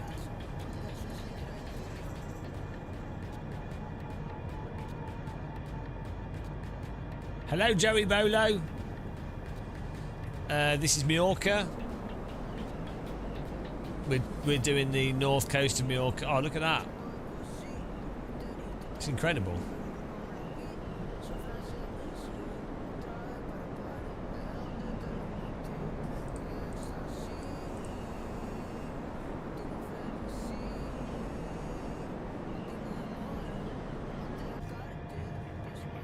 Yeah, we're on the north coast of Majorca.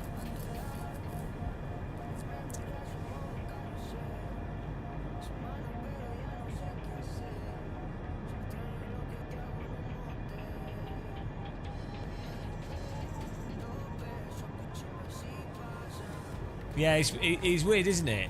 Yeah, Matt, it's handy because I think you get a good scale of things flying it in Flight Sim, and you pick up on stuff that you're not going to notice on maps. People can join us in this, you know, when we do these flights. I don't really plan when we're doing them because I tend to do the Flight Sim after we've done some driving.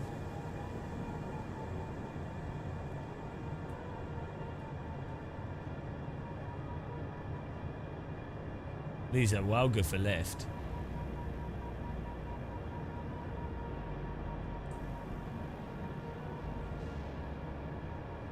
We don't seem to have any sheep here though.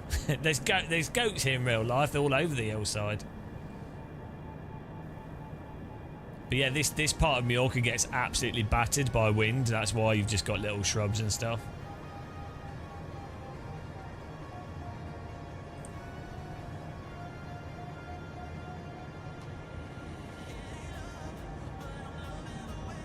Oh, there's a footpath there.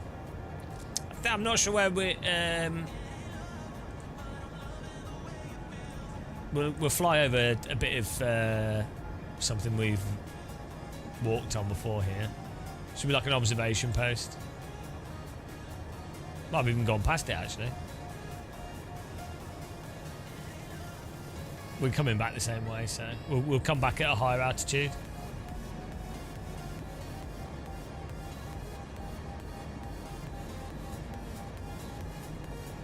Yeah, the volcanic stuff of the Canary Islands would be quite interesting.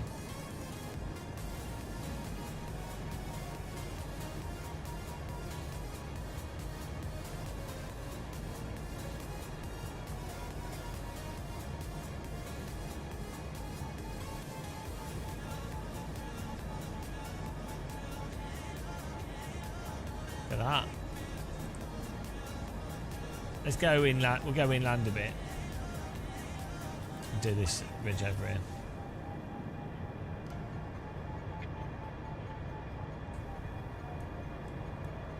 This is great. I don't think there are gliders here in real life. Maybe people aren't allowed to. There's no airport, so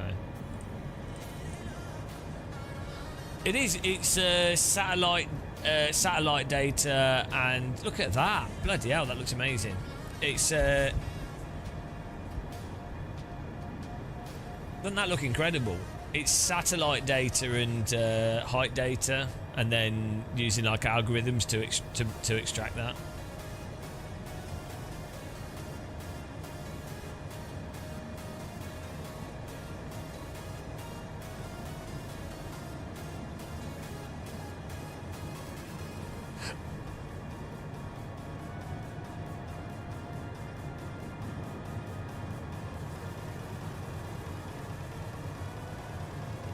Try and get all the way to the mountains on the left.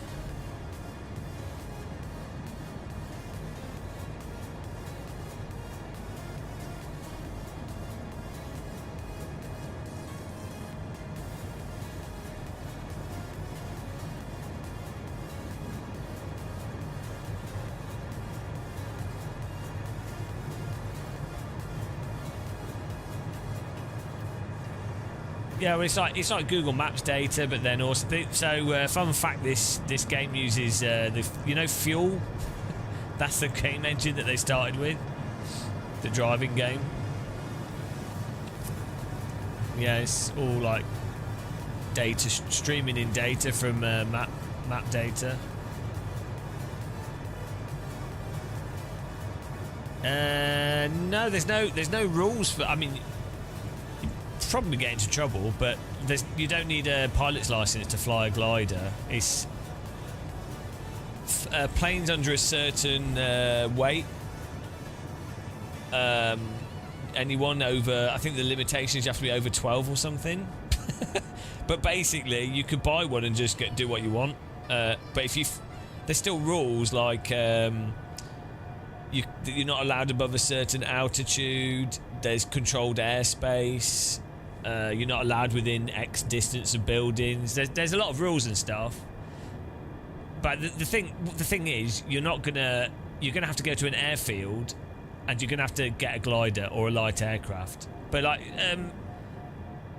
for example, though, anybody can buy a parasail, and you could go to a mountain here, and so that's £2,000, and you could fly around, totally legal. Well, I don't know about Spain. In the UK, you can just fly around on a parasail as long as you don't go into controlled airspace, like within 2 miles of an airport, I think it is, and within, as long as no one reports you as well. But I think you're allowed to fly up to 18,000 foot in a glider, and yeah, so you don't even need to talk to air traffic control or anything, I don't think.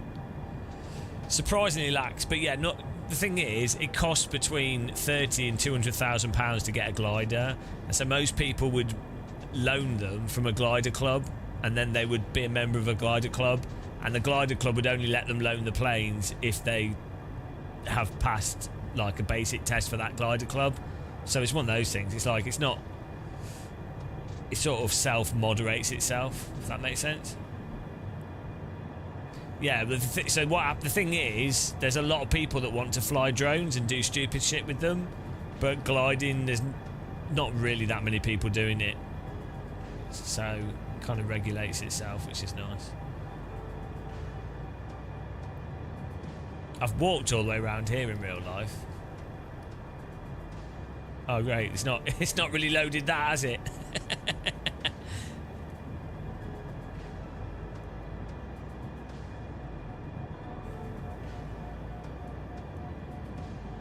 Yeah, that's it, 18,000 foot. But, so where there's some mountain ranges, so it's hard to get to 18,000 foot in a glider in most places. But where you have mountain ranges, where you have the ridge lift, then hits like different airflows, and so you get you get a wave lift, and you can get to like 30, 40, 50,000 foot in the air in a glider. I think 70,000 foot's the highest anyone's gone in a glider, which is pretty crazy. But yeah, so there's certain locations where they allow, like there's a box where they go, okay, gliders are allowed to fly at whatever altitude, but what they do is they set it up so that passenger jets don't go into that box.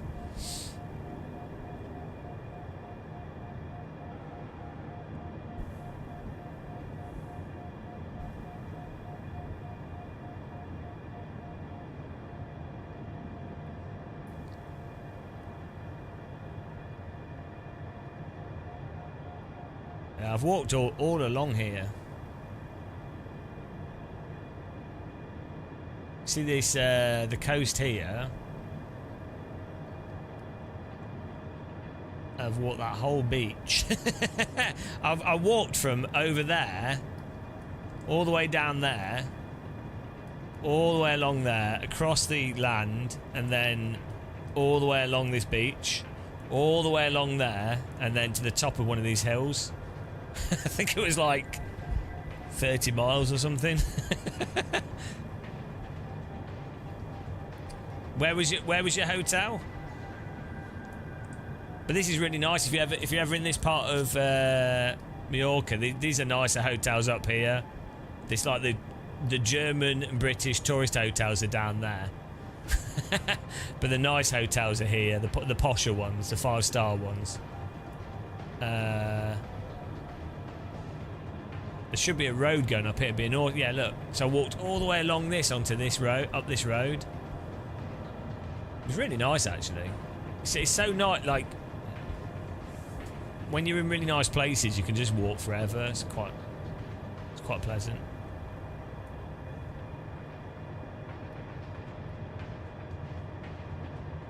Calais Masquida. I don't know where on earth that is. We're being carried by the wind. Overtake. we can't just willy-nilly fly anywhere. We can only go up to about 140 knots. We're flying to the end of this bit of the coast, and then we're going to fly back towards the airport. But when we land, we can. Well, unless we accidentally fly over your place. Hang on, I'll bring the map up. We're trying not to use any engine. So we've flown from here. We took off here, and we've flown all the way out along the coast, and we're now here. So Alacuda, I think it is here. I'm not sure what this part's called, but there's loads of dirty British hotels and stuff down here. Really famous, nice beaches. Look, German hotels a bit further down. Really nice nature reserves down here, actually. We're just going to fly over this. Quite interested what it looks like in here.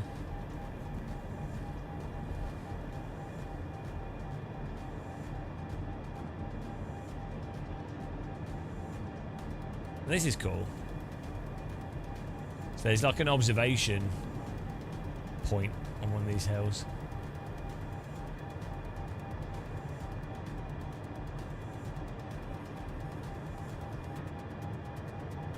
This is all this is like a nature reserve. Oh yeah, this down here is like the super exclusive private hotels.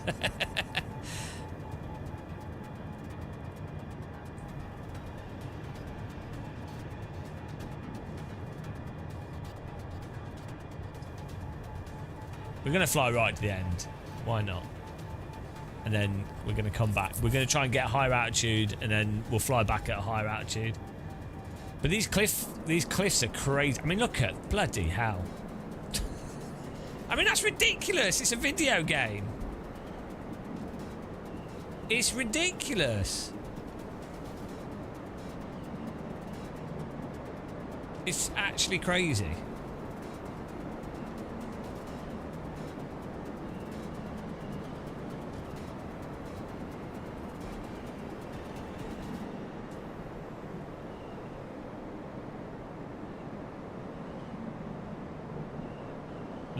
The cliff faces are like this though. They're just absolute vertical mega cliffs.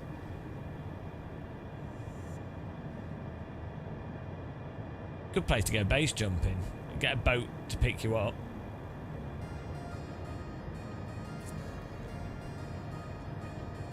I think there's like turtles down here for like famous, or tortoises.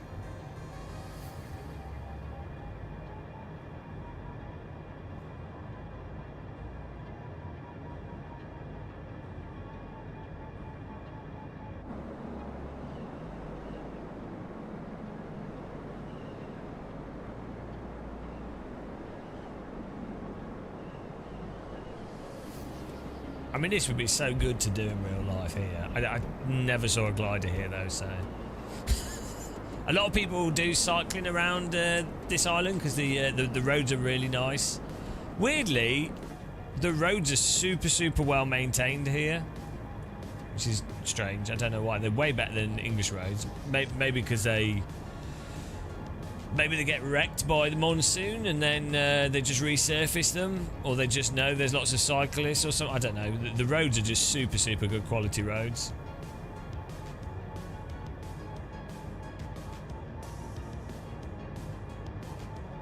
We're going right to the end and then we're going to turn around. Paid actors. I don't get why Microsoft Flight Sim doesn't do why they don't give you like glider routes to do that are like with the set weather as challenges. It's like Microsoft could do for £15, like £20, right?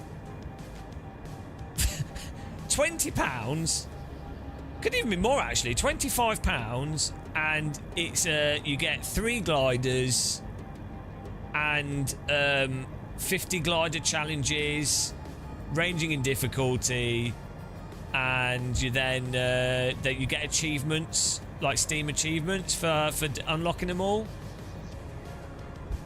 Like, I would pay that. I mean, I know I'm glider obsessed, but I think if you give people a nice challenge and something to do, they would be like, oh, that's cool. And then it really shows off the terrain and stuff.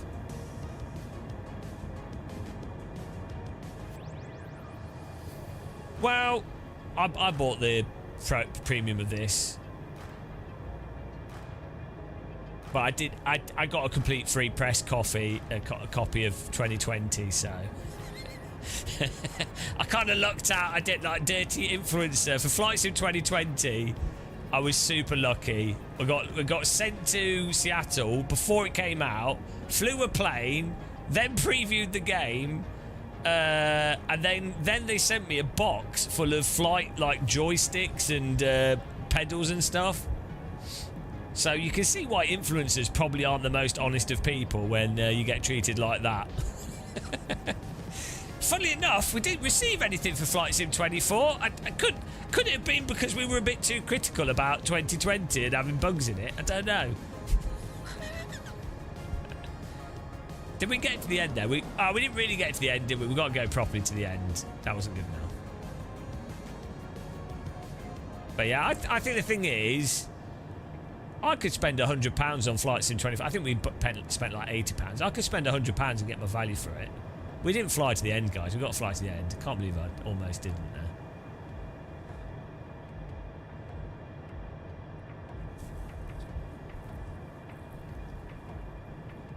Got to go right to the end. Yeah, I think there's a usability problem with flight sims in the like with games. I think a game has to work fundamentally, you know, like it needs to be technically solid. Forget what's in it and how fun the game is from a gameplay perspective. I don't think developers should release stuff that's really buggy. I mean, it's hard with simulators because they're so complicated. There's always going to be some bugs, but I would draw the line at like crash to desktop bugs and, you know, super weird stuff like trees on runways and stuff that are part of the single player. Look at that. We're almost there, guys. The point, the end, the edge of the island. There it is. It's nice. There we go.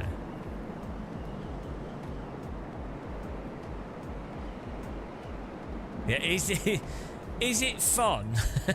Is this actually fun? Don't worry, we can make money from it. That'll do. Yeah, it is. It is weird, isn't it? It is strange. And what's weird is you get indie devs doing a good job and some developers doing a good job, but you get these large publishers releasing these games that are technically broken, like insanely broken, and then they go, oh, we're not making sales, oh god, the industry's collapsing. It's like, well, Maybe try releasing a game that's a little bit more simple that works. How did you fall for that? How did you fall for Star Citizen, you idiot? I mean, I'm sorry, but that's a reflection on you. Like, I wouldn't touch... I did play Star Citizen early on, but bloody, how do you fall for that? The dream of flying around in space? Did they have a giant penis-shaped spaceship and you were like, it's expensive, but I want to fly around in a penis-shaped spaceship. It's a few grand, but you know what? Sometimes you gotta do what you gotta do.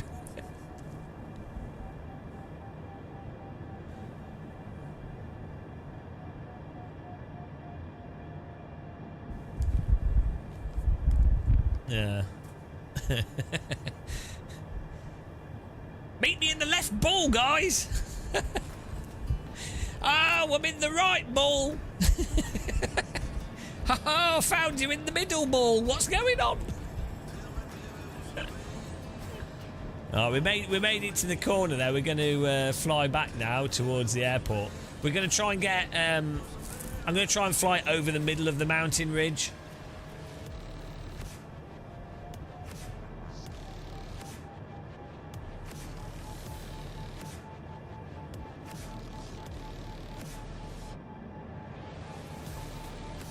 It's weird that Mallorca's really popular with both Brits and Germans. Like, it seems that Brits and Germans have a similar preference in holiday places.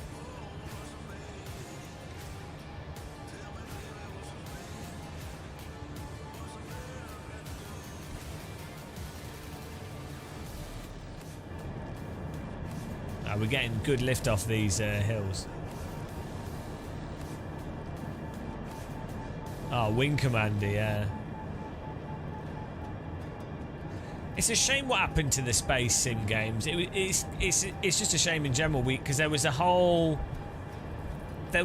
thing of World War II combat flight simulators and even modern combat flight simulators. But then the space sim thing was equally as big, like even going back to the 90s, like Elite and what have you. And then all the X-Wing versus TIE Fighter and Wing Commander. And then round about 2000 and something, round about 2005, 2006, it was just like, no, we're not doing that anymore. Maybe because maybe it's because they were sold to adults. And then in 2007, the whole market skewed downwards to console gamers.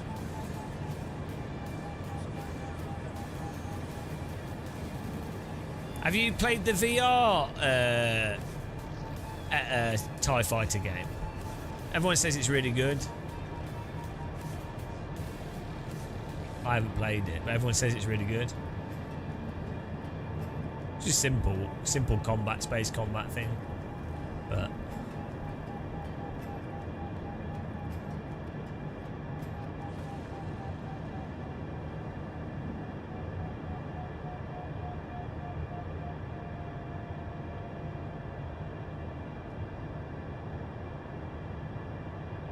I mean, this is fantastic.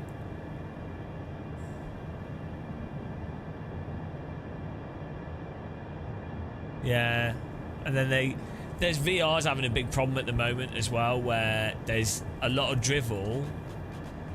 But now also Facebook is like, they're all obsessed on AI, but then at the same time they want to do mixed reality, but they don't really care about VR, and they don't really care about VR gaming. Everyone obviously all knows that mixed reality is where the money will be. And realistically, the really good VR games are things like simulators, not... I mean, it's either kids games like Gorilla Tag or simulators and nothing in between. It's really weird, actually. I can't think of anything historically with the gaming industry where it's appealed to both really young, super casual gamers and really old hardcore gamers, and but not the middle segment. So even stuff like Peggle and all the PopCap games, they were like it was a lot of 40-year-old women, but there was a very broad, you know, younger casual gamers, whatever, right? It's a big broad thing. But yeah, and games consoles, it's like pretty much, it's skewed from like 12 to sort of 40, but it was quite a spread. Yeah, super weird.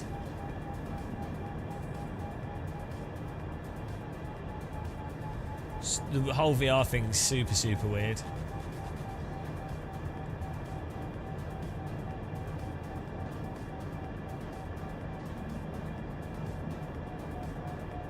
There's a nice cheapo pizzeria down there. I don't know why my thing's not loading the buildings. That's weird. We just get like square buildings. Maybe there's an internet issue, or maybe they're just not. Maybe they've not set it up properly.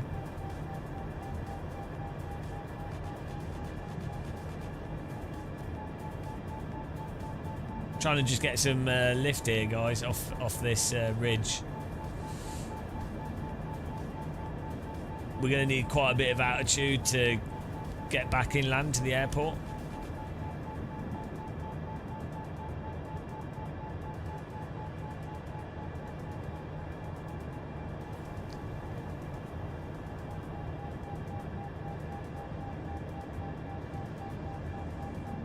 Anthem's in the top now. Too much typing. Overtake, I only just got the YouTube chat ranking thing today. You guys had it for like a month. Someone else I know had it for ages, like a really small channel had it, and I was like, hang on, why am I not getting these? Why am I always the last to get the rollout features? It took 6 months for me to get YouTube raids and gifted subs. YouTube hate me. They really don't give me out of the features at all.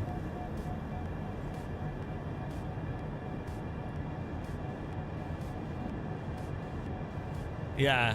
Also, this top chat thing, this top fans thing, is so undercooked. Like, why on earth wouldn't you have it so that it's like the top 10?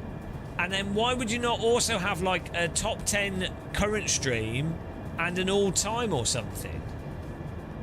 And then why wouldn't you also, like, why is it just the top 3 with the badge? Why would you not roll out badges for anybody that, like a participation badge? Like, it's so I don't know what's going on at YouTube. Like, the decisions they make are so random and so like half-baked. And also not stuff that anybody ever asked for. It's always just something super weird.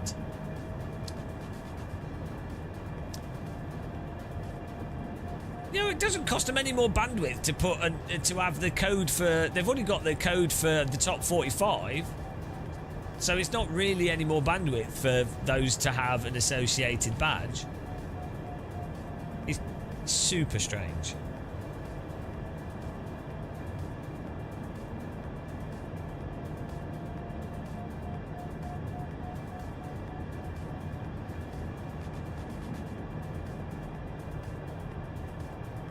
Trying to, we're only getting a little bit of lift here. I'm just trying to pick up as much as we can.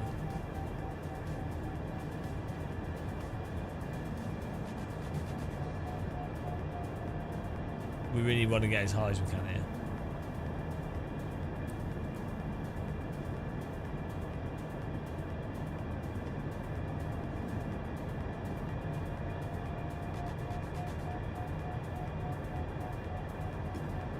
I think I'm going to go to the right of this, stay on the right here, and then move to the left-hand ridge, and then try and get as much of that as possible. Yeah, I think you just ignore it. You just get used to it, and you just... I turn it right down.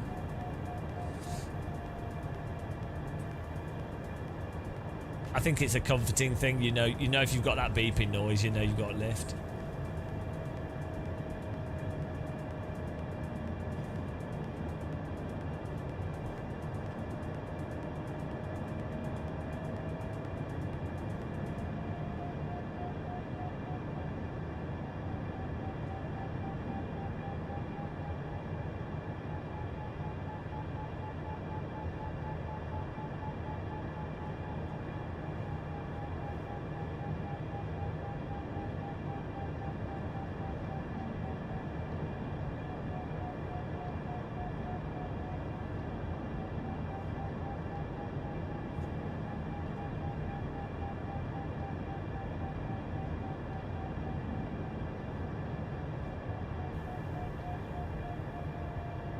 We're kind of, the wind is kind of only slightly to our right, so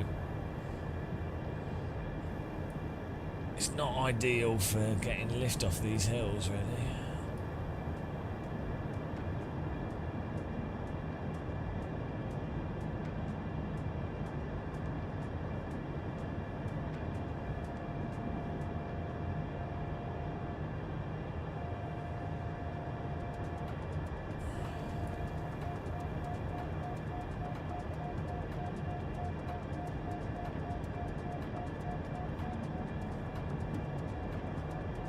We should get some off this. Yeah, there's this big mound here.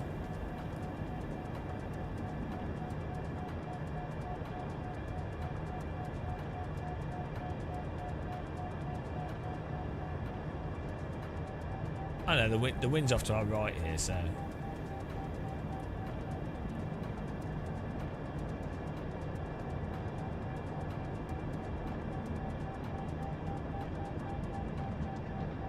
It has like a, so it's got like a pressure gauge that can tell if the pressure's going up and down, and then it minuses your up and down from your angle of attack to work out what your actual, because there's lift, but you could be also going down through pointing the aircraft down. So you'd have to Google how varios work. It's in a sense it's simple, but also very complicated.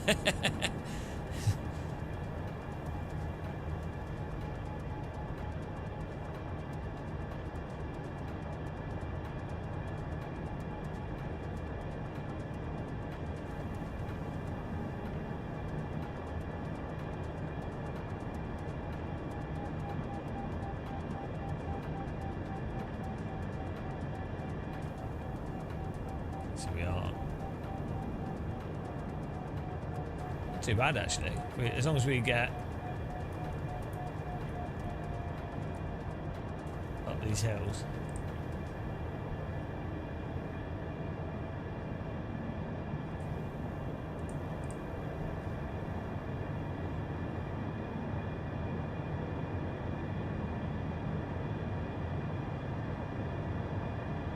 This is the north of Majorca in the mountains.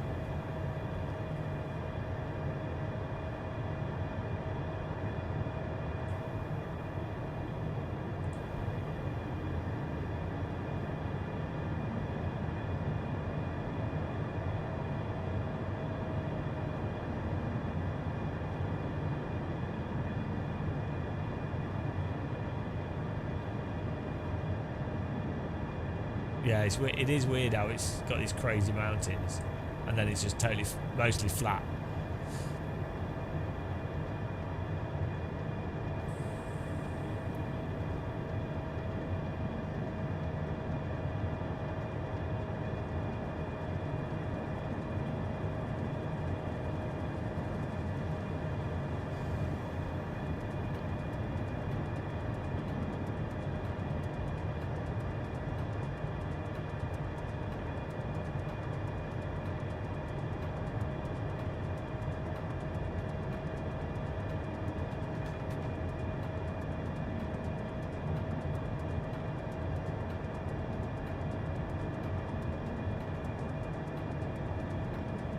Should get some lift off this hillside.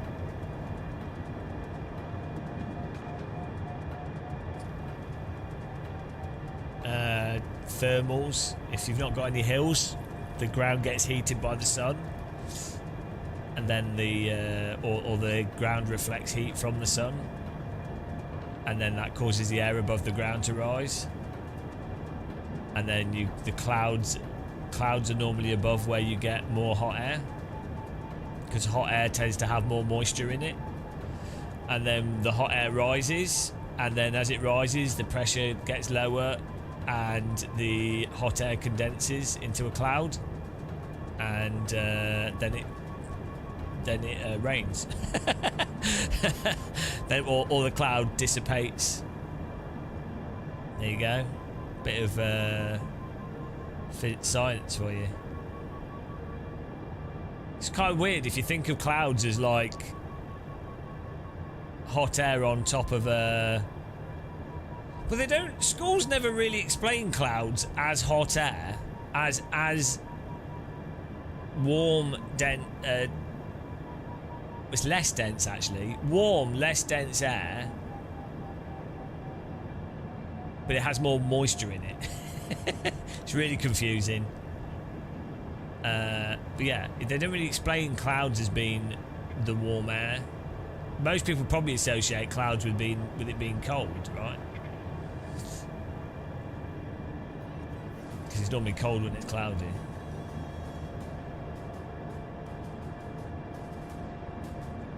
I'm sure there's a lot of complexity to it though, ultimately. It's not as simple as what I just said. We're just flying over this ridge here to get some more altitude.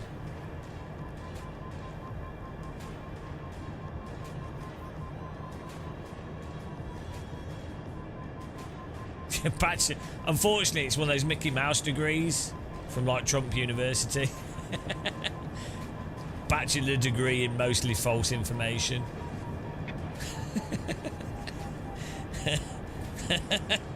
I felt like I learned a lot, but actually it turned out I filled my brain with shit.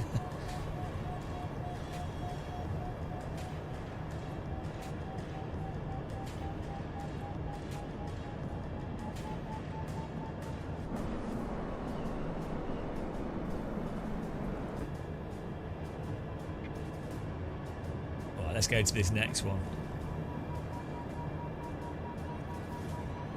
We're going to the top of these peaks. You see all of Majorca from here, though.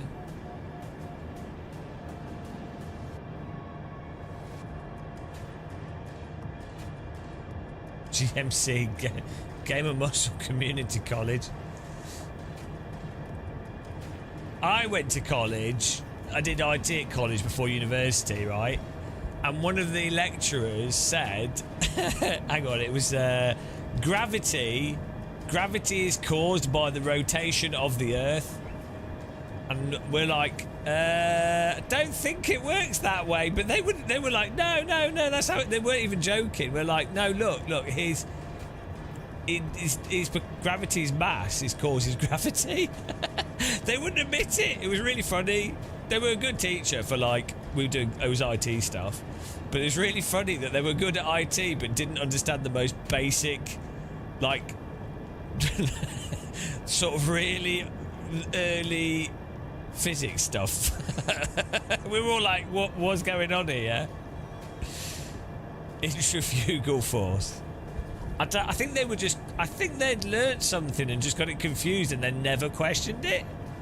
They weren't like a stupid person or, they're a really nice person. It was just really weird. It was super strange.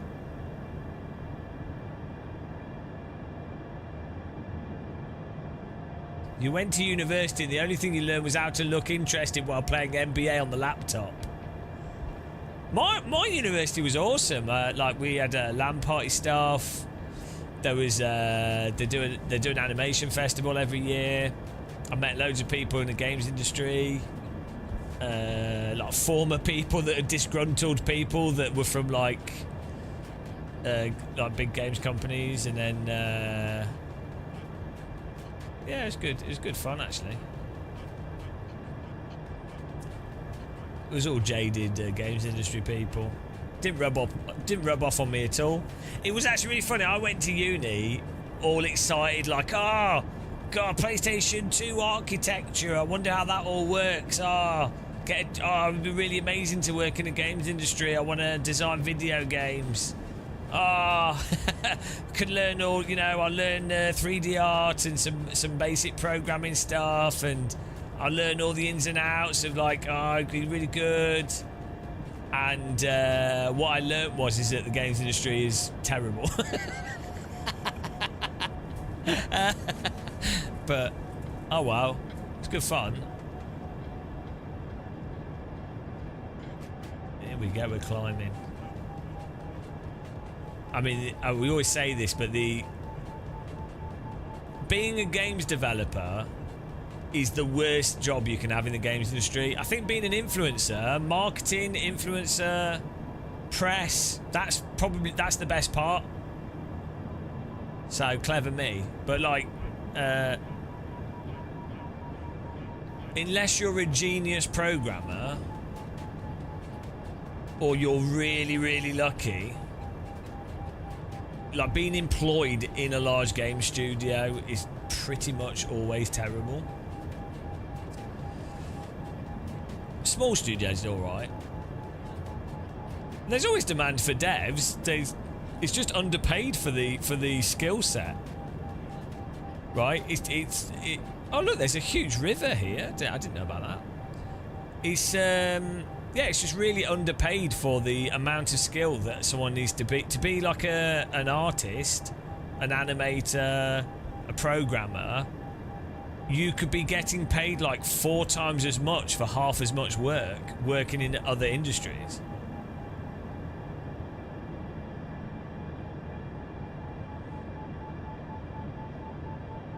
Even as a non-developer, you get insulted every minute in a DM about something in the game. Yeah, but that's just tradition. I think that's good. I think that's developers should be insulted.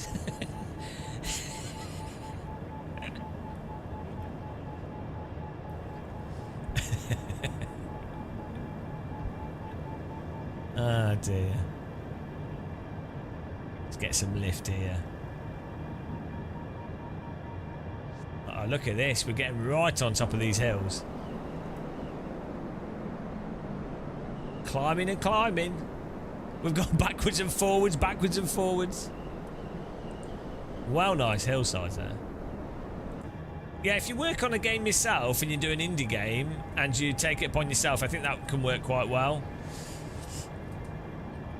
I think the problem is as soon as you were developing a game that requires more than 5 people to develop it, that is where things go crazy, because that's when you start getting into all the stuff that's involved with business management, staff management, budgets go. If you're 5 people, you can develop on a game for under £200,000, right?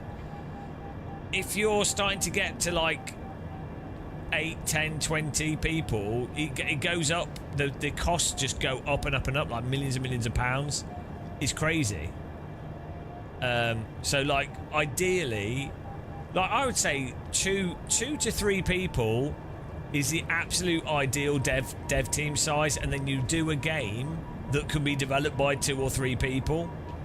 I think that's the sweet spot. As soon as you go past that, it turns into it's a business management project, not a game project. You kind of have to think of it. It's very similar, I think, to being a band making music. So if you have 2 people in a band, chances are they'll get along for a decade. If you have 3 people, they might get along for 5 years before they're merging each other. When you have a band of 5 or 6 people, you've got 2 years before they're all merging each other. Any creative project, the more people you have, the harder it gets. Unless you're really, really lucky or you've designed a very specific management structure.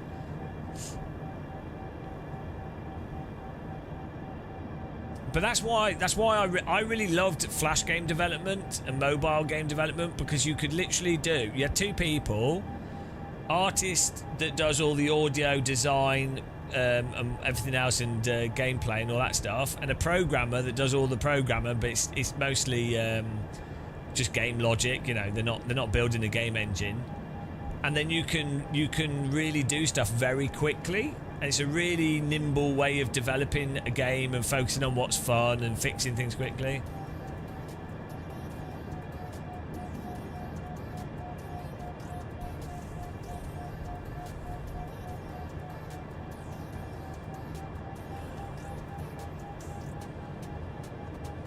Yeah, Trials did really well though. They moved from a Flash game to a full-on studio, and then they did all those the Xbox arcade games, and they made all right money actually. Fair play to them. They did a really good job.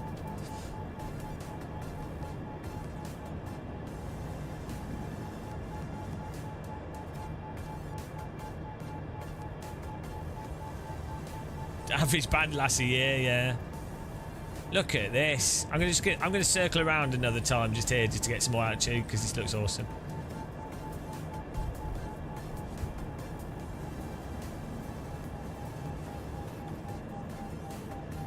We're actually flying too slow. This is something that worries me if I do real world gliding. It's quite easy to not realise that you're flying very slowly because there's nothing, especially at a higher altitude, you can't actually tell your airspeed. Like, you'll be able to hear the wind over the canopy and stuff. But you can quite easily... I mean, at this altitude, it doesn't really matter, so I guess it doesn't really matter. Like, if you stall at high altitude, it's fine. You just go down a bit, like, turn into it. But it worries me that I wouldn't pay attention to the airspeed at a vital point in time. I really could do with a clicking sound or something other than the visual display. Maybe the wind on the canopy is more noticeable in real life, but that's the one thing that worries me about gliders. Is it's very easy to not realise that you're flying too slow. Well, in Sims at least. That's why this dial's right in the middle is the most prominent dial. Airspeed is pretty important in a plane. If you're moving forwards, you're in control.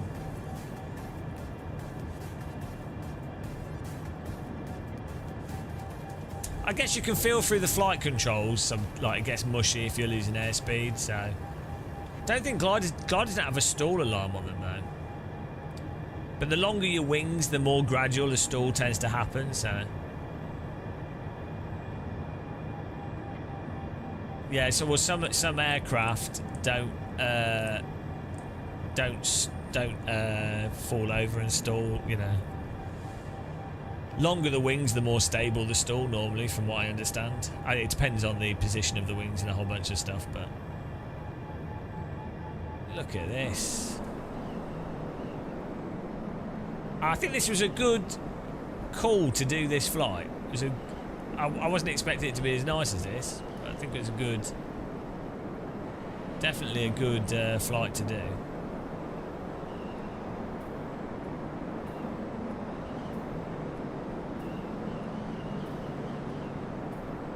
I have Pagani, yeah.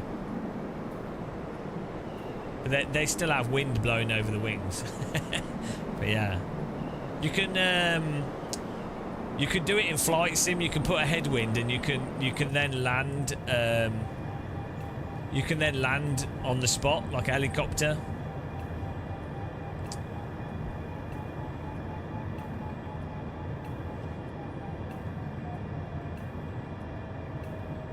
Now the airspeed over the wing will be whatever the airspeed is, but it's your ground speed.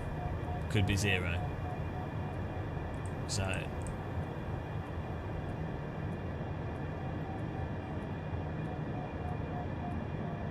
yeah, if your airspeed was 0, your plane's going to fall out of the sky.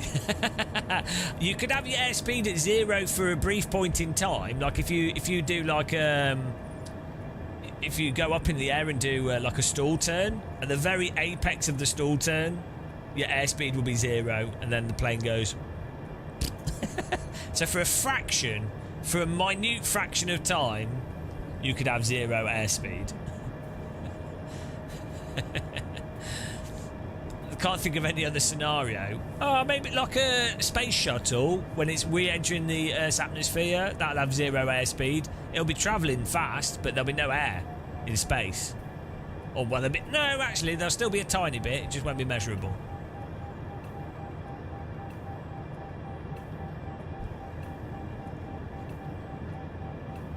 I didn't know that there was a lake up here.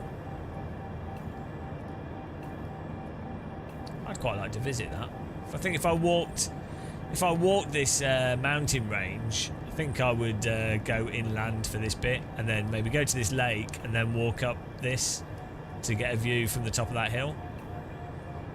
I would imagine they've probably got campsites there as well.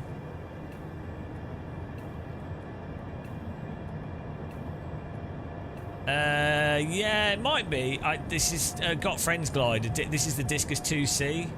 The video I did before might have been with the other glider. I can't remember what it's called. But you can get these ones for free. They just updated it today, actually. What, like 2 in the morning? They did an update. This one has better. The other glider doesn't have force feedback for me, so I prefer this one. The other glider has flaps though, which is pretty cool. So you get a lot more control.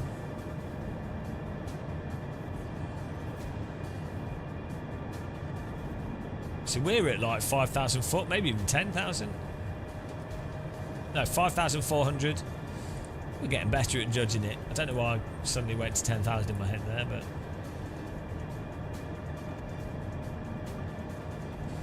They should have a safety rating in this. They do. If you're playing through the single player in Flight Sim, if you do stalling and stuff, you do lose points. But they should have a. They should do safety rating in this. It'd be really cool.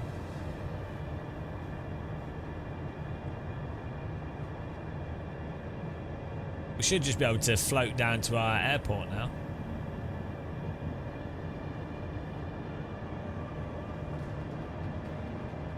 Tuner IRL. So in the 2000s, so in the 90s, Microsoft did a Sidewinder force feedback joystick, and then there was a well, it wasn't Logitech at the site. It was like Saytech did one in like 2004.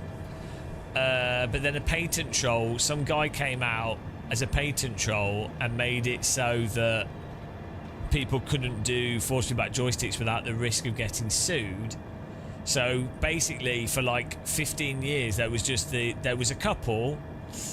There was the Microsoft Sidewinder 1 and 2, and the Saytech, whatever. I can't remember what it was. But then about 5 years ago, there was the Brunner did the CSL joystick, which is really good, but it was only sold commercially. I bought one like an idiot, but it was really only sold for like it wasn't like a consumer joystick.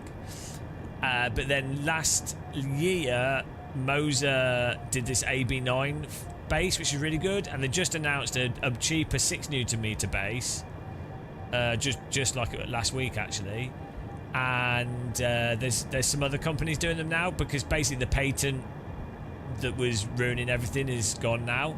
So basically anyone can now do a force feedback joystick. But the games don't do force feedback properly, so it has to be done through telemetry, which would be a problem. It's not ideal. However, simulators basically all work on outputting telemetry. And it's not like a race car where it has to be super duper duper precise. You basically just want like the G loading, the speed of the aircraft, the type of aircraft, and then you can set it up. You know, it's you know, turbulence and things like you don't need the precision that you need with force feedback steering wheels. But yeah, there's quite a few interesting ones on the horizon.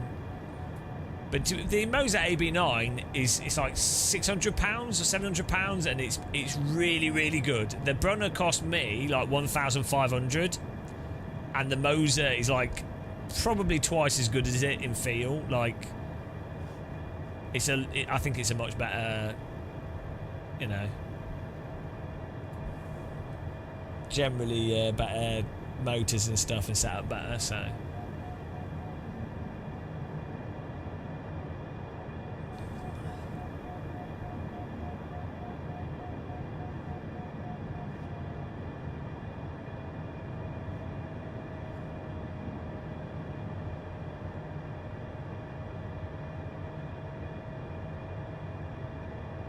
I don't know where the airport is. just looking at this.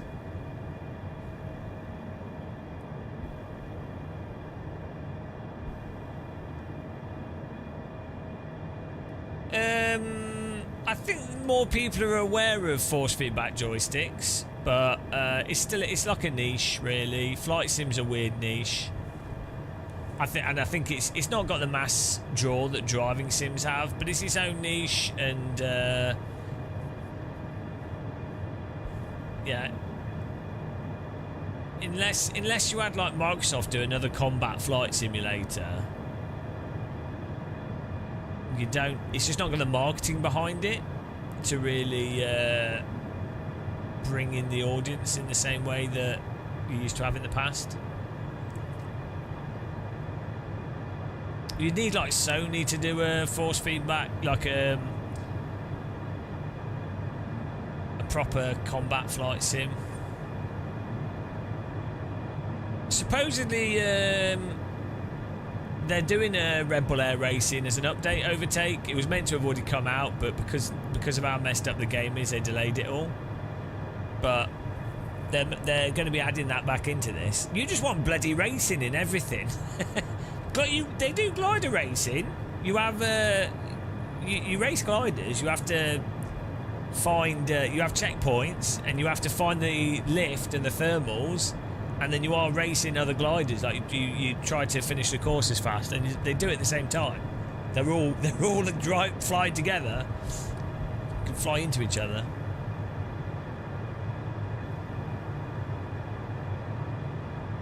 Where was the airport?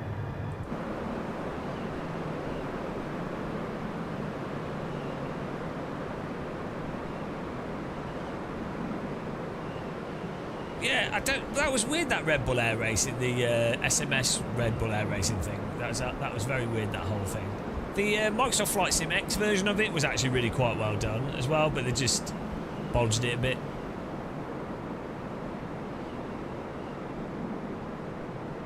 Yeah, I really don't know where the airport is.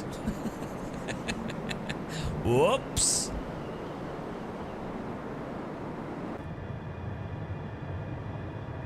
I mean, the main airport... Oh, is that it? I think that's it. Oh, there it is. It's that. The main airport's that big one, and then there's this little one, which was probably the original airport for the island. That's Palmer. Is it Palmer Airport? I think it's Palmer. We'll land at the small one there.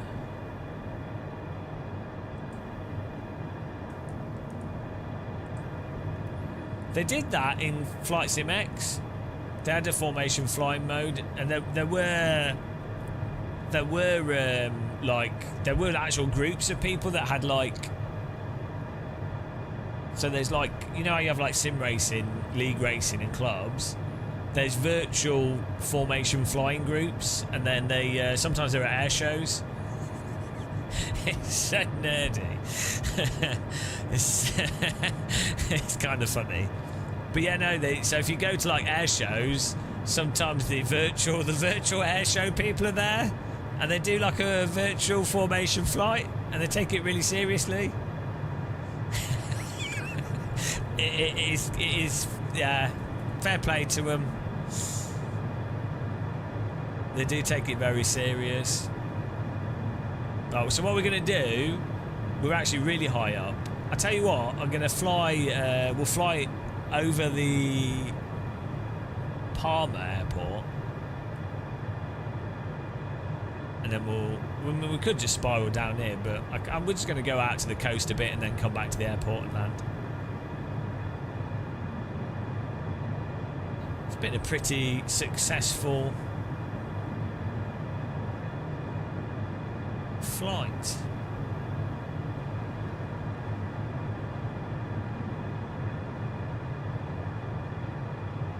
I think that's what they did in Flight Sim X. It is quite hard actually, because a lot of it's preemptive. And also you have to have really good timing, and you have to have really rehearsed it. And the other big problem is that fighter jets, or the jet planes used for air shows, are really quite sensitive. So it's kind of like, you know, in sim racing, where people miss the brake point, or they're not smooth on the steering. But a plane's joystick is like, and a fighter jet, like a tiny bit of input, like that much input will like rotate the plane pretty violently. But your average person is playing on a gamepad, so they don't get it. And then you really need rudder pedals as well. You need precise equipment really to fly smoothly. And then also you need to know the routine, and so what they normally do, it's kind of like a bit like rally, I guess. They'll have the routine and they count down each maneuver, so you know, and then they'll go like 5, 4, 3, 2, 1, do, and then they do whatever they're going to do, and then they follow through, and then the next thing. So you'd have to explain that whole thing to a player. And it's so that's a really big thing with sims and games, is there's such a huge educational component. So like if you think about Richard Burns Rally, it took like a 3-hour driving school probably to explain to people how pace notes work, how oversteer works, you know, how all these things work. And that's with cars. People kind of understand cars because they've got a car normally. Planes is like a whole alien thing, you know? Like glide ratios, thermals, lift, the rudder pedals, toe brakes. It's all... Well, yeah, the Richard Burns Rally School thing is probably one of the best things in any driving game. That and maybe like Gran Turismo Golden Disco Ball challenges.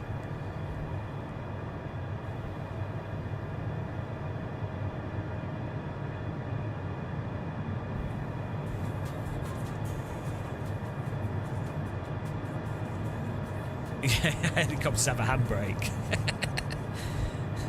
They do. No, they actually do have a handbrake. Are you talking about the collective? That on the top they have the rotor brake. So they do technically have a handbrake. There's that video online where the woman's like in the cockpit. There's a pilot and there's this woman in the cockpit, and she like goes to pull the lever, and he's like, well, if you pull that we'd die, so please don't pull it. It's only for when the helicopter's stopped.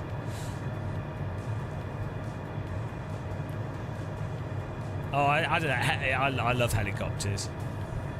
It makes sense to me. I think I was born to be a helicopter pilot. I don't know what went wrong. If I was going to do any job, if I was going to train to do a real world job, I would train to be a helicopter pilot. That's what I'd want to do, I think. But you'd probably have to join the military. You're talking, it costs like £200,000-300,000 to get a license for that, and then you'd have to live in the back ass nowhere. I just use the throttle to control my. That is true.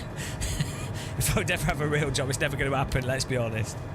I just use the throttle for collective. It works well, but what you need to do is map it so it's not so sensitive, because you really need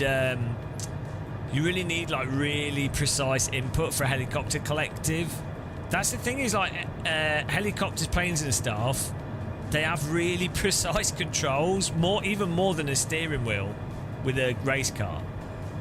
And most game controllers and joysticks and stuff just don't offer you the precision. Right, let's go all the way around here, and then we'll come in, we'll land. We only use power for this whole flight. We've just used ridge lift and some thermals. It's crazy. we only use power to get to the hillsides, which is mental.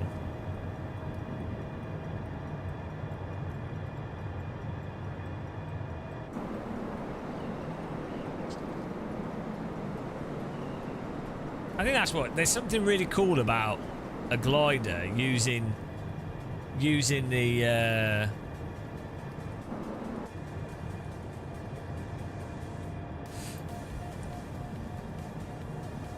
That you're using like lift.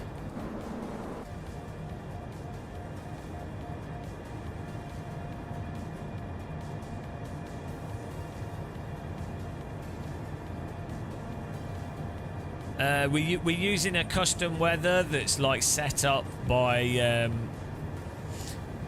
It's just good weather for gliding, but it's the second lowest wind for that.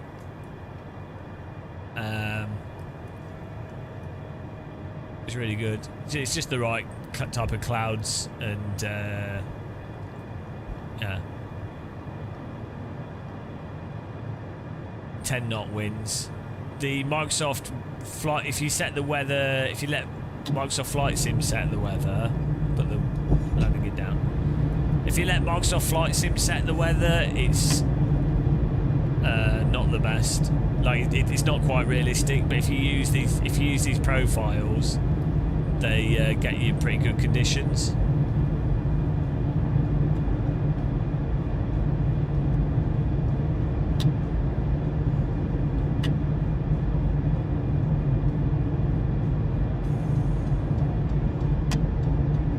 I don't think so. Here's a cool thing with gliders. So the way you land them is you use the brake like a back to front throttle. So you land a glider actually the same way that you land a fighter jet. So weirdly, you can practice. Let's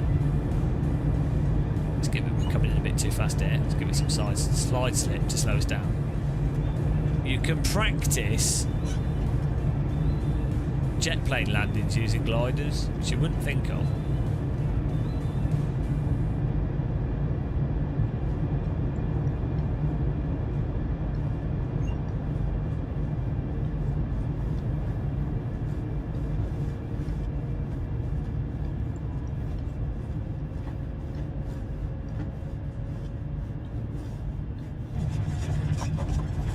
A little bit off to the side there.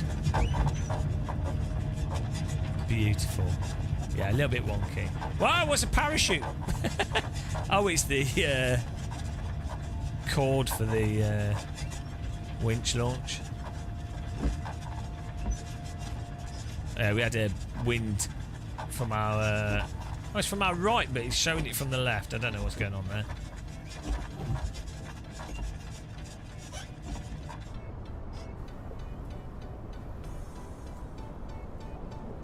Boing. Bonk. Beautiful.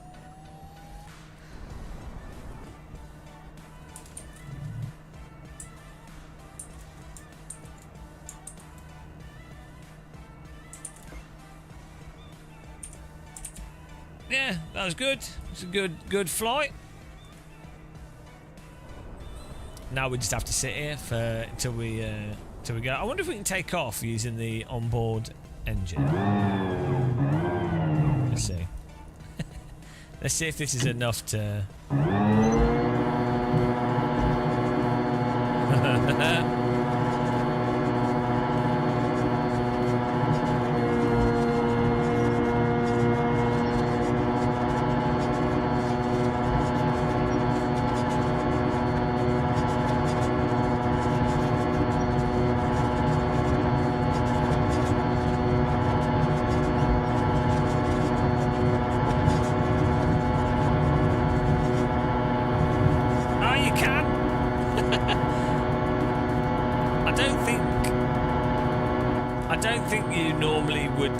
So the gliders that have engines, normally the engine comes out the back. I don't think normally you would take off with this type of engine. Yeah, it's just a little electric motor.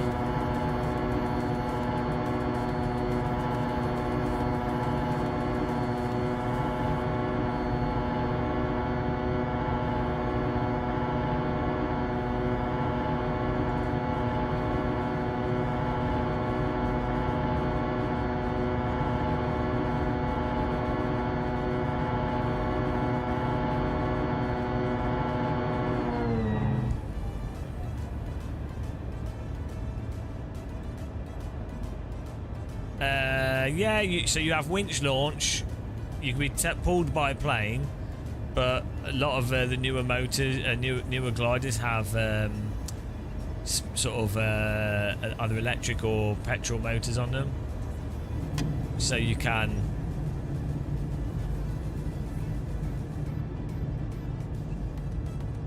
launch the glider, self-launch glider.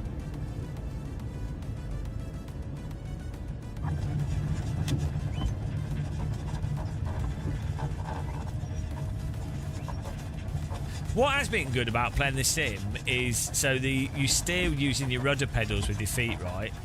Which if you do a lot of sim racing is really confusing. And then when you're on the ground, you use the joystick to keep the wings from hitting the ground, right? So you have to you turn the joystick left and right to keep the plane level, which is really quite confusing at first. But it's been good using the simulator. That for me it's like second nature to use the rudder pedals to steer and the joystick to do roll. Because that took like a few hours.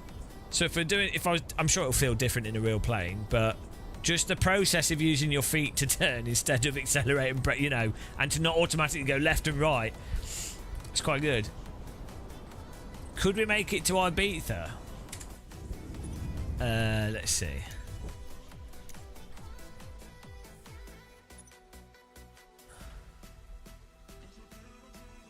There you go. Oh, that was an awesome flight.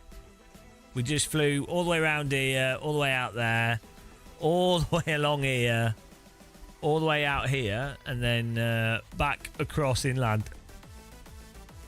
And then back down, and then round here, and then back to there. Ibiza, well, that's quite a distance. You would have to be very high. I don't think you'd be able to get enough altitude to make it. Yeah, no, I don't think you'd be able to get enough altitude. I mean, if it was really windy, you'd probably need like 40,000 foot or something.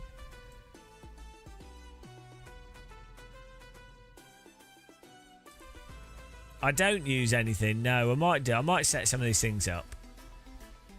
Look, Minorca is a mini Majorca. This has some hills on it as well, I think. Not as much. Oh, some little ones. Maybe we could do that sometime. Mahon!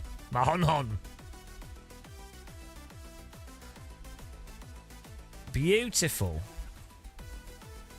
Sardinia.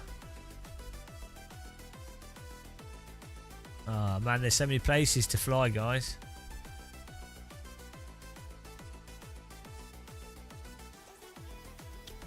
Sardinia is actually pretty big. Is Sardinia or Italy?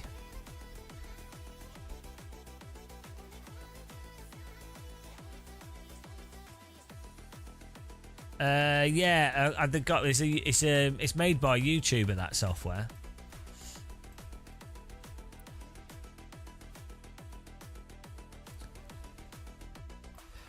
Yeah, it's super flat. Right, that was awesome. Hope everyone enjoyed that poodle. That's Majorca conquered now. I don't know where we'll go next. Maybe we should go to Fez and get a hat. That was well good fun. It's pretty enjoyable.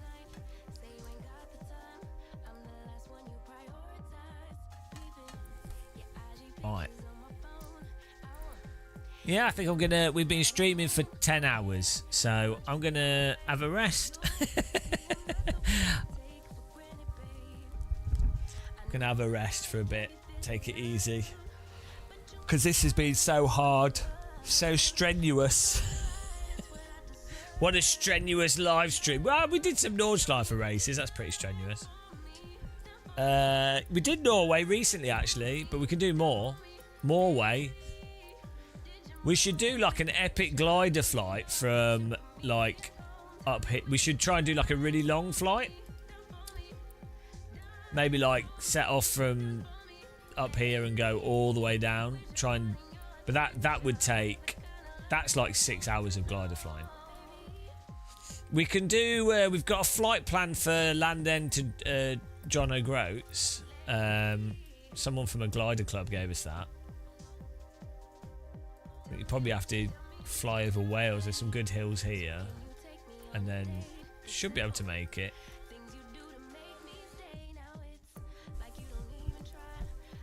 But could be quite fun also as well to do the entire Alps. Start in Monaco maybe. Monaco's just here. No, it's here.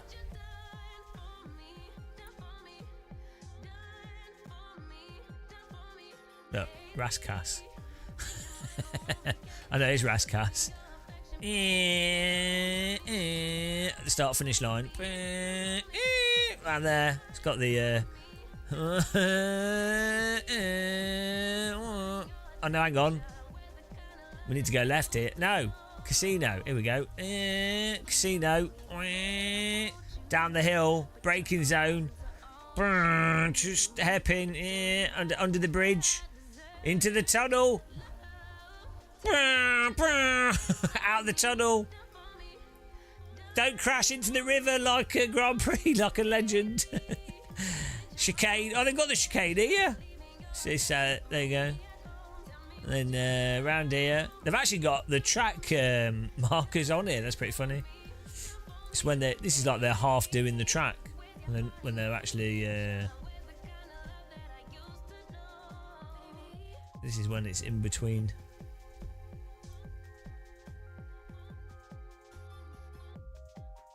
Ah, there you go. So but we could do Côte d'Azur, Nice. It's a nice airport actually, Nice. We can go from here and do the whole Alps and all the way to Italy, I guess, or Budapest. But it is a nice airport. Yeah, I walked. I was here in 2020 for a like, random thing, and I ended up walking all the way. Stayed in a hotel somewhere here. Ended up walking all the way down here, all around here, at like 4 in the morning. But this is like a big bird aviary. What's it called? Where you have birds. It's very weird. It's quite pleasant though. Would be nice to walk up this river though, actually. Would be nice. Didn't get to do that. Right. Guys, I do like walking, yeah. I like walking. Look at all these hills and stuff. Crazy. I'm going to have a rest. I'm going to rest. That was I enjoyed myself. Nobody else enjoyed themselves because flight simming, nobody cares about it, but I don't care. I think we all enjoyed. Those of you that survived here enjoyed it, and that's all that matters. You took in the views.